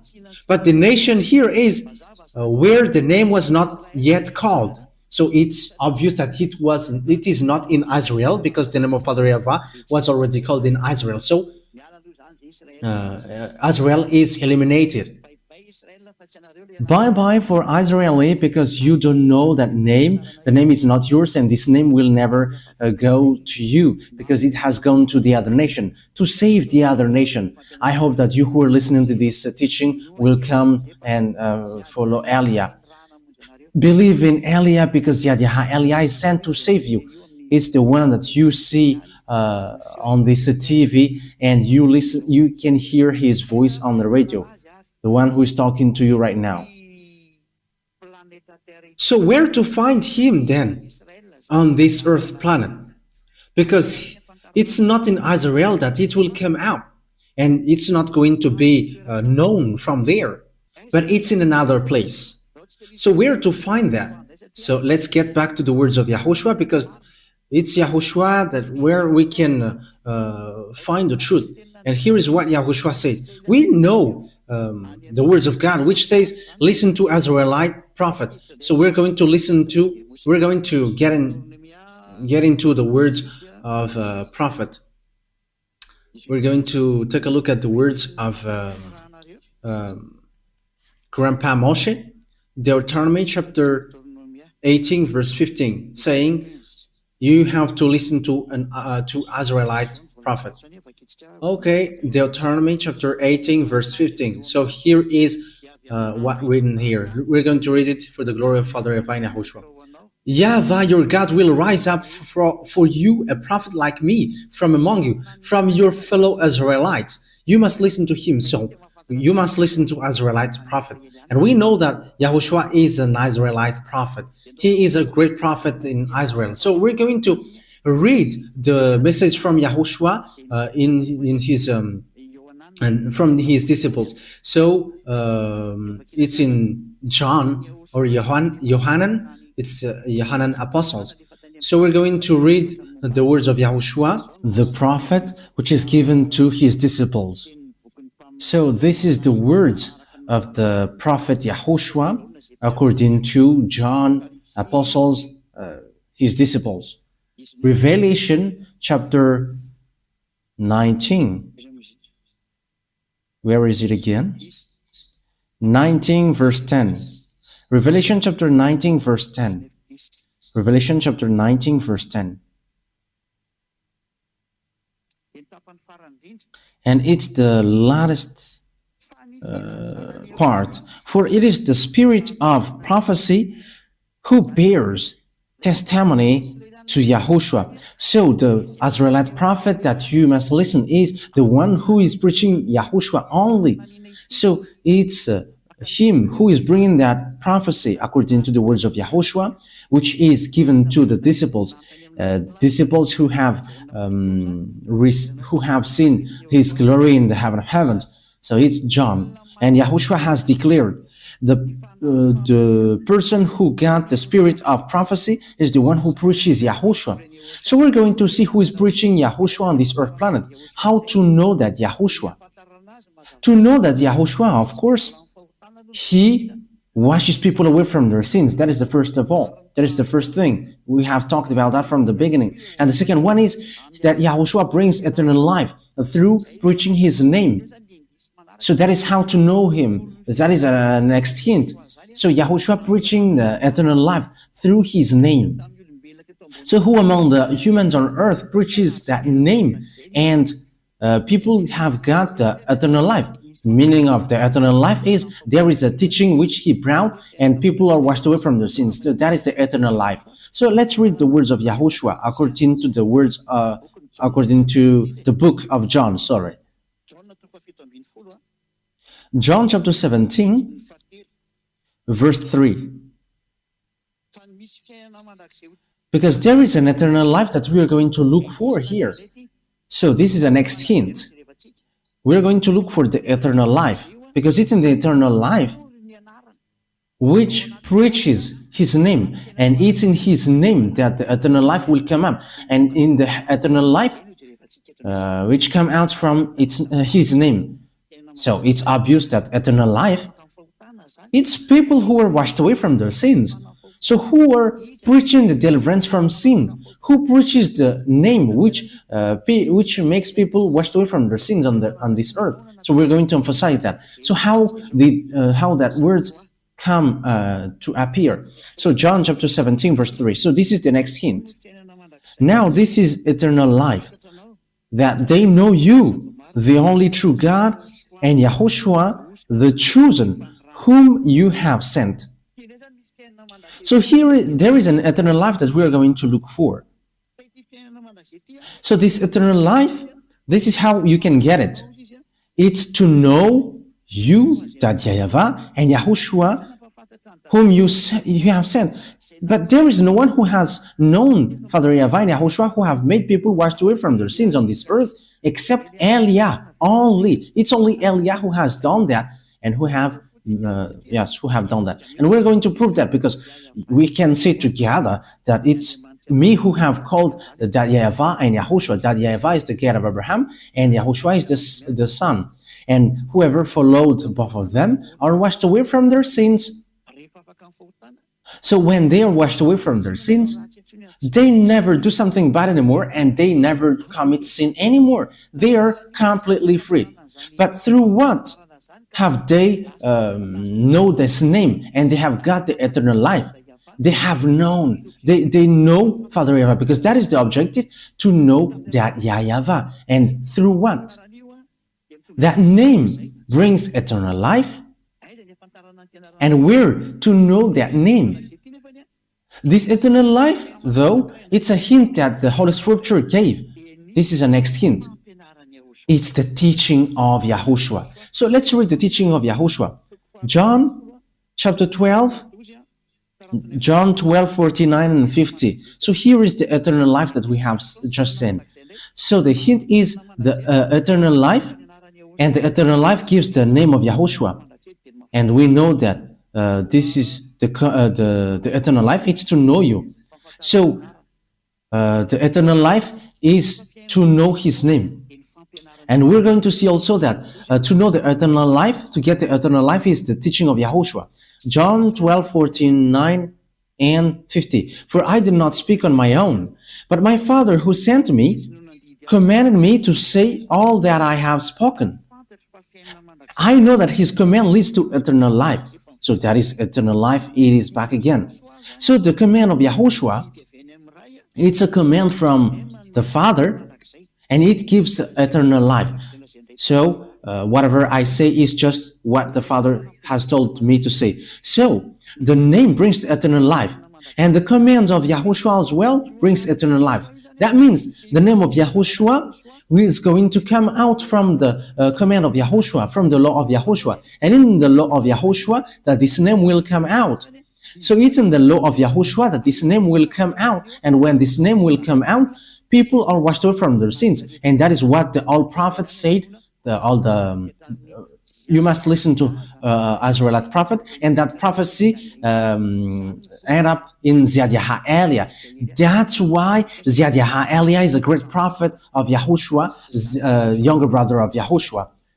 He has washed people away from their sins. Yes, he's the younger brother of Yahushua, but the prophet is given on earth, but that doesn't exist on earth. But he's the younger brother of Yahushua, and he is sent bringing his word. That is a huge proof that is given to you that the words has come out. So it's clear that the name will come out from the command, because it's an eternal life. So where this command of Yahushua will come out, because it's in the command that the name will come out. So where this law will come out. So let's read the Holy Scripture again on Isaiah chapter 42. So where this law will come out. Isaiah chapter 42 verse 1. So it's in Isaiah 42 verse 1 and 4, which defines that. Here is where you can know that law. So we're going to see immediately that this law is going to come out from a place which is an island, not a continent. And it is not in Africa or America or in Australia, nor in Japan. No, it's not Japanese. And it's not in Brazil, it's not in Portugal or France or England. I don't know what you're going to make it, but it's in an island that this will come out. And it's Madagascar, because that Elia, it's in Madagascar that he is arrived and he brought these words. Isaiah 42 verse 1 and 2. Here is my servant, whom I uphold. My chosen one is in whom I delight. I will put my spirit on him, and he will bring justice to the Gentiles. On verse 4, he will not falter or be discouraged till he establishes justice on earth. In his teaching, the island will put their hope. So here it's really clear that there is a servant whom he upholds. So he is upheld by this gate of Abraham, and he is chosen, and he really appreciates him. That means that he really knows his servant and he upholds him. That means that he's not going alone, and he's chosen among everyone. And it's not on earth that he chose him, but in the heaven of heavens, because the choice is not on earth. Because if it's from someone from you, he's like sinners like you, but he's from the heaven of heavens, and whoever follows him never sin anymore. That is obvious. I will put my spirit on him, and he is chosen, and he is really appreciated by him. He appreciates him, really. And he puts his spirit in him. And when the spirit is put in him, of course, that is Elia. And what happens? He's going to bring justice to the Gentiles. And we know the justice, it's in the court that there is justice. It's in the court that justice will come out. That's why these places are called Ministry of Justice. So it's about law. It's about laws. So he's going to give laws. And that is what Zhyah Elia gives, bringing the laws for the justice of this world, so that people never sin anymore, become someone who never sin anymore. And Elia has done all of that things. And I have brought justice and laws on verse 4. So where can we find where this justice will come out? On verse 4, he will not falter or be discouraged till he establishes justice on earth. In his teaching, the island will put their fight. So it's in an island that the justice will come out. It's in an island that the justice will come out. So the command will come out from the island, and it has come out from 1984. So Elia has just celebrated the 40th years, preaching that laws of Yahushua, and which makes people washed away from their sins and they never sin anymore. So you have seen it with your own eyes now. So the salvation is fulfilled, and the salvation is accomplished, brought by Elia. Elia is sent at the moment, and he arrived in an island. It's in Madagascar Island. So you from continent, don't scam, because Elia is not from you. Don't scam, because Elia is not from continent, but he is from an island, and Madagascar is the chosen island. And you who say that you know that God, you are from continent, because we have seen that in South Africa and in all kinds of places. You know what I'm talking about. And you have created your own Yahushua. And that word, but that word is not from a continent, but it's from an island. And the island where that word comes out is Madagascar. And the name of the man that God has chosen is from the heaven of heavens, not from you. His name is Zhyah Elia. And if he is sinners, everyone who follows him are sinners. But everyone who follows him never sin anymore, and they are washed away from their sins. It's really that men who don't sin, and they don't know how to sin, and he has no sin, and no sin can enter in him. But he destroyed all his enemies and devils who made people sins, and it's devils who are really shaken of fear seeing that name. That's why they are making all kinds of sabotage to stop Zhyah, but Zhyah cannot be stopped. They are going to waste their strength and energy to stop Zhyah, but I'm just laughing at them. You cannot stop him. Zhyah cannot be stopped, like an air which cannot be stopped, but which will go wherever it wants. How can you stop airs above this sky?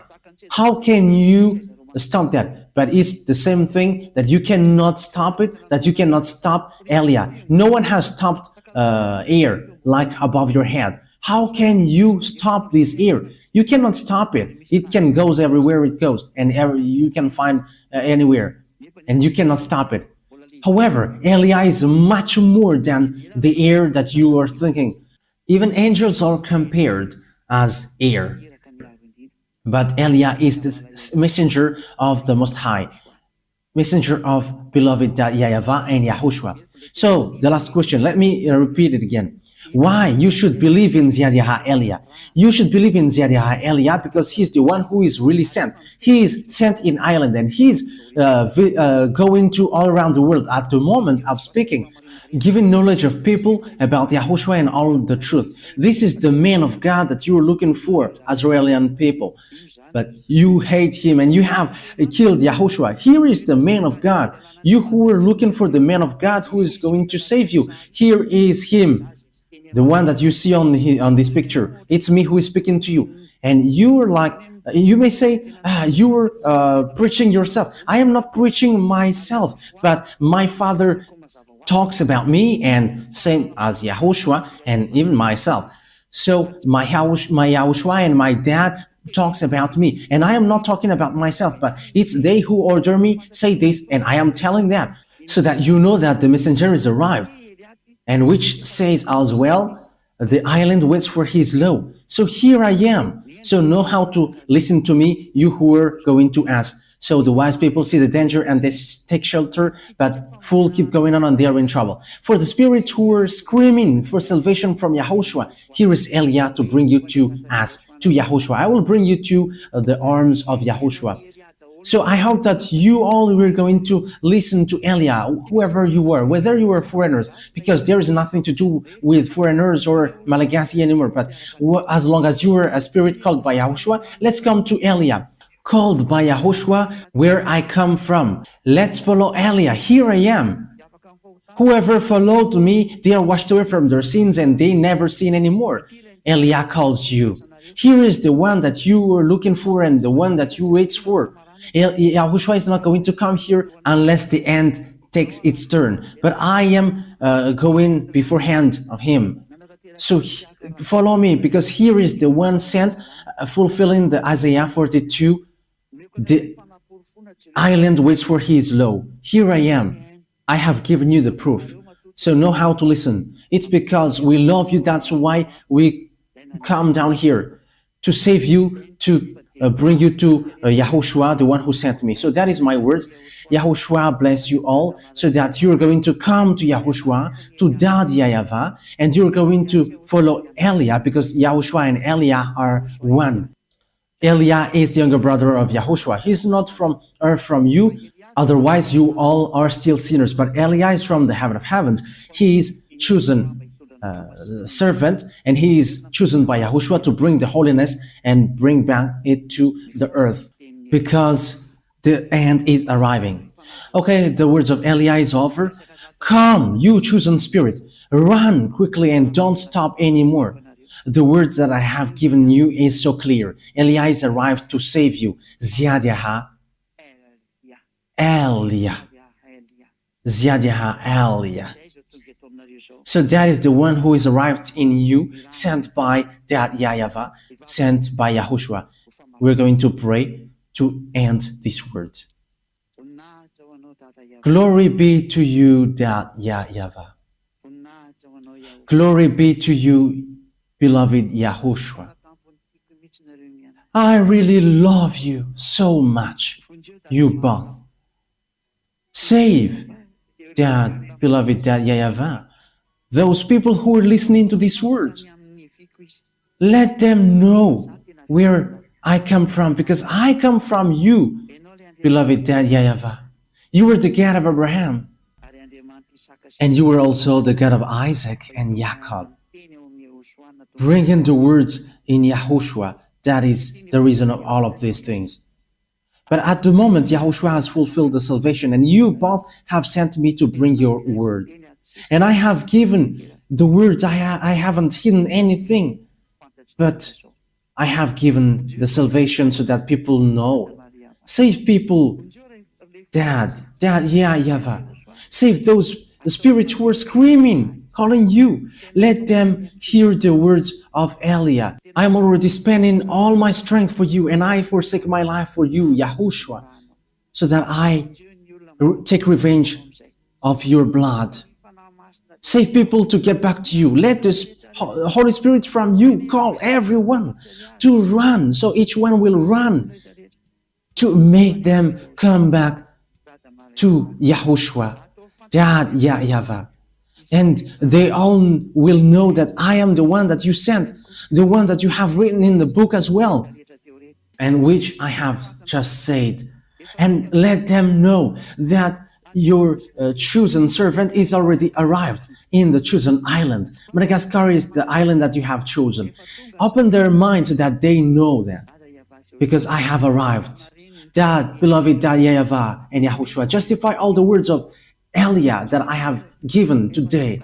Save people, because I have arrived to take care of them, and I will bring them to both of you, my beloved Dad YAHVAH and my beloved Yahushua. I hope that that word is already before you, and you're going to make sure that people will going to run to Elia, because it's only you who can call them, because now is its time. Let them meet me quickly, Yahushua, because Elia is already going all around the world, so that this world know that the light is passing over, so that they will see it. Glory be to you, beloved Dad YAHVAH. Thank you very much, Dad. In the name of Yahushua that I make all that prayer. Hallelujah. Amen. So Yahushua bless you all for our next teaching. So goodbye, everyone.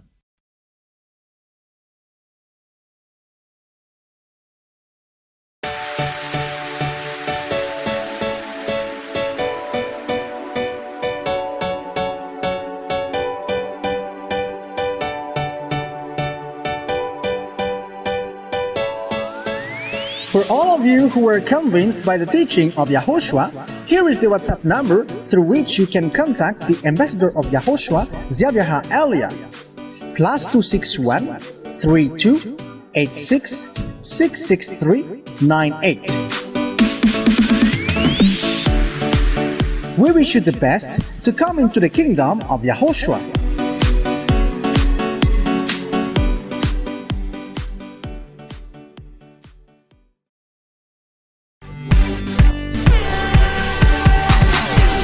YAHVAH, YAHOSHUAH TV, ery, fitiavana, fahamasinana. Famonjena ho an'ny fanahinao.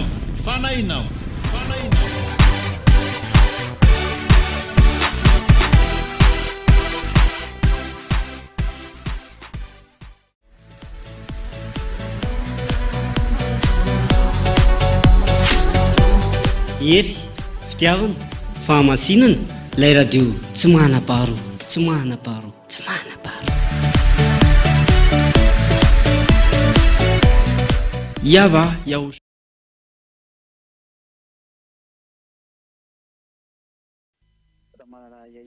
Elia greets beloved Dad YAHVAH. Also, Elia greets my beloved Yahushua. And I mention Yahushua's grace to everyone who were following and listening to this teaching throughout the world. Yes, the teaching today brings the title, Why? Why we should believe in Zhyah. Let me repeat it again. Why should we believe in Zhyah? So it means, what is the reason? Is he true or fake? So that is the thing that we must emphasize well. So the answer that I will give to you is, believe in Yahushua because first of all, he has saved you. It's you who have created you. He has invented you, and he is the God that you must believe in. It's Yahushua. It's the God that you must believe in and to pray to. So he's the one that you're going to believe in case you were surprised about that belief. The one that you're going to believe is that YAHVAH, because he has created this world, and after Yahushua, believed in Yahushua because he has saved you, and also he is the Son of the Most High. So why should you believe in the ambassador of Yahushua, Zhyah? You should believe in him because he sent. Let me emphasize it again. He is sent to bring the words of Yahushua. So, believe in him because he is a messenger. He is not a God to be prayed to, no. That is not the case. But the God to be prayed to is that YAHVAH and Yahushua, but Zhyah, it's the younger brother of Yahushua, sent by Yahushua and that YAHVAH to bring the words of that YAHVAH and Yahushua on earth, on the earth planet, on you, here in you. So that is the truth. That means that the reason you should believe in him is because he is sent to bring the words of beloved Dad YAHVAH and beloved Yahushua. So that is the reason you should believe in him. So immediately the proof that he is sent, and that's why you should believe in him, and he is the real messenger. He is a representer. He represents Yahushua on earth. He represents Dad YAHVAH on earth. And it's as he's representing that YAHVAH, the God of Abraham. I have to emphasize it well, the God of Abraham. That is the reason you should believe in him, because he is sent to represent the God that YAHVAH, the God who sent him here, and Yahushua, the God who sent him here.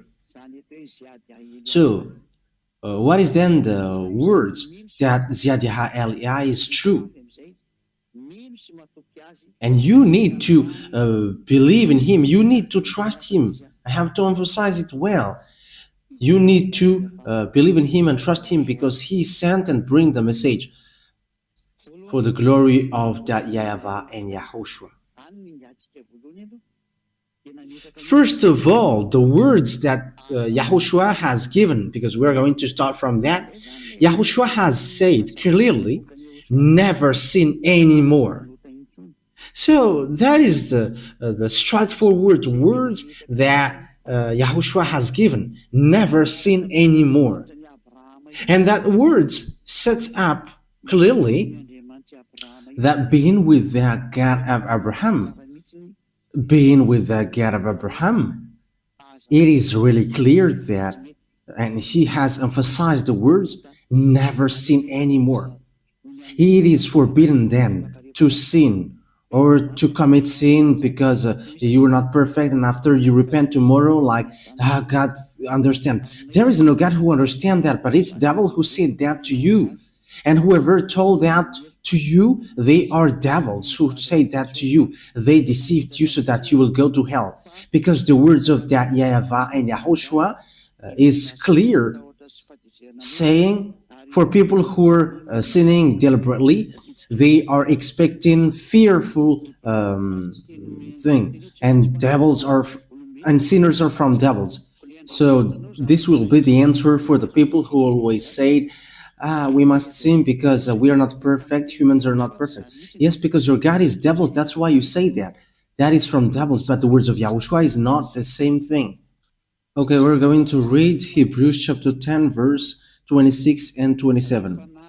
If we deliberately keep on sinning after we have received the knowledge of the truth, no sacrifice for sins is left.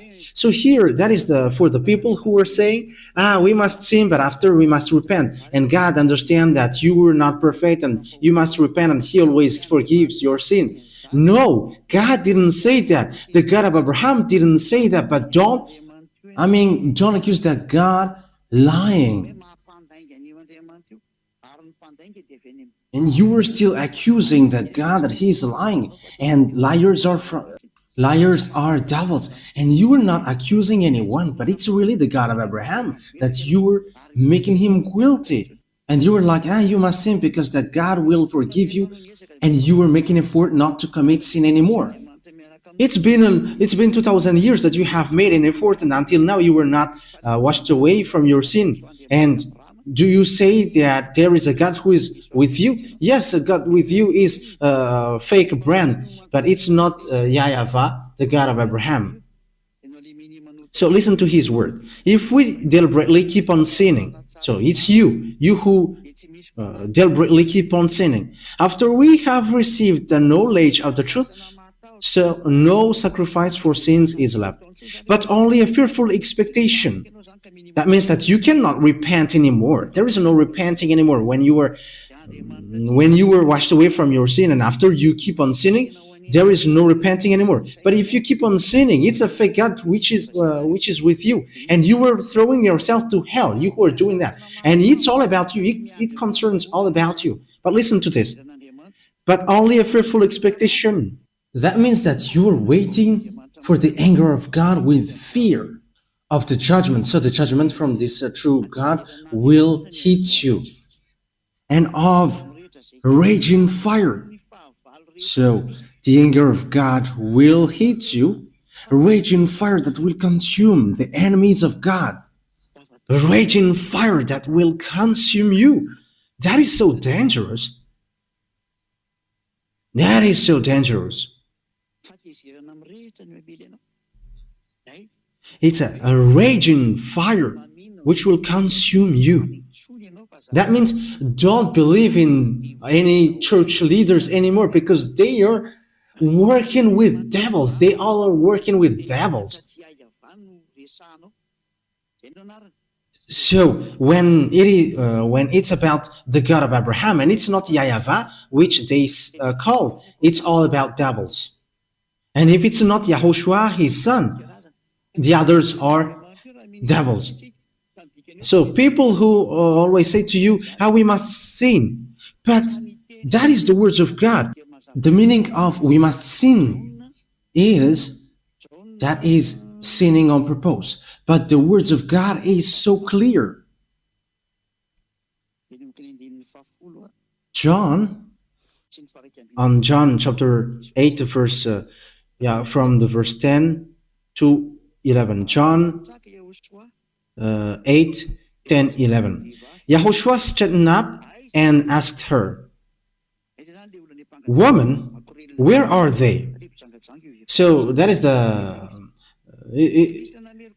it's about the people who have made these women who commit adultery guilty. "Where are they? Has no one condemned you?" "No one, sir," she said. "Then neither do I condemn you," Yahushua declared. "Go now, and from now on, never sin anymore." So you can see with that, the words of Yahushua is so straightforward. I neither condemn you, but from now on, from this moment that you have met me, never sin anymore. So that is the words of the true God, and that is how to know the one who is really sent. because the one who is sent is also fulfilling that word and having the power to set up that true word, saying, never sin anymore. Okay, let's emphasize that word once more in John chapter 5, verse 14. John chapter 5, verse 14. So it's a word that Yahushua has emphasized for people who have met him. So if you say that you have met your God, which is fake, and you keep on sinning, so it's a fake God who you have got along to, and you have seen the devil. But this is the words of God. Whoever have met him has received this word, never sin anymore, or something worse may happen to you. So the second one is getting worse. John 5:14. Later, Yahushua found him at the temple and said to him, "See, you are well again. Don't sin anymore, or something worse may happen to you." So something worse happened to the one who is keep on sinning again. And look at your life, and don't make this God lie, because when he said to you what happens on your life is going to be worse, and don't say that your life is getting good, but you were making this God lie, and that's why you were devil.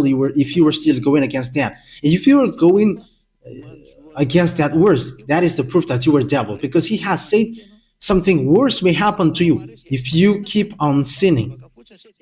So if you reply, there's nothing which happens to us, but we just have to repent and we are free, that's why the one that you follow is devil, and you cannot get out of that.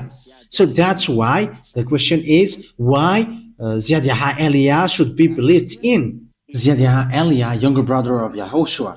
I have to emphasize Zhyah because there are lots of people around the world who have stolen the name Eliah. So let me put my name from the heaven of heaven, Zhyah, so that you cannot steal it, because that is my proper noun. Eliah is in the Bible. That's why you were stealing it nonsensely, even though you don't know it.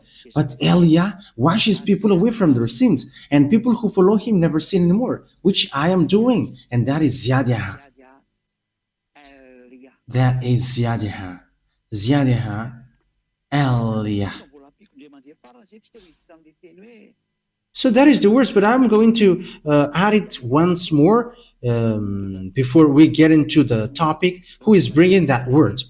So who is bringing that word which says never sin anymore? So let's give the words which is said by Yahushua in the Apostles in 1 John chapter 3, because people who sins haven't seen him and haven't known him. And your church leader is a sinner, and he don't know God, and he haven't seen God. But think about that. 1 John chapter 3, verse 5 and 6. 1 John chapter 3, verse 5 and 6. But you know that he appeared so that he might take away our sins, and in him is no sin. So people who are in Yahushua, they have no sin, and they never sin anymore. No one who lives in him keeps on sinning. You see, whoever follows him and are in him, they don't sin anymore. So there is no such thing like you sin and after you repent. It's devils who are with you, but it's not the God of Abraham. I emphasize that. It's devils who are with you and who pretend to forgive you, but it's not the God of Abraham. No one who continues to sin has either seen him or known him. So sinners, they haven't seen him or known him. That means these church leaders who are sinners and make people sinners and always say that, we must sin, they haven't seen this God and they haven't known that God.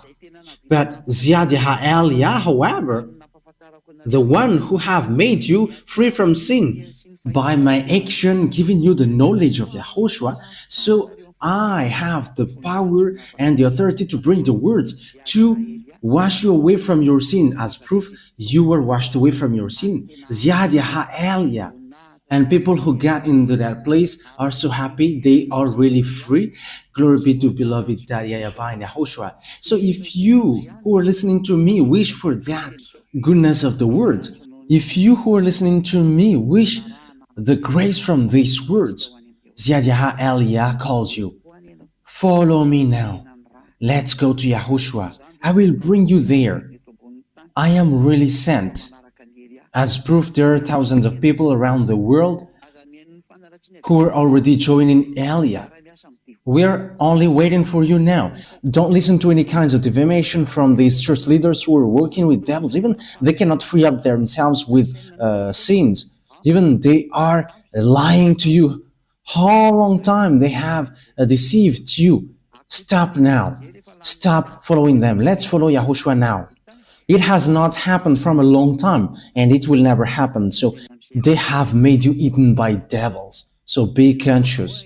Come back to Yahushua. How to know if Zhyah Elia is true and he should be believed in because he's sent by Yahushua? So that is already clear.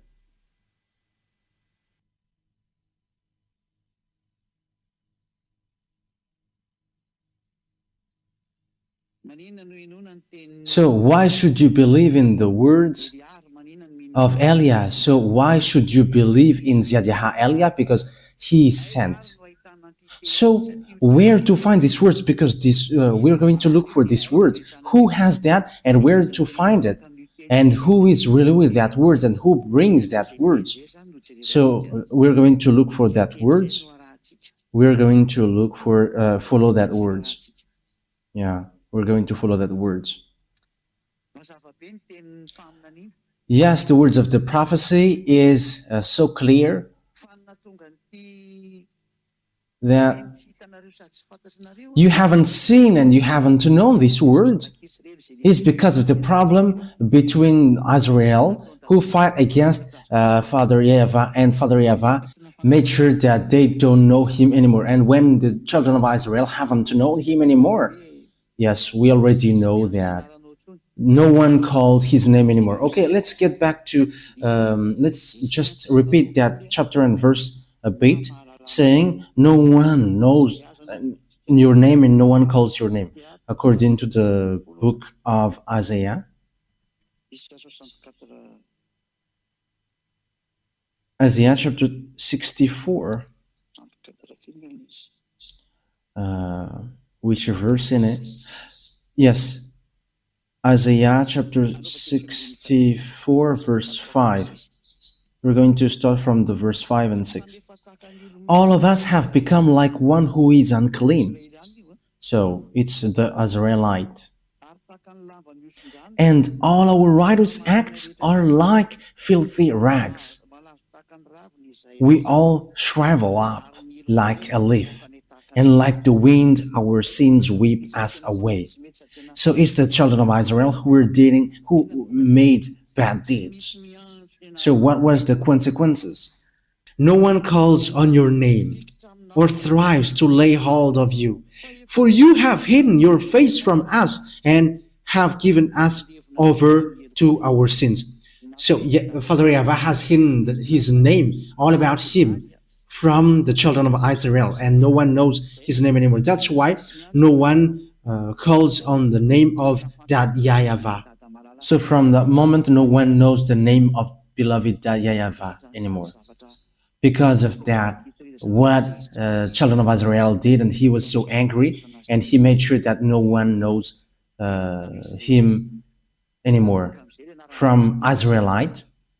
And from that moment, there were lots of names which were created: Jehovah, Allah, Buddha, Shiva, Brahma, Vishnu, Ganesh, and all kinds more that humans have called. They have called their own. And all humans becomes sinners. They're all sinners. And the others are getting married with 5, and the others have gotten married with 50 women. However, the last prophet, the son of the Most High, said one man get married with one woman, and one woman get married with one man. However, the others, they have hundreds of wives. That is so dangerous. That is just going against that God. They have just changed the name of the God of Abraham. They have changed the name YAHVAH into something else. That is a sign that you were sinners, and everyone who, all the gods who are with you are all fake. Okay, let's continue the words. You were sinners, but the true God is arrived, and He has given knowledge to people. That there is a moment that humans will know that name. It's not the children of Israel anymore. Even they are enemies of God. But it's the other nation. So it's not children of Israel anymore. So Father YAHVAH has made a program that there is someone who is going to know Him. Isaiah chapter 52 verse 6. Isaiah chapter 52 verse 6. Therefore, my people will know my name. Therefore, in that day, they will know that it is I who foretold it. Yes, it is I. So there is someone who is going to know the name of Father YAHVAH, and Father YAHVAH is going to say to them, here I am, here I am. So Father YAHVAH is going to be known again. Someone is going to know Him again. But for children of Israel, they will not know Him anymore. That's why the Adonai name come up, the my Lord thing. It's because of the punishment of Father YAHVAH, from Father YAHVAH for them, and that's why they cannot call the name YAHVAH anymore, and they changed it into Adonai, because whoever called the name was killed.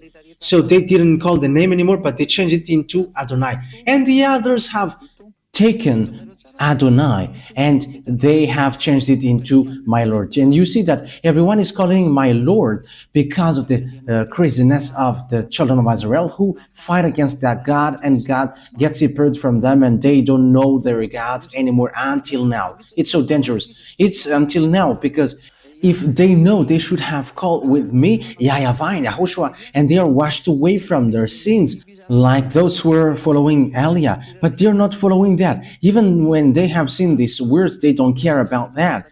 That is the proof that God has abandoned them. Because the goal of the God is, when you follow Him, you never sin anymore. Why do you look for that? And that is what you see now. Why don't you come? But that is showing arrogance.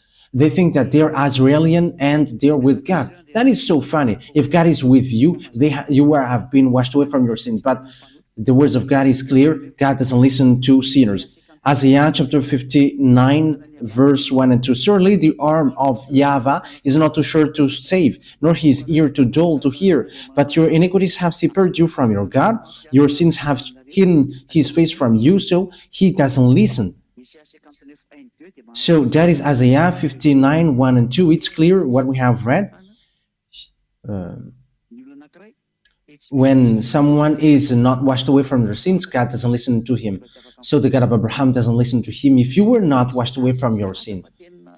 So that is saying that the children of Israel was abandoned by God. So Father YAHVAH must get back. So that is the word, His word. There is someone who is going to know Him, and my people will know my name.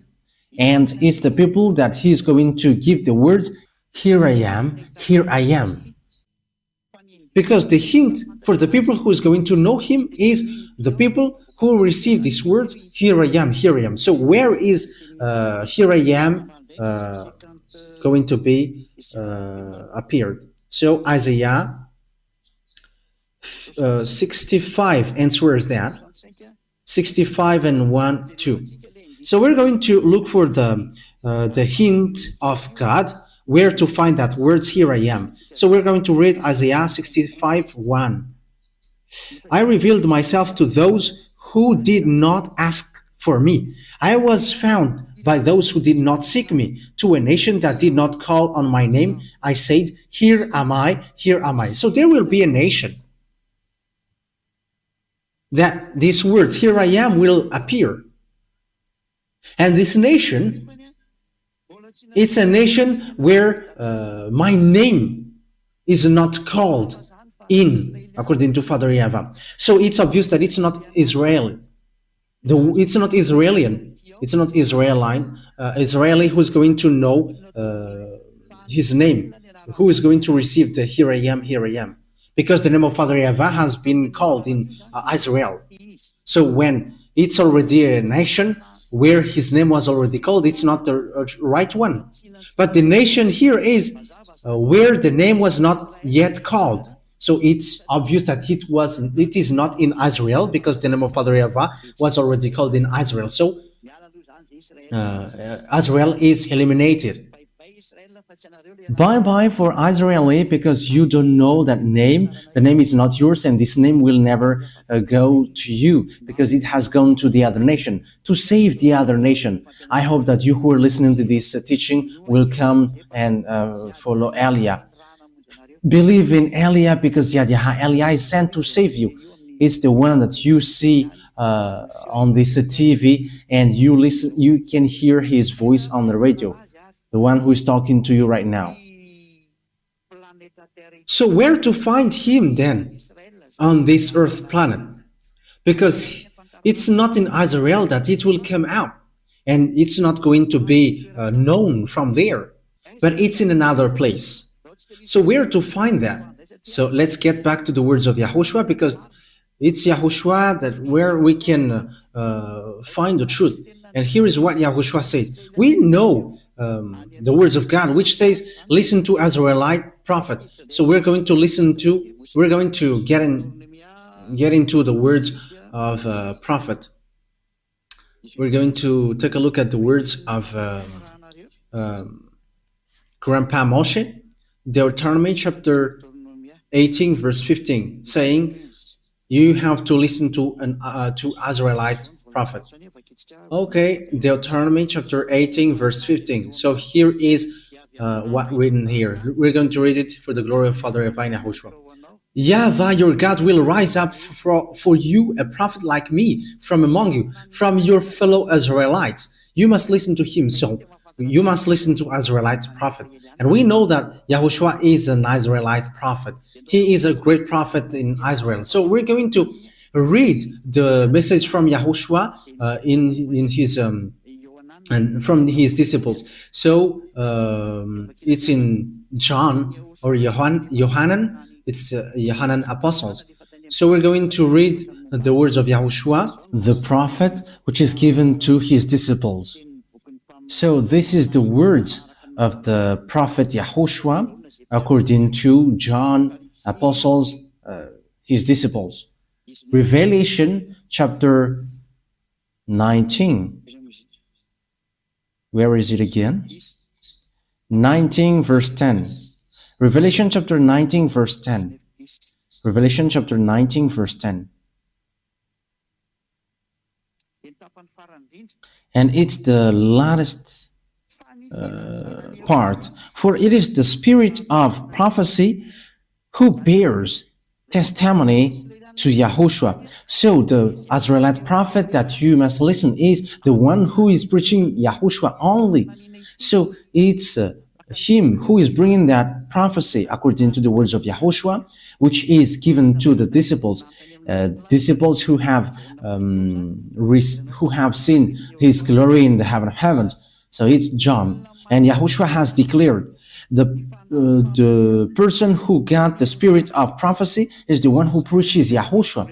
So we're going to see who is preaching Yahushua on this earth planet. How to know that Yahushua? To know that Yahushua, of course, he washes people away from their sins. That is the first of all. That is the first thing. We have talked about that from the beginning. And the second one is that Yahushua brings eternal life through preaching his name. So that is how to know him. That is a next hint. So Yahushua preaching the eternal life through his name. So who among the humans on earth preaches that name? And people have got the eternal life. Meaning of the eternal life is there is a teaching which he brought and people are washed away from their sins. So that is the eternal life. So let's read the words of Yahushua according to the words, according to the book of John, John chapter 17, verse 3. Because there is an eternal life that we are going to look for here. So this is the next hint. We're going to look for the eternal life, because it's in the eternal life which preaches his name, and it's in his name that the eternal life will come up, and in the eternal life which come out from his name. So it's obvious that eternal life, it's people who are washed away from their sins. So who are preaching the deliverance from sin? Who preaches the name which makes people washed away from their sins on this earth? So we're going to emphasize that. So how that words come to appear?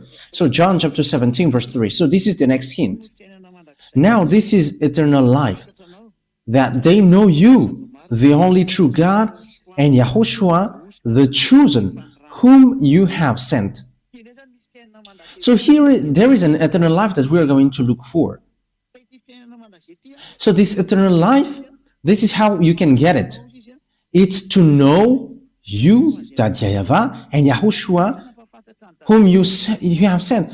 But there is no one who has known Father YAHVAH and Yahushua, who have made people washed away from their sins on this earth, except Eliah only. It's only Eliah who has done that, and who have done that. And we're going to prove that, because we can say together that it's me who have called that YAHVAH and Yahushua. That YAHVAH is the God of Abraham, and Yahushua is the Son.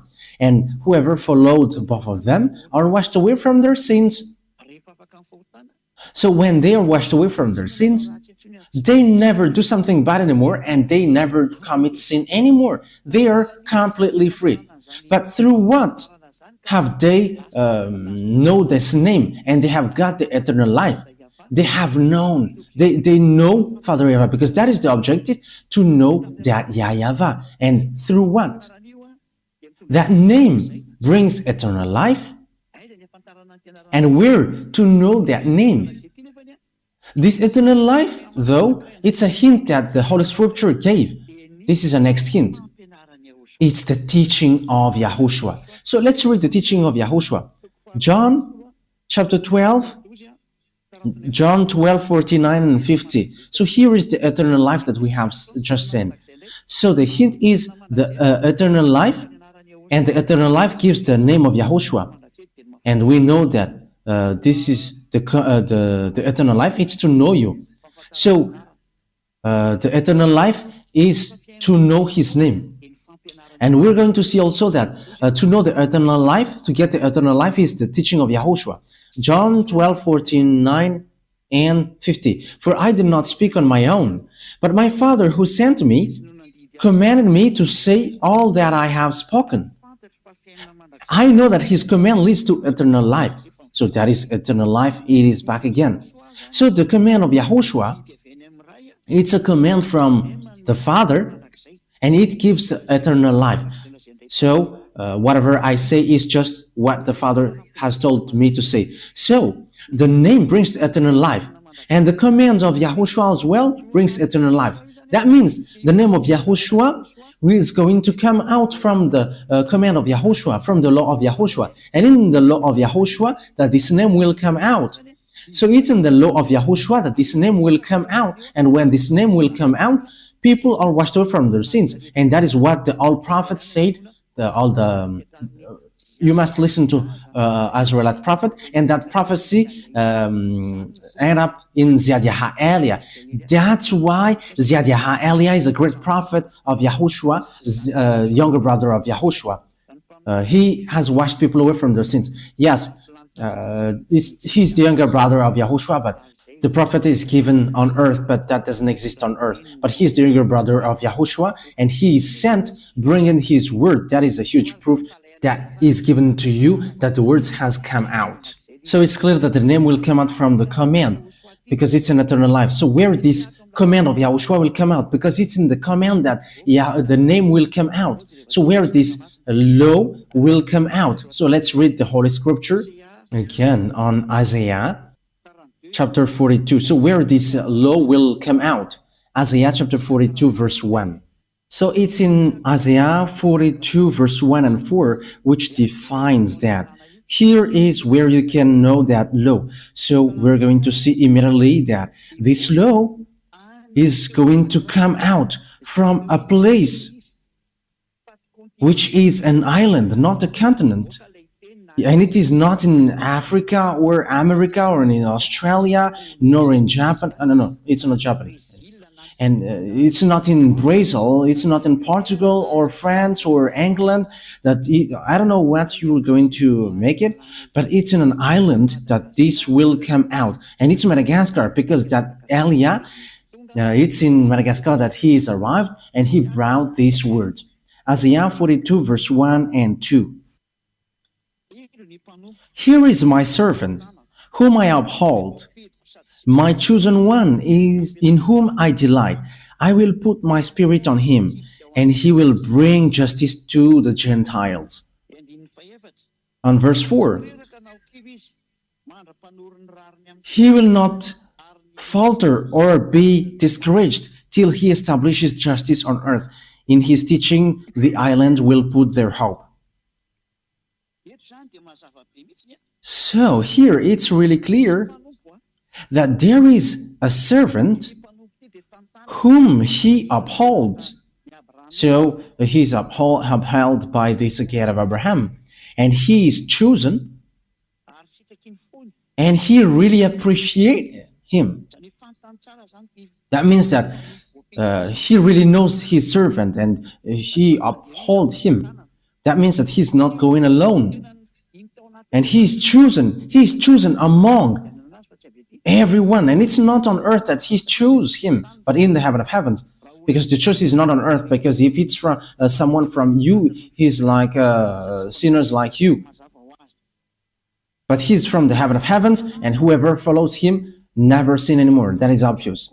I will put my spirit on him, and he is chosen, and he is really appreciated by him. He appreciates him, really. And he puts his spirit in him. And when the spirit is put in him, of course, that is Elia. And what happens? He's going to bring justice to the Gentiles. And we know the justice, it's in the court that there is justice. It's in the court that justice will come out. That's why these places are called Ministry of Justice. So it's about law. It's about laws. So he's going to give laws. And that is what Zhyah Elia gives, bringing the laws for the justice of this world, so that people never sin anymore, become someone who never sin anymore. And Elia has done all of that things. And I have brought justice and laws on verse 4. So where can we find where this justice will come out? On verse 4, he will not falter or be discouraged till he establishes justice on earth. In his teaching, the island will put their fight. So it's in an island that the justice will come out. It's in an island that the justice will come out. So the command will come out from the island, and it has come out from 1984. So Elia has just celebrated the 40th years, preaching that laws of Yahushua, and which makes people washed away from their sins and they never sin anymore. So you have seen it with your own eyes now. So the salvation is fulfilled, and the salvation is accomplished, brought by Elia. Elia is sent at the moment, and he arrived in an island. It's in Madagascar Island. So you from continent, don't scam, because Elia is not from you. Don't scam, because Elia is not from continent, but he is from an island, and Madagascar is the chosen island. And you who say that you know that God, you are from continent, because we have seen that in South Africa and in all kinds of places. You know what I'm talking about, and you have created your own Yahushua, and that word is not from a continent, but it's from an island, and the island where that word comes out is Madagascar, and the name of the man that God has chosen is from the heaven of heavens, not from you. His name is Zhyah Elia, and if he is sinners, everyone who follows him are sinners. But everyone who follows him never sin anymore, and they are washed away from their sins. It's really that men who don't sin, and they don't know how to sin, and he has no sin, and no sin can enter in him. But he destroyed all his enemies and devils who made people sins, and it's devils who are really shaken of fear seeing that name. That's why they are making all kinds of sabotage to stop Zhyah, but Zhyah cannot be stopped. They are going to waste their strength and energy to stop Zhyah, but I'm just laughing at them. You cannot stop him. Zhyah cannot be stopped, like an air which cannot be stopped, but which will go wherever it wants. How can you stop airs above this sky? How can you stop that? But it's the same thing that you cannot stop it, that you cannot stop Elia. No one has stopped air like above your head. How can you stop this air? You cannot stop it. It can go everywhere it goes, and you can find anywhere, and you cannot stop it. However, Elia is much more than the air that you are thinking. Even angels are compared as air. But Elia is the messenger of the Most High, messenger of beloved YAHVAH and Yahushua. So the last question, let me repeat it again. Why you should believe in Zhyah? You should believe in Zhyah because he's the one who is really sent. He is sent in Ireland, and he's going to all around the world at the moment of speaking, giving knowledge of people about Yahushua and all the truth. This is the man of God that you are looking for, Israeli people. But you hate him and you have killed Yahushua. Here is the man of God. You who are looking for the man of God who is going to save you. Here is him, the one that you see on this picture. It's me who is speaking to you.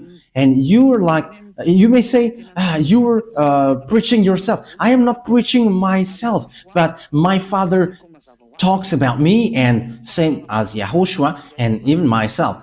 So my Yahushua and my dad talks about me, and I am not talking about myself, but it's they who order me say this, and I am telling that, so that you know that the messenger is arrived, and which says as well, the island waits for his law. So here I am. So know how to listen to me, you who are going to ask. So the wise people see the danger and they take shelter, but fools keep going on and they are in trouble. For the spirits who are screaming for salvation from Yahushua, here is Elia to bring you to us, to Yahushua. I will bring you to the arms of Yahushua.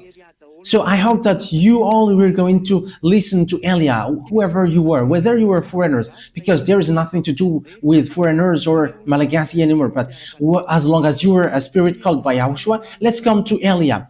Called by Yahushua, where I come from. Let's follow Elia. Here I am. Whoever followed me, they are washed away from their sins and they never sin anymore. Elia calls you. Here is the one that you were looking for and the one that you wait for. Yahushua is not going to come here unless the end takes its turn. But I am going beforehand of him. So follow me, because here is the one sent, fulfilling the Isaiah 42. The island waits for his law. Here I am. I have given you the proof. So know how to listen. It's because we love you. That's why we come down here to save you, to bring you to Yahushua, the one who sent me. So that is my words. Yahushua bless you all, so that you're going to come to Yahushua, to YAHVAH, and you're going to follow Elia, because Yahushua and Elia are one. Elia is the younger brother of Yahushua. He's not from earth, from you. Otherwise, you all are still sinners. But Elia is from the heaven of heavens. He is chosen servant, and he is chosen by Yahushua to bring the holiness and bring back it to the earth, because the end is arriving. Okay, the words of Elia is over. Come, you chosen spirit, run quickly and don't stop anymore. The words that I have given you is so clear. Elia is arrived to save you. Zhyah, Elia. Zhyah, Elia. So that is the one who is arrived in you, sent by that YAHVAH, sent by Yahushua. We're going to pray to end this word.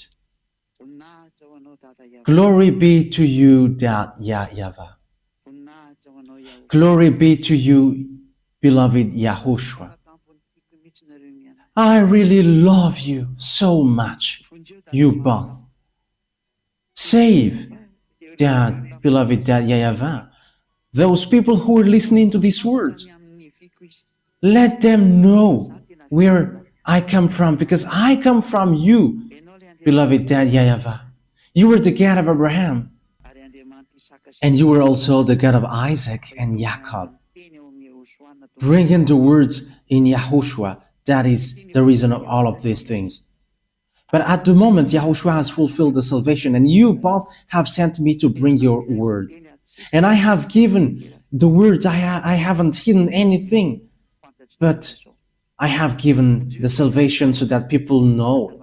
Save people, Dad, YAHVAH. Save those spirits who are screaming, calling you. Let them hear the words of Elia. I am already spending all my strength for you, and I forsake my life for you, Yahushua, so that I take revenge of your blood. Save people to get back to you. Let the Holy Spirit from you call everyone to run, so each one will run to make them come back to Yahushua, Dad YAHVAH. And they all will know that I am the one that you sent, the one that you have written in the book as well, and which I have just said. And let them know that your chosen servant is already arrived in the chosen island. Madagascar is the island that you have chosen. Open their minds so that they know that, because I have arrived. Dad, beloved Dad YAHVAH and Yahushua, justify all the words of Elia that I have given today. Save people, because I have arrived to take care of them, and I will bring them to both of you, my beloved Dad YAHVAH and my beloved Yahushua. I hope that that word is already before you, and you're going to make sure that people will going to run to Elia, because it's only you who can call them, because now is its time. Let them meet me quickly, Yahushua, because Elia is already going all around the world, so that this world know that the light is passing over, so that they will see it. Glory be to you, beloved Dad YAHVAH. Thank you very much, Dad. In the name of Yahushua that I make all that prayer. Hallelujah. Amen. So Yahushua bless you all for our next teaching. So goodbye, everyone.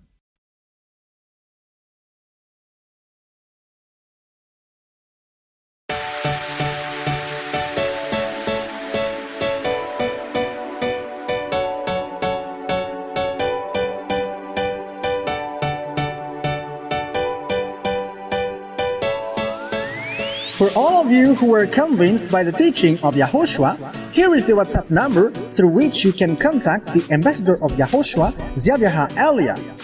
+261 32 86 663 98. We wish you the best to come into the kingdom of Yahushua.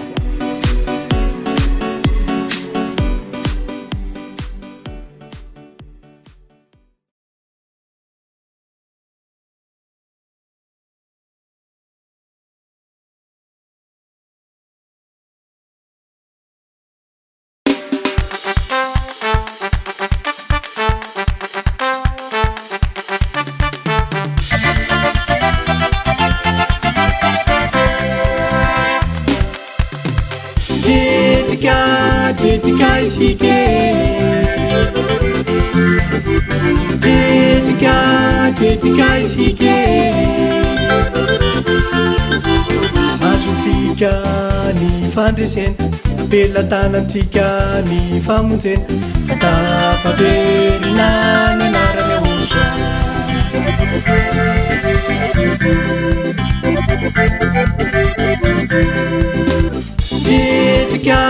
Dredrika isika,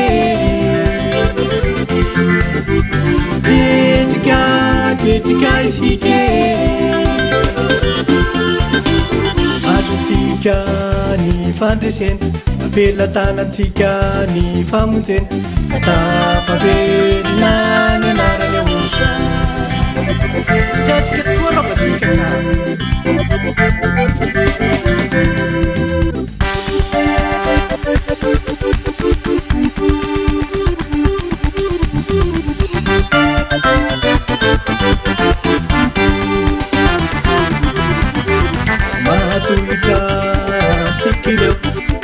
sakana tsikireo ireo rivodosa mandavona mandavo ireo korana malemy malemy mikasoparana resy reo resy ifipetsiny satana tsaoe tsaoe tsy maintsy tanteraka ny katomansa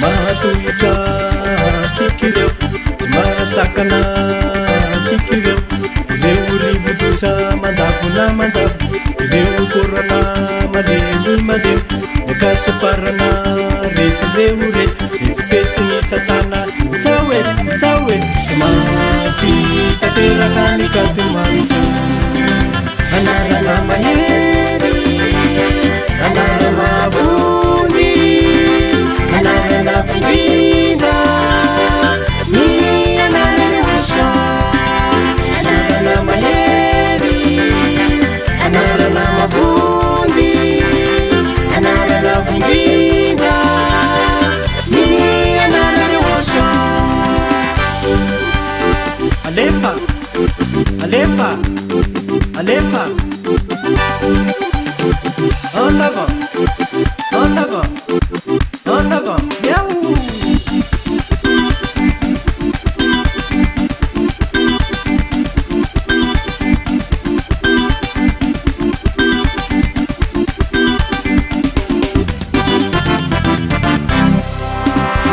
Anarana mayeri anarana vunzi anarana findinga ni anarana osha anarana mayeri anarana vunzi anarana findinga ni anarana osha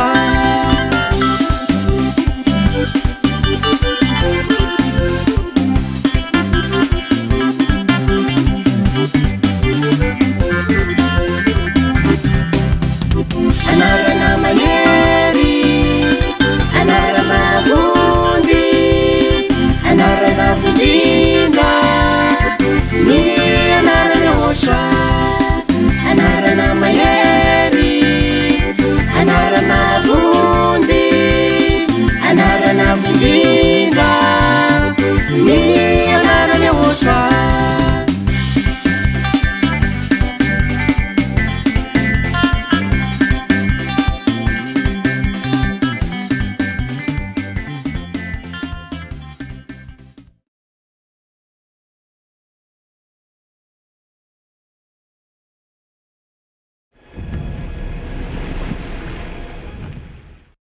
Nawela na waingana niavianao YAHVAH zahay mankalazanao Katmasa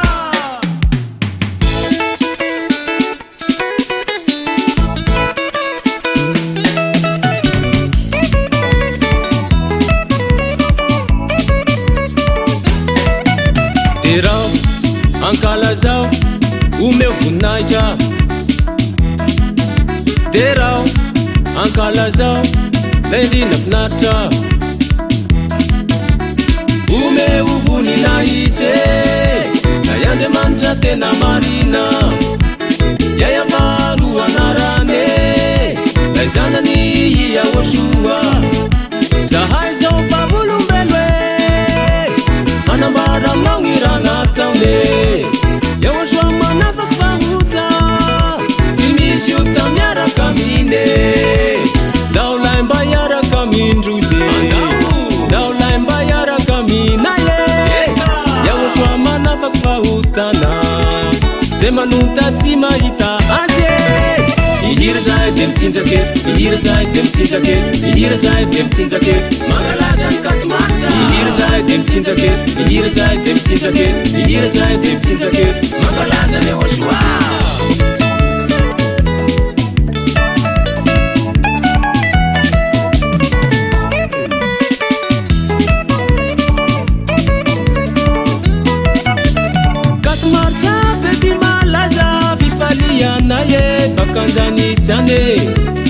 Katmarsa fety malaza fifaliana ye fetin'Yahoshua ome uvonina ite Andriamanitra tena marina YAHVAH ro anarane zanany Yahoshua zahay zao vavolombelo anambara aminao gny raha nataone Yahoshua manavaky fahota tsy misy ota miaraka amine daolay mba iaraka amindrozy daolay mba iaraka aminaye Yahoshua manavaky fahotana zay manota tsy mahita azy ihira zahay de mitsinjake ihira zahay de mitsinjake ihira zahay de mitsinjake mangalaza ny Katmarsa ihira zahay de mitsinjake ihira zahay de mitsinjake ihira zahay de mitsinjake mangalaza ny Yahoshua eo amizay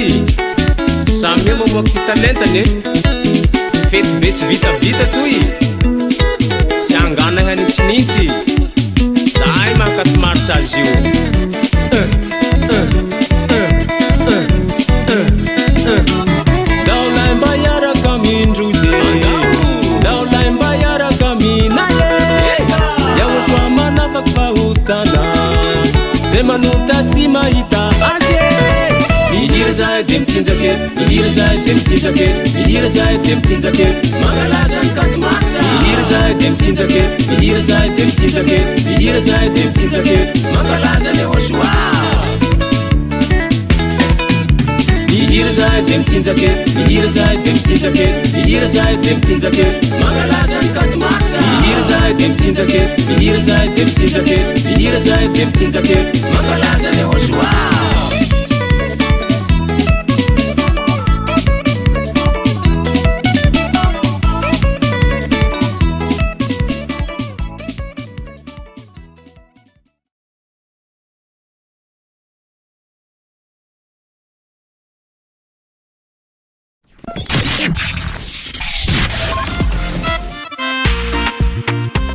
eo anilanao ihany eo anilanao hatrany ny hery fitiavana famasinana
marisa fetena miavaka iteranany YAHVAH aie koa raha ona roa hita raha tahaka ty toko eny zao Sala tsarafiny amin'ny YAHVAH Aole tsarafiny amin'ny YAHVAH Tsika le tsarafiny amin'ny YAHVAH Andaonao rotobe andeha magnantany za Itegna bese sika poniny lany za Agnao zandoko firefako raha tineky lafy za Izay tsapanota ihany lo hitany tavan'ny YAHVAH Isika tsapa minofo fahefatina fatika fagnahy De voly aparesy tsika efa tena mifona amin'ny pardon Tsika izay ka rehetra milantsiny na destination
For all of you who were convinced by the teaching of YAHVAH, here is the WhatsApp number through which you can contact the ambassador of YAHVAH, Zhyah Elia.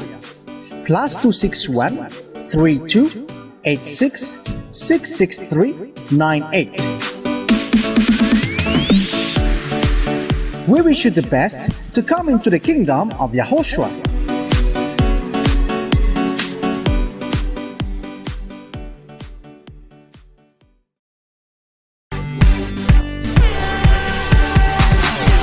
YAHVAH, YAHVAH TV, ery, fitiavana, fahamasinana. Famonjena ho an'ny fanainao.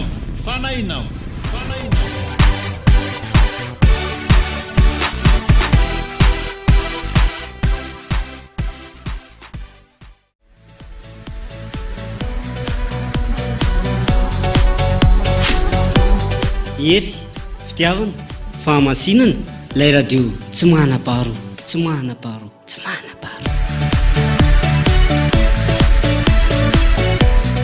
YAHVAH, YAHVAH TV, ery, fitiavana, fahamasinana.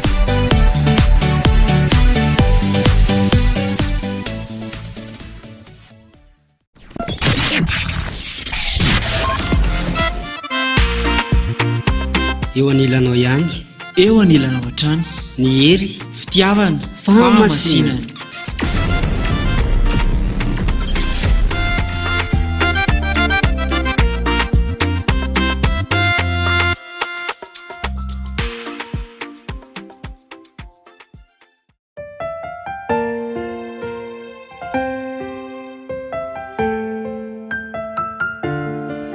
.2 FM, ery, fitiavana, fahamasinana.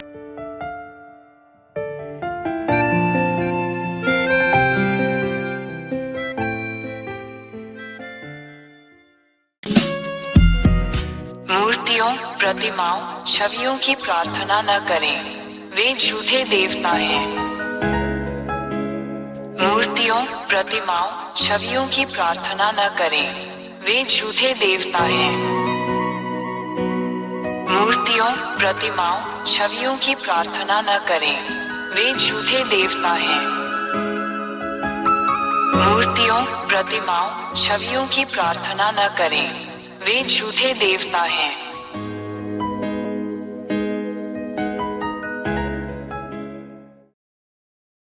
एक महान ईश्वर याहवाह ने स्वर्ग के स्वर्ग में कई दिव्य प्राणियों का निर्माण किया। उनमें देवदूत भी शामिल हैं। 2 ऐसे स्वर्गदूतों के समूह हैं जिन्होंने महान ईश्वर याहवाह के विरुद्ध विद्रोह किया। 3 जैसे ही महान ईश्वर ने ये देखा, उसने उन्हें याहवाह द्वारा बनाए गए स्वर्ग से बाहर भेजने का निर्णय लिया। 4 प्रभु यहोवा ने विद्रोही दूतों को यहाँ तुम्हारे सिरों पर, जिसे मनुष्य स्वर्ग कहते हैं, फेंक दिया है।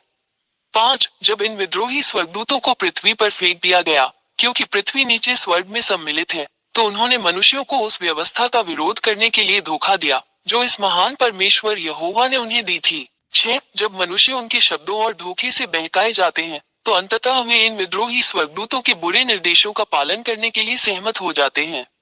7 उसके बाद अब तक मनुष्य पापी बन गए।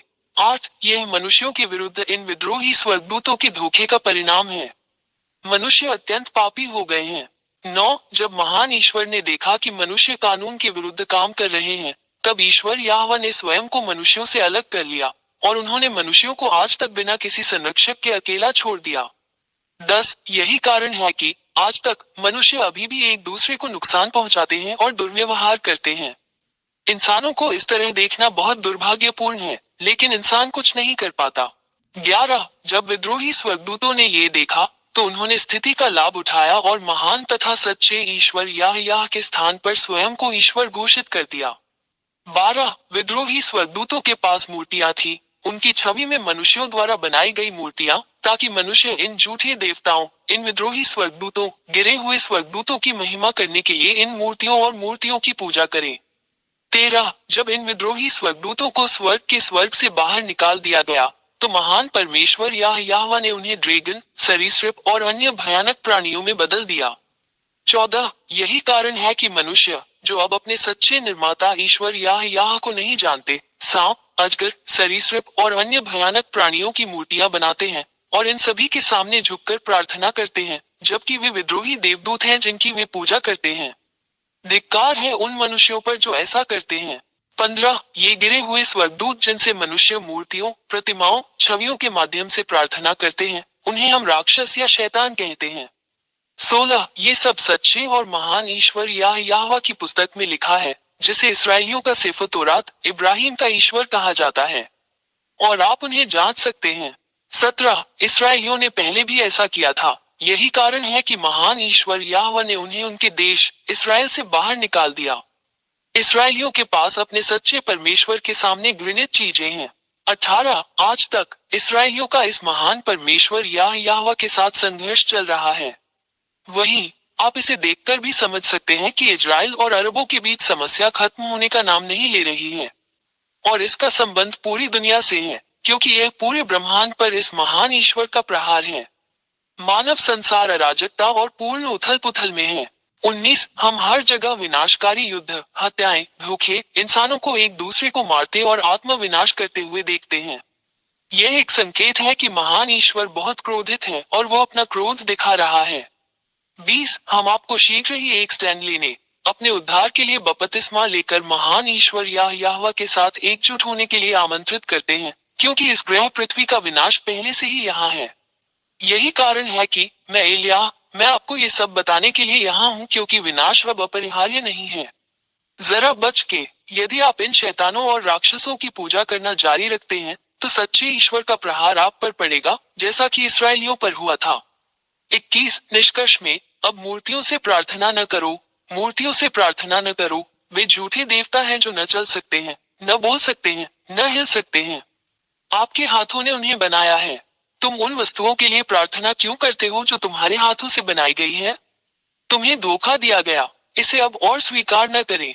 अपने निर्माता परमेश्वर, महान परमेश्वर या यहोवा के पास जाओ। 22 जिस महान ईश्वर से हमें प्रार्थना करनी चाहिए वो वही है जो आपकी दुनिया और ब्रह्मांड के बारे में सब कुछ निर्देशित करता है। वो सृष्टिकर्ता है जो जीवित कर सकता है, मर सकता है, बचा सकता है और नष्ट भी कर सकता है। उसका नाम याहवाह है। 23 अंततः मैंने तुम्हें सच बता दिया। समझे कि यह आपकी आत्मा और आत्मा के लिए मुक्ति है। अपनी आत्मा को बचाकर बपतिस्मा लेकर यहोवा के पास जाओ और वो तुम्हारा हाथ पकड़कर तुम्हें बचाएगा। इस अवसर को दोबारा न चूके। यही तुम्हारा उद्धार है। अब और संकोच न करें, अपनी आत्मा बचाएं। 24 अब मत डरो। इस महान ईश्वर याह के सामने कोई भी झूठा देवता टिक नहीं सकता। वो महान ईश्वर है और उसके सभी वचन पूरे होते हैं। इसका प्रतिकार कोई नहीं कर सकता।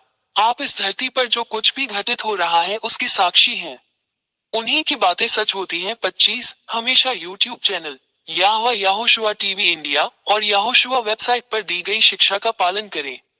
व्हाट्सएप फोन 26132866639 टेलीफोन 8588824671। मूर्तियों, प्रतिमाओं, छवियों की प्रार्थना न करें, वे झूठे देवता हैं। मूर्तियों, प्रतिमाओं, छवियों की प्रार्थना न करें, वे झूठे देवता हैं। मूर्तियों, प्रतिमाओं, छवियों की प्रार्थना न करें, वे झूठे देवता हैं। मूर्तियों, प्रतिमाओं, छवियों की प्रार्थना न करें, वे झूठे देवता हैं।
fala mahitanareo hoe raha vo fatavaonindray ananatra avo de avo lay voninahitra Yahoshua.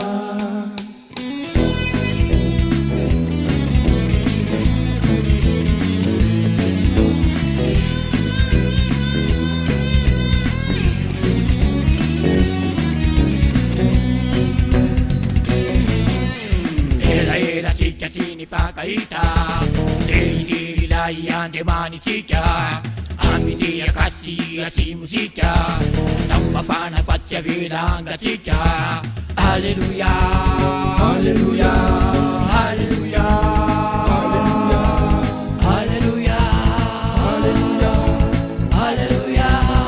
Alleluia Fala mahitanareo hoe raha vo fatavaonindra ananatra avo de avo lay voninahitra Yahoshua.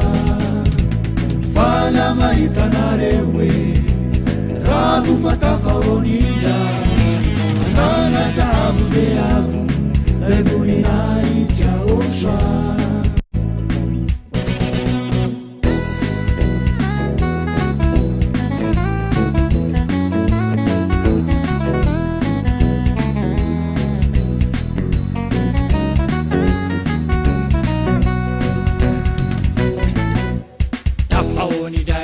Kandremanita Happavurpun nawadanita Hernadi ubisine saramanita Happalina cimandalu famarita Alleluia Alleluia Alleluia Alleluia Alleluia Alleluia Alleluia Alleluia Fala mahitanareo hoe raha vo fatavaonindra ananatra avo de avo lay voninahitra Yahoshua.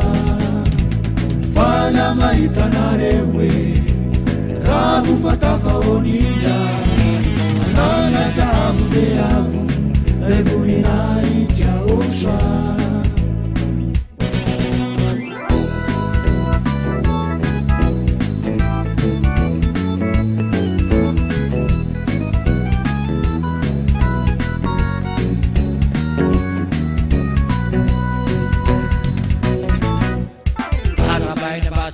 Yahoshua harapaina ku sai voavuta yarapalni andrina finarita ankarazany andro katomarisa. Alleluia Alleluia Alleluia Alleluia Alleluia Alleluia Alleluia Alleluia Fala mahitanareo hoe raha vo fatavaonindra ananatra avo de avo lay voninahitra Yahoshua. Fala mahitanareo hoe raha vo fatavaonindra ananatra avo de avo lay voninahitra Yahoshua.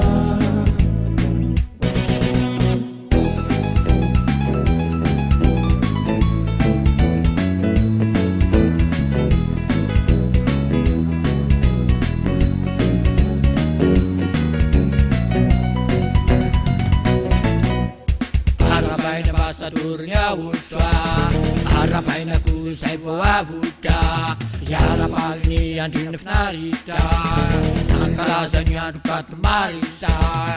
Alleluia Alleluia Alleluia Alleluia Alleluia Alleluia Alleluia Alleluia Fala mahitanareo hoe raha vo fatavaonindra ananatra avo de avo lay voninahitra Yahoshua. Fala mahitanareo hoe raha vo fatavaonindra ananatra avo de avo lay voninahitra Yahoshua. Fala mahitanareo hoe raha vo fatavaonindra ananatra avo de avo lay voninahitra Yahoshua.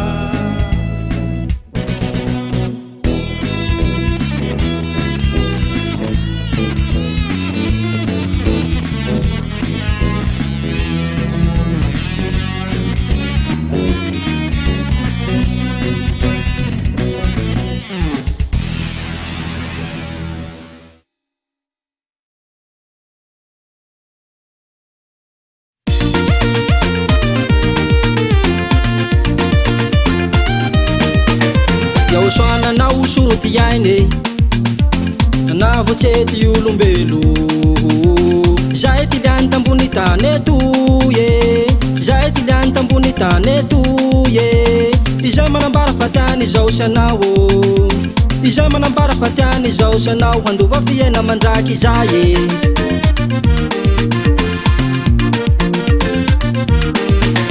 Yahoshua soro ty iainy navotsety olombelo zay ty liany tambony tany eto ye zay ty liany tambony tany eto ye izay manambara fa tiany izao sianao izay manambara fa tiany izao sianao handova fiaina mandraky izay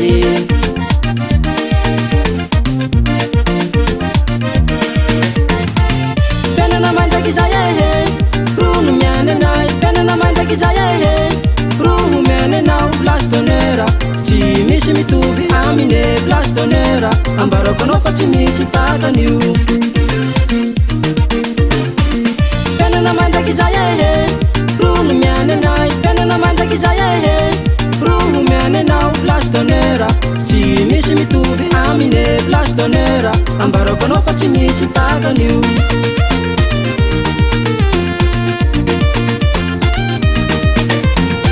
tsy misy soa mihoatsy izay fiaina mandraky izay nomenanao tsy misy ndaty nahavitany izay tsy misy ndaty nahavitany izay Yahoshua raiky avao ro nahavita azy Yahoshua raiky avao ro nahavita azy hanome anao le tsara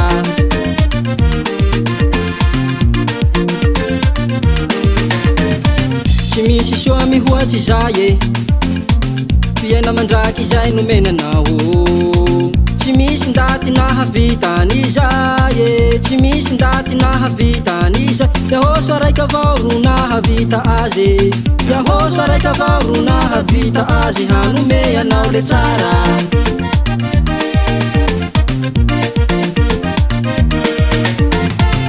penana mandraky izay rono miany anay penana mandraky izay roho miany anao place d'honneur tsy misy mitovy amine place d'honneur ambarako anao fa tsy misy takan'io penana mandraky izay rono miany anay penana mandraky izay roho miany anao place d'honneur tsy misy mitovy amine place d'honneur ambarako anao fa tsy misy takan'io misaotranao lay zahay Yahoshua fa ny rahanao anay ambassadeuranao isoa samely soindoara nagnambara aminay ny tena marina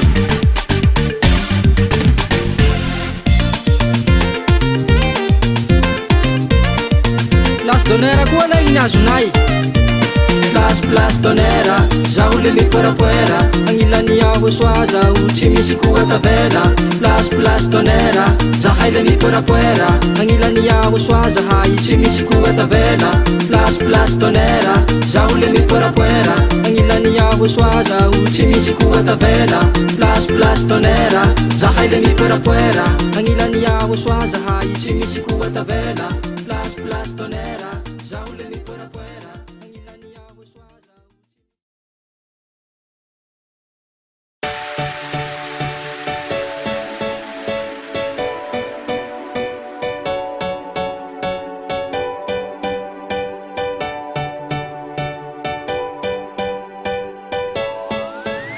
For all of you who were convinced by the teaching of Yahoshua, here is the WhatsApp number through which you can contact the ambassador of Yahoshua, Zhyah Elia. +261 32 86 663 98. We wish you the best to come into the kingdom of Yahoshua.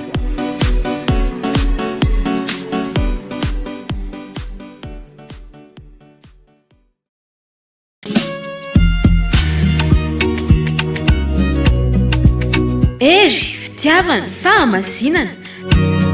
Fidirana any amin'ny lanitra ny lanitra izany e.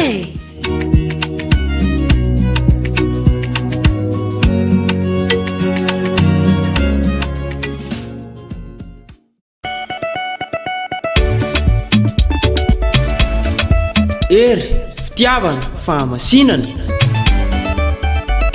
lanitry ny lanitra misy any Yahoshua zany e.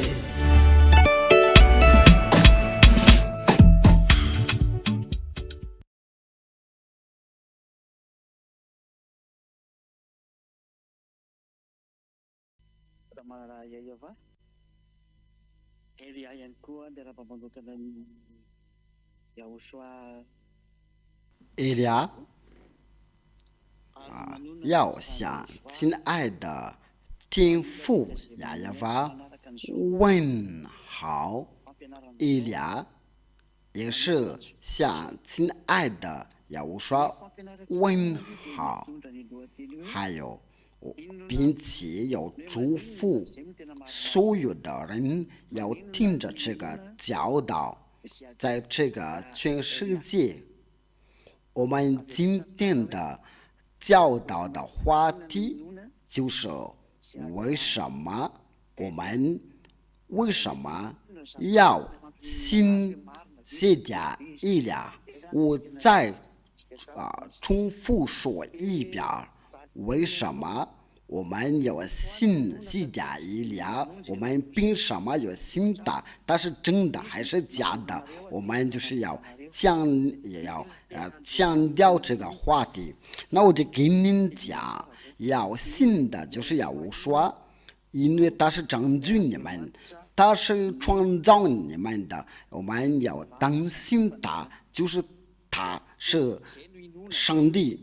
我强调，我再说一遍，这位Yahoshua就是那位上帝的上帝，我们要信他，我们就是要向他要祷告。可能就是有人在听的时候就是有点觉得奇怪，为什么要信你？要信就是天父YAHVAH，因为他要创造这个全世界，还有他的儿子Yahoshua，我们要信他，因为他上帝的至高的儿子。为什么要信Yahoshua的大使这家以利亚？我们要信他，因为他是被所差来的。我要强调，他是被所差来的，为了传扬的Yahoshua的话，因为他是代言的，所以我们要信他。要信他不是要当上帝，就是要向他要祷告，不断乎不是。这家是Yahoshua的弟弟，是天父YAHVAH和Yahoshua所差来的，为了带天父YAHVAH和Yahoshua要传扬的给全世界，就是在你们这里，就是说为了信他，为什么我们要信？为什么你们要信Yahoshua的大使这家以利亚？因为他是要被差来的，为了传扬的Yahoshua的话是亲爱的天父YAHVAH。我们这节有证明的，就是来说是他是被差来的，就是那位使者，就是在这个地球来代替Yahoshua，来代替天父YAHVAH在地球上，因为他是代替天父YAHVAH和Yahoshua，就是那位亚伯拉罕的上帝。我再强调，就是亚伯拉罕的上帝，因为他是被差来的，为了代替天父上帝YAHVAH和Yahoshua差他来到这里。那这话到底是什么意思？就是来证明的说是这点以利亚是真的，然后你就需要信他，你需要信他，因为他是被差来的，为了传扬的所有的话，为了荣耀归于天父YAHVAH和Yahoshua。第一件事Yahoshua就说了，我们就从这个边开始Yahoshua就说不要再犯罪了，这就是Yahoshua所宣布的话。他说不要再犯罪了，这个话就是来说，跟这位亚伯拉罕的上帝，跟着这个位亚伯拉罕的上帝，他就说到，不要再犯罪了，你再犯罪了。实在是不可以啊！就是说，因为你不完全的，然后你就去犯罪，然后你就说是上帝会理解，上帝就不会理解，对你说的都是魔鬼，不管是谁对你说的这样的道理都是魔鬼的话，您是被迷惑了，为了丢到下去啊！你听福耶法的话，他说，如果你是故意犯罪。如果是故意犯罪，就是受罪的记就再没有了，有当后审判的和烧灭的烈火，就是有人说必须要犯罪，这都是从魔鬼的道理啊。但是要我说的话，不是我们来念这个西部，我来说第10章第26章20到27节，因为你们得知真道以后，如故意犯罪，受罪的记就再没有了。这个就是对了，有人来说必须要犯罪，就是上帝能理解你啊，你不会有完全的人的，所以必须要犯罪，然后他就怜悯你的。上帝没有这样说的，亚伯拉罕的上帝不是这样说的，所以你不要叫这位上帝要撒谎的撒谎的人都是从魔鬼出来的。您要向亚伯拉罕的上帝学考本人的，你有努力不再犯罪了。你都已经2000年多了，说要努力不犯罪啊，你还有说是有上帝与你同在，给你都是假上帝啊！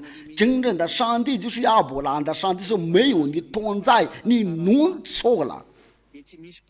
那你听着吧，如果故意犯罪，这就是您的，就是你要故意犯罪，就是你要得知真道以后。受罪的记就再没有了，唯有证据的当后的审判。你假如说你要故意犯罪，你没有受罪的记，因为你要继续要犯罪，这个就能分明的与你同在是假上帝，你有这样的道理，都是要下地啊。唯有我得叫你要听着。唯有证据的当后，就上帝的愤怒来审判你，就这位上帝的审判来惩罚你的，拿上帝的愤怒来惩罚你的，拿烧灭的众人的烈火，拿烧灭的烈火来惩罚你的，这是太危险了。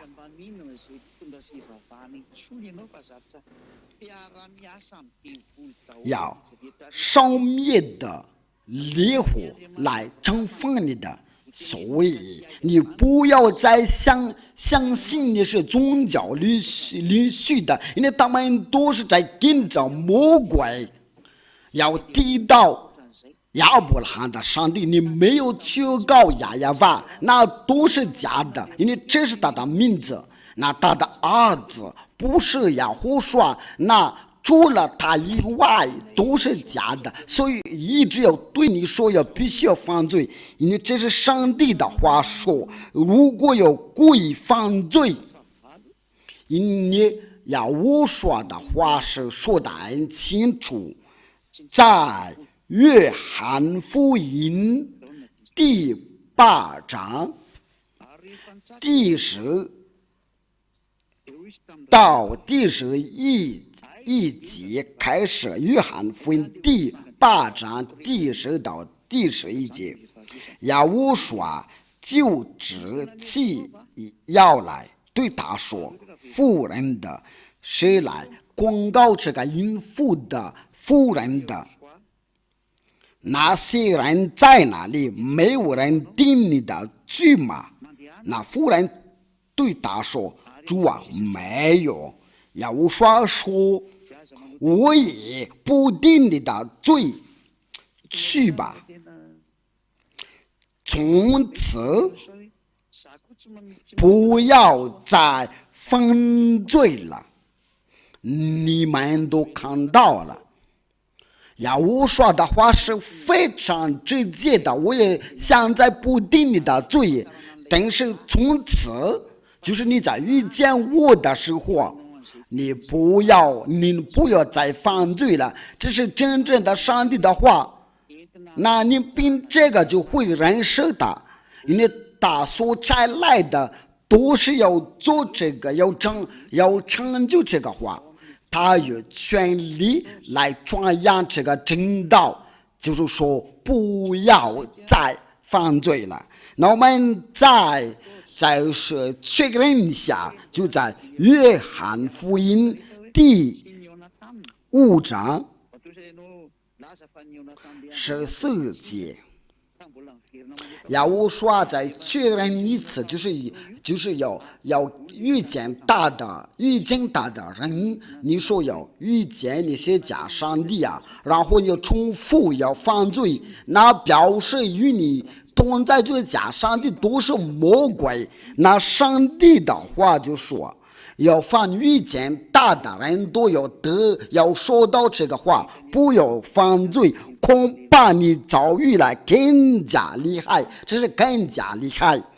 约翰福音第8章第14节，后来耶和华在井里遇见他，对他说：你已经痊愈了，不要再犯罪了，恐怕你遭遇了的更加厉害。那你再继续要犯罪，你的生活就越来越更加厉害。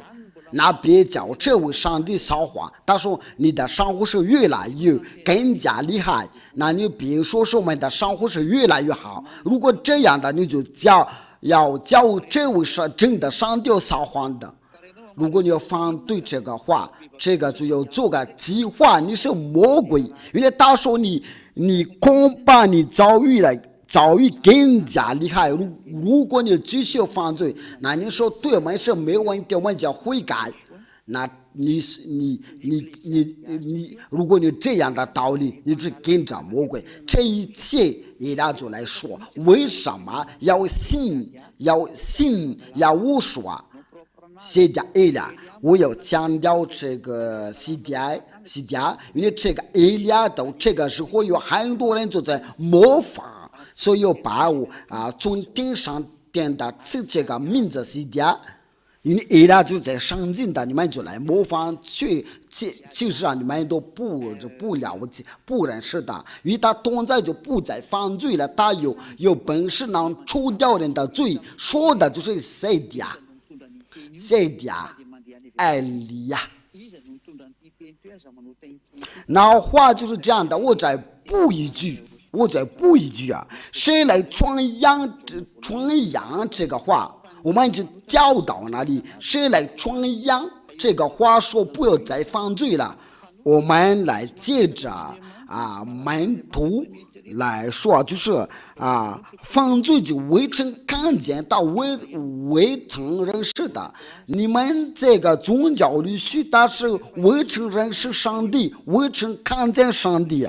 在约翰一书第3章第5到6节，你们知道他要主要呈现的是要除掉人的罪，在他并没有罪，跟着耶和华就说没有罪，封住在他里面的就不犯罪。您看到了，不是你要犯罪，然后就是要悔改，然后那个上帝就会原谅你的。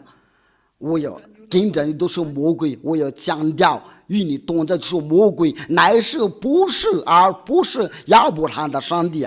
犯罪的是未曾看见他，也未曾认识他。那犯罪的人就是未曾看见他，也未曾认识他。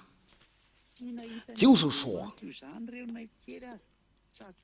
那些所有的宗教领袖的，他是没有看见这位上帝，也未曾认识这位上帝，而是谁家以利亚能够除掉你们的罪，然后叫你们有认识耶和华，权利要传扬正道，就是属于我，要除掉你们的罪，我都能够把你们从罪孽之下能救出来。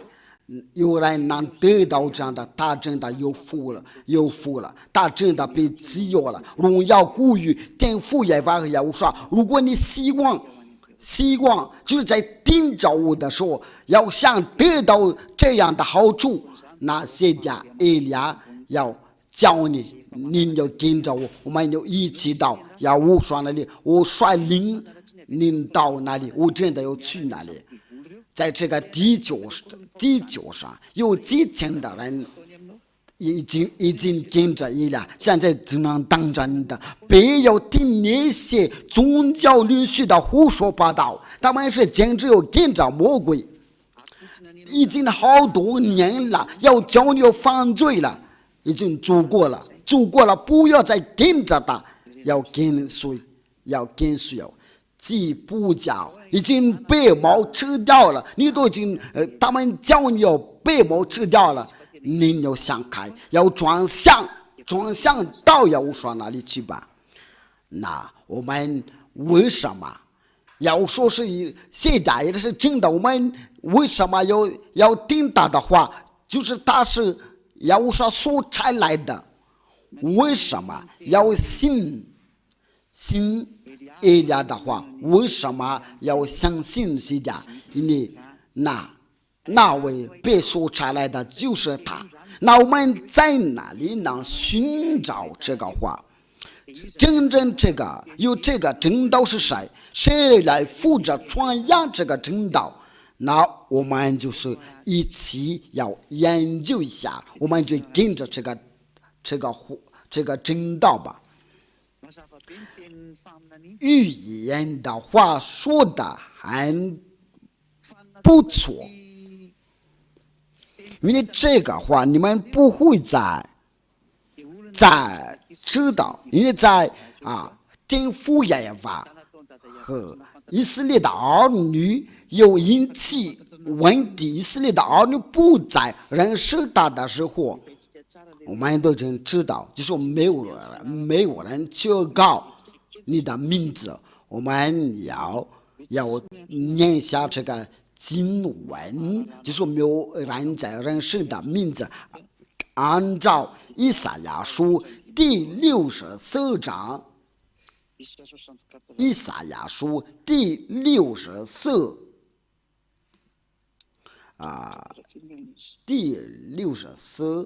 第6节。那么我们就从第5节开始读，你以及我们都像不洁净的人，所有的义都像污秽的衣服，我们都像叶子渐渐的枯干，我们的罪孽好像风暴们吹去。这个以色列的儿女，那效果是什么？并且无人求告你的名字，无人分离了尊重你的。原来你掩面不顾我们的，是我们因罪孽消化。就是天父耶和华把他的名字掩面不顾，那以色列的儿女不再认识他。那从这个时候，以色列的儿女不会再认识天父耶和华的名字。就是在以色列的儿女也不再认识他。那你是假名字就出来了。耶和华、佛教、毗湿奴、迦那沙，还有等等，就是人类所求告的那些假上帝，那最后所有的人都要犯罪了。有的人都能娶的有5个老婆，有10个老婆，50个老婆。最后的限制的亚乌沙说，一个男人就能嫁一个女人的，一个女人只能娶一个男人的。有些有几百个老婆，能娶几百个老婆，这是太危险了。他们就要随便把亚伯拉罕的名字改成了，他的名字就是亚亚，原来就是亚亚法，他们把这个名字改了，所以叫你犯罪。你们所拜的都是假上帝，我们继续说吧，因为你们是犯罪。那真正的上帝来了，他就给你介绍，在以赛亚书第50章，你是会有讲到，人就会有人是这个名字，而不是以色列的儿女，是上帝与他们已经离开了，乃是其他的国家有人是的。以赛亚第52章，天父也法做个计划，真的有人会认识的。以赛亚书第52章第6节，所以我的百姓必知道我的名，到那日他们必知道说，这话就是我，看哪，是我。有人必然是天父耶和华的名字，天父耶和华要对他说，看哪，是我，是我。那天父耶和华就会有人就会认识的。但是以色列的以前跟他在一起，在同在，已经不再与他同在，因为天父耶和华要与以色列的人要隔绝，那他们就不会再勇敢的要求告这个名字，就把这个名字改成拉多乃，就是主。因为凡求告这个名字都杀掉了，他们不再求告这个名字，把成了改成了阿多乃，然后把这在后面的他们就改成了主。你们都有看到了，所有的人都有要求告主啊，因为以色列的儿女跟这位上帝隔绝，那他们就不再认识这位上帝。直到如今，因为如果要知道就跟着我要求告亚亚法和亚乌刷，那就是他们就能除掉他们的罪孽，因为他们不管这个道，他们不理睬，这个就呢证明的上帝已经离开他们去啊，因为上帝的目标就是有跟着他的人就能除掉他的罪。你为什么没有来？因为你太骄傲，他越是以色列的身份，就以为上帝跟着他，太搞笑。如果上帝跟着你们就不再犯罪，因为上帝的话是说，上帝以赛亚书第59章第1到第2，亚法的膀臂并非缩短不能拯救，耳朵并非发真的不能听见，但你们的罪孽使你们与神隔绝，你们的罪使打亚伯兰的上帝就不会有与他同在，那这个就能证明的上帝已经与以色列的儿女隔绝了。那这位上帝必须要放回来了。他说必须有人是我，我对他说是我在这里，他对这位说是我在这里。我们在那里呢寻到这个线索，因为他对这个说我在这里，我们就去寻找我在这里，我在这里。那以赛亚第65章第1到第2节，我们就来看看，我们就一起看看那上帝的线索。我们来读以赛亚书第65章第1到，素来没有访问我的，现在却问我；没有寻找我的，我叫他们遇见；没有掌为我的名下的，我对他们说：我在这里，我在这里。就是有一个国家，他对这个国家说：我在这里。那天父耶和华说：这个国家没有常为我名下的，那这个就不是以色列的，不是以色列的要活到这个我在这里，我在这里，因为天父耶和华的名字已经成为他的名的下。那这个地方要成为他的名字，他的名字没有成为，因这个就来说这个国家不是以色列的，因为天父耶和华的名字已经成为在以色列的下。那你们以色列的都拜拜，你们不再认识这个名字，这个名字不会再返回到你们已经到其他的国家，为了拯救其他的国家，你们听着这个教导，你们就有听谁的以利亚，你们都在电视机上面，在互联网上，他的声音在收音机。你们都能听到，那他在那里能寻找他，在这个地球上，因为这个名字不是在以色列的要出来了，我们不在那里有人识的，在别的国家。那我们就是要接着呀，我说才知道真理呀。我说怎么说呢？他说，我们都已经知道上帝的话，就是说你们要听先知的话。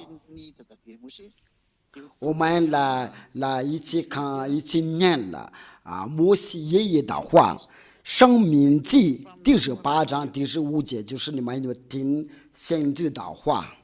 你们有听从先知的话，《申命记》第18章第15节，那些的我们一起念了，为了荣耀归于天父耶和华和耶和华。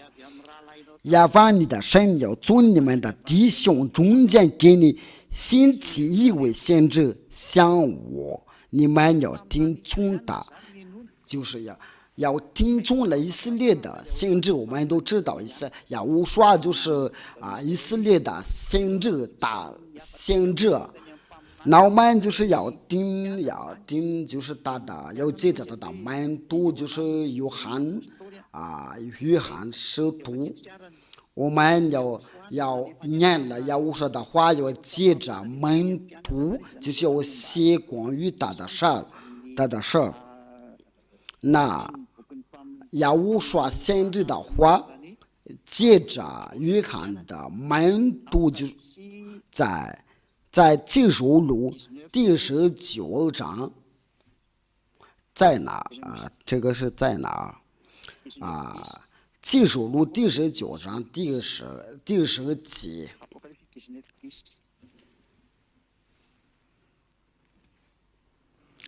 在最后的一段，因为语言中的灵异乃是为亚乌刷做见证，就为亚乌刷做见证，那这个就是有语言的灵异。因为亚乌刷的话，就是他要通过门徒在天上天的看到他的荣耀，就是约翰的门徒。那亚乌刷就做这个启示，要这个语言的灵异，就是为亚乌刷做见证。谁为亚乌刷做见证？我们怎么认识亚乌刷？要认识他要除掉人的罪。我们开始已经说过了。第二，这位亚乌刷他就赐给永生了，要为他的名字就给你永生了。这位亚乌刷他就来为了借着他的名字要传扬的永生了。那在这个地球上，谁来传扬的永生了？这个永生了，就是有个教导能除掉人的罪，这个就叫做永生了。我们一起念了耶稣说的话，就是在启示录，不是在约翰福音第3节我们就是要寻在这，就是来传扬的他的名字。在这个永生就是尊人是他的名字要出来，我们要在这里就是一起看了。那永生就是人的不在罪孽之下的。那谁来除掉谁来传扬这个除掉罪的教导？我们就强调在这个全世界上。那在约翰福音第17章。第3节，这是接下来的线索。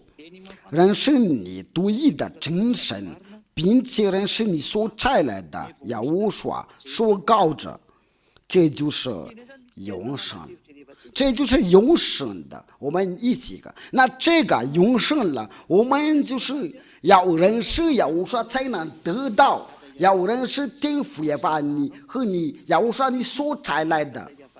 那没有人是天父耶和华和耶和华要除掉人的罪，在这个地球上只有一辆能做到。因为我们都是一起看到，因为只有他求告亚娃和耶和华亚伯兰的上帝父亲就是亚娃，他的儿子就是耶和华，跟随他们父子都是要不在罪孽之下了。那你要除掉你的罪以后，就不再犯罪了，不再行恶了。那我们怎么认识这个名字，然后就可以得到永生了？那有人是天父耶和华，因为这就是我们的目标，就是有人是天父耶和华，这个名字就是要给我们永生。我们在哪里呢？认识这个名字，这个永生就是上帝所给我们的线索，就是耶和华的教导。我们来看一下耶和华的教导。约翰福音第12章第49到50节，这是永生的一个线索。那这个永生就是要颁布耶和华的名字，就是人生的名字就是永生，要认识他的名字就是永生了。那我们在这里，那另外要给我们永生就是耶和华的教导，在约翰福音第12章49到50节。因为我没有凭着自己讲，我有差我来的父已经给我命令的，叫我说什么我也知道他的命令就是永生。耶和华的命令就是从父那里得到，那就是给我们永生，就是要故此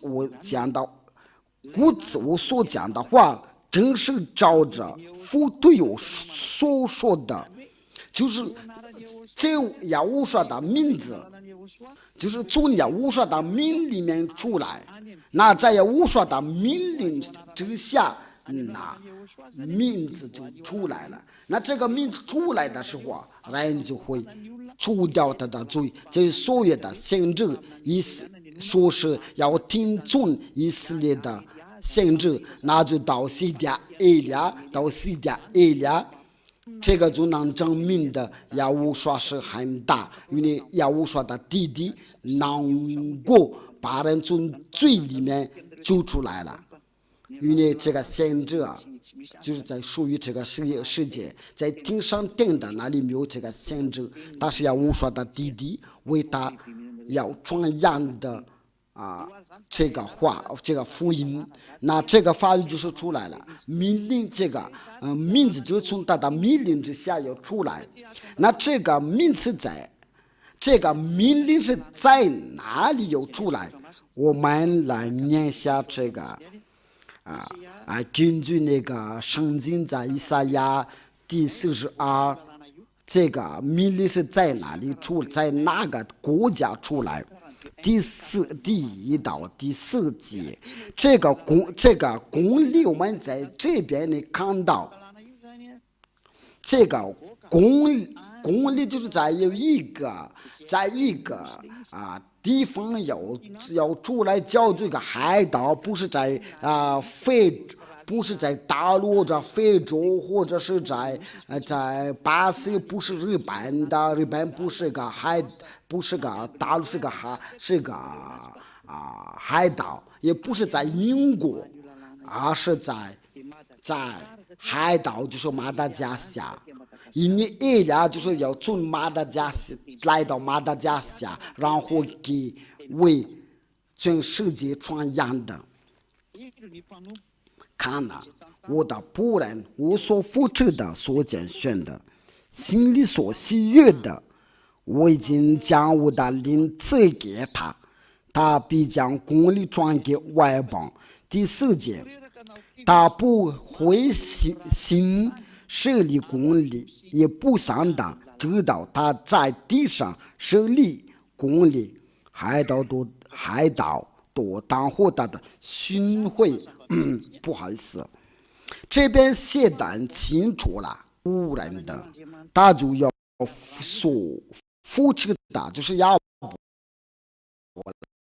的所扶持的，所拣选的，心里所喜悦的，就是说他要理解这个仆人的，因为他是有所扶持的，他不是单独要走，他是在所有的要被拣选了，并且他在顶上殿的要拣选了的，因为这个要拣选了，他不是属于这个世界，如果属于这个世界，就跟你们是一样的，跟着他的人就不再犯罪。我一讲，我的灵赐给他，他是我心里所喜悦的，然后就是我把我的灵赐给他，那他把灵赐给这个拣选的仆人的，说的就是指的就是以利亚，那他就是要讲，他就是要他就将公理传给外邦人的。那我们都知道那个公理都是在那个法官那里出来，所以都是要说都是那些法律条款的，所以他就叫做司法部，就是要传扬的，要颁布那些法律那些的，伊俩就是这样的，他为那个要传扬给全世界的，把公理传扬给外邦给全世界的，这一切都是伊俩所做的。那我就是要把这个公理要传给你们的，在第4节，那这个公理是在哪里呢？那出来了，在以赛亚第42章第4节，他不灰心也不上当，直到他在地上的设了公理，海岛都当获他的训诲。那这个训诲就是在海岛出来，这个训诲就是在海岛出来，就是从1984年的已经出来了。伊俩刚刚过了庆祝了40周年了，就是在要传扬的，要说教人的不再犯罪了，你们都看到那个结果。证据成功了，要说成功了。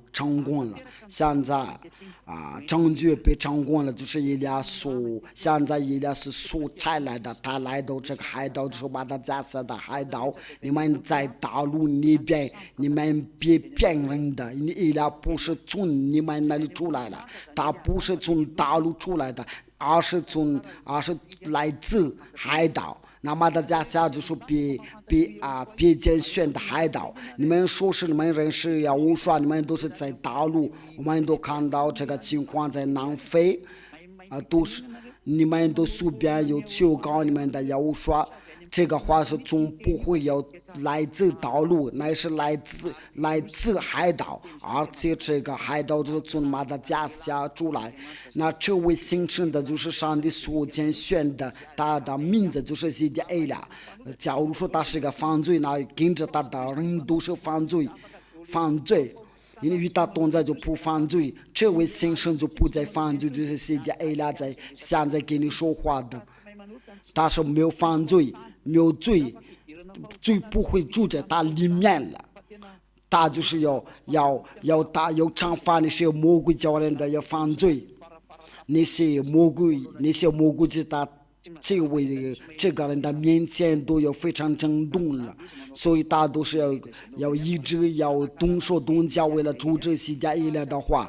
但是西迪埃拉他们不会有阻止，如果有人想阻止他的路，就是会白费力气了。就是像那些天空的风，他一直要吹，你们都不会要阻止天空的风不会吹，你们就不会要阻止一俩的路。你们在头上的天空都是在风着，你都没有办法要把它要阻止不会吹，在各处都有它的。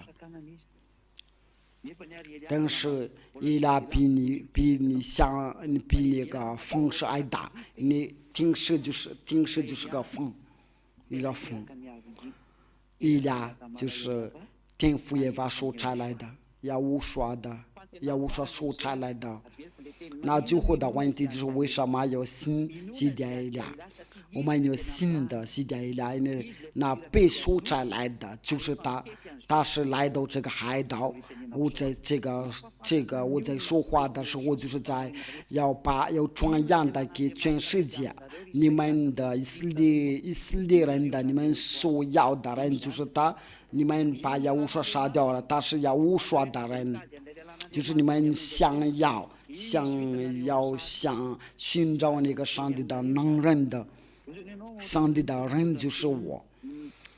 你都是为你自己做见证吧，我不是我自己做见证，我连我父都为我做见证，我的父亲的我耶和华都为我做见证，我不是我自己做见证，乃是他们叫我要说这个要说什么，为了让你们知道，就是来到海岛当他的巡回，伊俩已经来到海岛，想救们那里就是要一定听着我。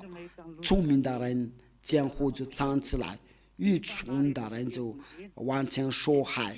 那些灵魂的想要去耶和华那里，伊俩在这里，为了带着你们到耶和华那里，我要带你们到耶和华那里。我希望你们都不管是外国人的还是本地人的，都是要听着伊俩，只要耶和华所被蒙召的灵魂的，都是要跟着我，要去天上听的那里。我在这里，凡跟着我的人都不再犯罪，要从罪里面被救出来。伊俩在这里，就是你们所等着，伊俩不会再来到这里，除非是模糊到了。他让我先去为他开路，我要成全了以赛亚第42章第4节，伊俩在这里，我把所有的证明都是给你们，为了爱你们，为了救你们转向到耶和华呢，就是那差我所来的，我的话就是到这里，我祝福你们就是要叫你们要转向到耶和华那里，到天父那里，然后你们就决定了跟着耶和华，伊俩和耶和华是为一体，伊俩就是耶和华的弟弟，他不是属于这个世界，如果属于这个世界，你们就是继续犯罪，他是个不认的，是耶和华所拣选的，为了在这个世界因为模糊到了，伊俩的话就是结束了。那些被所有的被拣选的灵魂，你们赶快要进来吧，话所寄给你们神清楚啊，现在艾俩来了，为了拯救你们，现在艾俩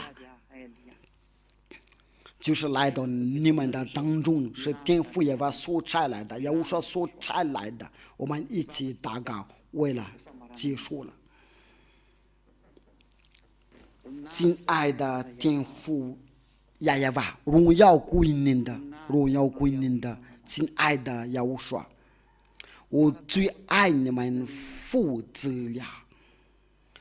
亲爱的天父耶和华，要听着人，请拯救他们，让他们要知道我是从哪里来的，因为我真的从你那里来的。亲爱的天父耶和华，您就是亚伯拉罕的上帝，以撒、雅各的上帝。为了把所有的话要来到耶和华那里，耶和华已经成功了拯救你们父子俩，已经差我来的，为了带着你们的话，我真的把你们的话要传给他们，我没有把话要传出来的，为了让他们要知道父亲的天父啊，拯救他们，拯救那些灵魂的，就像你也要劝告，让他们要听到耶和华的话。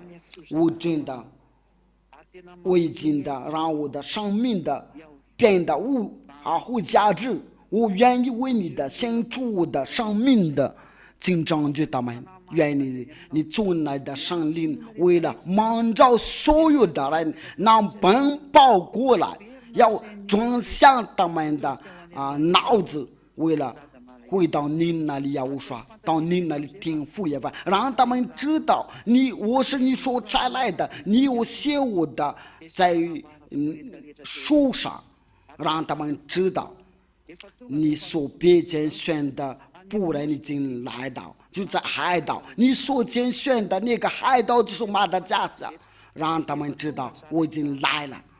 听父耶和华和耶和华正为耶俩做见证吧，就是我今天所传扬给他们，请拯救他们，我已经来了，为了照顾他们，然后就率领到你那里。亲爱的天父耶和华和耶和华，我希望这个话已经交给你们，然后您就叫他们要来到耶俩，因为叫他们赶快遇见我，耶和华，因为耶俩已经出国，为了传扬的，为了叫全世界要知道天父亲的天父耶和华。非常感谢您的，我奉耶和华你的名字做了这一切的祷告，哈利路亚，阿门。我祝福你们我祝你们得到耶和华的祝福，我们下一课教训再见。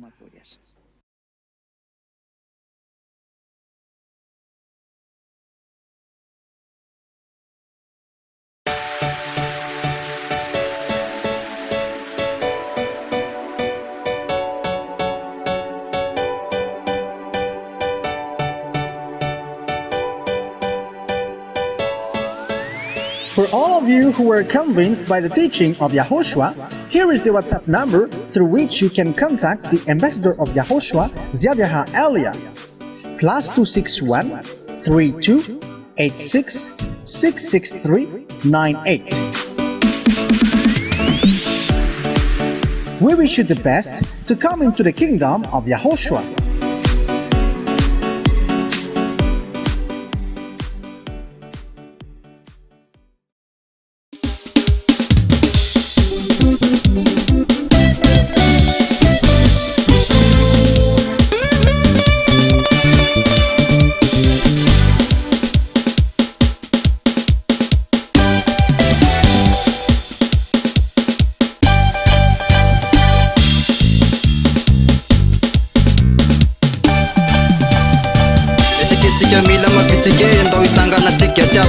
Rehetra miara-manafana dia atao iaritsinjaka andao ikorana mihetsiketsiky mila mafitsike andao itsanganatsika jiaby fa tsika rehetra miara-manafana dia atao iaritsinjaka andao ikorana aza misalasala anao aza mianany anao fa gato mafitra le festivaly mandia andao iaritsinjake aza misalasala anao aza mianany anao fa gato mafitra le festivaly mandia andao iaritsinjake afaliana fa tsika miara mifaly metsiketsika ty ahony afaliana fa fety be ny androandroany ka teto mireo havana teto midaholo reo namana ndao ankalazany ahosoa fa tonga ilay katomarsa fety miavaka tsisy ohatrany da mbola eto ambony tany anasanareo olon-drehetra tongava kalazazany fa iahosoalay mahery io nenaino teraina eto fa iahosoalay mahery io nenaino asanatreto katomarsany ahosoa ataonay mafana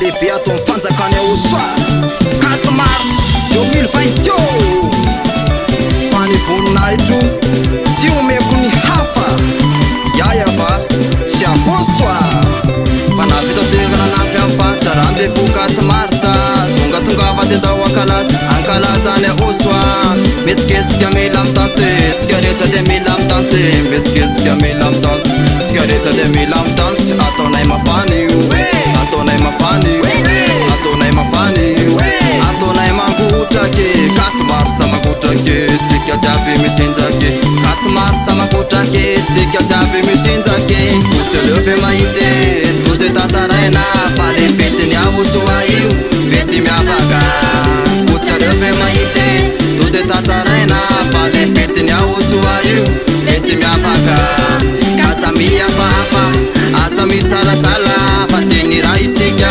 rehefa tonga ato amin'ny ahosoa kaza mihafahabe aza misalasala fa teny raha isika rehefa tonga ato amin'ny ahosoa iahosoa ny andriamanitra tsara mpanafaka fahotany izy zay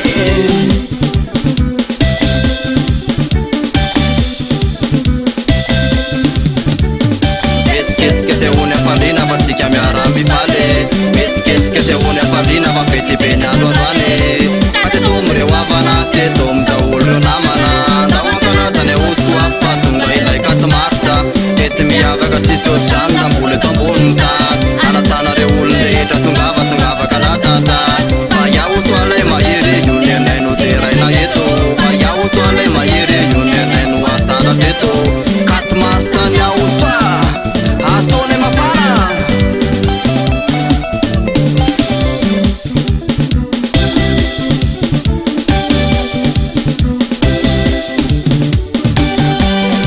so iahosoany andriamanitra e yotsika sokosy mafana tany safaiky ahosoa io so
Ferinha Narane Night Yahushua Tazumena YAHVAH Mahir na manchaye mahire mahir Na fita na mivantana mahire Antera kabisa nula zaine mahire Tunjani ula wanandanja mahire Samba chezawe Abu chezawe Samba chezawe Abu chezawe Zale panaza na buta na Yahushua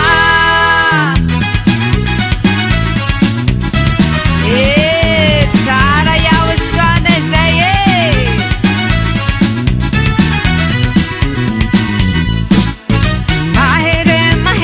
Mahere jamanchaye Mahere jamanchaye Antera kabisa nula zaine mahere jamanchaye No kute wanandani jan doyara kaminaye Mahere jamanchaye Maher wazaho maher na jamanchaye Antera kabisa nula zaine maher na jamanchaye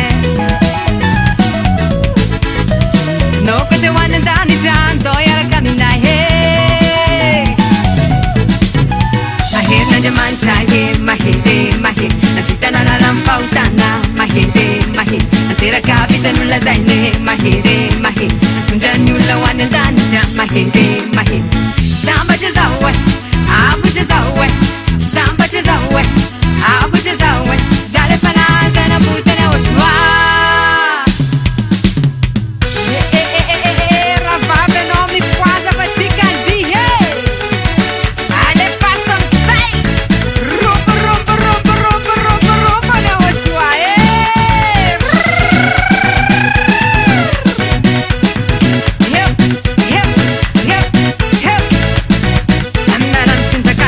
Sammeran tinzaka Sepanana puta na Yahushua Alepa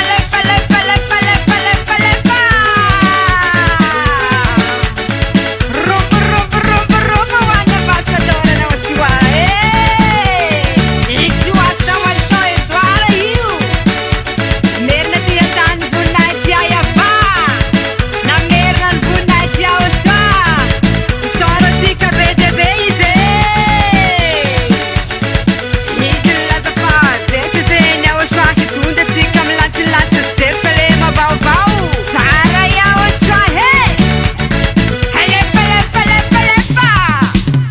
Maher na jamanchaye mahere Na fita na mivantana mahere Antera kabisa nula zaine mahere Tunjani ula wanandanja mahere Samba chezawe Abu chezawe Samba chezawe Abu chezawe Zale panaza na buta na Yahushua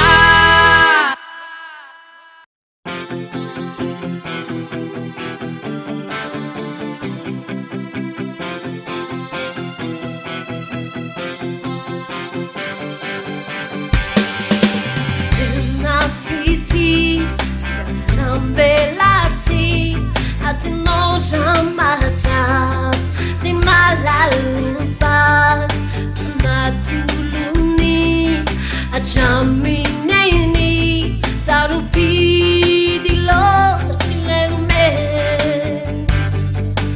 Paso Afana Si fami jampu Isidia Afana Ianao talungo Lema mera nilo corige Sara famuntina tita fechuana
YAHVAH YAHVAH TV, ery fitiavana fahamasinana.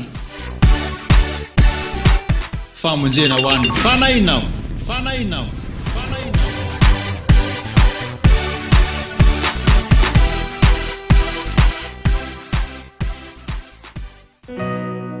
偶像、肖像、像に祈ってはなりません。彼らは偽りの神々です。偶像、肖像、像に祈ってはなりません。彼らは偽りの神々です。偶像、肖像、像に祈ってはなりません。彼らは偽りの神々です。偶像、肖像、像に祈ってはなりません。彼らは偽りの神々です。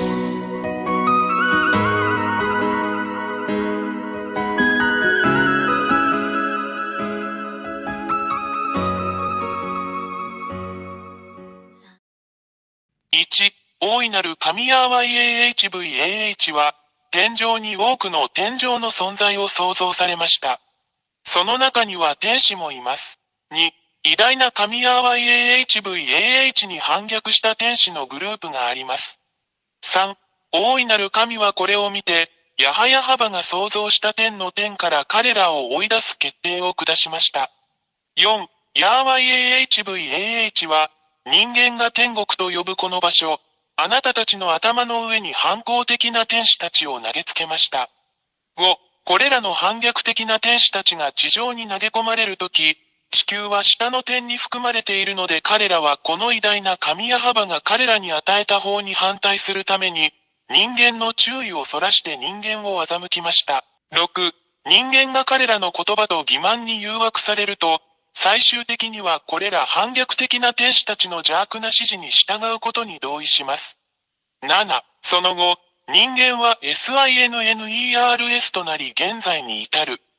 8、これは人間に対する反逆的な天使たちの欺きの結果です。人間は極度の罪人になってしまいました。9、偉大な神は人間が法に反する行為をしているのを見て、ヤハヤハバ神は人間からご自身を引き離し、今日まで保護者なしで人間を孤立させました。10、これが今日に至るまで人間が依然としてお互いに危害を加えたり虐待したりする理由です。このような人間を見るのは非常に残念ですが、人間には何もできません。11、反抗的な天使たちはこれを見て、その状況を利用し、偉大で真実な神ヤハヤに代わって自分たちが神であると宣言しました。12、反逆的な天使たちは、人間が自分たちの姿に似せて作った彫像、偶像を持っていました。そのため、人間はこれらの偽りの神々、反抗的な天使、堕天使を称えるために、これらの彫像や偶像を崇拝しています。13、これらの反抗的な天使たちが天の天から追い出されたとき、偉大な神ヤハバは彼らをドラゴン、爬虫類、その他の恐ろしい生き物に変えました。14、これが、真の創造主神ヤハヤハバをもはや知らない人間が、蛇、ドラゴン、爬虫類、その他の恐ろしい生き物のような偶像を作り、彼らが崇拝する反抗的な天使でありながら、これらすべての前にひれ伏して祈る理由です。これを行う人間は悲惨だ。15、人間が彫像、偶像、像を通して祈るこれらの堕天使は、私たちが悪魔または悪魔と呼ぶものです。16、これらすべては、イスラエル人のセフェルトーラードと呼ばれる、アブラハムの神である真の偉大な神ヤハヤハバの書に書かれています。そして、それらを確認することができます。17、イスラエル人は以前にも同じようなことをしたので、偉大なる神ヤハバは彼らを彼らの国イスラエルから追い出したのです。イスラエル人は真の神の前で忌まわしいことをしています。18、今日に至るまで、イスラエル人はこの偉大な神ヤハヤハバと対立しています。そこには、イスラエルとアラブ人との間の終わりのない問題を見てもそれがわかります。そしてこれは全世界に関係します。なぜなら、これはこの偉大な神の全宇宙に対する攻撃だからです。人間の世界は混沌と完全な混乱に陥っています。19、私たちはどこでも破壊的な戦争、殺人、欺瞞、人間同士の殺し合い、自滅を目にします。これは偉大な神が非常に怒っており、怒りを表していることの印です。20、私たちはあなたに、すぐに立ち上がって、あなたの救いのために洗礼を受けて偉大な神ヤハバと団結することをお勧めします。なぜなら、この惑星地球の破壊はすでにここに来ているからです。これが、私や破壊がもはや避けられないため、このすべてをあなたに知らせるためにここに来た理由です。注意してください。もしあなたがこれらの悪魔や悪霊を崇拝し続けるなら、イスラエル人に起こったのと同じように、真の神の攻撃があなたに降りかかるでしょう。21、結論として、もはや偶像に祈ってはいけない、もはや彫像に祈ってはいけない、彼らは動くことも話すことも動くこともできない偽りの神である。あなたの手がそれらを創造しました。なぜ自分の手で作ったものに祈るのですか？あなたは騙されました。もう受け入れないでください。あなたの創造主なる神、偉大な神ヤハバのもとへ行きましょう。22、私たちが祈らなければならない偉大な神は、あなたの世界と宇宙についてのすべてを決定される方です。彼は生き、死に、救い、さらには破壊することのできる創造主であり、彼の名前はヤハバです。23、最後に本当のことを言いました。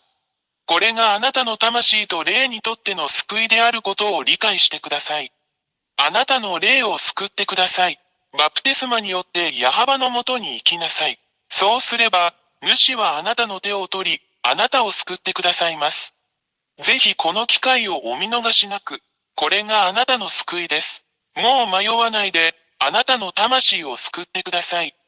24、もう恐れないでください。誰も、そしてどんな偽りの神々も、この偉大な神ヤハバの前に立つことはできません。彼は偉大な神であり、彼の言葉はすべて成就します。誰もそれに対抗することはできません。あなたはこの地球上で起こっているすべての目撃者です。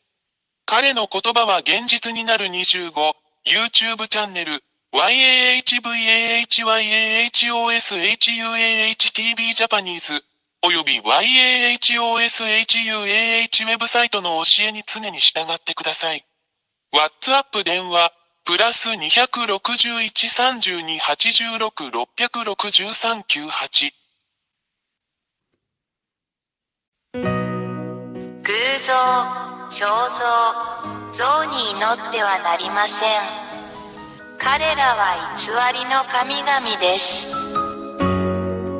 偶像、彫像、像に祈ってはなりません。彼らは偽りの神々です。偶像、彫像、像に祈ってはなりません。彼らは偽りの神々です。偶像、彫像、像に祈ってはなりません。彼らは偽りの神々です。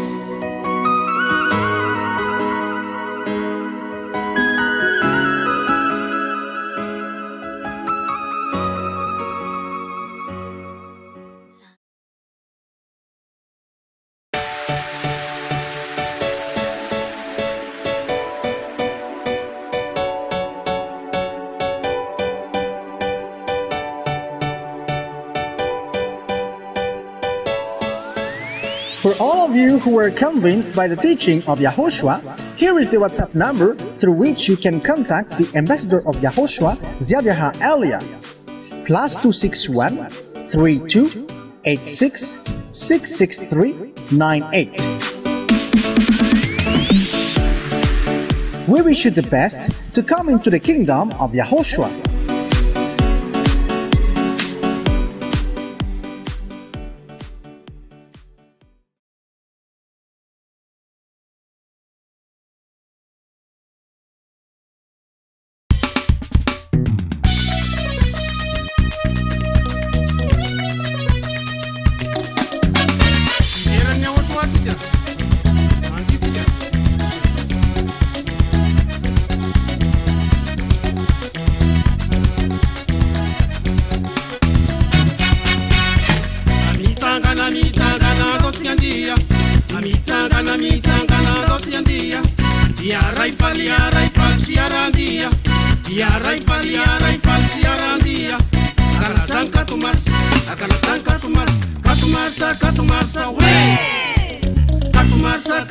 marsa way.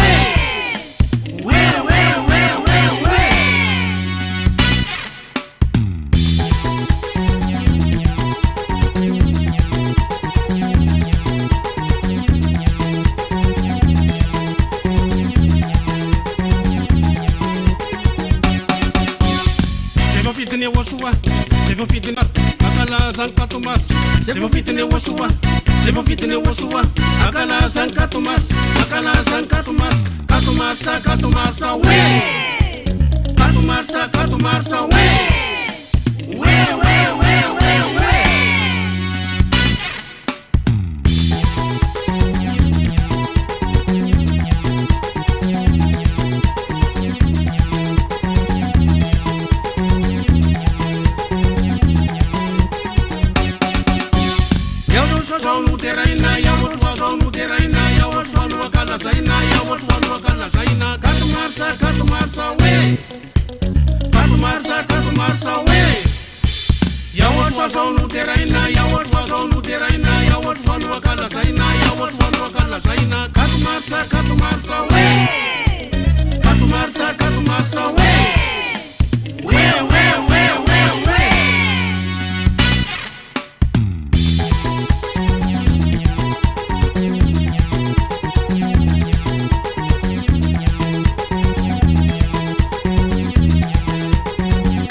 YAHVAH, yaray fali sika jiaby, yaray fali sika jiaby, kato marsa we, kato marsa we. YAHVAH zao ny tompony fety, YAHVAH zao ny tompony fety, mandisy mifaly ary zao remety, mandisy mifaly ary zao remety, kato marsa we, kato marsa we.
YAHVAH, tafaverina izy ankehitriny valy zay ambassador any YAHVAH, Samuel son Edouard, izy le iraka avegny ambony tondra teny fampianarany YAHVAH notoriny maneran'izao tontolo izao mamonjena atsika eto ambony tany Madagasikara nosy voafiry nivoahany fampianarany fitsipika ho antsika tsy intilise.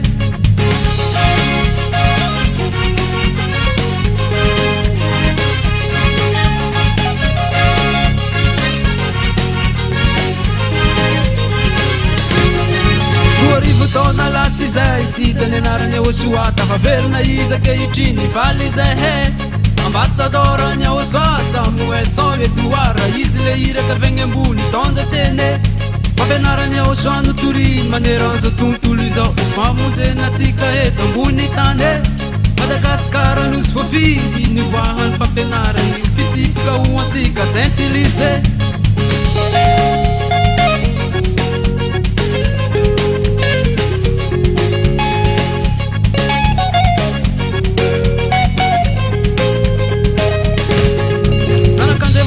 Falifali mankalaza ny YAHVAH fafety be 4 marsa tiany any navegna atsimo navegna avaratra nahandrefagna natsinana natonga magnatrika fety be any YAHVAH eo soa zegny tsy magnavakely ninino karazanao izy koanao tonga magnatrike tandô ifaly olo jiaby tsy misy diso anjary mahazo fifaliagna amy terananjy amizao 4 mars fety be eny ao soa e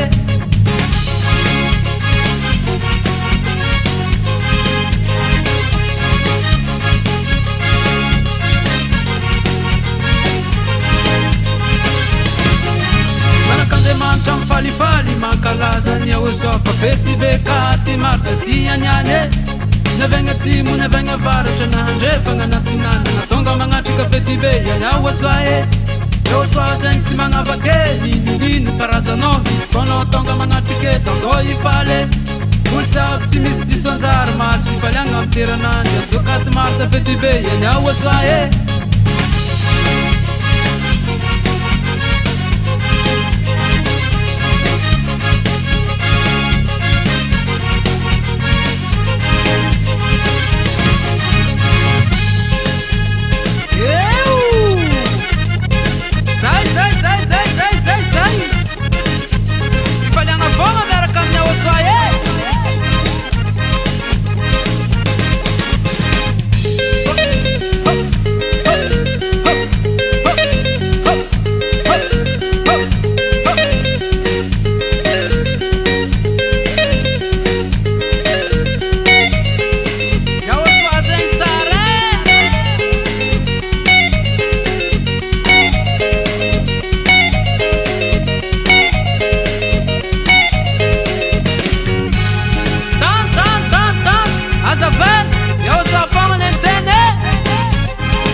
Le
Zatonay tsinona ny famonjenao anay Zatonay very mainako ny rana latsako YAHVAH misaotra be anao ray masino nanomezanao anay fahasoavana lehibe nofidinao tao anatiny mary zahay misaotra be anao ray masino nanomezanao anay fahasoavana lehibe nofidinao tao anatiny mary zahay tinomenao anay ny amboany namtreretra katomasy fankalazana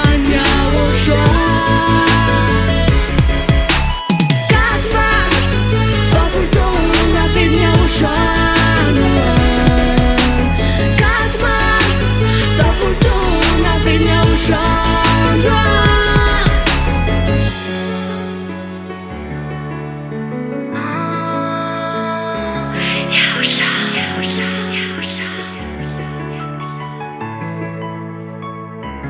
Zanakao izahay YAHVAH zanakao izahay ankehitriny tsy hipetra-potsiny izahay tsy angina mihitsy izahay fa nome voninahitranao mandraky izahay fa nome voninahitranao mandraky izahay zanakao izahay YAHVAH zanakao izahay ankehitriny tsy hipetra-potsiny izahay tsy angina mihitsy izahay fa nome voninahitranao mandraky izahay fa nome voninahitranao mandraky izahay tinomenao anay ny amboany namtreretra katomasy fankalazana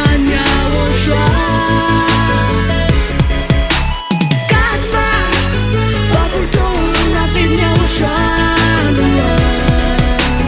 katomasy fafoltona feny YAHVAH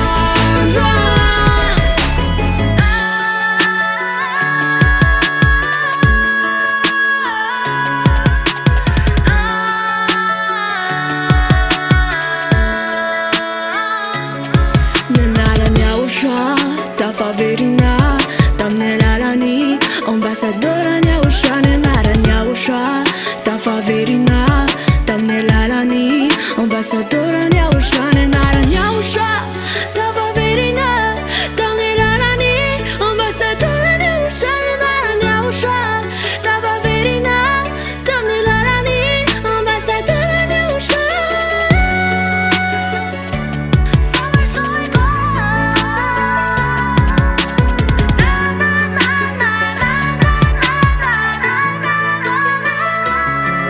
tinomenao anay ny amboany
anotintsony aho nafanao tanteraka milanitry ny lanitra nametranao ay tafaverinao amdada YAHVAH sanaka malalany aho YAHVAH malalako ny fahasoavanao no iainako na fotontolo izaho iarako aminao mandraky izaho Jerosalema vaovao lova tsara indrindra no miandry aho iadanako tena sambatra eo akaikinao sy dada YAHVAH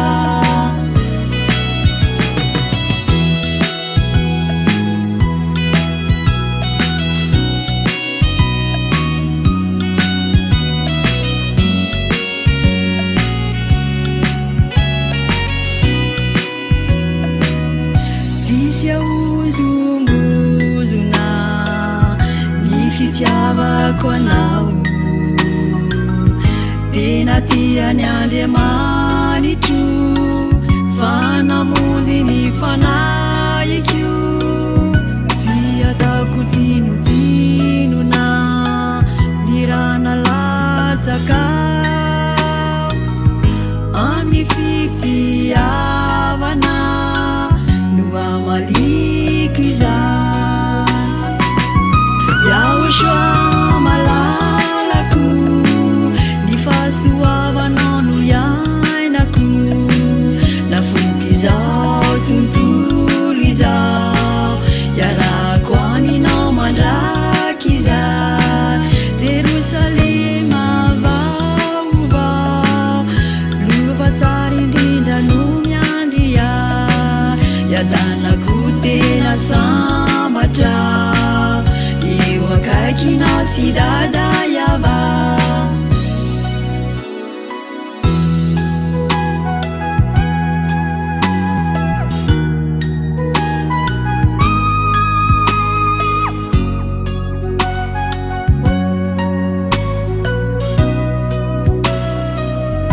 tomponery sy fahefa no miaro sy mitantanay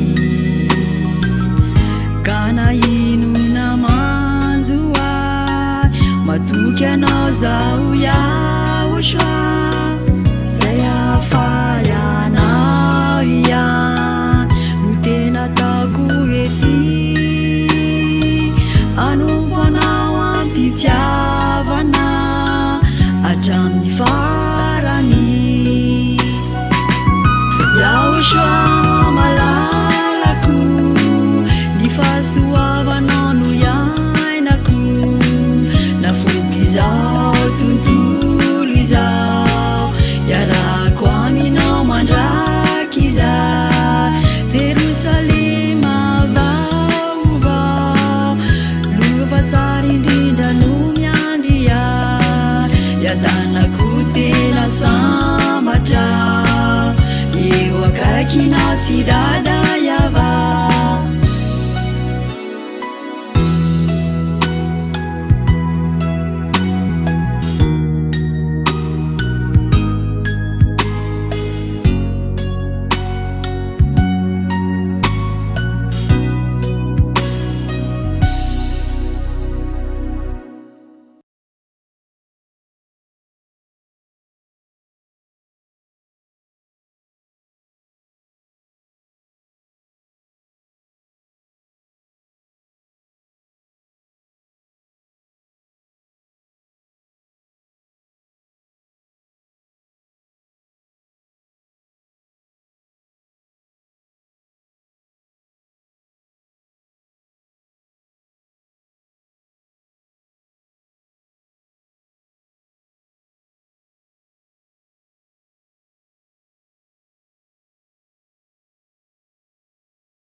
dedika isike dedika isike azotika ny fandresena ampelatanantsika ny famonjena fatafaverina ny anarany ahosoa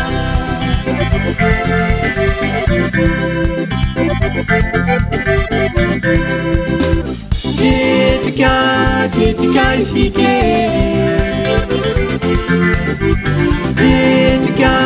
dedika isike azotika ny fandresena ampelatanantsika ny famonjena fatafaverina ny anarany ahosoa tratrika tokoa rabasika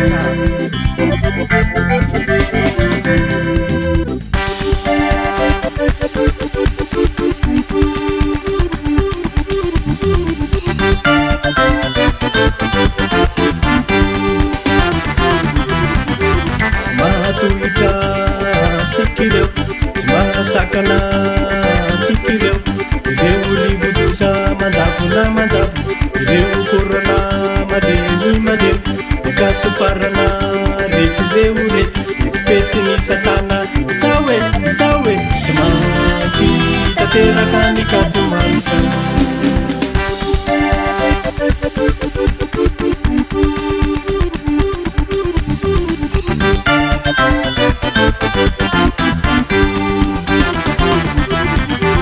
mahatohitra tsikireo tsy mahasakana tsikireo ireo rivodosa mandavona mandavo ireo korana malemy malemy makasoparana resireo resy ifipetsiny satana tsaoe tsy maintsy tanteraka ny katomasa anarana mahery anarana mavonjy anarana findrinda ny anarana ahosoa anarana mahery anarana mavonjy anarana findrinda ny anarana ahosoa alefa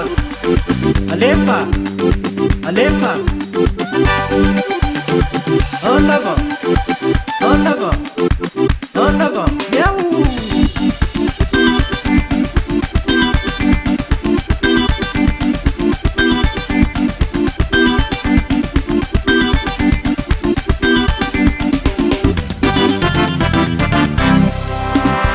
anarana mahery anarana vonjy anarana findrinda ny anarana ahosoa anarana mahery anarana vonjy anarana findrinda ny anarana ahosoa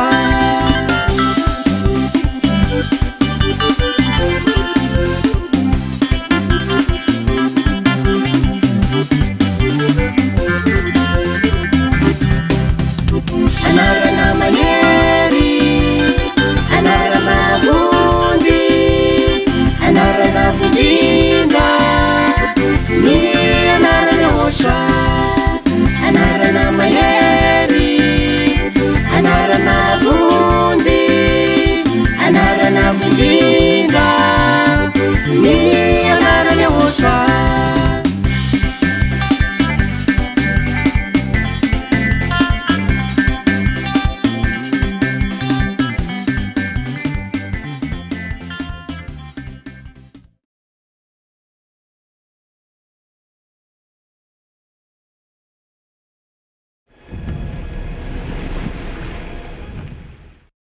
naoelanao aingana niavianao YAHVAH zahay mankalazanao Katmasa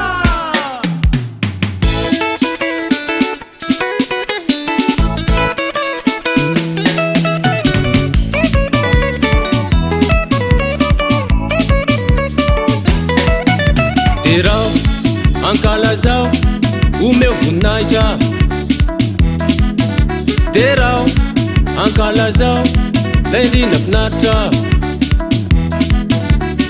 ome ovonina itsy na iandriamanitra tena marina YAHVAH anarany lay zanany YAHVAH zahay zao vavolombelo manambara aminao gny raha nataone YAHVAH manavaky fahota tsy misy ota miaraka amine ndao lay mba iaraka amindrozy ndao lay mba iaraka aminaye YAHVAH manavaky fahotana zay manota tsy mahita azy ihira zahay de mitsinjake ihira zahay de mitsinjake ihira zahay de mitsinjake mangalaza ny katomasa ihira zahay de mitsinjake ihira zahay de mitsinjake ihira zahay de mitsinjake mangalaza ny YAHVAH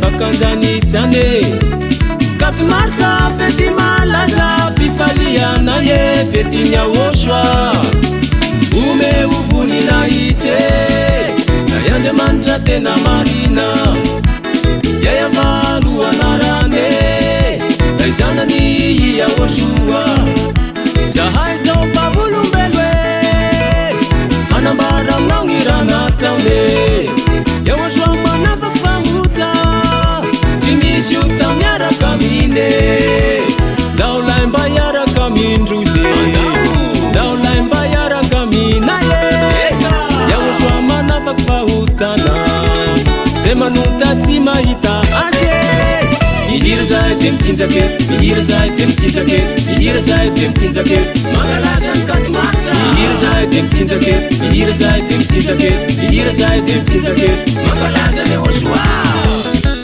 eo amizay samy mamoaky ty talentany fety be tsy vitavita toy tsy angana hanitsinitsy zahay mahakatomarisa azy io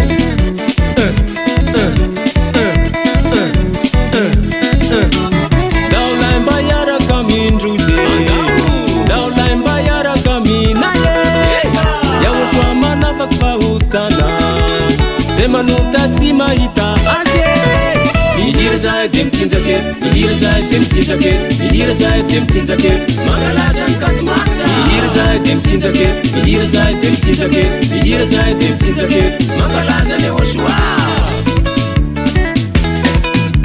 ihira zahay de mitsinjake ihira zahay de mitsinjake ihira zahay de mitsinjake mangalaza ny katomasa ihira zahay de mitsinjake ihira zahay de mitsinjake ihira zahay de mitsinjake mangalaza ny YAHVAH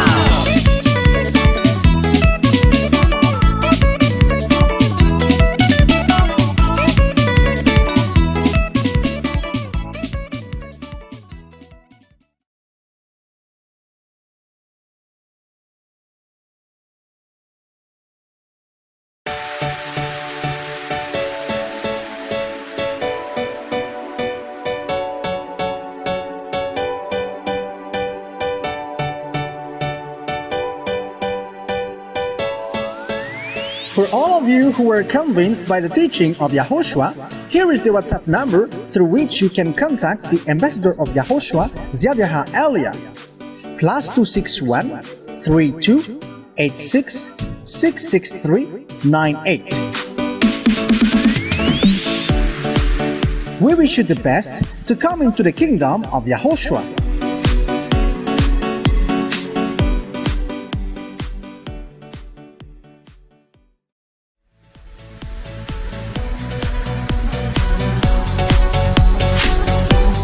Ery, fitiavana, fahamasinana, lay radio tsy manam-paharo, tsy manam-paharo, tsy manam-paharo. YAHVAH YAHVAH TV, ery, fitiavana, fahamasinana.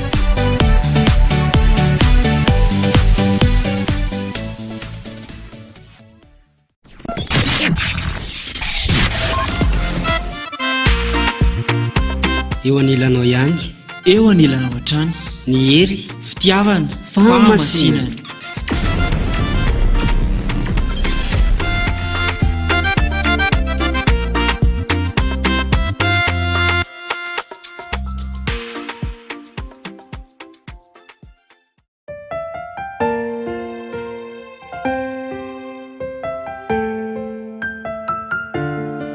97.2 FM iry fitiavana fahamasinana.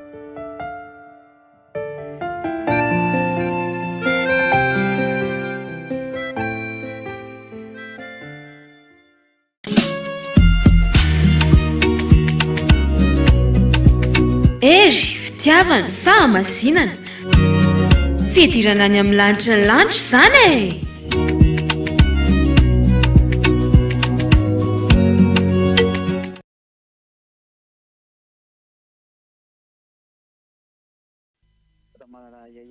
Elia greets beloved dad YAHVAH. Also, Elia greets my beloved Yahushua.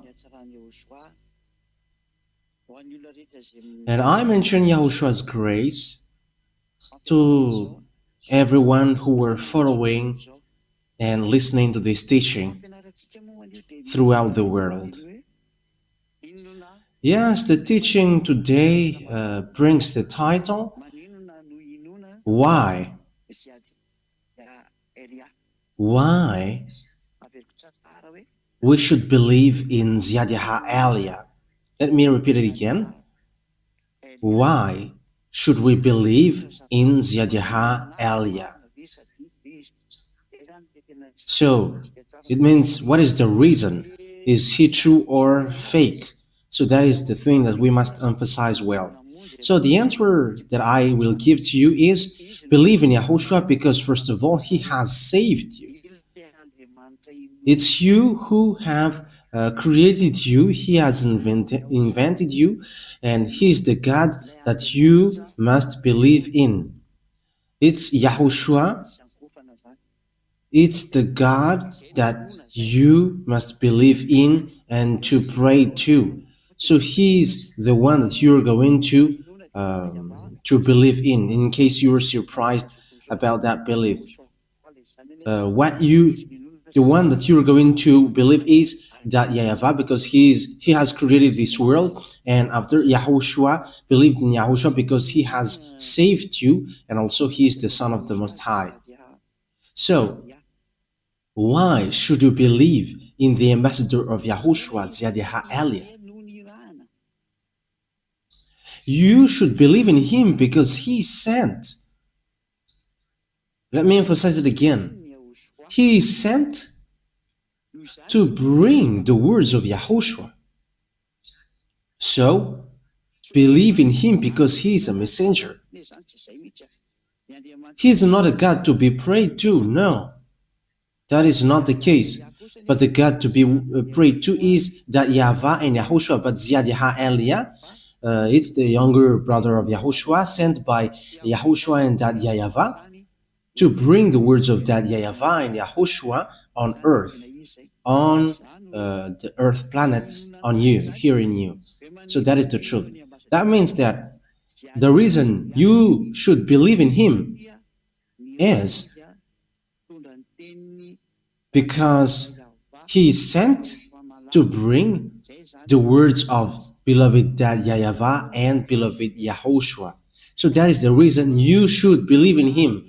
So immediately the proof that he is sent, and that's why you should believe in him, and he is the real messenger. He is a representer. He represents Yahushua on earth. He represents Dad YAHVAH on earth. And it's as he's representing Dad YAHVAH, the God of Abraham. I have to emphasize it well, the God of Abraham. That is the reason you should believe in him, because he is sent to represent the God that YAHVAH, the God who sent him here, and Yahushua, the God who sent him here. So, what is then the words that Zhyah Elia is true? And you need to believe in him. You need to trust him. I have to emphasize it well. You need to believe in him and trust him because he sent and bring the message for the glory of that YAHVAH and Yahushua. First of all, the words that Yahushua has given, because we're going to start from that, Yahushua has said clearly, never sin anymore. So that is the straightforward words that Yahushua has given, never sin anymore. And that words sets up clearly that being with the God of Abraham, being with the God of Abraham, it is really clear that, and he has emphasized the words, never sin anymore. It is forbidden then to sin or to commit sin because you are not perfect, and after you repent tomorrow, like, God understand. There is no God who understands that, but it's devil who said that to you. And whoever told that to you, they are devils who say that to you. They deceived you so that you will go to hell. Because the words of that YAHVAH and Yahushua is clear, saying for people who are sinning deliberately, they are expecting fearful thing, and devils are and sinners are from devils. So this will be the answer for the people who always say, we must sin because we are not perfect, humans are not perfect. Yes, because your God is devils, that's why you say that. That is from devils, but the words of Yahushua is not the same thing. Okay, we're going to read Hebrews chapter 10, verse 26 and 27. If we deliberately keep on sinning after we have received the knowledge of the truth, no sacrifice for sins is left. So here, that is for the people who are saying, we must sin, but after we must repent. And God understands that you were not perfect and you must repent, and he always forgives your sin. No, God didn't say that. The God of Abraham didn't say that, but don't accuse that God lying. And you were still accusing that God that he is lying, and liars are devils, and you were not accusing anyone, but it's really the God of Abraham that you were making him guilty.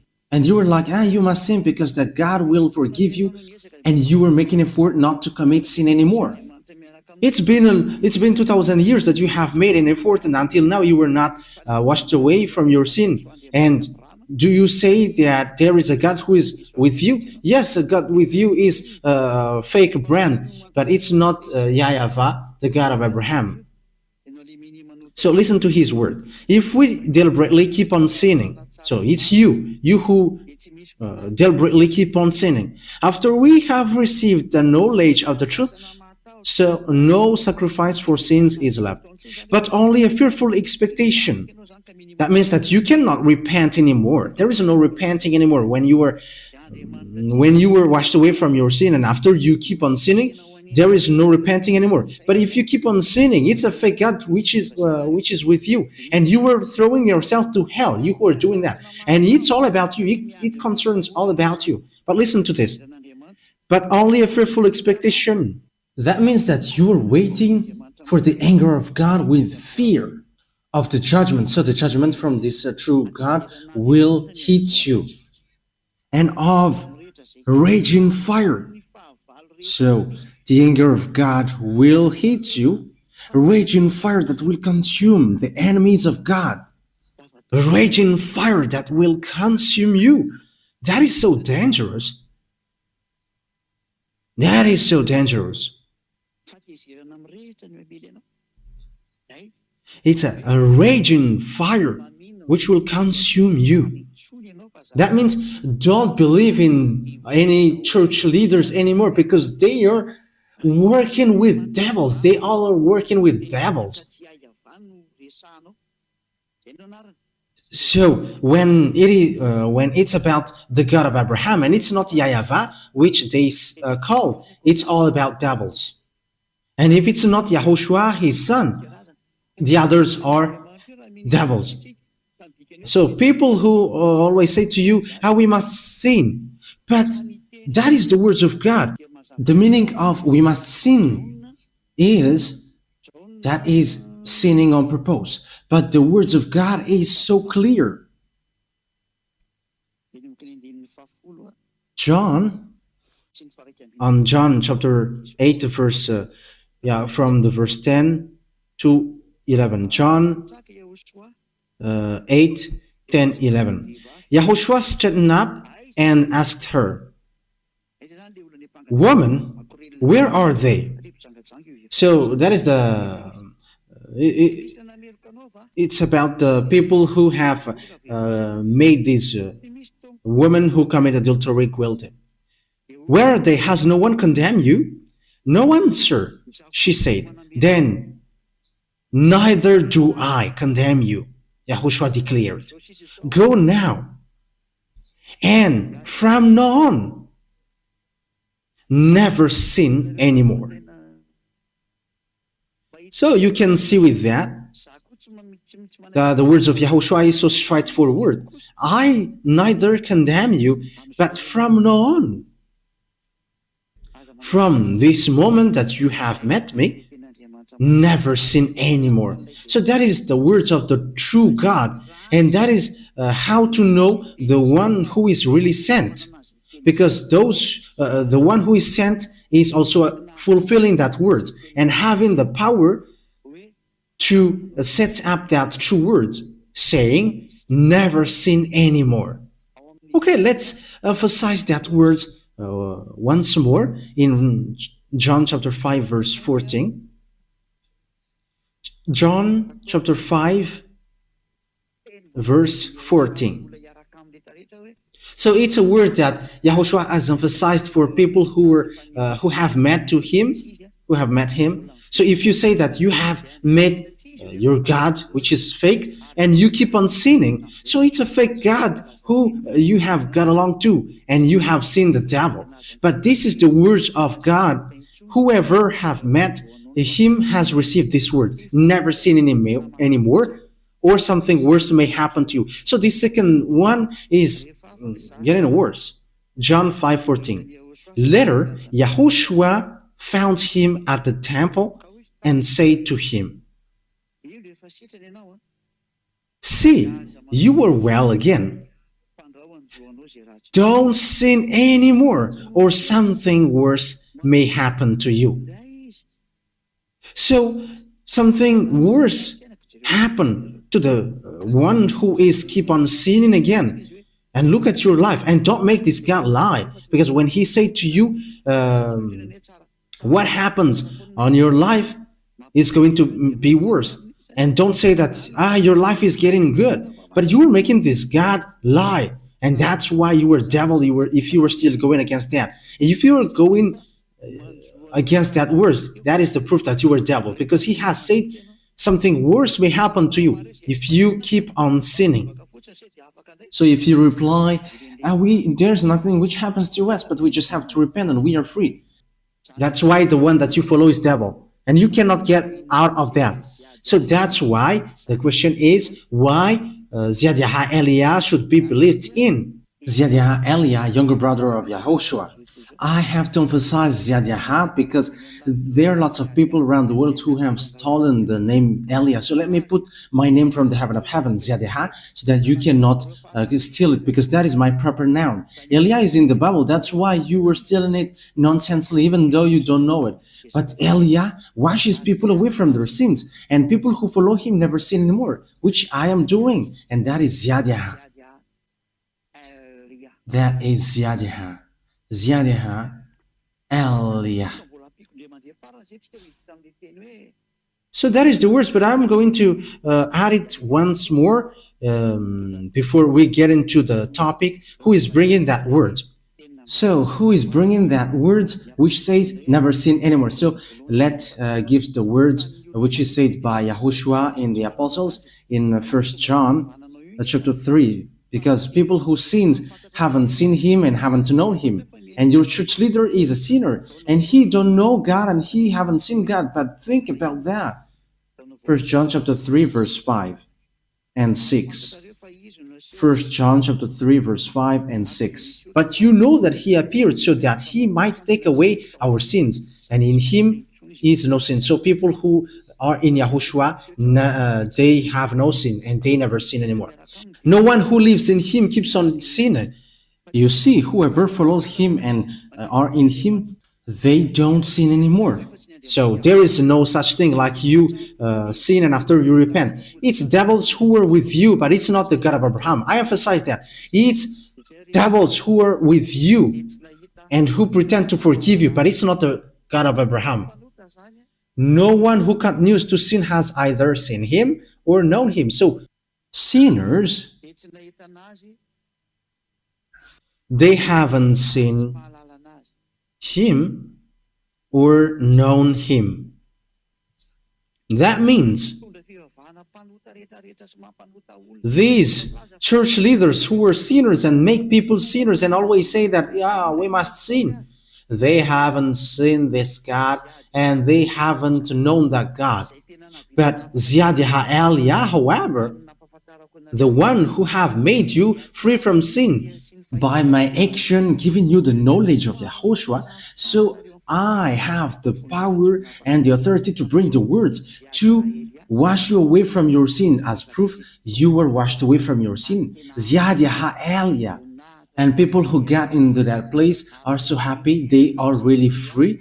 Glory be to beloved YAHVAH and YAHVAH. So if you who are listening to me wish for that goodness of the word, if you who are listening to me wish the grace from these words, Zhyah calls you. Follow me now. Let's go to Yahushua. I will bring you there. I am really sent. As proof, there are thousands of people around the world who are already joining Elia. We are only waiting for you now. Don't listen to any kinds of defamation from these church leaders who are working with devils. Even they cannot free up themselves with sins. Even they are lying to you. How long time they have deceived you? Stop now. Stop following them. Let's follow Yahushua now. It has not happened from a long time, and it will never happen. So they have made you eaten by devils. So be conscious. Come back to Yahushua. How to know if Zhyah is true and he should be believed in because he's sent by Yahushua? So that is already clear.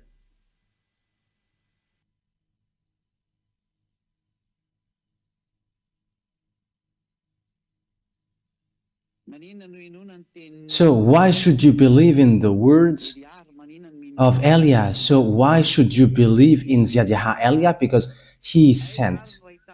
So where to find these words? Because this we're going to look for these words. Who has that and where to find it? And who is really with that words and who brings that words? So we're going to look for that words. We're going to look for follow that words. Yeah. We're going to follow that words. Yes, the words of the prophecy is so clear that you haven't seen and you haven't known these words.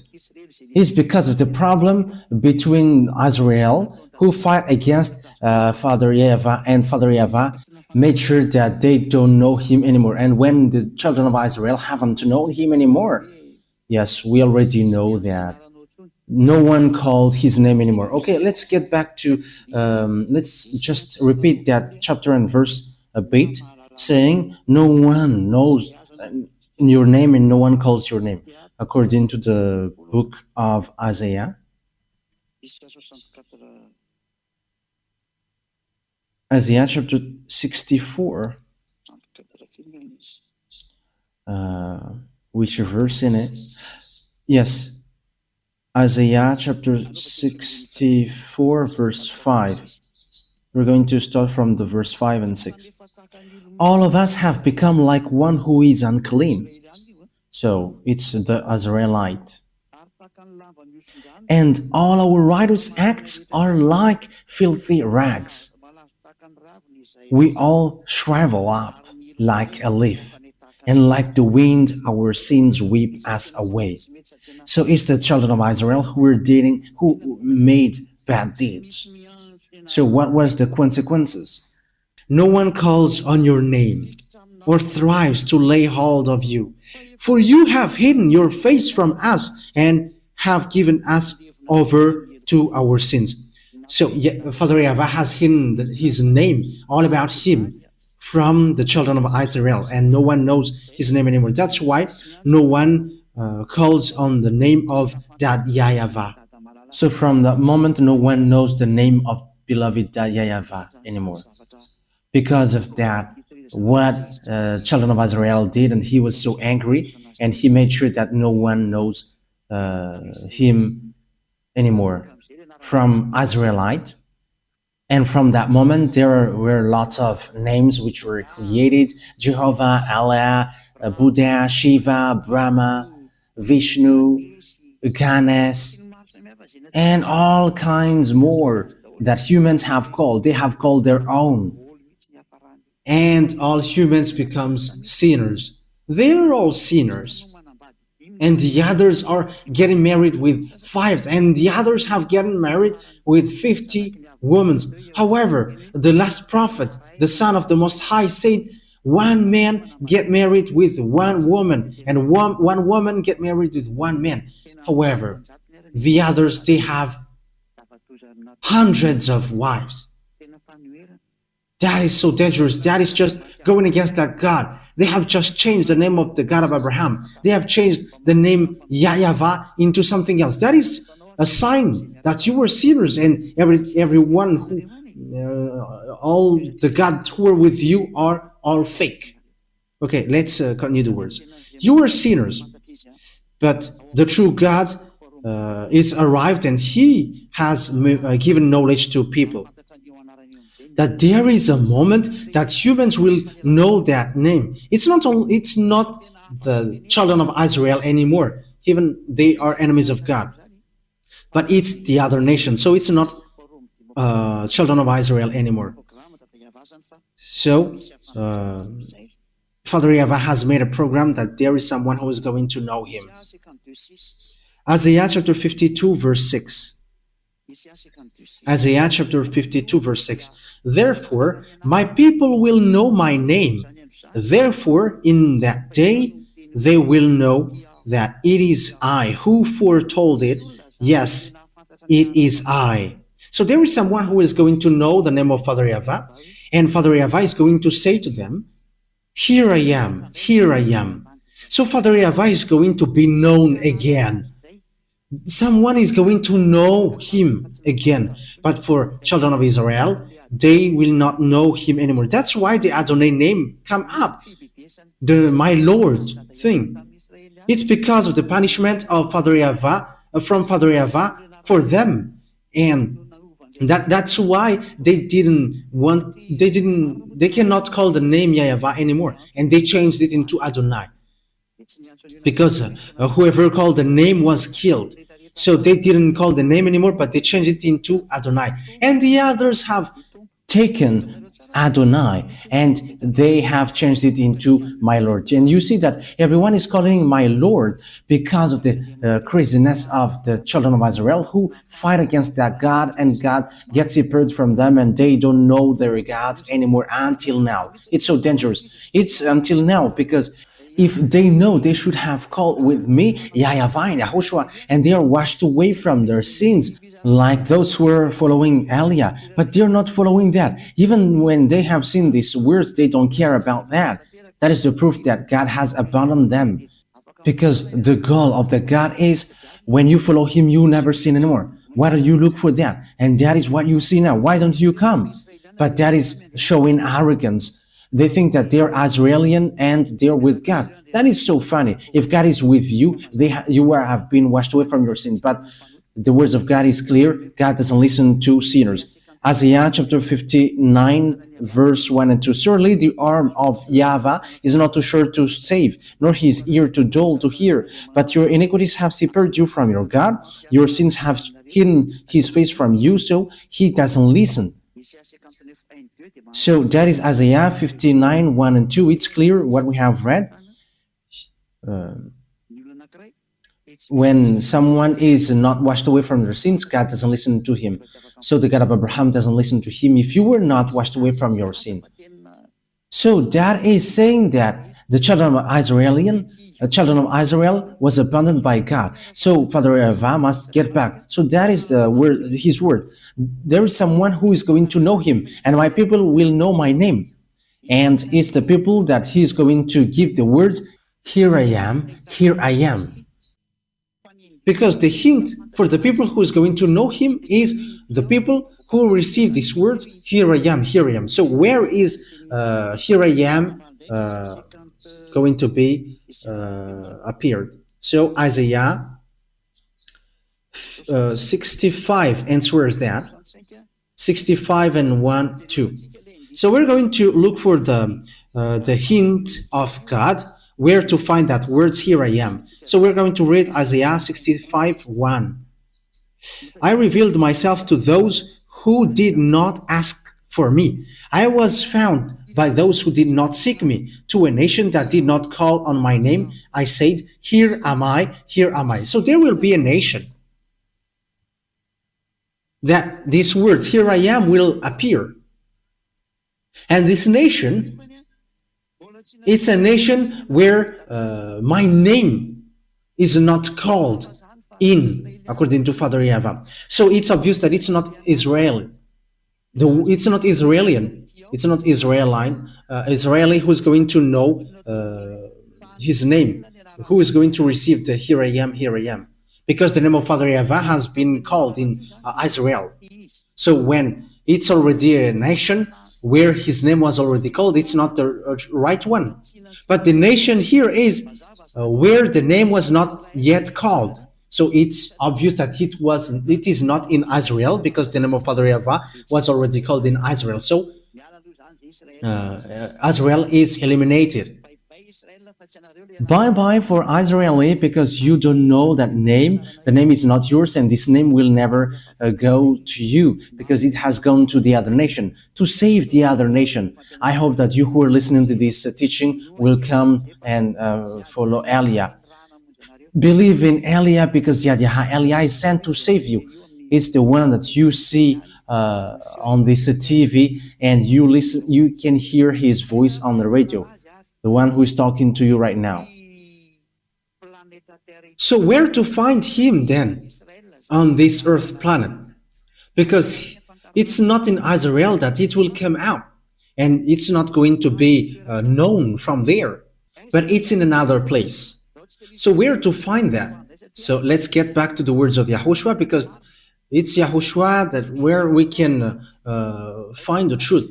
And here is what Yahushua said. We know the words of God, which says, listen to Israelite prophet. So we're going to get into the words of prophet. We're going to take a look at the words of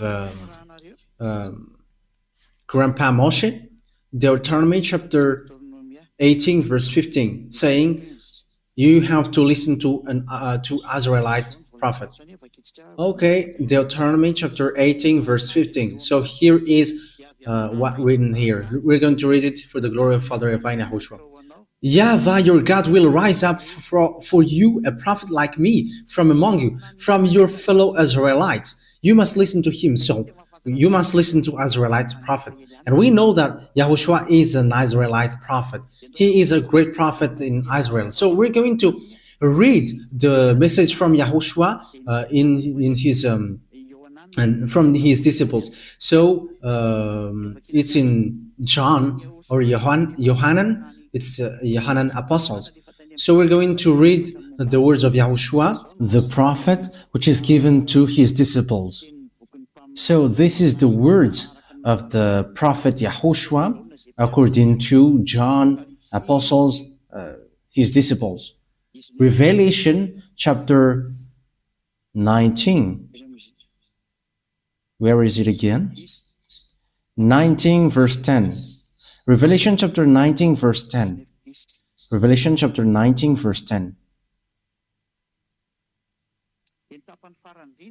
And it's the last part. For it is the spirit of prophecy who bears testimony to Yahushua. So the Israelite prophet that you must listen is the one who is preaching Yahushua only.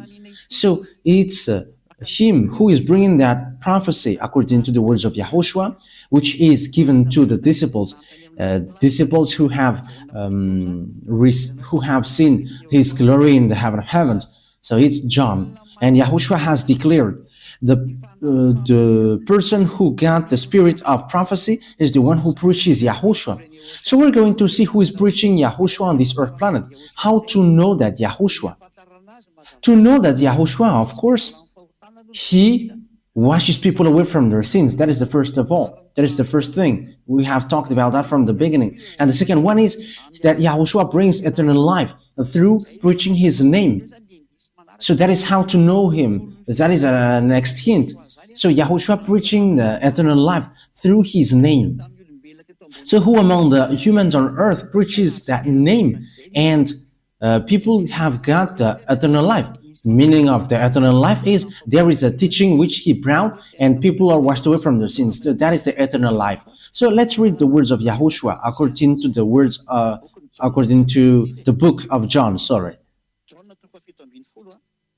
John chapter 17, verse 3. Because there is an eternal life that we are going to look for here. So this is a next hint.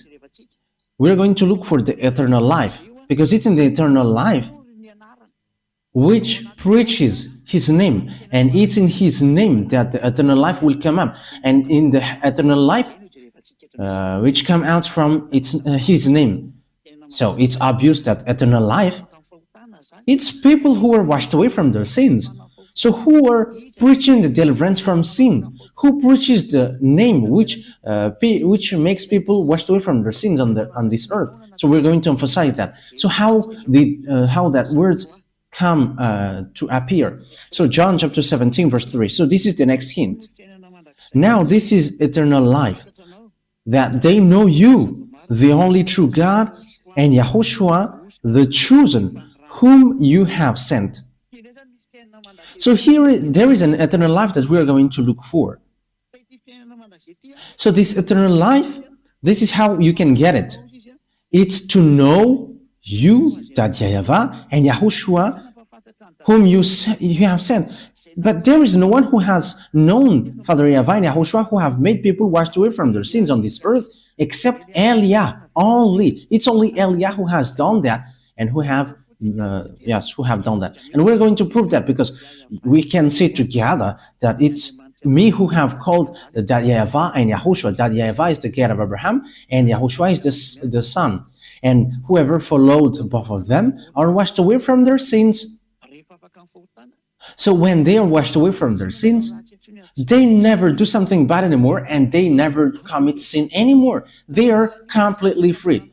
But through what have they know this name, and they have got the eternal life? They have known, they know Father YAHVAH, because that is the objective, to know that YAHVAH. And through what? That name brings eternal life, and we're to know that name. This eternal life, though, it's a hint that the Holy Scripture gave. This is a next hint. It's the teaching of Yahushua. So let's read the teaching of Yahushua. John chapter 12, John 12, 49 and 50. So here is the eternal life that we have just seen. So the hint is the eternal life, and the eternal life gives the name of Yahushua. And we know that this is the eternal life. It's to know you. So the eternal life is to know his name. And we're going to see also that to know the eternal life, to get the eternal life, is the teaching of Yahushua. John 12, 49 and 50. For I did not speak on my own, but my Father who sent me commanded me to say all that I have spoken. I know that his command leads to eternal life. So that is eternal life. It is back again. So the command of Yahushua, it's a command from the Father, and it gives eternal life. So whatever I say is just what the Father has told me to say. So the name brings eternal life, and the commands of Yahushua as well brings eternal life. That means the name of Yahushua is going to come out from the command of Yahushua, from the law of Yahushua. And in the law of Yahushua, that this name will come out. So it's in the law of Yahushua that this name will come out. And when this name will come out, people are washed away from their sins. And that is what all prophets said, all the you must listen to Israelite prophet, and that prophecy end up in Zhyah Elia. That's why Zhyah Elia is a great prophet of Yahushua, younger brother of Yahushua. He has washed people away from their sins. Yes, he's the younger brother of Yahushua, but the prophet is given on earth, but that doesn't exist on earth. But he's the younger brother of Yahushua, and he is sent bringing his word. That is a huge proof that is given to you that the words has come out. So it's clear that the name will come out from the command, because it's an eternal life. So where this command of Yahushua will come out, because it's in the command that the name will come out. So where this law will come out. So let's read the Holy Scripture again on Isaiah chapter 42. So where this law will come out. Isaiah chapter 42 verse 1. So it's in Isaiah 42 verse 1 and 4, which defines that. Here is where you can know that law. So we're going to see immediately that this law is going to come out from a place which is an island, not a continent. And it is not in Africa or America or in Australia, nor in Japan. No, it's not Japanese. And it's not in Brazil, it's not in Portugal or France or England. I don't know what you're going to make it, but it's in an island that this will come out. And it's Madagascar, because that Elia, it's in Madagascar that he is arrived, and he brought these words. Isaiah 42 verse 1 and 2. Here is my servant, whom I uphold, my chosen one is in whom I delight. I will put my spirit on him, and he will bring justice to the Gentiles. On verse 4, he will not falter or be discouraged till he establishes justice on earth. In his teaching, the island will put their hope. So here it's really clear that there is a servant whom he upholds. So he's upheld by this gate of Abraham, and he is chosen, and he really appreciates him. That means that he really knows his servant, and he upholds him. That means that he's not going alone, and he's chosen among everyone. And it's not on earth that he chose him, but in the heaven of heavens, because the choice is not on earth. Because if it's from someone from you, he's like sinners like you, but he's from the heaven of heavens, and whoever follows him never sin anymore. That is obvious. I will put my spirit on him, and he is chosen, and he is really appreciated by him. He appreciates him, really. And he puts his spirit in him. And when the spirit is put in him, of course, that is Elia. And what happens? He's going to bring justice to the Gentiles. And we know the justice, it's in the court that there is justice. It's in the court that justice will come out. That's why these places are called Ministry of Justice. So it's about law. It's about laws. So he's going to give laws. And that is what Zhyah Elia gives, bringing the laws for the justice of this world, so that people never sin anymore, become someone who never sin anymore. And Elia has done all of that things. And I have brought justice and laws on verse 4. So where can we find where this justice will come out? On verse 4, he will not falter or be discouraged till he establishes justice on earth. In his teaching, the island will put their fight. So it's in an island that the justice will come out. It's in an island that the justice will come out. So the command will come out from the island, and it has come out from 1984. So Elia has just celebrated the 40th years, preaching that laws of Yahushua, and which makes people washed away from their sins, and they never sin anymore. So you have seen it with your own eyes now. So the salvation is fulfilled, and the salvation is accomplished, brought by Elia. Elia is sent at the moment, and he arrived in an island. It's in Madagascar Island. So you from continent, don't scam, because Elia is not from you. Don't scam, because Elia is not from continent, but he is from an island, and Madagascar is the chosen island. And you who say that you know that God, you are from continent, because we have seen that in South Africa and in all kinds of places. You know what I'm talking about. And you have created your own Yahushua. And that word, but that word is not from a continent, but it's from an island. And the island where that word comes out is Madagascar. And the name of the man that God has chosen is from the heaven of heavens, not from you. His name is Zhyah. And if he is sinners, everyone who follows him are sinners. But everyone who follows him never sin anymore, and they are washed away from their sins. It's really that men who don't sin, and they don't know how to sin, and he has no sin, and no sin can enter in him.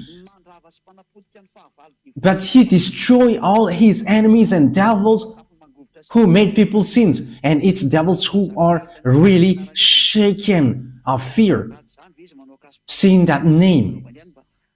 That's why they are making all kinds of sabotage to stop Zhyah. But Zhyah cannot be stopped. They are going to waste their strength and energy to stop Zhyah, but I'm just laughing at them. You cannot stop him. Zhyah cannot be stopped. Like an air which cannot be stopped, but which will go wherever it wants. How can you stop airs above this sky? How can you stop that? But it's the same thing, that you cannot stop it, that you cannot stop Elia. No one has stopped air like above your head. How can you stop this air? You cannot stop it. It can go everywhere it goes, and you can find anywhere, and you cannot stop it. However, Elia is much more than the air that you are thinking. Even angels are compared as air. But Elia is the messenger of the Most High, messenger of beloved YAHVAH and Yahushua. So the last question, let me repeat it again. Why you should believe in Zhyah? You should believe in Zhyah because he's the one who is really sent. He is sent in Ireland, and he's going to all around the world at the moment of speaking, giving knowledge of people about Yahushua and all the truth. This is the man of God that you are looking for, Israeli people. But you hate him and you have killed Yahushua. Here is the man of God. You who are looking for the man of God who is going to save you. Here is him, the one that you see on this picture. It's me who is speaking to you.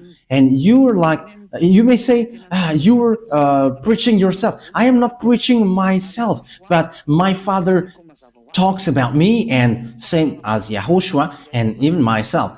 So my Yahushua and my dad talks about me, and I am not talking about myself, but it's they who order me say this, and I am telling that, so that you know that the messenger is arrived, and which says as well, the island waits for his law. So here I am. So know how to listen to me, you who are going to ask. So the wise people see the danger and they take shelter, but fools keep going on and they are in trouble. For the spirits who are screaming for salvation from Yahushua, here is Elia to bring you to us, to Yahushua. I will bring you to the arms of Yahushua. So I hope that you all were going to listen to Elia, whoever you were, whether you were foreigners, because there is nothing to do with foreigners or Malagasy anymore. But as long as you are a spirit called by Yahushua, let's come to Elia. Called by Yahushua, where I come from. Let's follow Elia. Here I am. Whoever followed me, they are washed away from their sins and they never sin anymore. Elia calls you. Here is the one that you were looking for and the one that you wait for. Yahushua is not going to come here unless the end takes its turn. But I am going beforehand of him. So follow me, because here is the one sent, fulfilling the Isaiah 42. The island waits for his law. Here I am. I have given you the proof. So know how to listen. It's because we love you. That's why we come down here, to save you, to bring you to Yahushua, the one who sent me. So that is my words. Yahushua bless you all, so that you're going to come to Yahushua, to Dad YAHVAH, and you're going to follow Elia, because Yahushua and Elia are one. Elia is the younger brother of Yahushua. He's not from earth, from you. Otherwise, you all are still sinners. But Elia is from the heaven of heavens. He is chosen servant, and he is chosen by Yahushua to bring the holiness and bring back it to the earth, because the end is arriving. Okay, the words of Elia is over. Come, you chosen spirit, run quickly and don't stop anymore. The words that I have given you is so clear. Elia is arrived to save you. Zhyah, Elia. Zhyah, Elia. So that is the one who is arrived in you, sent by that YAHVAH, sent by Yahushua. We're going to pray to end this word. Glory be to you, that YAHVAH. Glory be to you, beloved Yahushua. I really love you so much, you both. Save that beloved that YAHVAH, those people who are listening to these words. Let them know where I come from, because I come from you, beloved that YAHVAH. You were the God of Abraham, and you were also the God of Isaac and Jacob. Bring in the words in Yahushua. That is the reason of all of these things. But at the moment, Yahushua has fulfilled the salvation, and you both have sent me to bring your word. And I have given the words. I haven't hidden anything, but I have given the salvation so that people know. Save people, Dad, YAHVAH. Save those spirits who are screaming, calling you. Let them hear the words of Elia. I am already spending all my strength for you, and I forsake my life for you, Yahushua, so that I take revenge of your blood. Save people to get back to you. Let the Holy Spirit from you call everyone to run, so each one will run, to make them come back to Yahushua, Dad YAHVAH. And they all will know that I am the one that you sent, the one that you have written in the book as well, and which I have just said. And let them know that your chosen servant is already arrived in the chosen island. Madagascar is the island that you have chosen. Open their minds so that they know that, because I have arrived. Dad, beloved Dad YAHVAH and Yahushua, justify all the words of Elia that I have given today. Save people, because I have arrived to take care of them, and I will bring them to both of you, my beloved Dad YAHVAH and my beloved Yahushua. I hope that that words is already before you, and you're going to make sure that people will going to run to Elia, because it's only you who can call them, because now is its time.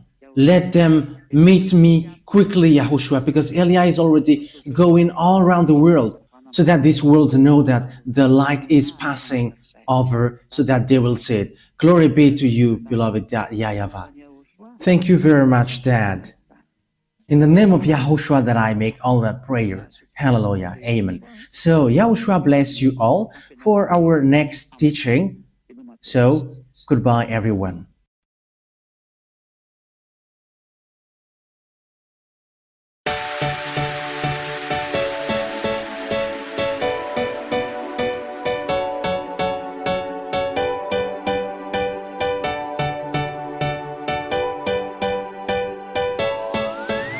For all of you who were convinced by the teaching of Yahushua, here is the WhatsApp number through which you can contact the ambassador of Yahushua, Zhyah Elia.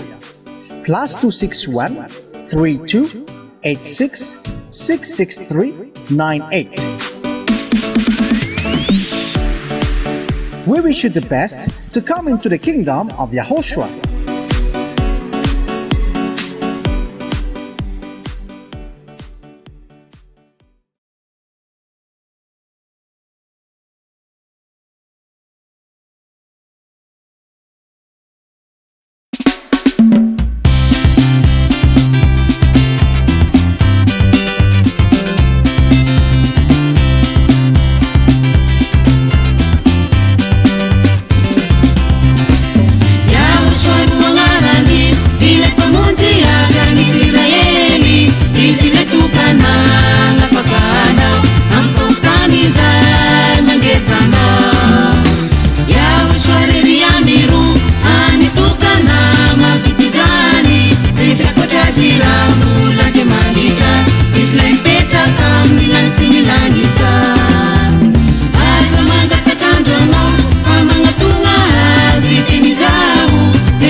aza ketraka ona sataragna ao fa aza miagnahagna taomaray araka aminay endova fiainana mandrakizay teo tsara fignamy Yahoshua satria voavidy sady sitrakinira Yahoshua tsy magnavaka na metegnao na fosy na kasinavaza asainagnao ifety amonjika tomarisa fety tegna miavaka iteranany Yahoshua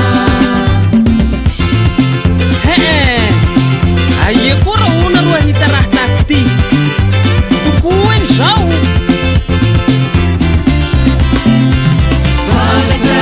tsarafinya amin'ny Yahoshua aole tsarafinya amin'ny Yahoshua tsika le tsarafinya amin'ny Yahoshua andaonao rotobe andeha magnandangisa itegna bese sika poniny langisa agnao sandoko firefako raha tineky lafisa isay tsapanota ihany lo hitanitavany Yahoshua isika tsapa minofo fevavina vatikefagna de voly efaresitsika efa tegna mifona ny pardon atsika zay ka rehetra milatrany na destination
fala mahitanareo hoe raha vofatafaonindray ananatra avo de avo lay voninahitra YAHVAH.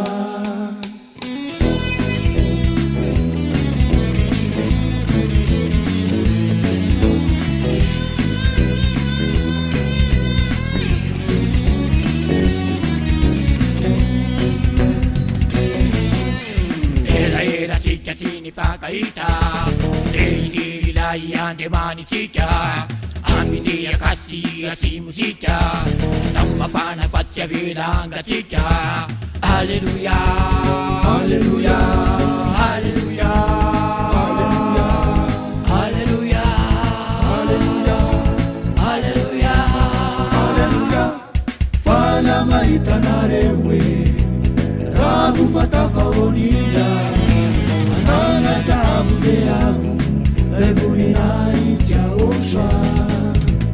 Fala mahitanareo hoe raha vofatafaonindra ananatra avo de avo lay voninahitra YAHVAH.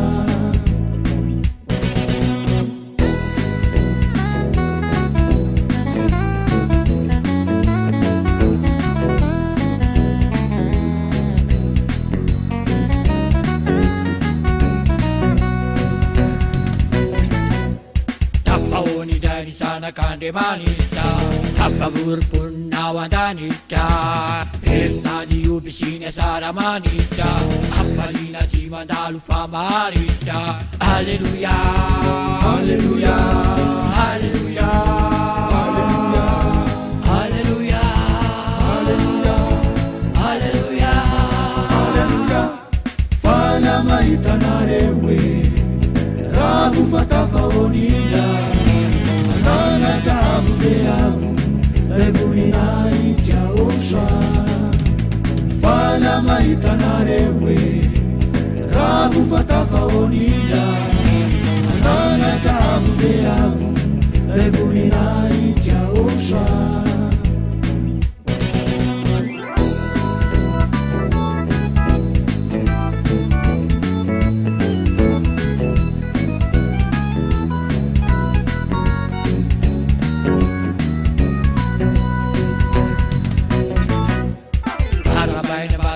YAHVAH arapaina ku sai voavuta yarapalni andriny finarita ankalazany andro katomarisa Alleluia Alleluia Alleluia Alleluia Alleluia Alleluia Alleluia Alleluia Fala mahitanareo hoe raha vofatafaonindra ananatra avo de avo lay voninahitra YAHVAH.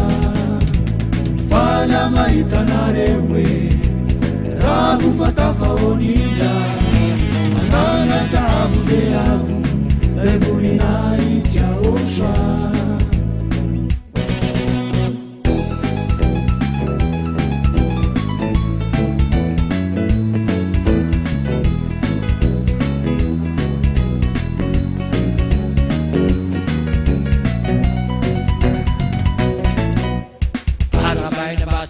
YAHVAH arapaina ku sai voavuta yarapalni andriny finarita ankalazany andro katomarisa Alleluia Alleluia Alleluia Alleluia Alleluia Alleluia Alleluia Alleluia Fala mahitanareo hoe raha vofatafaonindra ananatra avo de avo lay voninahitra YAHVAH.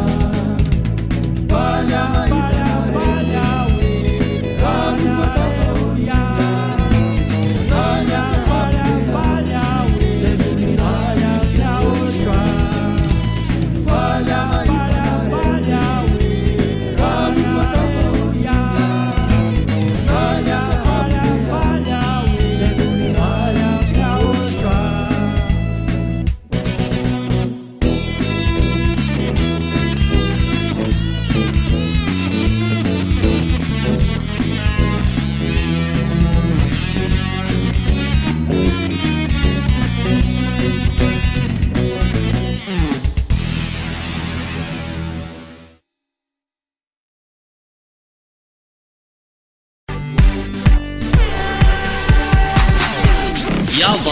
YAHVAH TV, ery fitiavana fahamasinana. Famonjena ho an'ny fanahinao.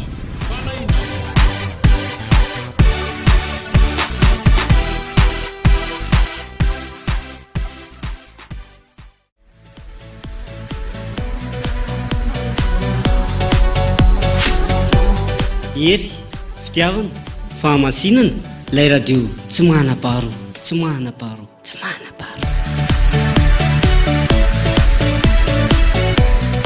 YAHVAH YAHVAH TV, hery fitiavana fahamasinana.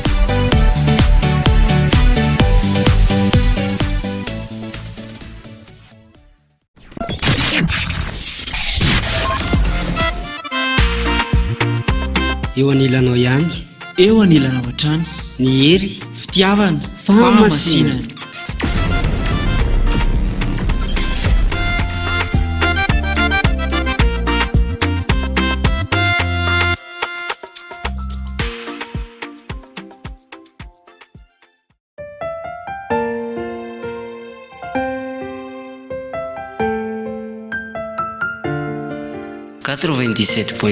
FM, hery fitiavana fahamasinana.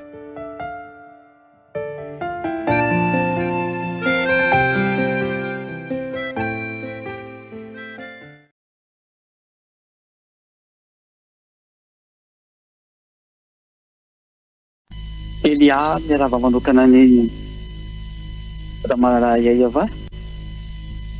Elia ihany koa miarahaba manokana ny YAHVAH alalako, ary manona ny hatsarany YAHVAH ho an'ny olona rehetra izay mihaino sy manaraka an'izao fampianarana zao, manerana n'izao tontolo izao.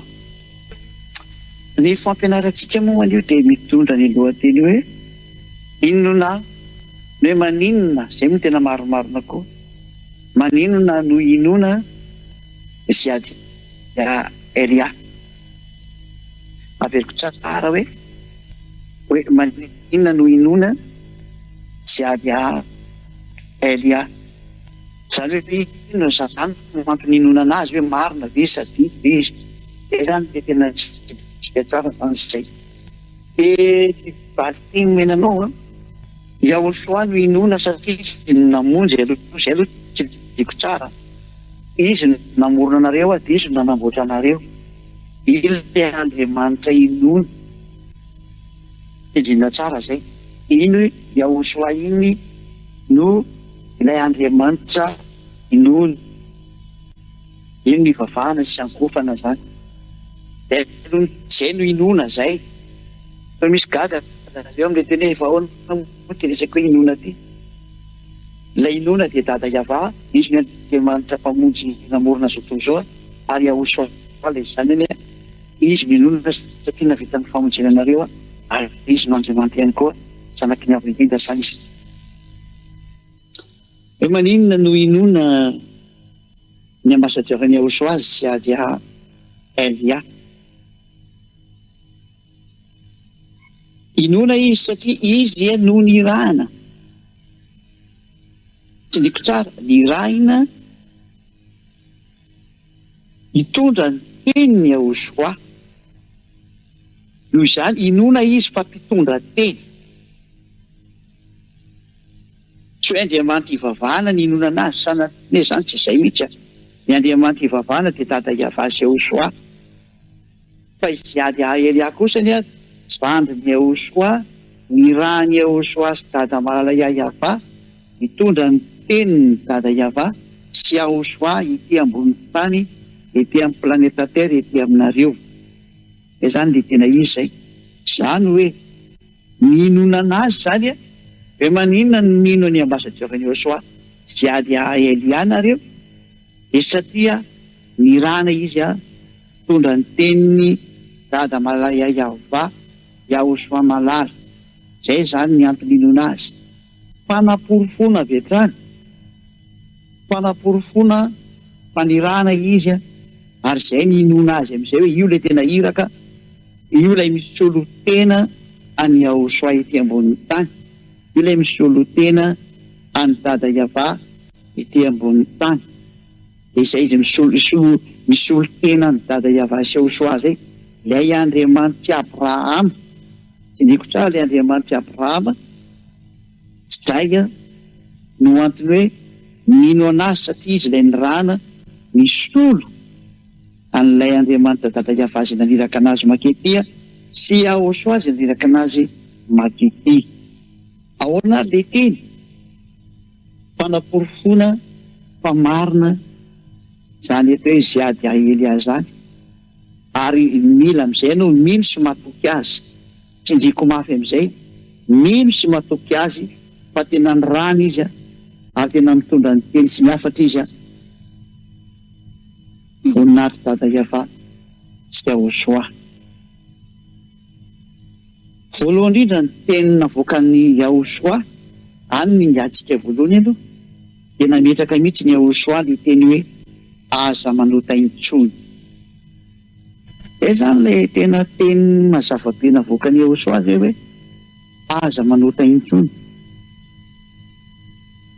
Zay teny izay dia mametraka mihitsy ny fa miaraka amin'io Andriamanitra ny Abrahama io,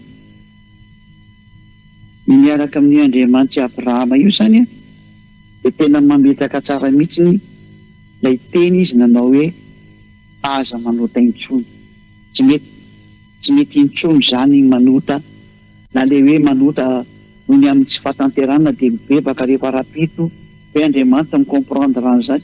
Dia misy Andriamanitra micomprendre an'izany fa divolo no teny an'izany taminao, ary naizana izy ny teny anao an'izany dia divolo no teny anao an'izany, tsy tany ianao mba ho any amin'ny helo.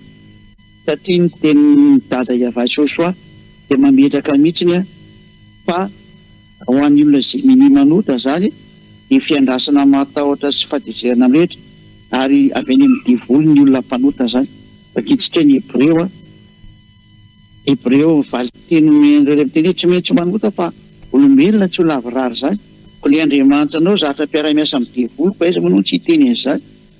Zay ny avy any amin'ny divolo zay, fa ny tenin'ny YAHOSHUAH tsy zany mihitsy. Hoe rehefa kely ny Hebreo 10:26 dia ny 27. Fa raha minimanota isika rehefa nahazo ny fahalalana tsara ny marina dia tsy misy fanatitra noho ny ota intsony. Eo zany le olona hoe tsy maintsy manota fa mibebaka rehefa avy eo indray. Hoe Andriamanitra mahafantatra fa tsy lavorary ianao ka mila mibebaka dia mamela foana ny fahotana izy. Tsy nisy Andriamanitra ny teny an'izany. Ilay Andriamanitra Abrahama tsy niteny an'izany fa aza mampandainga an'io Andriamanitra io ianao. Ianao mbola vao hoe mampandainga an'io Andriamanitra io, ary ny mpandainga dia avy any amin'ny divoly. Ary amin'izay ianao tsy miza ny ampandainganao fa tena Andriamanitra Abrahama mihitsy mampandainganao amin'izany teninao izany hoe tsy maintsy manota fa mamindra fo io Andriamanitra io rehefa mibebaka ianao ary miezaka ianao tsy hanota intsony. 4 arivo taona ve ianao no niezaka mbola tsy afaka mandrakizao dia laza ve ianao fa misy Andriamanitra miaraka aminao? Eny Andriamanitra fausse marque ny miaraka aminao aloha fa le vrai marque YAHVAH sy YAHOSHUAH Andriamanitra Abrahama tsy miaraka aminao zany fa diso adresy ianao. Eny hoe le teniny fa raha minimanota isika io zany ianao io, ianao le minimanota io rehefa nahazo ny fahalalana tsara ny marina dia tsy misy fanatitra noho ny ota intsony fa fiandrasana matahotra. Zany hoe tsy misy fibebahana azo loatra intsony zany rehefa minimanota, rehefa afaka ianao zany ka minimanota dia misy fibebahana. Mataonao zany mbola manota foana dia Andriamanitra tsy izy miaraka aminao io ary manipy tena ho any amin'ny helo nareo manao an'izany saina zany. Kanefa moa dia nareo menakavy mihitsy dia efa izay nareo. Inio ty teny ty fa fiandrasana matahotra, any hoe miandry amin'ny fahatahorana ianao zany ny atezeran'Andriamanitra amin'ny fitsarana.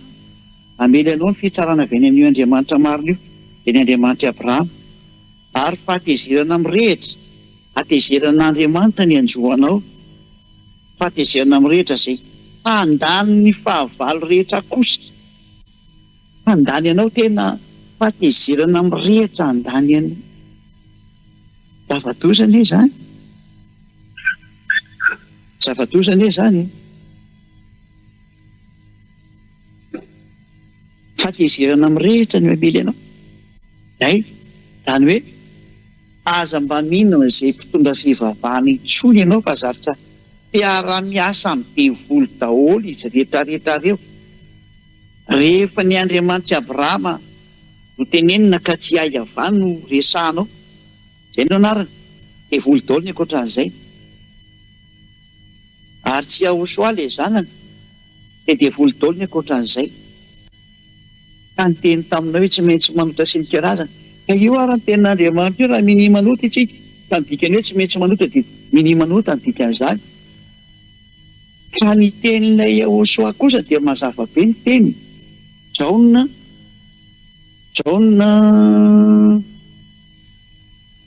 toko 9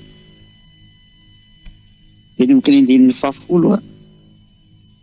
sy ny 11 Jaona 10:11 Jaona 10:11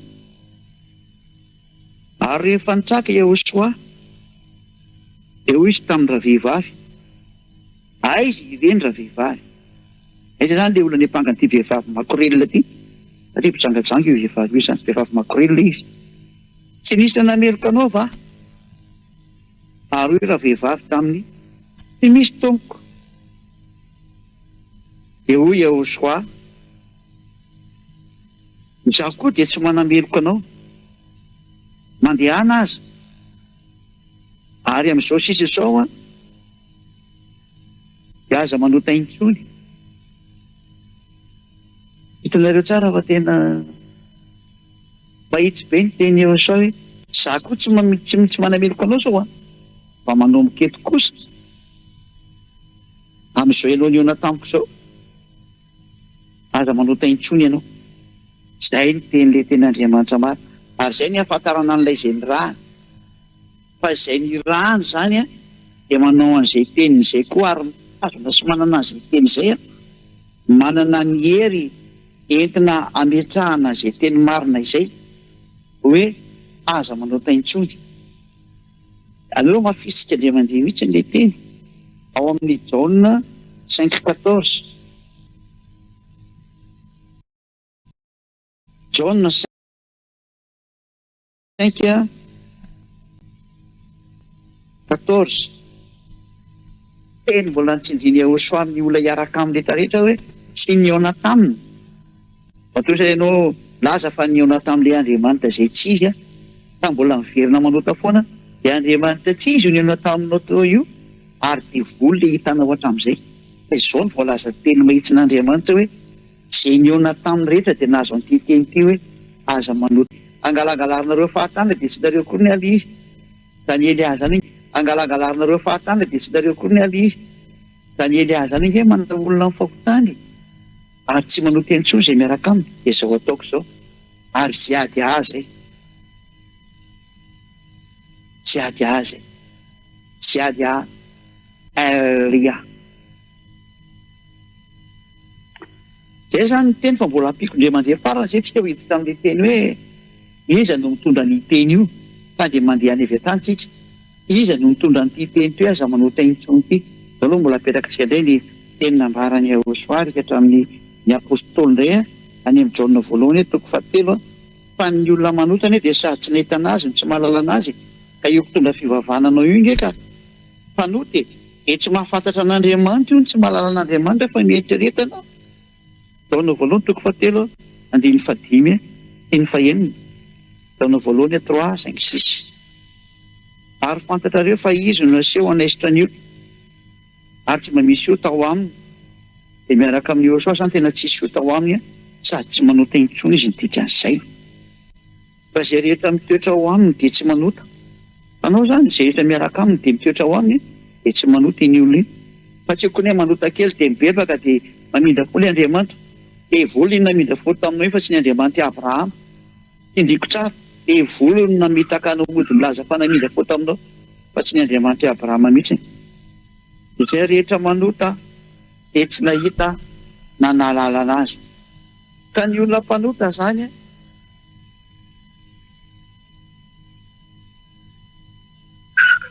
dia tsy nahita anazy ary tsy mahalala anazy izany hoe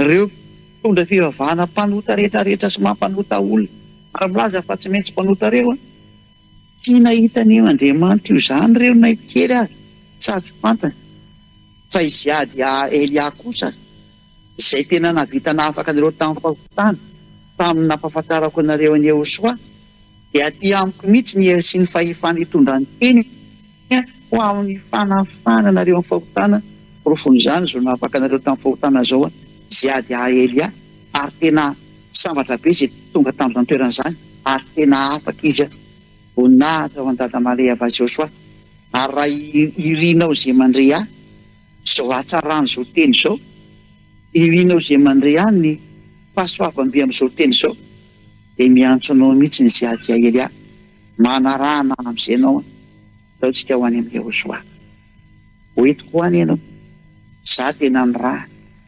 profon'izany reo vahoaka marobe amanarivony eto ambonin'ny tany izay efa manaraka ny Elia ianao sisa ny andrasana aza mihaino ny fanaratsiana avy any amin'ireo mpitondra fivavahana izay miara-miasa amin'ny devoly ireo ny tena azy tsy afany akory ny fahotanany na inga sy ny fitakara mbola ataony aminao fitaony ianao izay na mpanontany tao foana na chaîne nanota foana ampy izay ny fiarahana taminy dao iaraka amin'ny Yahoshua amin'izay akotsina nina ohatran'izay rehefa lany tia ianao misy ankehitriny ataony lany ny devoly tany dia mba tonga saina irena amin'izay amin'ny Yahoshua ahoana ilazana fa tena marina izay ady Elia ary tokony Inoana amin'izay izy fa tena izy no ny rahan'i Yahoshua efa io teny io mazava ho azy le hoe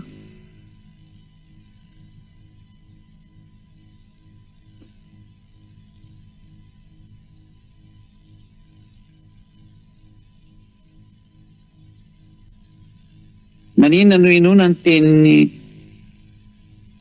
Elia ary maninona no mino an'izy ady Elia mihitsy amin'izay satria izy miditra n'ilay ny raha aiza ary no ahitana an'ity teny ity satria io teny io zany no jerevantsika hoe iza ny manana an'io dia aiza no ahitana an'io dia iza ny tena miaraka amin'io teny io dia iza ny tena mitondra an'io teny io dia aleo izay teny izay zany no jerevantsika izay teny izay no arahantsika izay teny izay no arahantsika mazava be ny tenin'ny faminaniana fa ny natonga nyity teny tsy hitanareo sady tsy fantatrinareo dia olana teo amin'ny zanak'Israely izay nedivan'ny dada YAHVAH Yahoshua ka nataony dada YAHVAH tsy nafantatra azy tsony ary rehefa tsy nafantatra anazy tsony ny zanak'Israely dia fahitsika tsara le hoe tsy misy miantso ny anaranao tsony aleo abetsika kely fotsiny toko izay dininy hoe tsisy miantso ny anaranao akory na mahalalanao araka ny bokin'ny Isaia zany no vakitsika dia toko fa 480 isika 64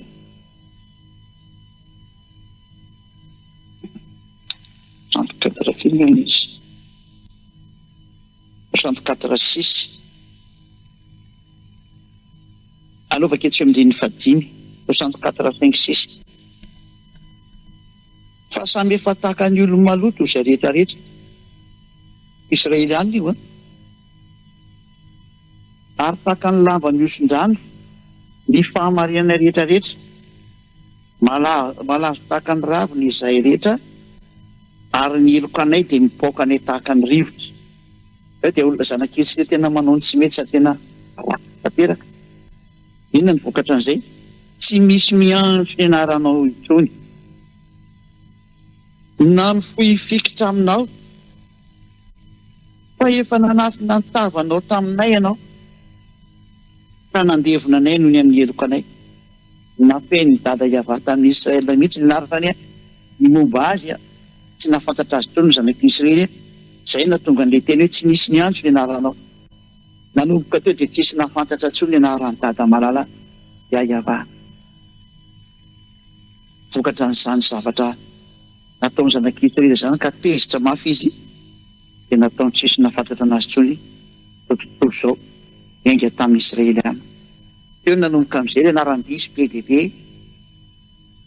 Jehova, Allah, Bouddha, Shiva, Brahma, Vishnu, Ganesy, sy ny maro samihafa zay natsoryolombelona samy antso ny azy daholo ary lasa mpanota daholo mihitsy ny hafarany tena mpanota mihitsy sasany moa manambady dimy nefa ny 20 mihitsy arany sasany nefa ny teny'ilay mpaminany farany lay zanaky ny avindrindra teo Yahoshua ny teny hoe lehilahy ray manambady vehivavy ray vehivavy ray manambady lehilahy ray nefa ny sasany moa dia tena misy amanjatony arany ny sasany vadiny tafatoza natambo daholo zany tena fanoerana novaina fotsiny zao ny anaran'ilay Andriamanitra Abrahama YAHVAH no anaratra dia novainy sasany zavatra fa mariky ny mampanotanao ny zany zany ny mampanotanao ary tsisy daholo zay miaraka aminao tsisy izy ny Andriamanitrynareo any toezatsika ary teny ty mpanotanareo tonga le ten'Andriamanitra dia nampafantatra izy ao amin'ny boky Zhyah 2:20 fa tena ho avy ny fotoana ahafantatra ny eo anarany eo amin'izay ny olona tsy ny zanak'Israely intsony ko izy rehefa nialan'Andriamanitra fa tena hafa firenena no ahafantatra anazy tsy Israelianina intsony zany fa hafa firenena Zhyah 2:20 manao programa tata YAHVAH zany fa misy ahafantatra anazy amin'izay Zhyah 52:6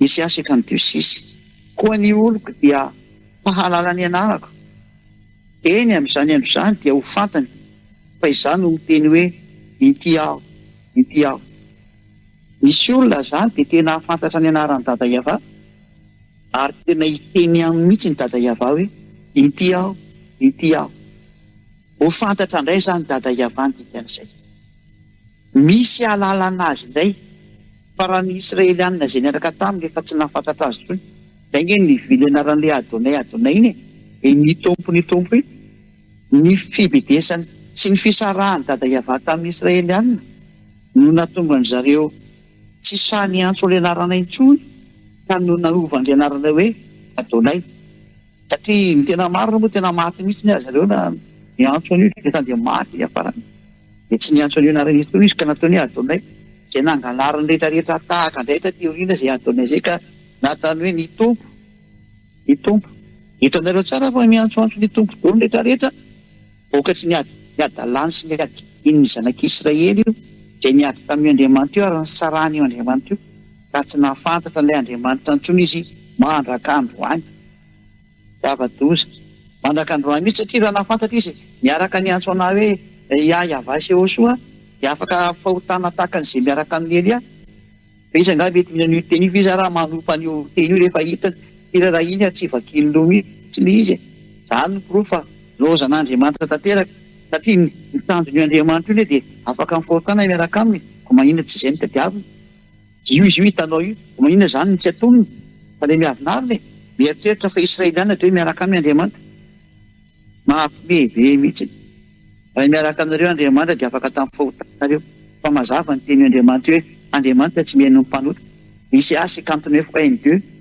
Zhyah 59:1-2 endro amin'ny tanany YAHVAH tsy koa fa mavonjy ary ny sofiny tsy ladaleo ho ana famahary fa ny heriko areo ny efitra mampisaraka anareo amin'Andriamanitra reo ary ny fahotanareo no mampiafina ny tavany aminareo dia tsy mihaino izy Zhyah 59:1-2 dia mazava tsara zay nivakiky teo zay hoe tena tsy afaka amin'ny fahotana ny olona anankiray dia tsy mihaino an'io mihitsy ny Andriamanitra Abrahama tsy mihaino an'io efa tsy afaka amin'ny fahotana ianao ka izay zany milaza fa tena ny alala'Andriamanitra ny zanak'Israely dia tsy maintsy hiverina io dada YAHVAH io io ny teniny ara fa misy olona afantatra anao izy fahalalana amin'izay izy ny oloko dia ny afantarana azy fa hitenenany hoe ity aho hitenenany hoe ity aho izay olona izay aiza zany ny ahitana n'ity indisy ity fa ny indisy ny olona afantatra anazy dia izy hitenenany hoe ity aho vokaroantsika zany io hiteny hoe ity aho io aiza ny ahitana zay teny ity aho zay dia mambala indray ny Zhyah 50 Zhyah film zany 65 Zhyah 65 ainsi ny 2 ho jerevantsika ilay indisy ny tenin'Andriamanitra hoe aiza ilay ahitana an'io ity ao io Isaia 65:1 no vaketsika zany. Isaia 65:1 le izy. Notadiavin'izay tsy naniry aho, ary hitan'izay tsy mitady. Hoy izao tamin'ny firenena izay tsy nantsoina tampianarako, inty aho, inty aho. Misy firenena zany ivoan'le teny hoe inty aho, inty aho. Ary io firenena io nefany mbola tsy nantsoina tao mihitsy ny anarako hozy dada YAHVAH. Mazava zany fa tsy Israelianina le izy, le afantatra an'le anarana, le azo an'le teny hoe inty aho, inty aho. Satria ny Israelianina efa nantsoina tao amin'ny tanin'ny Israel ny anaran'ny dada YAHVAH. Ka rehefa tany etsoina an'io anarana io zany dia izy. Fa ilay toerana izay entsoina azy dia mbola tsy nantsoina tao ny anarany. Mazava zany fa tsy ao Israel ilay toerana, satria efa nantsoina tao Israel ny anaran'ny dada YAHVAH, dia tsy ao Israel zany le izy. Miala aloha zany izay Israel fa tsy izy. Baibay Israel fa tsy anareo le anarana, ary tsy mahafantatra an'io nareo, ary tsy mety makany anareo anarana io. Efa nakaty amin'ny hafa firenena izy, mba hamonjena indray ny hafa firenena. Ingany ianao izay maheno n'ity fampianarana ity anatina ny Elia amin'izay ianao, minoa ny Elia amin'izay fa Zhyah Elia le ny raha namonjy anareo. Izao hitanareo izao izy eo amin'ny tele io, amin'ny internet ny tele any, ary ny feo ninareo amin'ny radio, zao zany teny izao. Aiza ary ny ahitana anazy ary eto amin'ity planeta Terre ity, satria efa tsy an'ny Israel zany ny voan'io anarana io, ary tsy any ny afantarana anazy, fa any amin'ny toeran-kafa. Aiza ny ahitana an'io?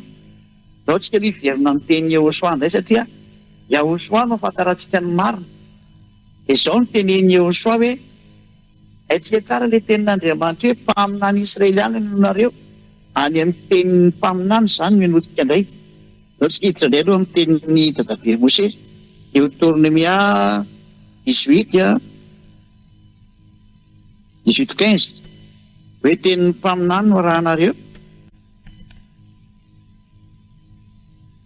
Toritenin'YAHOSHUAH 18:15 dia izao ny voalaza ato zany vaketsika voninahitsy dada YAHVAH Joshua. Mpaminany avy eo aminao dia avy amin'ny rahalahinao tahaka no hatranga ny avahan'Andriamanitra ao anao, izy no henonareo. Zany hoe mpaminany Israelianina zany no henona. Fa itsika mahafantatra tsara fa YAHVAH dia mpaminany Israelianina, mpaminany lehibe tao Israel izy. Dia andao raha vaketsika ny afatry YAHVAH tany amin'ny mpaminany, tany amin'ny mpianany zany. Dia ny mpianany moa izy atao hoe Inoana na John apôstôly zay. Dia vaketsika ara ny tenin'ny YAHVAH nalefa any amin'ny mpaminany, tenin'ny YAHVAH mpaminany nalefa tany amin'ny mpianatra zany izy nanoratra ny momba azy. Dia izao ny voalazan'ny tenin'ny bokin'ny mpaminany YAHVAH araka ny nambarany apôstôly John izay mpianany. Apocalypse 19 19:10. Apocalypse 19:10. Apocalypse 19:10. Ny tapany farany indrindra fa ny filazana ny YAHVAH no fanany faminaniana. Zany hoe ilay mpaminany Israelianina henona zany dia izay mitory ny YAHVAH rery ihany. Andray zany no mitondra n'ity mpaminaniana ity, maka ny tenin'ny YAHVAH zany dia nampitanina ka any amin'ny mpianatra, izay le mpianatra nahita ny voninantany amin'ny lanitry ny lanitra, dia John apôstôly zany. Dia nanao fanambarana mihitsy ny YAHVAH hoe fa ny olona manana ny faminaniana, ny fanahy faminaniana dia izay mitory ny YAHVAH. Dia ataontsika zany hijery izy ilay mitory ny YAHVAH ato amin'ity planeta Terre ity. Ahoana ny afantarana an'izay YAHVAH zay? Dia ny afantarana azy mazava ho azy fa dia izy manala ny fahotana aloha ny voalohany indrindra, efa nresantsika tariny voalohany izy. Ary ny faharoa dia nitondra fiainana mandrakizay io YAHVAH io amin'ny alalan'ny fitoriana ny anarany. Zay ny afantarana azy. Ity ndray zany ny indisy manaraka ty hoe mitory ny fiainana mandrakizay zany Yahoshua zany amin'ny alalan'ny anarany. Ka iza tamin'ny olombelona teto ambony tany no nitory an'ilay anarana ka nahazo fiainana mandrakizay ny olona. Dikan'izay fiainana mandrakizay zay zany nisy fampianarana netiny teo afaka amin'ny fahotana ny olona dikan'izay. Eny hoe fiainana mandrakizay. Ndao raha vakitsika ny teny Yahoshua araka ny bokin'ny Apokalipsia satria bokin'ny Jaona moa zafady indrindra. Jaona 7:20 andininy fahatelo. Fa misy fiainana mandrakizay tadiavintsika amin'izay zany aloha eto aloha. Indisana akany indray ity fiainana mandrakizay no jerevantsika. Fa ao amin'ny fiainana mandrakizay io no mitory ny anarana. Ao anatin'ny anarana no ivoan'ny fiainana mandrakizay. Ao anatin'ny fiainana mandrakizay dia mivoaka avy eo amin'ny anarana. Eny no jerevantsika eto indray zany ity. Raha mazava ho azy fiainana mandrakizay zany mbola afaka amin'ny fahotana zany. Ka iza no nitory an'ilay fanafana fahotana? Iza no nitory an'ilay anarana manafaka amin'ny fahotana? Eto amin'ity planeta Terre ity dia ho tsindrintsika indray izay. Ary manahoana sy manahoana anatovavandray teny izay izao rahantsika izao. Jaona 17:3. Jaona 17:3 ty indray zany indisy manaraka ty. Ary izao no fiainana mandrakizay. Dia ny mahafantatra anao izay Andriamanitra tokony sady marina sy Yahoshua ilay voaositra izay efa nirahanao. Ty indray zany misy fiainana mandrakizay ho jerevantsika ty. Fa ity fiainana mandrakizay ity izao indray ny azonana azy ny fahafantarana anao izy Dada YAHVAH sy Yahoshua izay nirahanao. Fa tsy misy nampahafantatra ny Dada YAHVAH sy Yahoshua izay nahafaka olona fahotana teto amin'ity planeta Terre ity. Afa-tsy eliariary ihany. Eliariary ihany navita zay tady nanao an'izay. Opoly fotsika ali satria generatsika mety io zananona hoe YAHVAH sy Yahoshua. Ny Andriamanitra Abrahama dia Dada YAHVAH ilay dada, Yahoshua ilay zanany. Ary izay nanaraka anazy miaraka afaka amin'ny fahotana daholo. Rehefa afaka amin'ny fahotana tena tsy mahay manao ratsy intsony ary tsy manota intsony. Tena afaka e. Tamin'ny alalan'iny nefa nahafantarana an'izany anarana zany ka lasa nahazoana fiainana mandrakizay, lasa nahafantatra ny Dada YAHVAH. Satria izay manko ilay objectif hoe mahafantatra ny Dada YAHVAH. Dia tamin'ny alalan'iny dia hoe io anaran'io dia mitondra fiainana mandrakizay. Aiza ny ahafantarana an'ity anarana ity nefany? Ity fiainana mandrakizay ity nefany indisy nomeny soratra masina anankiray indray. Indray misy indisy anankiray dia ny fampianaran'ny Yahoshua. Ndray vakitsika ny fampianaran'ny Yahoshua. Jaona 2:20. Jaona 12:49. Ity ilay fiainana mandrakizay hitantsika teo. Indisy zany zao ny fiainana mandrakizay indray. Ary ny fiainana mandrakizay dia mamoaka ny anaran'ny Yahoshua. Hitantsika teo zao ny fiainana mandrakizay dia mahafantatra anao. Mamoaka fiainana mandrakizay zany fahafantarana ny anarana. Eto indray tsika hijery fa ny mamoaka fiainana mandrakizay koa dia ny fampianaran'ny Yahoshua. Jaona 12:49. Satria izao tsy niteny ho ahy fandraisana nirakay izy no nandidy azy izay holazaiko sy izay hotoriako. Ary fantatro fa fiainana mandrakizay ny didiny. Io indray ny fiainana mandrakizay fa miverina. Ny didiny Yahoshua zany dia didy avy any amin'ny ray ity indray manome ny fiainana mandrakizay. Koa izay lazaiko dia lazaiko araka izay lazay indray tamiko. Izany hoe ilay anarana mitondra fiainana mandrakizay. Ny didiny Yahoshua koa mitondra fiainana mandrakizay. Izany hoe io anaran'ny Yahoshua io zany dia hivoaka avy any amin'ny alalan'ny Yahoshua, hivoaka avy any amin'ny didiny Yahoshua, ary any amin'ny didiny Yahoshua zany ny voan'io anarana io. Any amin'ny alalan'ny Yahoshua zany ny voan'io anarana io. Ary rehefa mivoaka zany io anarana io afaka amin'ny fahotana ny olona. Izay dia voalaza ny mpaminany rehetra hoe mpaminany Israeliana ny Inoana ary tonga tika hatramin'ny ziady Elia zany faminaniana zany dia nipankatỳ amin'ny ziady Elia. Zany ny porofo mampinany lehibe ny ziady Elia. Zandrin'ny Yahoshua satria nafaka olona tamin'ny fahotana. Zandrin'ny Yahoshua moa tena goavana indrindra.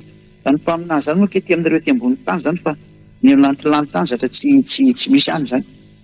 Fa zay tena zandrin'ny Yahoshua mitondra ny teny ny rahany mihitsiny izao porofo lehibe mihinanareo izao voaka ny teny.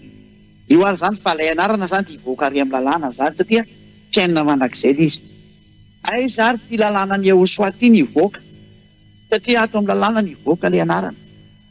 Aiza nivoaka ty lalàna ity? Ianao jerevantsika indray soratra masina araka amin'ny boky ny soratra masina ihany Zhyah